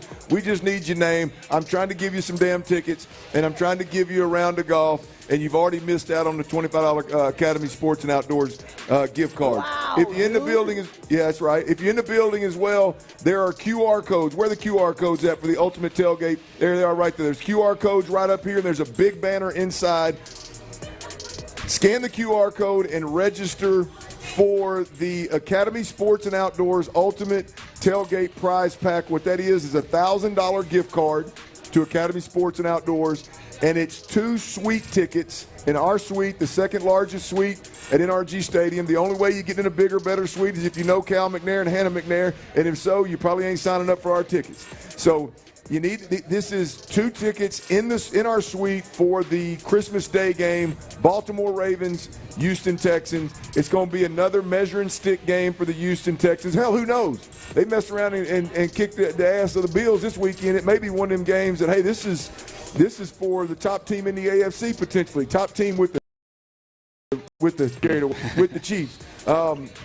But who knows what that game's going to be for. It's going to be a hell of a football game either way you slice it. All right, let's get to this, Luke, because this right here got my blood boiling a little bit earlier, man. Bobby Slowick is – I love Bobby Slowick. I think Bobby Slowick is a really good offensive coordinator. Really, I think he's a great offensive coordinator. I think he's been really good, and what he's done you can't turn your nose up at with C.J. Stroud. Now, He speaks every Thursday, and every Thursday he says something that turns me on a bit. Every Thursday he says something, I call it a football horny clip of the day. He puts it out there now. Yes, and I'm going to be honest with you. I got to give Landry Locker a quick shout out. I mean, he asked the question. It was a very, very, very good question. And Bobby Slowick, while it's the football horny clip of the day because he spit some fire, it had me good and pissed off. So let's get this thing started. At the end of the day, the Texans and Bobby Slowick's run game is an absolute joke. Let's quit soft-shoeing this thing and talking about, it just needs time and it's this and that. No, the run game is an absolute joke at this point. And it sounds like Bobby's doing everything but saying that, to be completely honest with you. Here's Bobby Slowick when he was asked about his run game being close for the last year and a half. You know, the run game is one where everybody has to be tied together. You know, I think we keep referencing how close we are as far as like the conviction in what we're doing, and that's showing up on tape, regardless of what we're going against. We had it the first week against Indianapolis, and then what happens usually is you start going against different schemes, and it kind of weighs you down for a while, and it's taken longer than we all would have wanted to get back to what we want to do across the board. And then once that's rolling, which it's starting to get there, and then everybody's seeing it the same way. You know, the back seeing the same spot that he has to hit, the O-line really seeing the same crease that we want to get to, and that takes time. You know, we got to we're running out of time, but we got to get to a point where everybody's seeing it the same way pretty fast, and that's what we mean when we say close. It's showing up more now than it has in the last couple of weeks. Dang it, Bobby, that's exactly what we don't want. No, it's not, Bobby. It's not. I mean, I love the explanation. I appreciate the depth we've talked. It's not showing up more. It's not. It's not showing up more. Now, another part of the audio that I love about what Bobby said was he said we're running out of time. That right there told you all you needed to hear is I mean, there's some pressure on Bobby to get this damn run game right. And I'm going to be honest with you. Last night, the Thursday night football game, we talked about this a little bit earlier, Luke. Mm-hmm. The Thursday night football game really highlighted something for me and really got my blood boiling, right? This silly stuff we keep hearing. There's 2 things in the NFL right now that we're hearing over and over and over again, and the coaches that we cover, along with all the coaches around the league, keep repeating it, right? All we keep seeing is shell coverage. All we keep seeing is 2 safeties on the roof. Okay, that's fine. Run the football, man. I mean, that's more of a reason to be able to run the football. If you're going to be physical up front, find somebody that is going to be physical, or damn it, quit trying to run the football and throw it all over the park. Whatever you need to do. I'm just the sad song and dance about we're close and we're getting better and see it together. No, it doesn't. The great run attacks, they have one thing in common. They've got maulers up front. They got guys that love being physical up front. They got guys that have pride in running the football up front. They got guys that if for a year and a half you were not a good running football team and it was the negative conversation, the bad part about your team, they would take it personal and they'd go make it happen. This whole thought of like the inability of a guy to run the ball. Around the city, around the last year and a half, Luke, we've been talking about, well, Damian Pierce is this style of running back, and Cam Akers is this style of running back, and Joe Mixon. I mean, I'm just exhausted with it, Luke. I'm absolutely exhausted with it. When it's all said and done, this thing is about Bobby Slowick and about this offensive line. I'm going to highlight this real quick, Luke. I know I'm getting good and pissed off and I'm getting long-winded here, but last night I hear a commentator This is how I know it's out of control. Last night I hear one of the commentators calling the game say, Bijan Robinson is still working on learning how to run this outside zone scheme. What the hell are we talking about? Bijan Robinson had 5+ yards per carry last night. Same system it's Zach Robinson came out of McVay's system. Same system we're running here in Houston. You look on the other side of the ball, Tampa Bay running backs, by the way, their offensive coordinator, Liam Cohen, came out of McVay's system. Same system. Their group as a whole, 6+ yards per carry. I mean, we got to quit talking about this like so-and-so doesn't fit the system or it's close, it's coming. Hey, man, Bobby Slowick, the pressure's on your ass to generate a run game. Man, Bobby, the pressure's on you to if this offensive line is not going to be physical enough to run the football, especially this week against the Buffalo Bills, a contender, then you've got to learn to throw the football more. You've got to get away. Quit trying to run the outside zone. You don't have the guys to do it. Dalton Schultz and Brevin Jordan, I know Brevin's hurt. They did well against the Indianapolis Colts. Game in, game out, those guys aren't going to get the edge the way that you did against the Indianapolis Colts. It's just we're all grasping at straws of why the Texans can't get this run game going. And in reality, let's just call a spade a spade. Bobby's doing a terrible job of whatever it is these guys do best, or getting away from running it, trying to establish the run early. And this offensive line just simply does not. There's not a physical approach to this crew.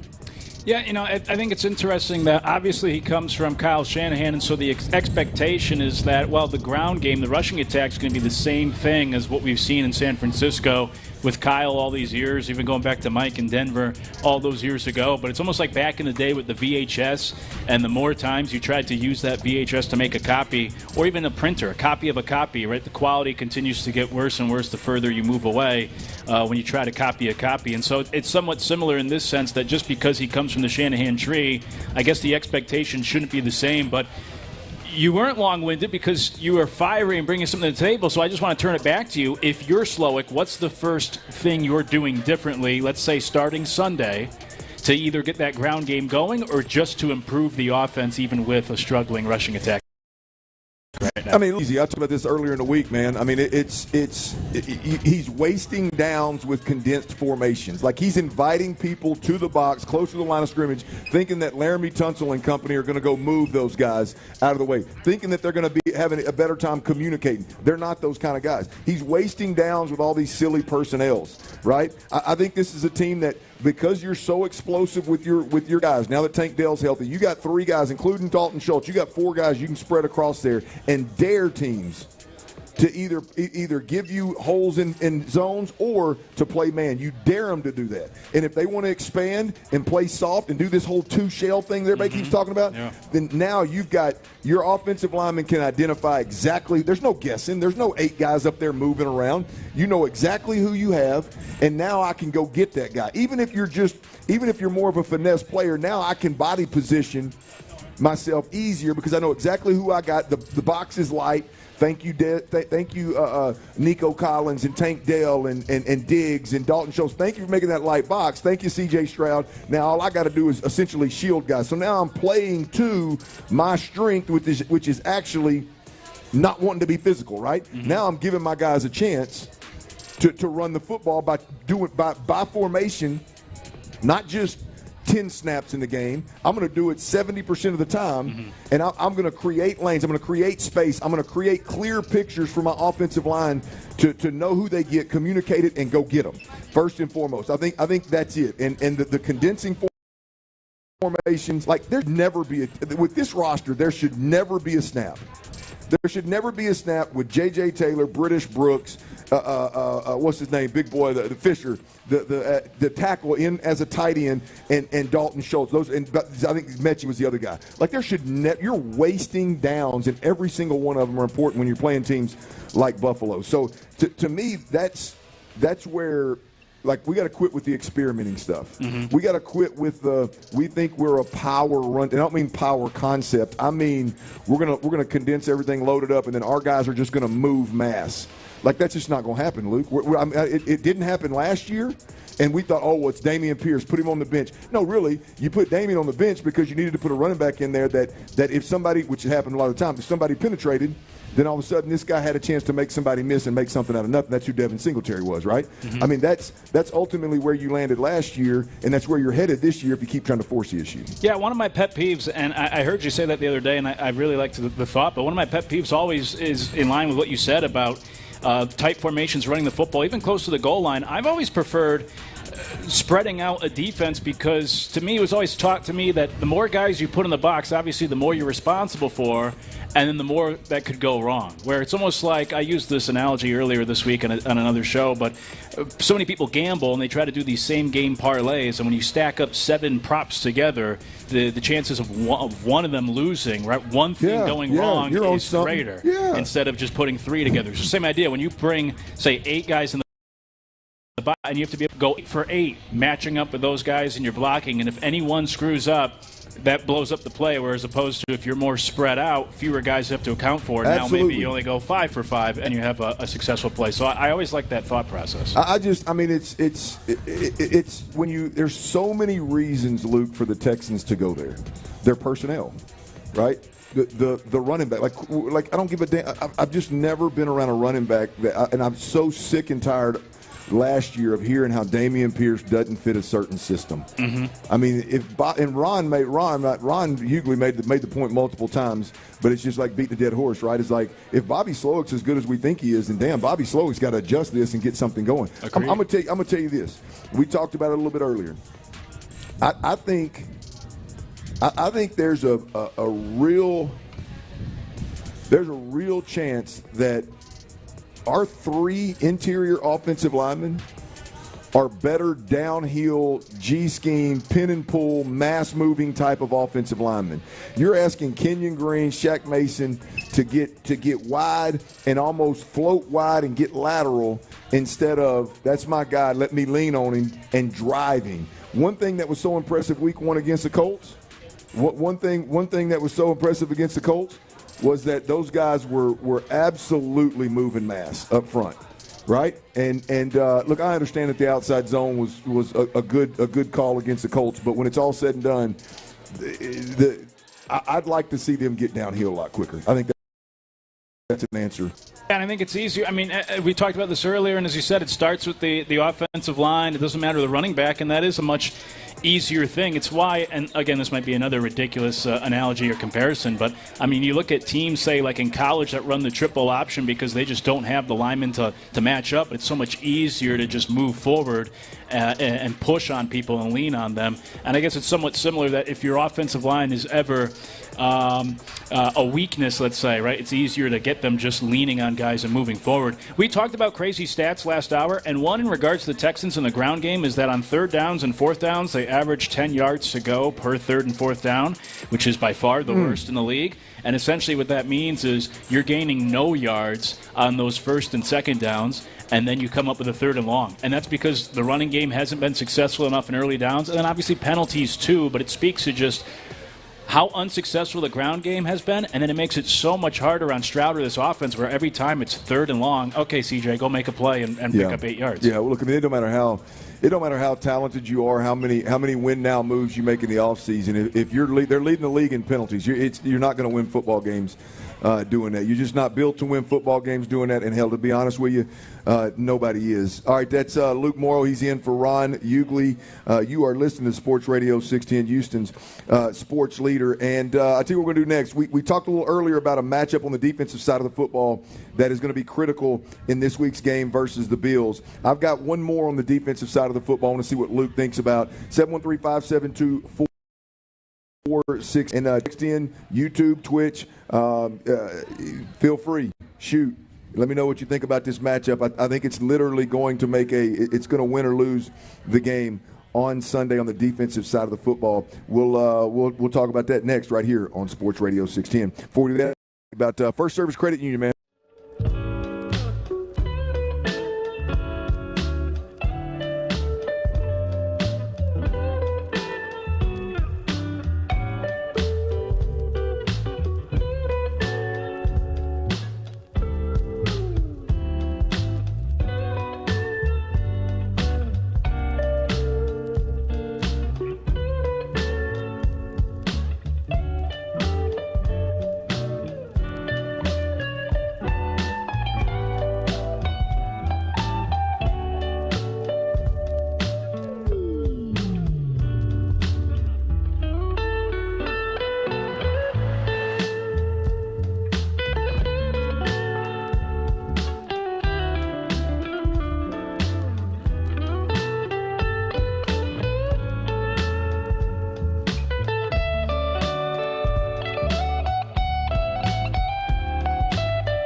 Reaction Monday. Game analysis, inside info, and your reactions starting at 6 a.m. on Shoppa's John Deere Reaction Monday. Houston's sports leader. Sports Radio 610.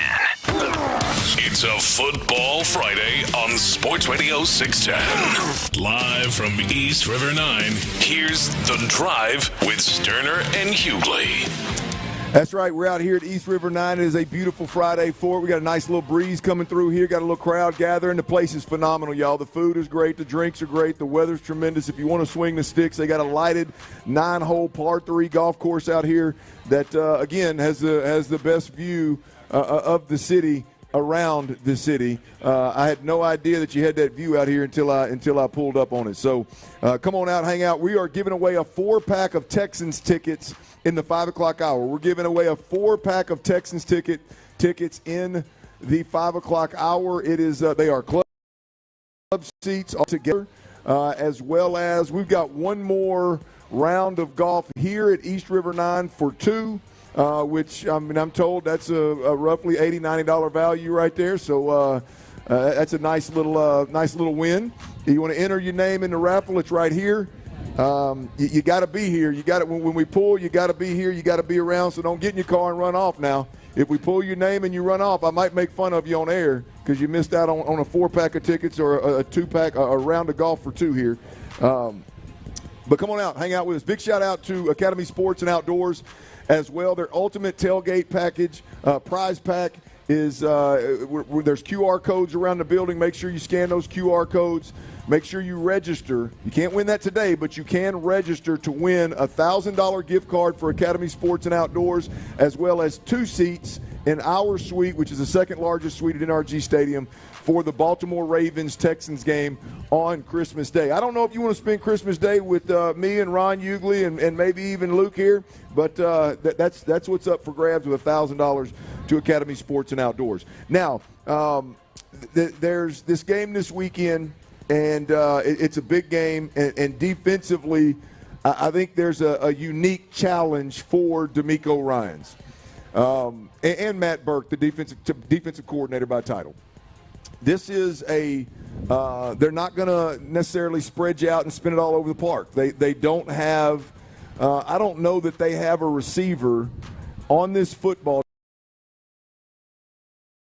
team that could have a receiver on this football team that could start, especially playing, because what's my man's name? Khalil Shakir. He's out. Yeah, you got it right. He's out. So I mean, especially a guy that's playing. I don't know that they've got a guy that's starting for the Buffalo Bills that's going to go somewhere else and be a 1 or 2 on their team. So that's just not their MO. Their MO is they're going to punch you in the mouth. They're going to run it downhill. They're going to run it with their quarterback. They've put to rest the whole we don't want to risk our quarterback getting hurt early in the season. No, it's their identity. It's how they're going to win games is they're going to run downhill with their quarterback, with a great running back, with a stable of running backs, but their starter is really, really good. And they're going to play the tight end game, the slot receiver game, and it's an interesting, unique approach. It's going to be a unique challenge for D'Amico Ryans. Here's Matt Burke talking about just that, about the threat of the Buffalo Bills offense and how unique it is. Yeah, great players. Great. And, if you think I would say there's sort of triangle of, Shakir in the slot and then the tight end in the back, sort of those inside pieces. They're huge weapons for them. And, they try to get those guys in the matchups that they want. Back's a really good receiver, explosive with the ball in his hands. Tight ends obviously become a huge weapon for them as well. So, I think it's just part of their sort of philosophy of working some of the inside part of the field with those guys and trying to get those guys in mismatches. And like I said, part of, to me, them getting the ball out of his hands fairly quickly, it's let's get into a good work. So sort of us closing space and challenging those guys and closing for tackles and tracking, those things are going to be big because, in some case you can't take away, they can throw some screens and just get the ball in those guys' hands, and we have to be good on the perimeter and sort of defending that piece for sure. The part of that, we discussed the D-line aspect of it earlier. The Texans' interior defensive line, which we talked about at preseason. I caught a lot of flack about this because everybody felt good about the interior defensive line. Right now, between the tackles, the Texans are giving up over 5 yards a carry. And that's a problem, right? And we coming into the season, we knew that was going to be a problem, right? They swung and missed on a couple of big fish in free agency, a couple of interior defensive linemen. They end up with about 4 or 5 journeyman kind of players that are good players. But again, we're talking Super Bowl caliber, run-stopping type of players, and they just don't have that interior presence right now. We'll see if Danico Autry can fill that role when he gets here. He's a little light for me at that position to fill that role, but we'll see. When you look at the D-line problem, they're going to have to fix it by adding more heads to the box, to the line of scrimmage, right?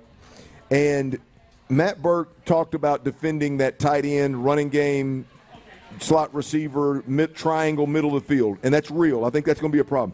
What that does is that's going to put Derek Stingley and, more importantly, Kamari Lassiter, it's going to put those guys on an island. And whether it's like right away we see it as we're watching the game or if it's post-snap and it's happening and they're trying to defend it, those guys are going to be on an island more times than not in this football game. If not, then Josh Allen's just going to eat and Cook's going to eat all day, right? When it comes down to it, those guys are going to be on an island. And so one of the biggest matchups, other than that interior line versus this Buffalo run game, to me is Stingley and Lassiter versus Keon Coleman. By the way, I left him off the mix. He's a receiver outside that I think he hadn't necessarily shown it yet, right. But he is a guy that I believe can go somewhere and start. I apologize to my man Keon Coleman. Still has to prove it, though. You got to prove it. Defense, yeah. He's got to prove it. Keon Coleman, Mac Hollins, and Valdez Scantlin. Those are the three guys. Stingley and Lassiter. What we've been told about Lassiter, now I believe we're there with Stingley, but what we've been told about Lassiter, if they can't put cuffs on Keon Coleman, Mac Hollins, and MVS, then we're gonna have to have a conversation on Monday. Absolutely. That matchup, Luke, that matchup right there is going to be big Sunday as we see if Josh Allen can throw it over the top when D'Amico collapses that defense to stop the run. For sure. I'm with you. Those are the two things. We talked about running the football on offense, and then this would be the thing on defense that I would say if you can't execute this on Sunday, we need to have some serious conversations because that's where the Bills are weak. They can't stop the run on defense. And then on offense, as we've been discussing throughout this afternoon, and it's been the talking point since Diggs left Buffalo, they just don't have the playmakers on the outside. Their approach is better as a group, than having that one big star on the outside. So the Texans should absolutely be able to shut down the torch by these guys on the outside down the field, which is why I think, with all that said, this is a bit of a tough matchup for the Texans because I think Houston has the better roster. Obviously, they'll be at home. These two teams have the same record, so theoretically on paper, they're about the same. The point spread's 1 point, so Vegas sees these two teams evenly. But for me, the Texans are much better in stopping the pass, or have been, at least statistically, right, this year, than the run, whereas the Bills' strength seems to be the run game. And then on the flip side, Texans have been better on offense throwing the football than running the football, where the Bills' strength is more stopping the pass. So it's kind of the strengths versus weaknesses. Something has to give Sunday, and that's my concern. Houston, absolutely the Texans should be able to lock down those wide receivers. But even if they do a good job there, will they be able to do enough up front to slow down Cook and Josh Allen? That's my concern on that side of the football. Yeah, man, I'm telling you, it's still an early season, so there's still the jury's still out on a lot of this stuff we're talking about, particularly with the Texans. I don't cover the Bills on a day-to-day basis, so I don't want to speak necessarily to them. But look, to me, the 5 yards of carry between the tackles, I'm not a big stat guy. I'm not a big lean heavily into the box score or lean heavily into advanced stats. I do think it obviously lends itself to telling us that there's a little bit of a problem there. I think the Indianapolis Colts would have, had they stuck to a downhill between the tackle run attack, I think that game would have gone a little bit different. I think Shane Steichen would tell you that he got away from it too quick.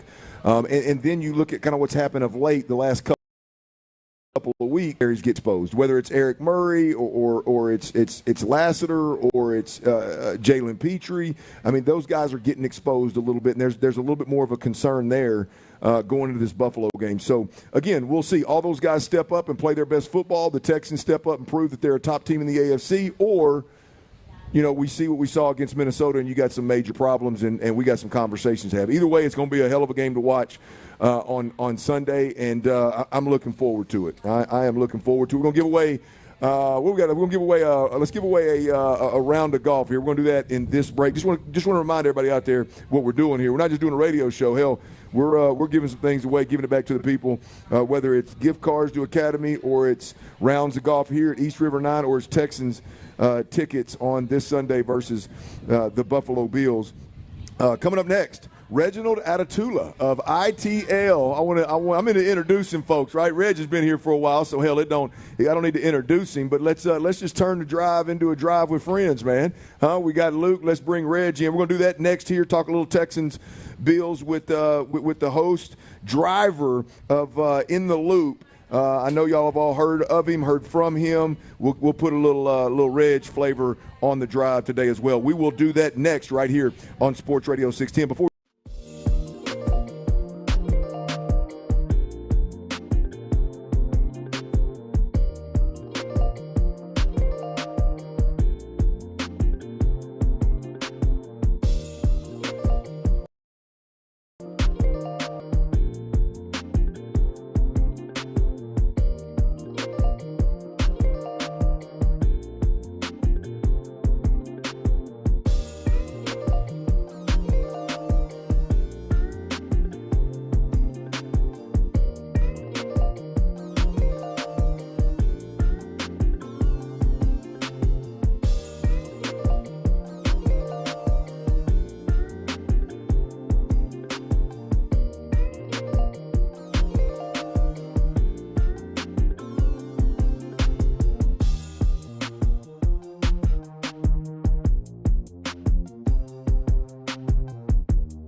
Tickets. Let me settle down a little bit.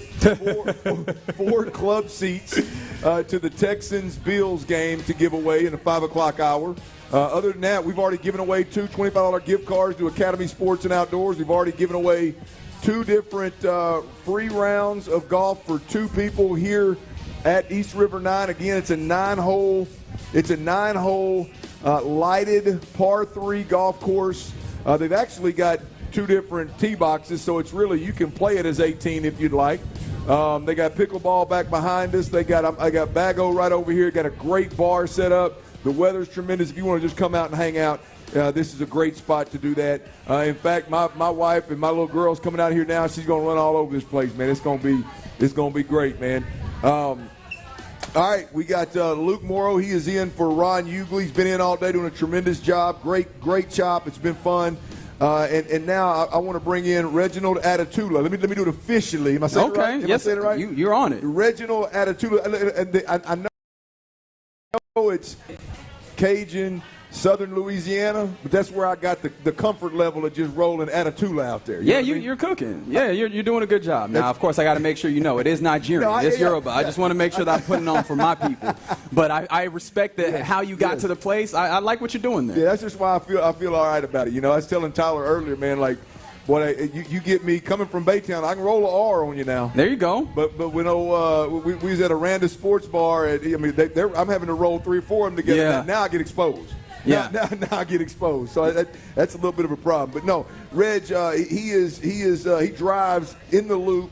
If that's what you can call driving. Yeah, no, that's driving. Okay, Look here. right. I'm doing my damnedest to drive this one. No, you're doing a great job. I've been out here enjoying the hell. I've been finding myself like talking back to you like we on the air, and I'm like, hey, you're not on air right now. That's beautiful. That's beautiful. No, this is a different animal over here now. I got a ton of respect for what you guys do driving this thing. So. But, man, I just wanted you to come on with us, man, and chop up this game. This is a monster game for the Texans. It's a big game around the entire NFL. Isn't it beautiful to be in a spot as a Texans fan here where, not only is your team, like last year was fun, winning 10 games, going to the playoffs or whatever, but now your team is in our team is in a national spotlight of, you're going to be hard-pressed to find a better, more important, more meaningful game in the NFL this week than the Houston Texans and the Buffalo Bills. Yeah, you can't do it. I've been calling it the game of the week, right? Yeah. And that says a lot. Texans are now is that even you don't have to be on a primetime game in order to be the game of the week. Like, people are still going to have that level of attention just because of what you are doing, what you're capable of doing, I should say, because I think we all still want them to put the full article together. You know what I mean? Like, they need to do it all the way around. Oh, yeah, they do. It's encouraging that at least that they've said so much as well in all the various press and media availability. Reg, how big do you think this game is, Reg? I mean, to me, it's a measuring stick game. I think Luke and I disagree a little bit. I think Brandon Scott disagreed with me yesterday as well. I think this is the biggest game of the DeMeco Ryans era, and I'm including playoff games last year. And now I'm saying that from a standpoint of the expectations. Last year, you're playing with house money, man. I mean, yeah, those games were big, and I get it and all that. They're playoff games versus regular season games. But in terms of going into a game, what does that victory mean to the organization?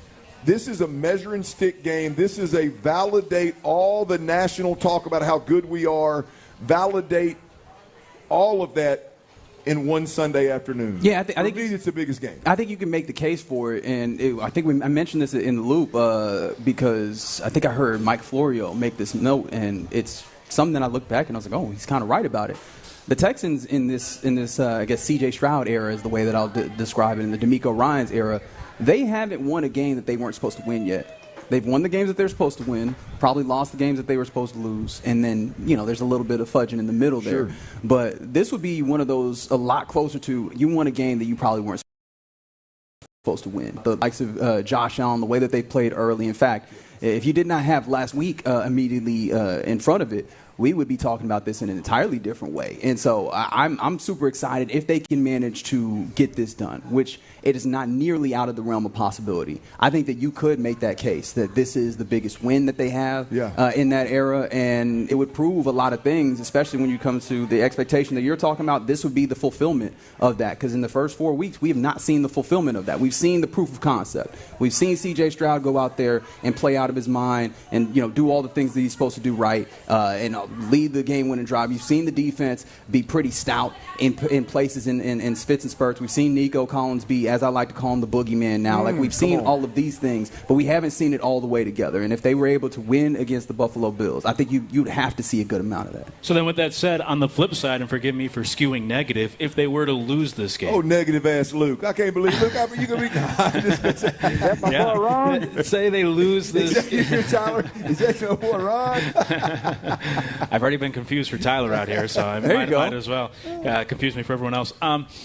If they were to lose this game, right, and you're looking at 3-2, and you're looking at losing to the Vikings, the Bills, the two best teams on the schedule to this point, how much would you take from that game or from the first 5 games, or would it just be, hey, Bills are a really good team in the AFC, we're still getting better? If they were to lose, what would be your take if we were to look ahead, on these first 5 games? Yeah, I'm going to go ahead and sidestep that a little bit, but because it really depends on how. Yeah. If you lose close, right? Like, it's the process. That's one of the things I've loved about stepping in and being able to cover this Texans team is knowing that this is a team that is governed by process as opposed to results. Results can get you in. You need the results, don't get me wrong, but results can get you into a bad place. They are focused on process. How are we getting there? So if you manage to lose this game, but you lose it close and you run the ball well and the mistakes aren't there and you just get beat, that's one thing. Mm-hmm. If they get out here and it's the same issues, if they can't run the football against a team that has not been able to stop the run, right. If it's beating yourself, Texans beating the Texans, as DeMeco Ryans put it, then I got real issues because it's no longer just, hey, we're trying to figure it out. You've gone up against 2 really good opponents and not be able to put it together in that circumstance. Then we're going to have to recalibrate expectations, as we talked about. Then we start bringing this back to, okay, win the division, figure yourself out, even with the understanding that you've bought in, you've allocated resources in order to be able to compete this year. Then you'd have to talk about recalibrating expectations, and I think that'd be definitely a disappointment. Reg, I catch a little bit of flack, I think, for kind of my belief and my feels about winning it all. I don't like the conversation about the greatness of quarterbacks and just boiling it down to Super Bowl wins. I don't like boiling it down to MVPs, obviously, as a regular. It's such a. like to me, when you get to the top 4, like literally where you're in the conversation, legit conversation, like we got proof that you belong there. Yes, sir. Of the top 4 teams in the NFL, NFC Championship, AFC Championship, that's where I want to live. Because you get in that game on paper and routine season, everybody belongs. Anybody could win it all. And now it's about, a lot of the times, it's about being hot at the right time. It's about the ball bouncing your way. It's about strengths versus, it's about matchups. It's about all different things.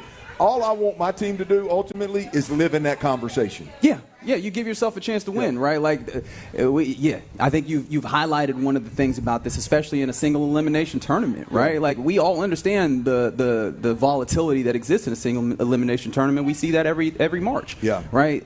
But if you put yourself in the situation where you always have an opportunity, especially if you are a good team and as good as you believe yourself, eventually being in that space time and time again, you'll get through. But you need to put yourself into that space, and there's steps to even get yourself in that space, and that's where we're at right now, right? Like, that's where we're at right now. I need to see you. I've said it. I've called it revving the engine. I need to know that you can go 120. Right now, we've seen that. Oh well, the brakes are good, and the fuel injection, but the parts are all there. The parts need to come together and make a car that goes up to speed. Yeah, it's like a stupid saying that they used to say is you can't knock over a vending machine in one try. You just rock it back and forth till you get there. I haven't heard that one before. I haven't heard that. That's interesting. I mean, you're a thinner fella. You probably stuck your arm in a vending machine or two. That's right. Yeah. No, I was also the designated skinny arm man, as you can tell. Yeah. So I'm with you, Luke. Yeah, you have a kindred spirit. Of 3 boys. Are you kidding? They made me do their dirty work for me. For this game in particular Sunday, what's your biggest concern for the Texans to be able to match up with the Bills and obviously ideally get out with a victory? Hey man, it's the biggest one they built game with these quarterbacks, and Josh Allen is a tough one. Literally, he is a tough one, and especially now with the news that we have that you're not going to have Derek Barnett, you're not going to have Jerry Hughes. Man, it feels like you just got 100% of the snaps defensively for your edges. And correct me if I'm wrong, they've got a lot on their plate, right? You've got to try and rush the passer, get pressure, but then also bring him down, and he's not an easy one to bring down. You also have to make sure that your rush lanes are secure so that you're not giving him gaps to go and extend plays, because he's been 7-17 for like 2 touchdowns and 150-some yards. In those situations where he gets outside the pocket. So you can't let him do that. But you also can't just let him sit in the pocket and tear you apart, because he has the capability of doing that. And you have to go time and time again without spells. That's the part that I'm most concerned about. Can this defensive line do all of those things consistently? And that feels like a level of greatness if they're able to answer the bell there. That's Reginald Atatula, the host of In the Loop. I like it here on the drive. This is good. Man, every day. 10 to 2. That's Reg right there, man. All right, I'm going to go swing the clubs now. Man, go swing the clubs, get you a drink, have you a little grub, man, whatever, because you can do that all right here at East River 9. Come out and hang out with us. We're going to give away some tickets in this 5 o'clock hour now. We're going to give away some tickets in the 5 o'clock hour. You don't want to miss on that one right there. Come on out and join the party. We'll I tell you what, we got 5 o'clock fire next. We got an injury report that we need to catch everybody up on, and a couple more little items that we need to address along the way in that 5 o'clock fire. We'll do that next right here on Sports Radio 610. Before we do that, though, we got to talk a little bit about our Vision Home.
Houston, insider access, exclusive content, Sports Radio 610. The Texans play here, an Odyssey sports station. I said, oh, Lord Jesus, it's a fire. Sports Radio 610 presents The Drive with Stoerner and Hughley. It's the 5 o'clock Fire. Ron Hughley is out. Luke Morrow is in, and it may be the best thing ever. Total weight loss. My man turned around and saw Reginald Attitudeless standing back there and said, "Damn, is that Ron? Is that my boy Ron? Damn, that damn soda done. He grew about 4 or 5 inches and lost half himself, man. That's Reginald Attitudel in the loop, baby. Ron will be back at ASAP. He is A-OK. Texans Bills. I think we're cussing and discussing this thing 6 ways to Sunday. But the Texans have played their part. They've given us an injury report. Friday's injury report for your Houston Texans. The guys that are out, Derek Barnett, defensive end, Jerry Hughes, defensive end, and Joe Mixon, your starting running back. Couple things there. Obviously, your starting running back, Luke, and then your 2 depth defensive ends. And these aren't just normal depth defensive ends that play every night. These, to me, anyway, I don't have to speak for everybody, but these are 2 guys that when they're in the game, they could very easily go get a sack. Mm-hmm. They're 2 guys that when they're in the game, you can argue, would do damn near as good a job as the starters in terms of stopping the run and stuffing guys at the line of scrimmage. And so missing those 2 defensive ends, again, Derek Barnett and Jerry Hughes are both out for this football game. Yeah, and you touched on it earlier and mentioned it just there, and that's big, especially for this matchup here with the Bills, because the Bills like to play down the center of the field mostly. They don't have those outside weapons, and the Texans have struggled. And the Texans defensive line needs to do a better job, even just out there Sunday, the big names. The guy that you spent a lot of money on to bring in, and Daniil Hunter. This is the game where, against a Josh Allen in this big matchup, big-time quarterback, big matchup, somebody who likes to move his feet, they got to come ready and play. So I know the injury report, tough not to have those 2. But with that said, I'm focusing more on the guys that will be out there. Will Anderson, you got to play better, and you got to start Sunday against a big-time quarterback. Yeah, I agree with you. We talked a little bit about that yesterday, man. The truth of the matter is Will Anderson and Daniil Hunter, first and foremost, have to be better. Those guys have to rush the passer better. They have to be better against the run. We talk a lot about that interior defensive line, but those 2 guys, the secondary's really exposed when they don't get home. And look, the truth of the matter is you got a 3rd round, and you got a 3rd overall pick on one of them that is highly touted as rushing the passer and being a top-tier defensive end. And Daniil Hunter, the contract says all you need to know, man. Mm-hmm. The contract and the resume. The guy goes and gets a quarterback. It's time that he does it. Now, Buffalo is going to minimize. They're not going to drop the ball. They're not going to drop back and throw it 50 times like Kirk Cousins did last night. They're going to minimize those guys' impact on the game, but even more so to your point, when you make that kind of money like Daniil Hunter, I mean, you need to find a way to impact the game. And especially when you're missing some guys on that defensive line, right? That's where the stars, like Daniil Hunter's supposed to be. That's where he says, no worries, I'll step up today, or I'll put this unit team on my back and fill in for, Jerry Hughes being out, and et cetera, et cetera. So big-time players show up in big-time games. This is a big-time game. These 2 guys check the back of the football players, so hopefully they step up Sunday and make good plays and even just contain Josh Allen in the pocket, if nothing else. All right, Joe Mixon also out. Joe Mixon's also out. How do you feel about obviously the starting running back's a little bit of an issue there, but how do you think that impacts this game? Yeah, it stinks. Me too, Gruden. Because without him, they're averaging less than 70 rushing yards a game, 3.5 yards per carry. They're missing him. But this is a game, I guess, that you could have 2 arguments. I mean, you'd love to have them for this matchup because it is the Bills, and they are vulnerable against the run. But then I guess you could also make the argument that, well, even without Mixon, they should be able to have some success against this rushing attack that's bottom 3 across the stat board in the league and stopping the run. So you hope Dameon Pierce, who has been a starter before, Cam Akers, who has been a starter before, they've been in this role, that they could still do enough Sunday and enter this whole debate and conversation about who should be higher on the depth chart, Dameon Pierce Pierce or Cam Akers, we might, get more data towards that conversation in Sunday's game. It stinks. I want Joe out there. They got him this offseason for a reason. He was an exciting addition. We've seen him for a game and a half. You need him out there, but you hope that hopefully Pierce at least plays Sunday, and you could still be successful on the ground against this terrible run defense. Well, I think that's one we need to hit right there, because those are the guys that are out. Now let me tell you about the guys that are questionable. I think the ones of note here, Titus Howard is questionable, Damian Pierce is questionable, and Robert Woods is questionable. All of those guys, to some degree, could end up impacting this football game if they indeed can't go. I think all of them are trending towards and leaning towards playing.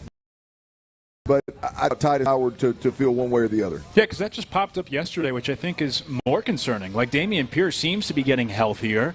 He seems to be getting closer to a point of return. For Howard, he was a full participant Wednesday, limited yesterday, did not practice today, now questionable. So it seems like that's something that just popped up middle of the week. But yeah, that's the bigger concern to me, just because I think it always starts up front. Offensive line's already been shaky to begin with, whether it's penalties or just play in general. Yeah, and you need him in a game of this magnitude. I want my guys out there in the trenches, my best options in the trenches for a game like this. Well, yeah, I mean, look, especially after, we saw Blake Fisher last week, which I thought he did some really good things, but D'Amico Ryans was a little bit critical about him in a sense. It made me get to a point where I was I'm not real sure if he's quite ready yet. Clearly, he's not the caliber of Titus Howard. So, yeah, you'd like to have him out there. Damian Pierce, I would love to see Damian Pierce involved, because I think the 1-2 punch of Damian and Cam Akers is the best thing that we can throw out there. And as I mentioned earlier, I'm not sure that Damian Pierce, they don't need to lean into what the hell Damian Pierce does well, for sure, instead of what Bobby Slowick wants to do. Here's the good news. The full participants at practice today, after either not practicing or being limited earlier in the week. Tank Dell is the big name there. This offense is going to have Tank Dell. He was full go on Friday. This is a pass game that needs to get rolling and needs to get, needs to be that explosive group that everybody has hoped that they would be. And I think Tank Dell plays a big part in that aspect of it.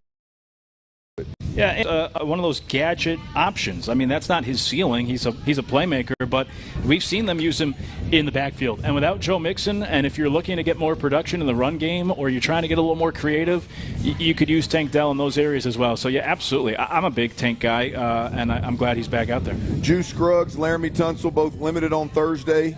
Limited on Wednesday. One of them didn't even practice on Wednesday. Both full today. So Juice Scruggs, Laramie Tunsil, Jimmy Ward on the defensive side of the football, also full go today. So good news on Friday for several of the Texans.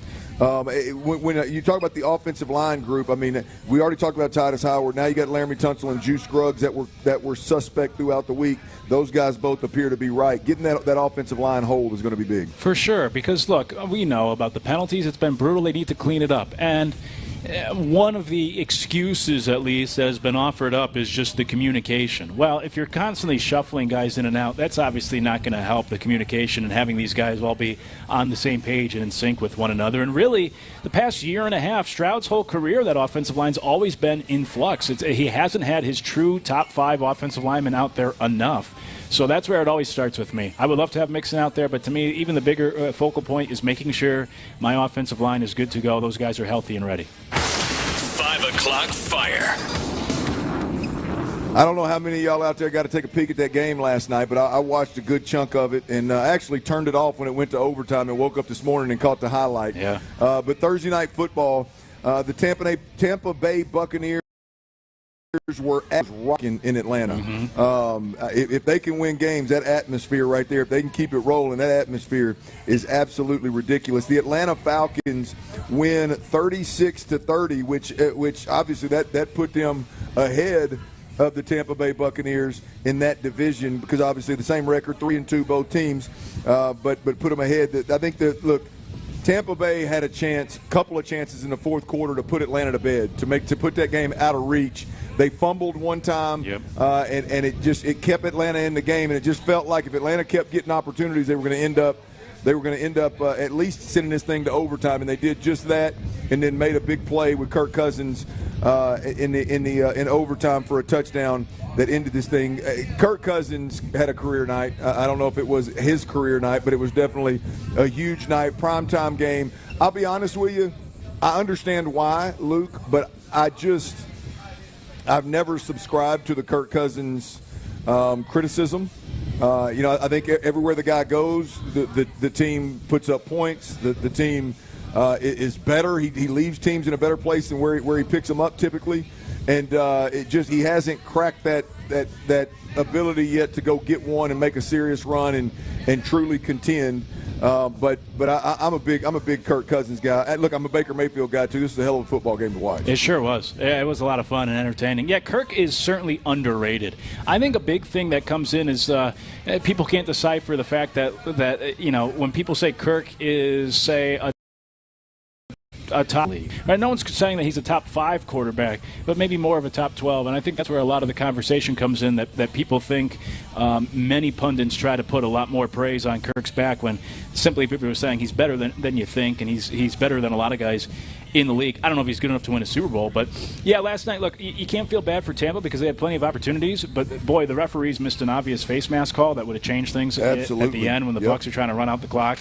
You call that properly, that game might not go to overtime. Tampa might win it, but they had plenty of opportunities to win anyways, and they coughed it up. Yeah, Kirk Cousins, 42 of 58 for 500 yards, 4 touchdowns, and 1 interception. Gave his team a chance to win. I mean, damn near down in, down out. Mooney had a big drop. Speaking of drop, Mooney had a big drop early on. I mean, I'm sorry, earlier right before overtime that would have given him a chance to tie it up. He hung in there. He ended up bringing him back. The interception that he did throw was on 4th down, so it was one of those you got to throw it to see what happens.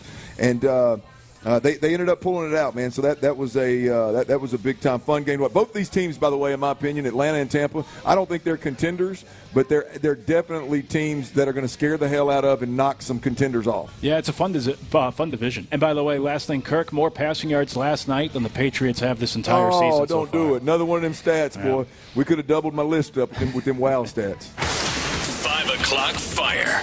Here's what I want to do now. I want to jump into this real quick. We're going to get into, Tyler, I'm going to get you to pull some of your bets, and we're going to do a little best bet segment later in the show, and we're going to do it a little different way. I want Tyler to bring them to the table, and then me and Luke will pick one. But what we want to do right now is run down this slate of college football games, and it starts with number 9 Missouri versus in College Station versus Texas A&M right here in Texas in our neck of the woods. This is a monster game.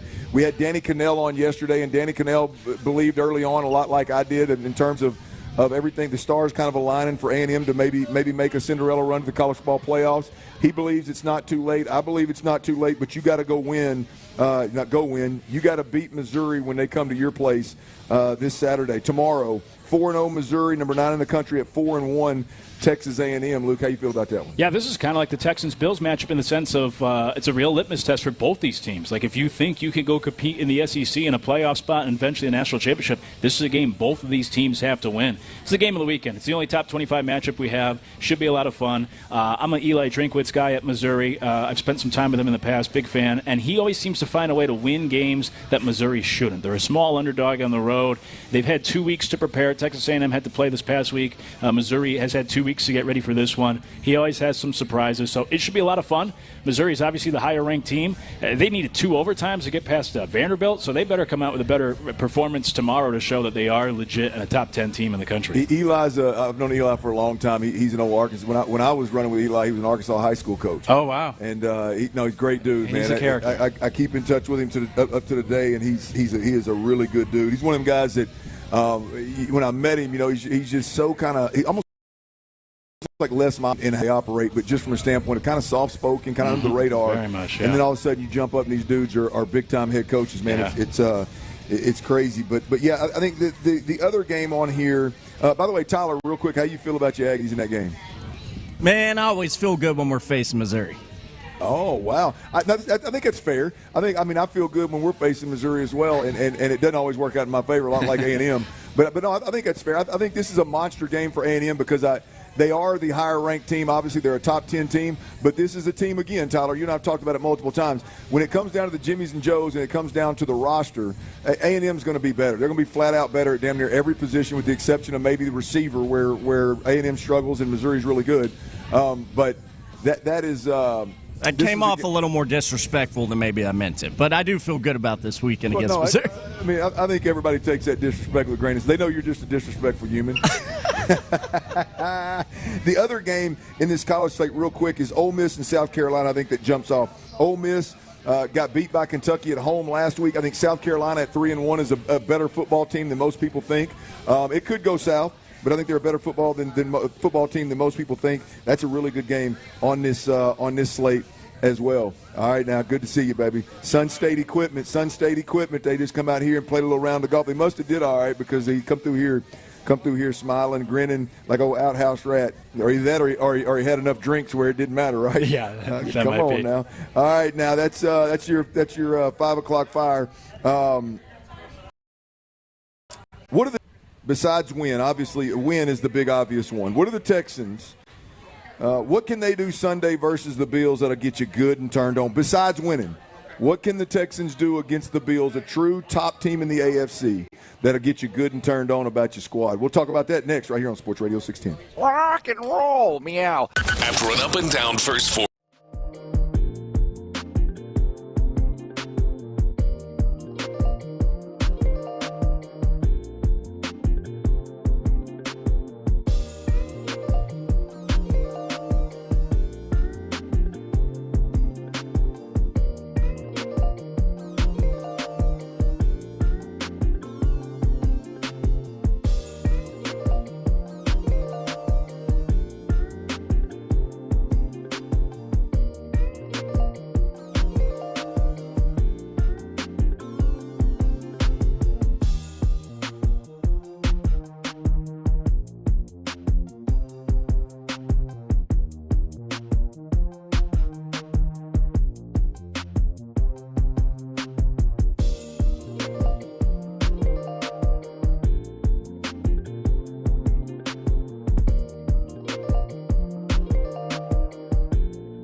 Starting at 6 a.m. on Deer Reaction Monday. Houston's sports leader. Sports Radio 610. It's a Football Friday on Sports Radio 610. Live from East River 9, here's The Drive with Stoerner and Hughley.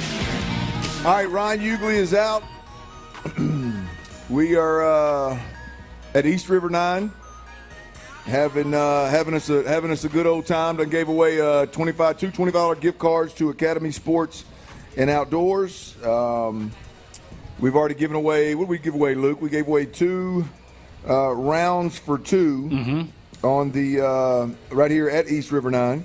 Which, by the way, if you hadn't been here, if you hadn't played the course, you should probably try to get out here and play. It's lighted, 9 holes, all par 3s. It moves pretty quick, a lot safer than I first thought. I tell you, I mean, it's a lot. I mean, it seems like it's compact, right? And you get a bunch of hacks like me out there, you might have a problem, but you don't. It's a lot easier to navigate as you would think, and great place. Even if you don't want to golf, you want to come out here and you just want to eat, drink, hang out, you can do that as well. It's a really, really cool spot.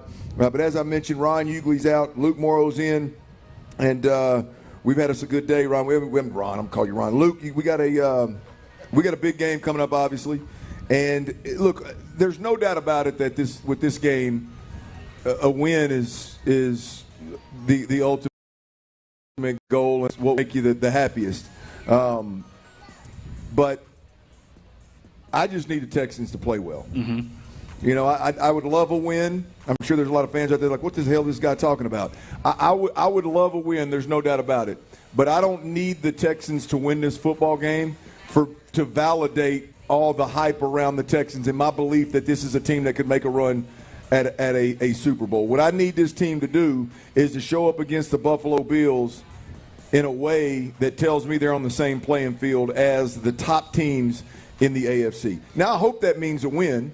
But if the Bills end up kicking a field goal at the end to win this thing, then all hope is not dead. I mean, I think that is a really good sign that our team is in a spot to where you can compete with anybody in this damn game. And that's a beautiful place to be considering where we came from not too long ago, right? But let's set the win aside and just talk about what would turn you on the most with the Houston Texans if they're able to do this on Sunday versus the Bills? Well, I don't want to steal yours because I know I imagine I know what you're going to say, but I think there's two. You can take it. I got a couple, but you can take it. Okay, all right. Well, I think there's two. The two obvious ones for me, and they both lead back to the stat that I shared earlier, where the Texans this year, 3rd and 4th downs, they have 10.1 yards to go, which is by far the biggest.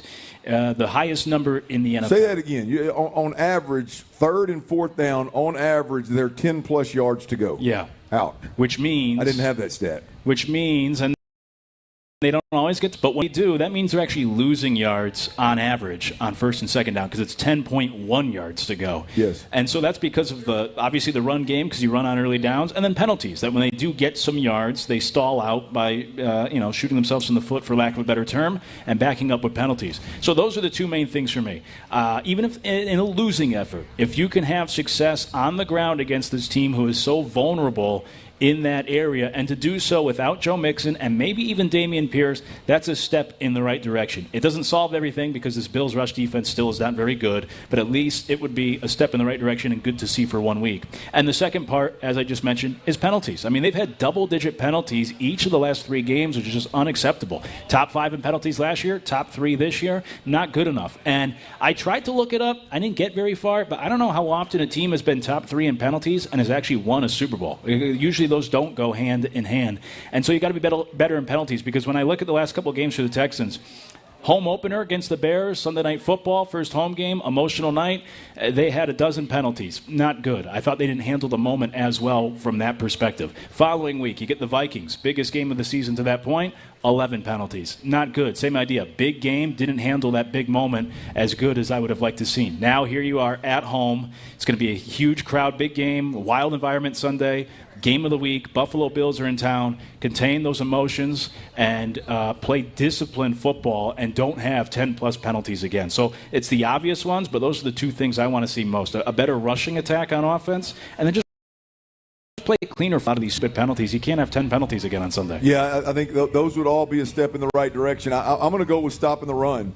I don't think we're going to see with the exception of Baltimore, I don't think we're going to see a running attack that is as unique and as explosive and dangerous and just impose their will on you the way that this Buffalo Bills football team can. Again, with the exception of Baltimore, that's it. If this team, which has been the biggest question mark that I had about this football team after free agency and when they built this roster, was interior defensive line. If these guys as a group, if these guys can stymie Josh Allen in this run game enough to make them have to throw the football more than they want to and kind of get out of sorts, and more importantly, give the offense a chance to win a shootout or to score, obviously not have to score 45 points to win the game, then I'm going to tell you, I'm going to be a big believer in this team. Just defensively, I feel really good. Danico Autry comes back, I feel really good about the ability to rush the passer with just our down 4.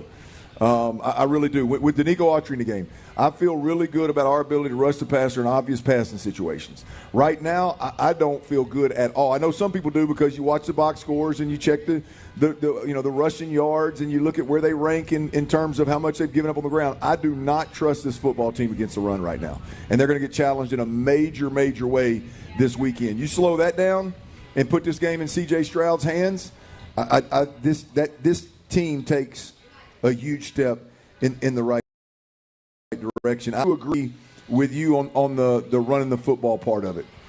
You got to clean up. Look, you got to clean up the damn penalties. I mean, it's just inexcusable. Mm-hmm. Like, even if you win this game and you somehow win this game out with a bunch of penalties, I'm still going to have some major For sure. questions about what the hell you're doing. The penalties have to be cleaned up, but the run game on the offensive side of the football too would be a monster step in the right direction as well.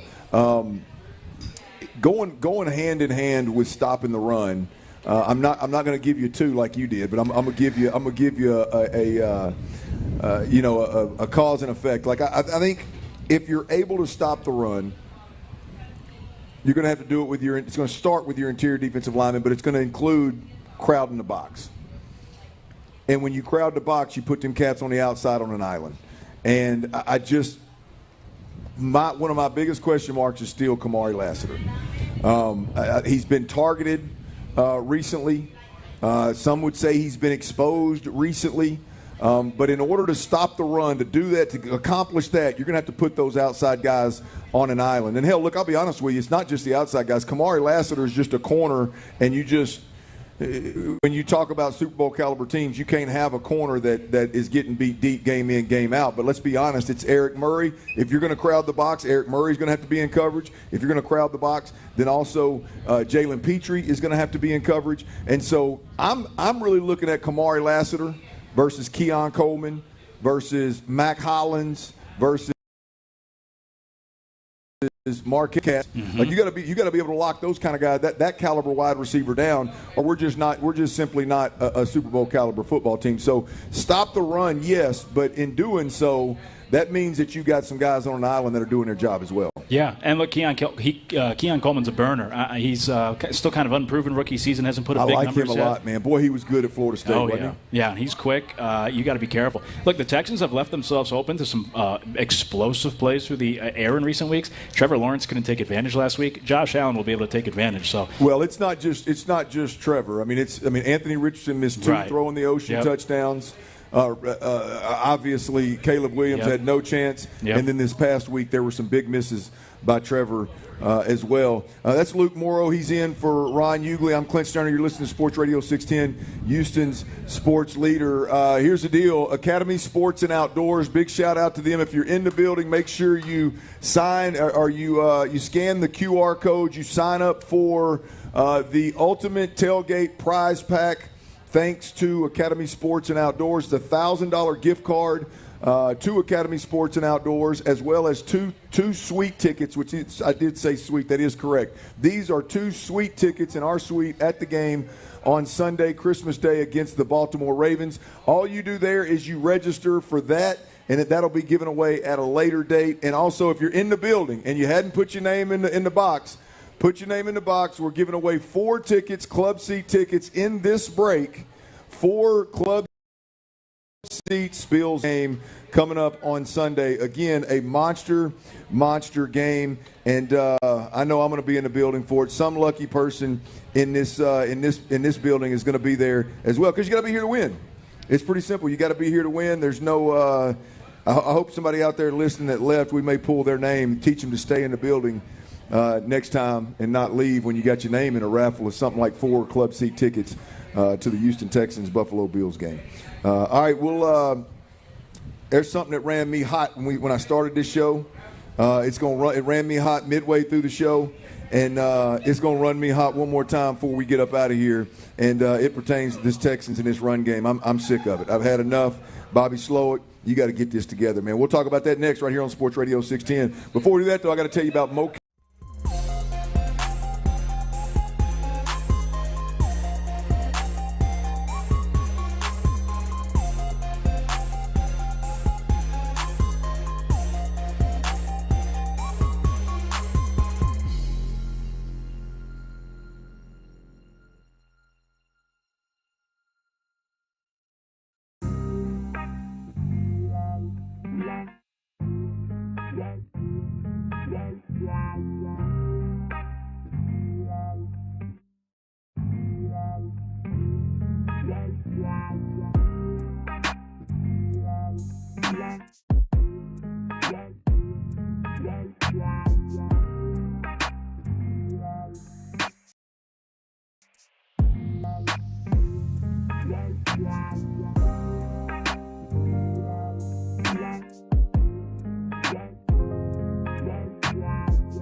Save space, but save dollars on your utility bills too. For more, go to tanklessmadesimple.com. It's a Football Friday on Sports Radio 610. Live from East River 9, here's The Drive with Stoerner and Hughley. Ryan Hughley is out, Luke Morrow is in, and we come to the finish now. We just gave Big Tom right there. Tom from Tomball. He won the 4-pack of tickets to Texans Bills on Sunday. So look, I mean, we've got a little party going on Thursdays and Fridays, y'all. Thursdays, big shout out to Bud Light for making the Thursdays happen. Our Fridays, those are all at Buffalo Wild Wings. Our Fridays are Academy Sports and Outdoors. And both places we've got, I can't guarantee what we're going to have next week, but both places we've given away a ton of tickets, giving away ice chests and chairs and gift cards all the time. Free money. Who the hell don't like free money? We've been giving it away. So when we're on location, man, I know if you're working, you got a family, I understand their priorities out there. But, boy, if you got a free minute, come on out. Tom from Tomball, hell, he's glad he came out right there. He's got a 4-pack of tickets. He'll be at the games watching the Texans and the Bills this weekend. As I said, Ryan Hughley is out. Luke Morrow is in. Big Luke, I appreciate you joining me today, man, and filling in. It's been a pleasure, brother. Yeah, hey, pleasure's all mine. It's been great to be alongside you, and as I've been saying all afternoon, great to be here at this venue because this is sweet, and I'll certainly make sure to come back and maybe even bring the clubs next time. Come on, man. Well, I tell you, you can ask my wife. Spending 4 hours with me is not always pleasant, so I appreciate you lying to me right there about that. But we've had a really good time, and we're looking forward to this big-time matchup on Sunday. And, Luke, I'm going to tell you, I want to end on the same note that I started on. I have heard all I want to hear about a couple of things in the NFL. Like, if I hear about these two shell defenses to stop the explosive plays, if I hear that crap one more time, I'm tired of it. It's on the verge of where it's being like a crutch. It's like getting leaned on to make it. It's an excuse of why we haven't seen this explosive offense be as explosive as everybody thought it was going to be. I don't want to hear no more about two safeties on the roof. Everybody's seeing it, and I understand as a whole the NFL hasn't been as explosive, but there's a lot of reasons why, and it's not about two high safeties on the roof. Damn it, you're supposed to be explosive. You made win now moves to become more. Let's see that happen, okay? And then I'm not necessarily talking just to the Texans. I guess I am. It's the only team I care about. But just NFL-wide, I'm tired of hearing about that. Here's the other thing: is it seems to be the popular thing with the Shanahan offenses, right? Whether we're talking about the 49ers or we're talking about the coordinators that have come from that tree, right? You look at, obviously, Bobby Slowick in Houston, Matt LaFleur, the head coach, play caller in Green Bay, Liam Cohen, the offensive coordinator with Tampa Bay now, and you can look at Zach Robinson, the offensive coordinator for the Atlanta Falcons last night. Both of those guys in that game last night, the play callers were McVay guys. Obviously, McVay with the Rams. I mean, these guys are all over the NFL.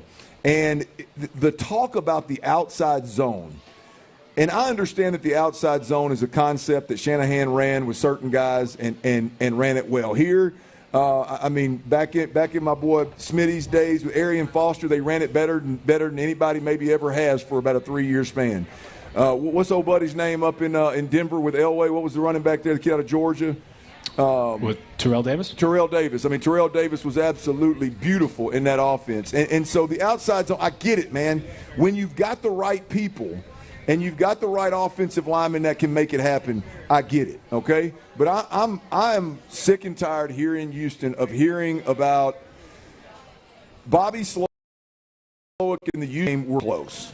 We're close, guys. We're almost there, man. We got to get all 5 guys on one string. We got to get them all working together, and we got to get these tight ends to block the edge, and our receivers got to block really well on the edge. The run game is not that damn difficult. The run game is not that difficult, right? If the outside zone is not what we do well, which we did it well against the Colts for one game, that's proven to be a little bit of fool's gold because the Indianapolis Colts are not as good as we thought they were, right? We have not done it well since. So whatever the Texans have to do, let's quit talking about schematically how we're forcing this outside zone to work and we're really close. And let's just talking about being more physical, and let's talk about getting downhill. Let's talking about being difficult to tackle. Let's talk about run after contact. And let's talk about moving people up front instead of trying to get some certain Shanahan scheme to work. I hear these commentators last night, and I heard this through Texans' ears because it's the same scheme. These guys are talking about Bijan Robinson still not being comfortable and having to learn to run the outside zone. Bijani Robinson been running outside zone to some degree since he was knee-high to a grasshopper.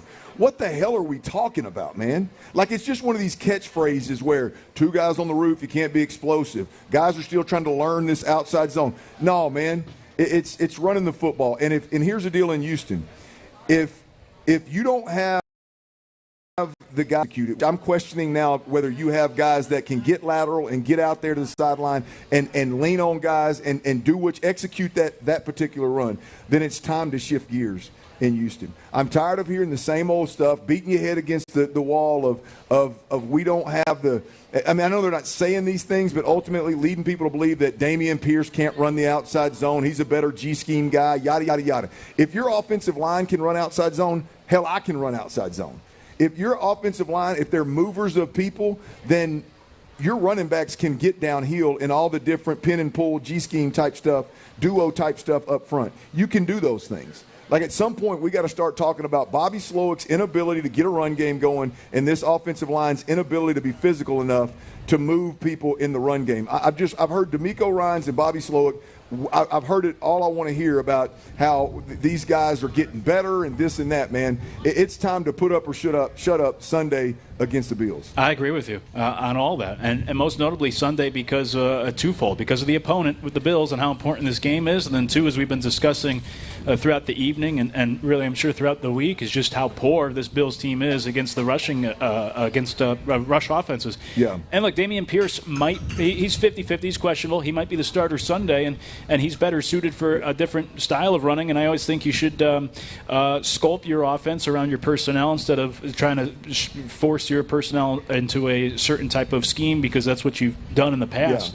Yeah. But along with that also, I want to see some more unpredictability. Like last week against the Jaguars, Texans ran it on first down almost 70% of the time. And so not only is the ground game ineffective, but at times it can be predictable in what you're doing. And then, that number I gave earlier about the third and longs, well, if you're running it on every first down and you can't run it very well and the defense knows it's coming and now it's already 2nd and 9 and, you're just playing behind the chains. So I would like to see them mix it up a little bit more, too, on early downs. Yeah, well, I mean, that leads to another point that actually gets my blood boiling, right, just pushing the envelope. Like, that's what happens. You end up in 3rd and 10 plus when you're trying to force this certain run and you don't.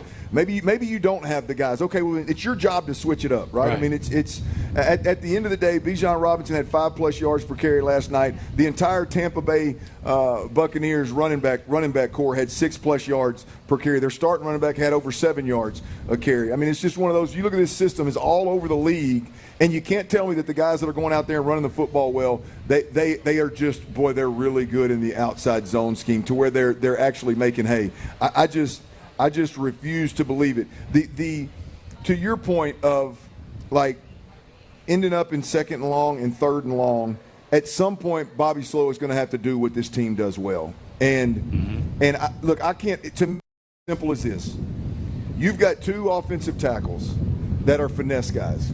I don't think either one of those guys lean towards physical, road grader, mass moving type of player, right? I think they're both finesse guys. You've got the most, I'd say now that we've seen a couple of games, definitely in the conversation, top 2 or top 3, most explosive wide receiver of football. You've got a tight end that you paid $12+ million to that his forte is catching the football and he ain't blocking a soul. If we're being completely honest, you're not going to run a power run game or constantly run outside zone with Dalton Schultz at the point of attack. It's not happening. That's not why you re-signed him, right? And with all that said, there's answers to this. At least there's changes that need to be made, and we need to see, Luke, whether they work or not. Absolutely. I mean, look no further than this week's opponent. The Bills were trying one thing last year. Their offense was stagnant. Yep. They were pretty much a 500 team. And then, it led to Stephon Diggs coming here because they said, you know what, we have to go back to using our 2 tight ends and being more physical and running the football more and getting Josh on the ground with his legs. And they've gone 8-2 as a team since then. When they got their star receiver out of the mix, it became more of a physical ground attack and more of a team unit. Now, the Texans are kind of going in that opposite, or should go in that opposite direction. But to the point that you just made, the Bills saw this isn't really working. We have to make a change, play to our strengths, and that's what allowed them to win 5 straight, go to the playoffs, and now start 3-1 this year. So, you can only play with the people you have on the roster, and you have to put them in the best position to succeed and get the most out of them, whatever they do well. And I just don't think the Texans are doing that right now, especially with that ground game where they have some strengths elsewhere that they should lean into more. Yeah, I just I'm out of excuses, man. I'm out of soft shoeing it. I'm tired of hearing. And here's the thing too. At some point, D'Amico Ryans is going to get tired of telling us that, right? I mean, at some point, D'Amico's. In fact, Bobby Slowick said today, we're about out of time trying to fix the thing out. So hopefully that's a good thing. I've had enough of the whole we'll figure out by week 8 what our identity is. No, you've had the majority of these guys on this offense for a year plus. It's time to settle in what the hell it is that you do good and just own that and be a problem in that instead of wasting down. So we'll see. All right, we're at that point in the show, man, where we're about up out of here. We got to how do you feel about Sunday? How do you feel Sunday unfolds? Man, I don't know. I've gone back and forth on this game. I always look towards Vegas to get some sort of indication, and the Bills became even larger favorites after getting blown out against the Ravens. And so that stood out to me, and I thought, the pro bettors still like the Bills in this game despite that performance. And I typically like backing teams that just got embarrassed on national TV. But with that said, you get the injury news today, and now the Texans flipped to a favorite. So I've been going back and forth. I'll be a homer. I think it's going to be a really close game. I'll take the Texans to pull it out. The fact that they moved to a favorite this morning, 2 days before the game, tells me something. So I'll take the Texans to win a close one. Better you than me. I can't do it, man. This is one where I do believe that the Texans play well enough for us to Monday be really confident at 3-2 and feel like they belong in that conversation. But when you look at – I think this is just a bad matchup with the Texans. We talked about the interior defensive line and their inability to stop the run, giving up over 5 yards a carry inside. This is as inside downhill approach with the exception of Baltimore Ravens in the league that you're going to see. And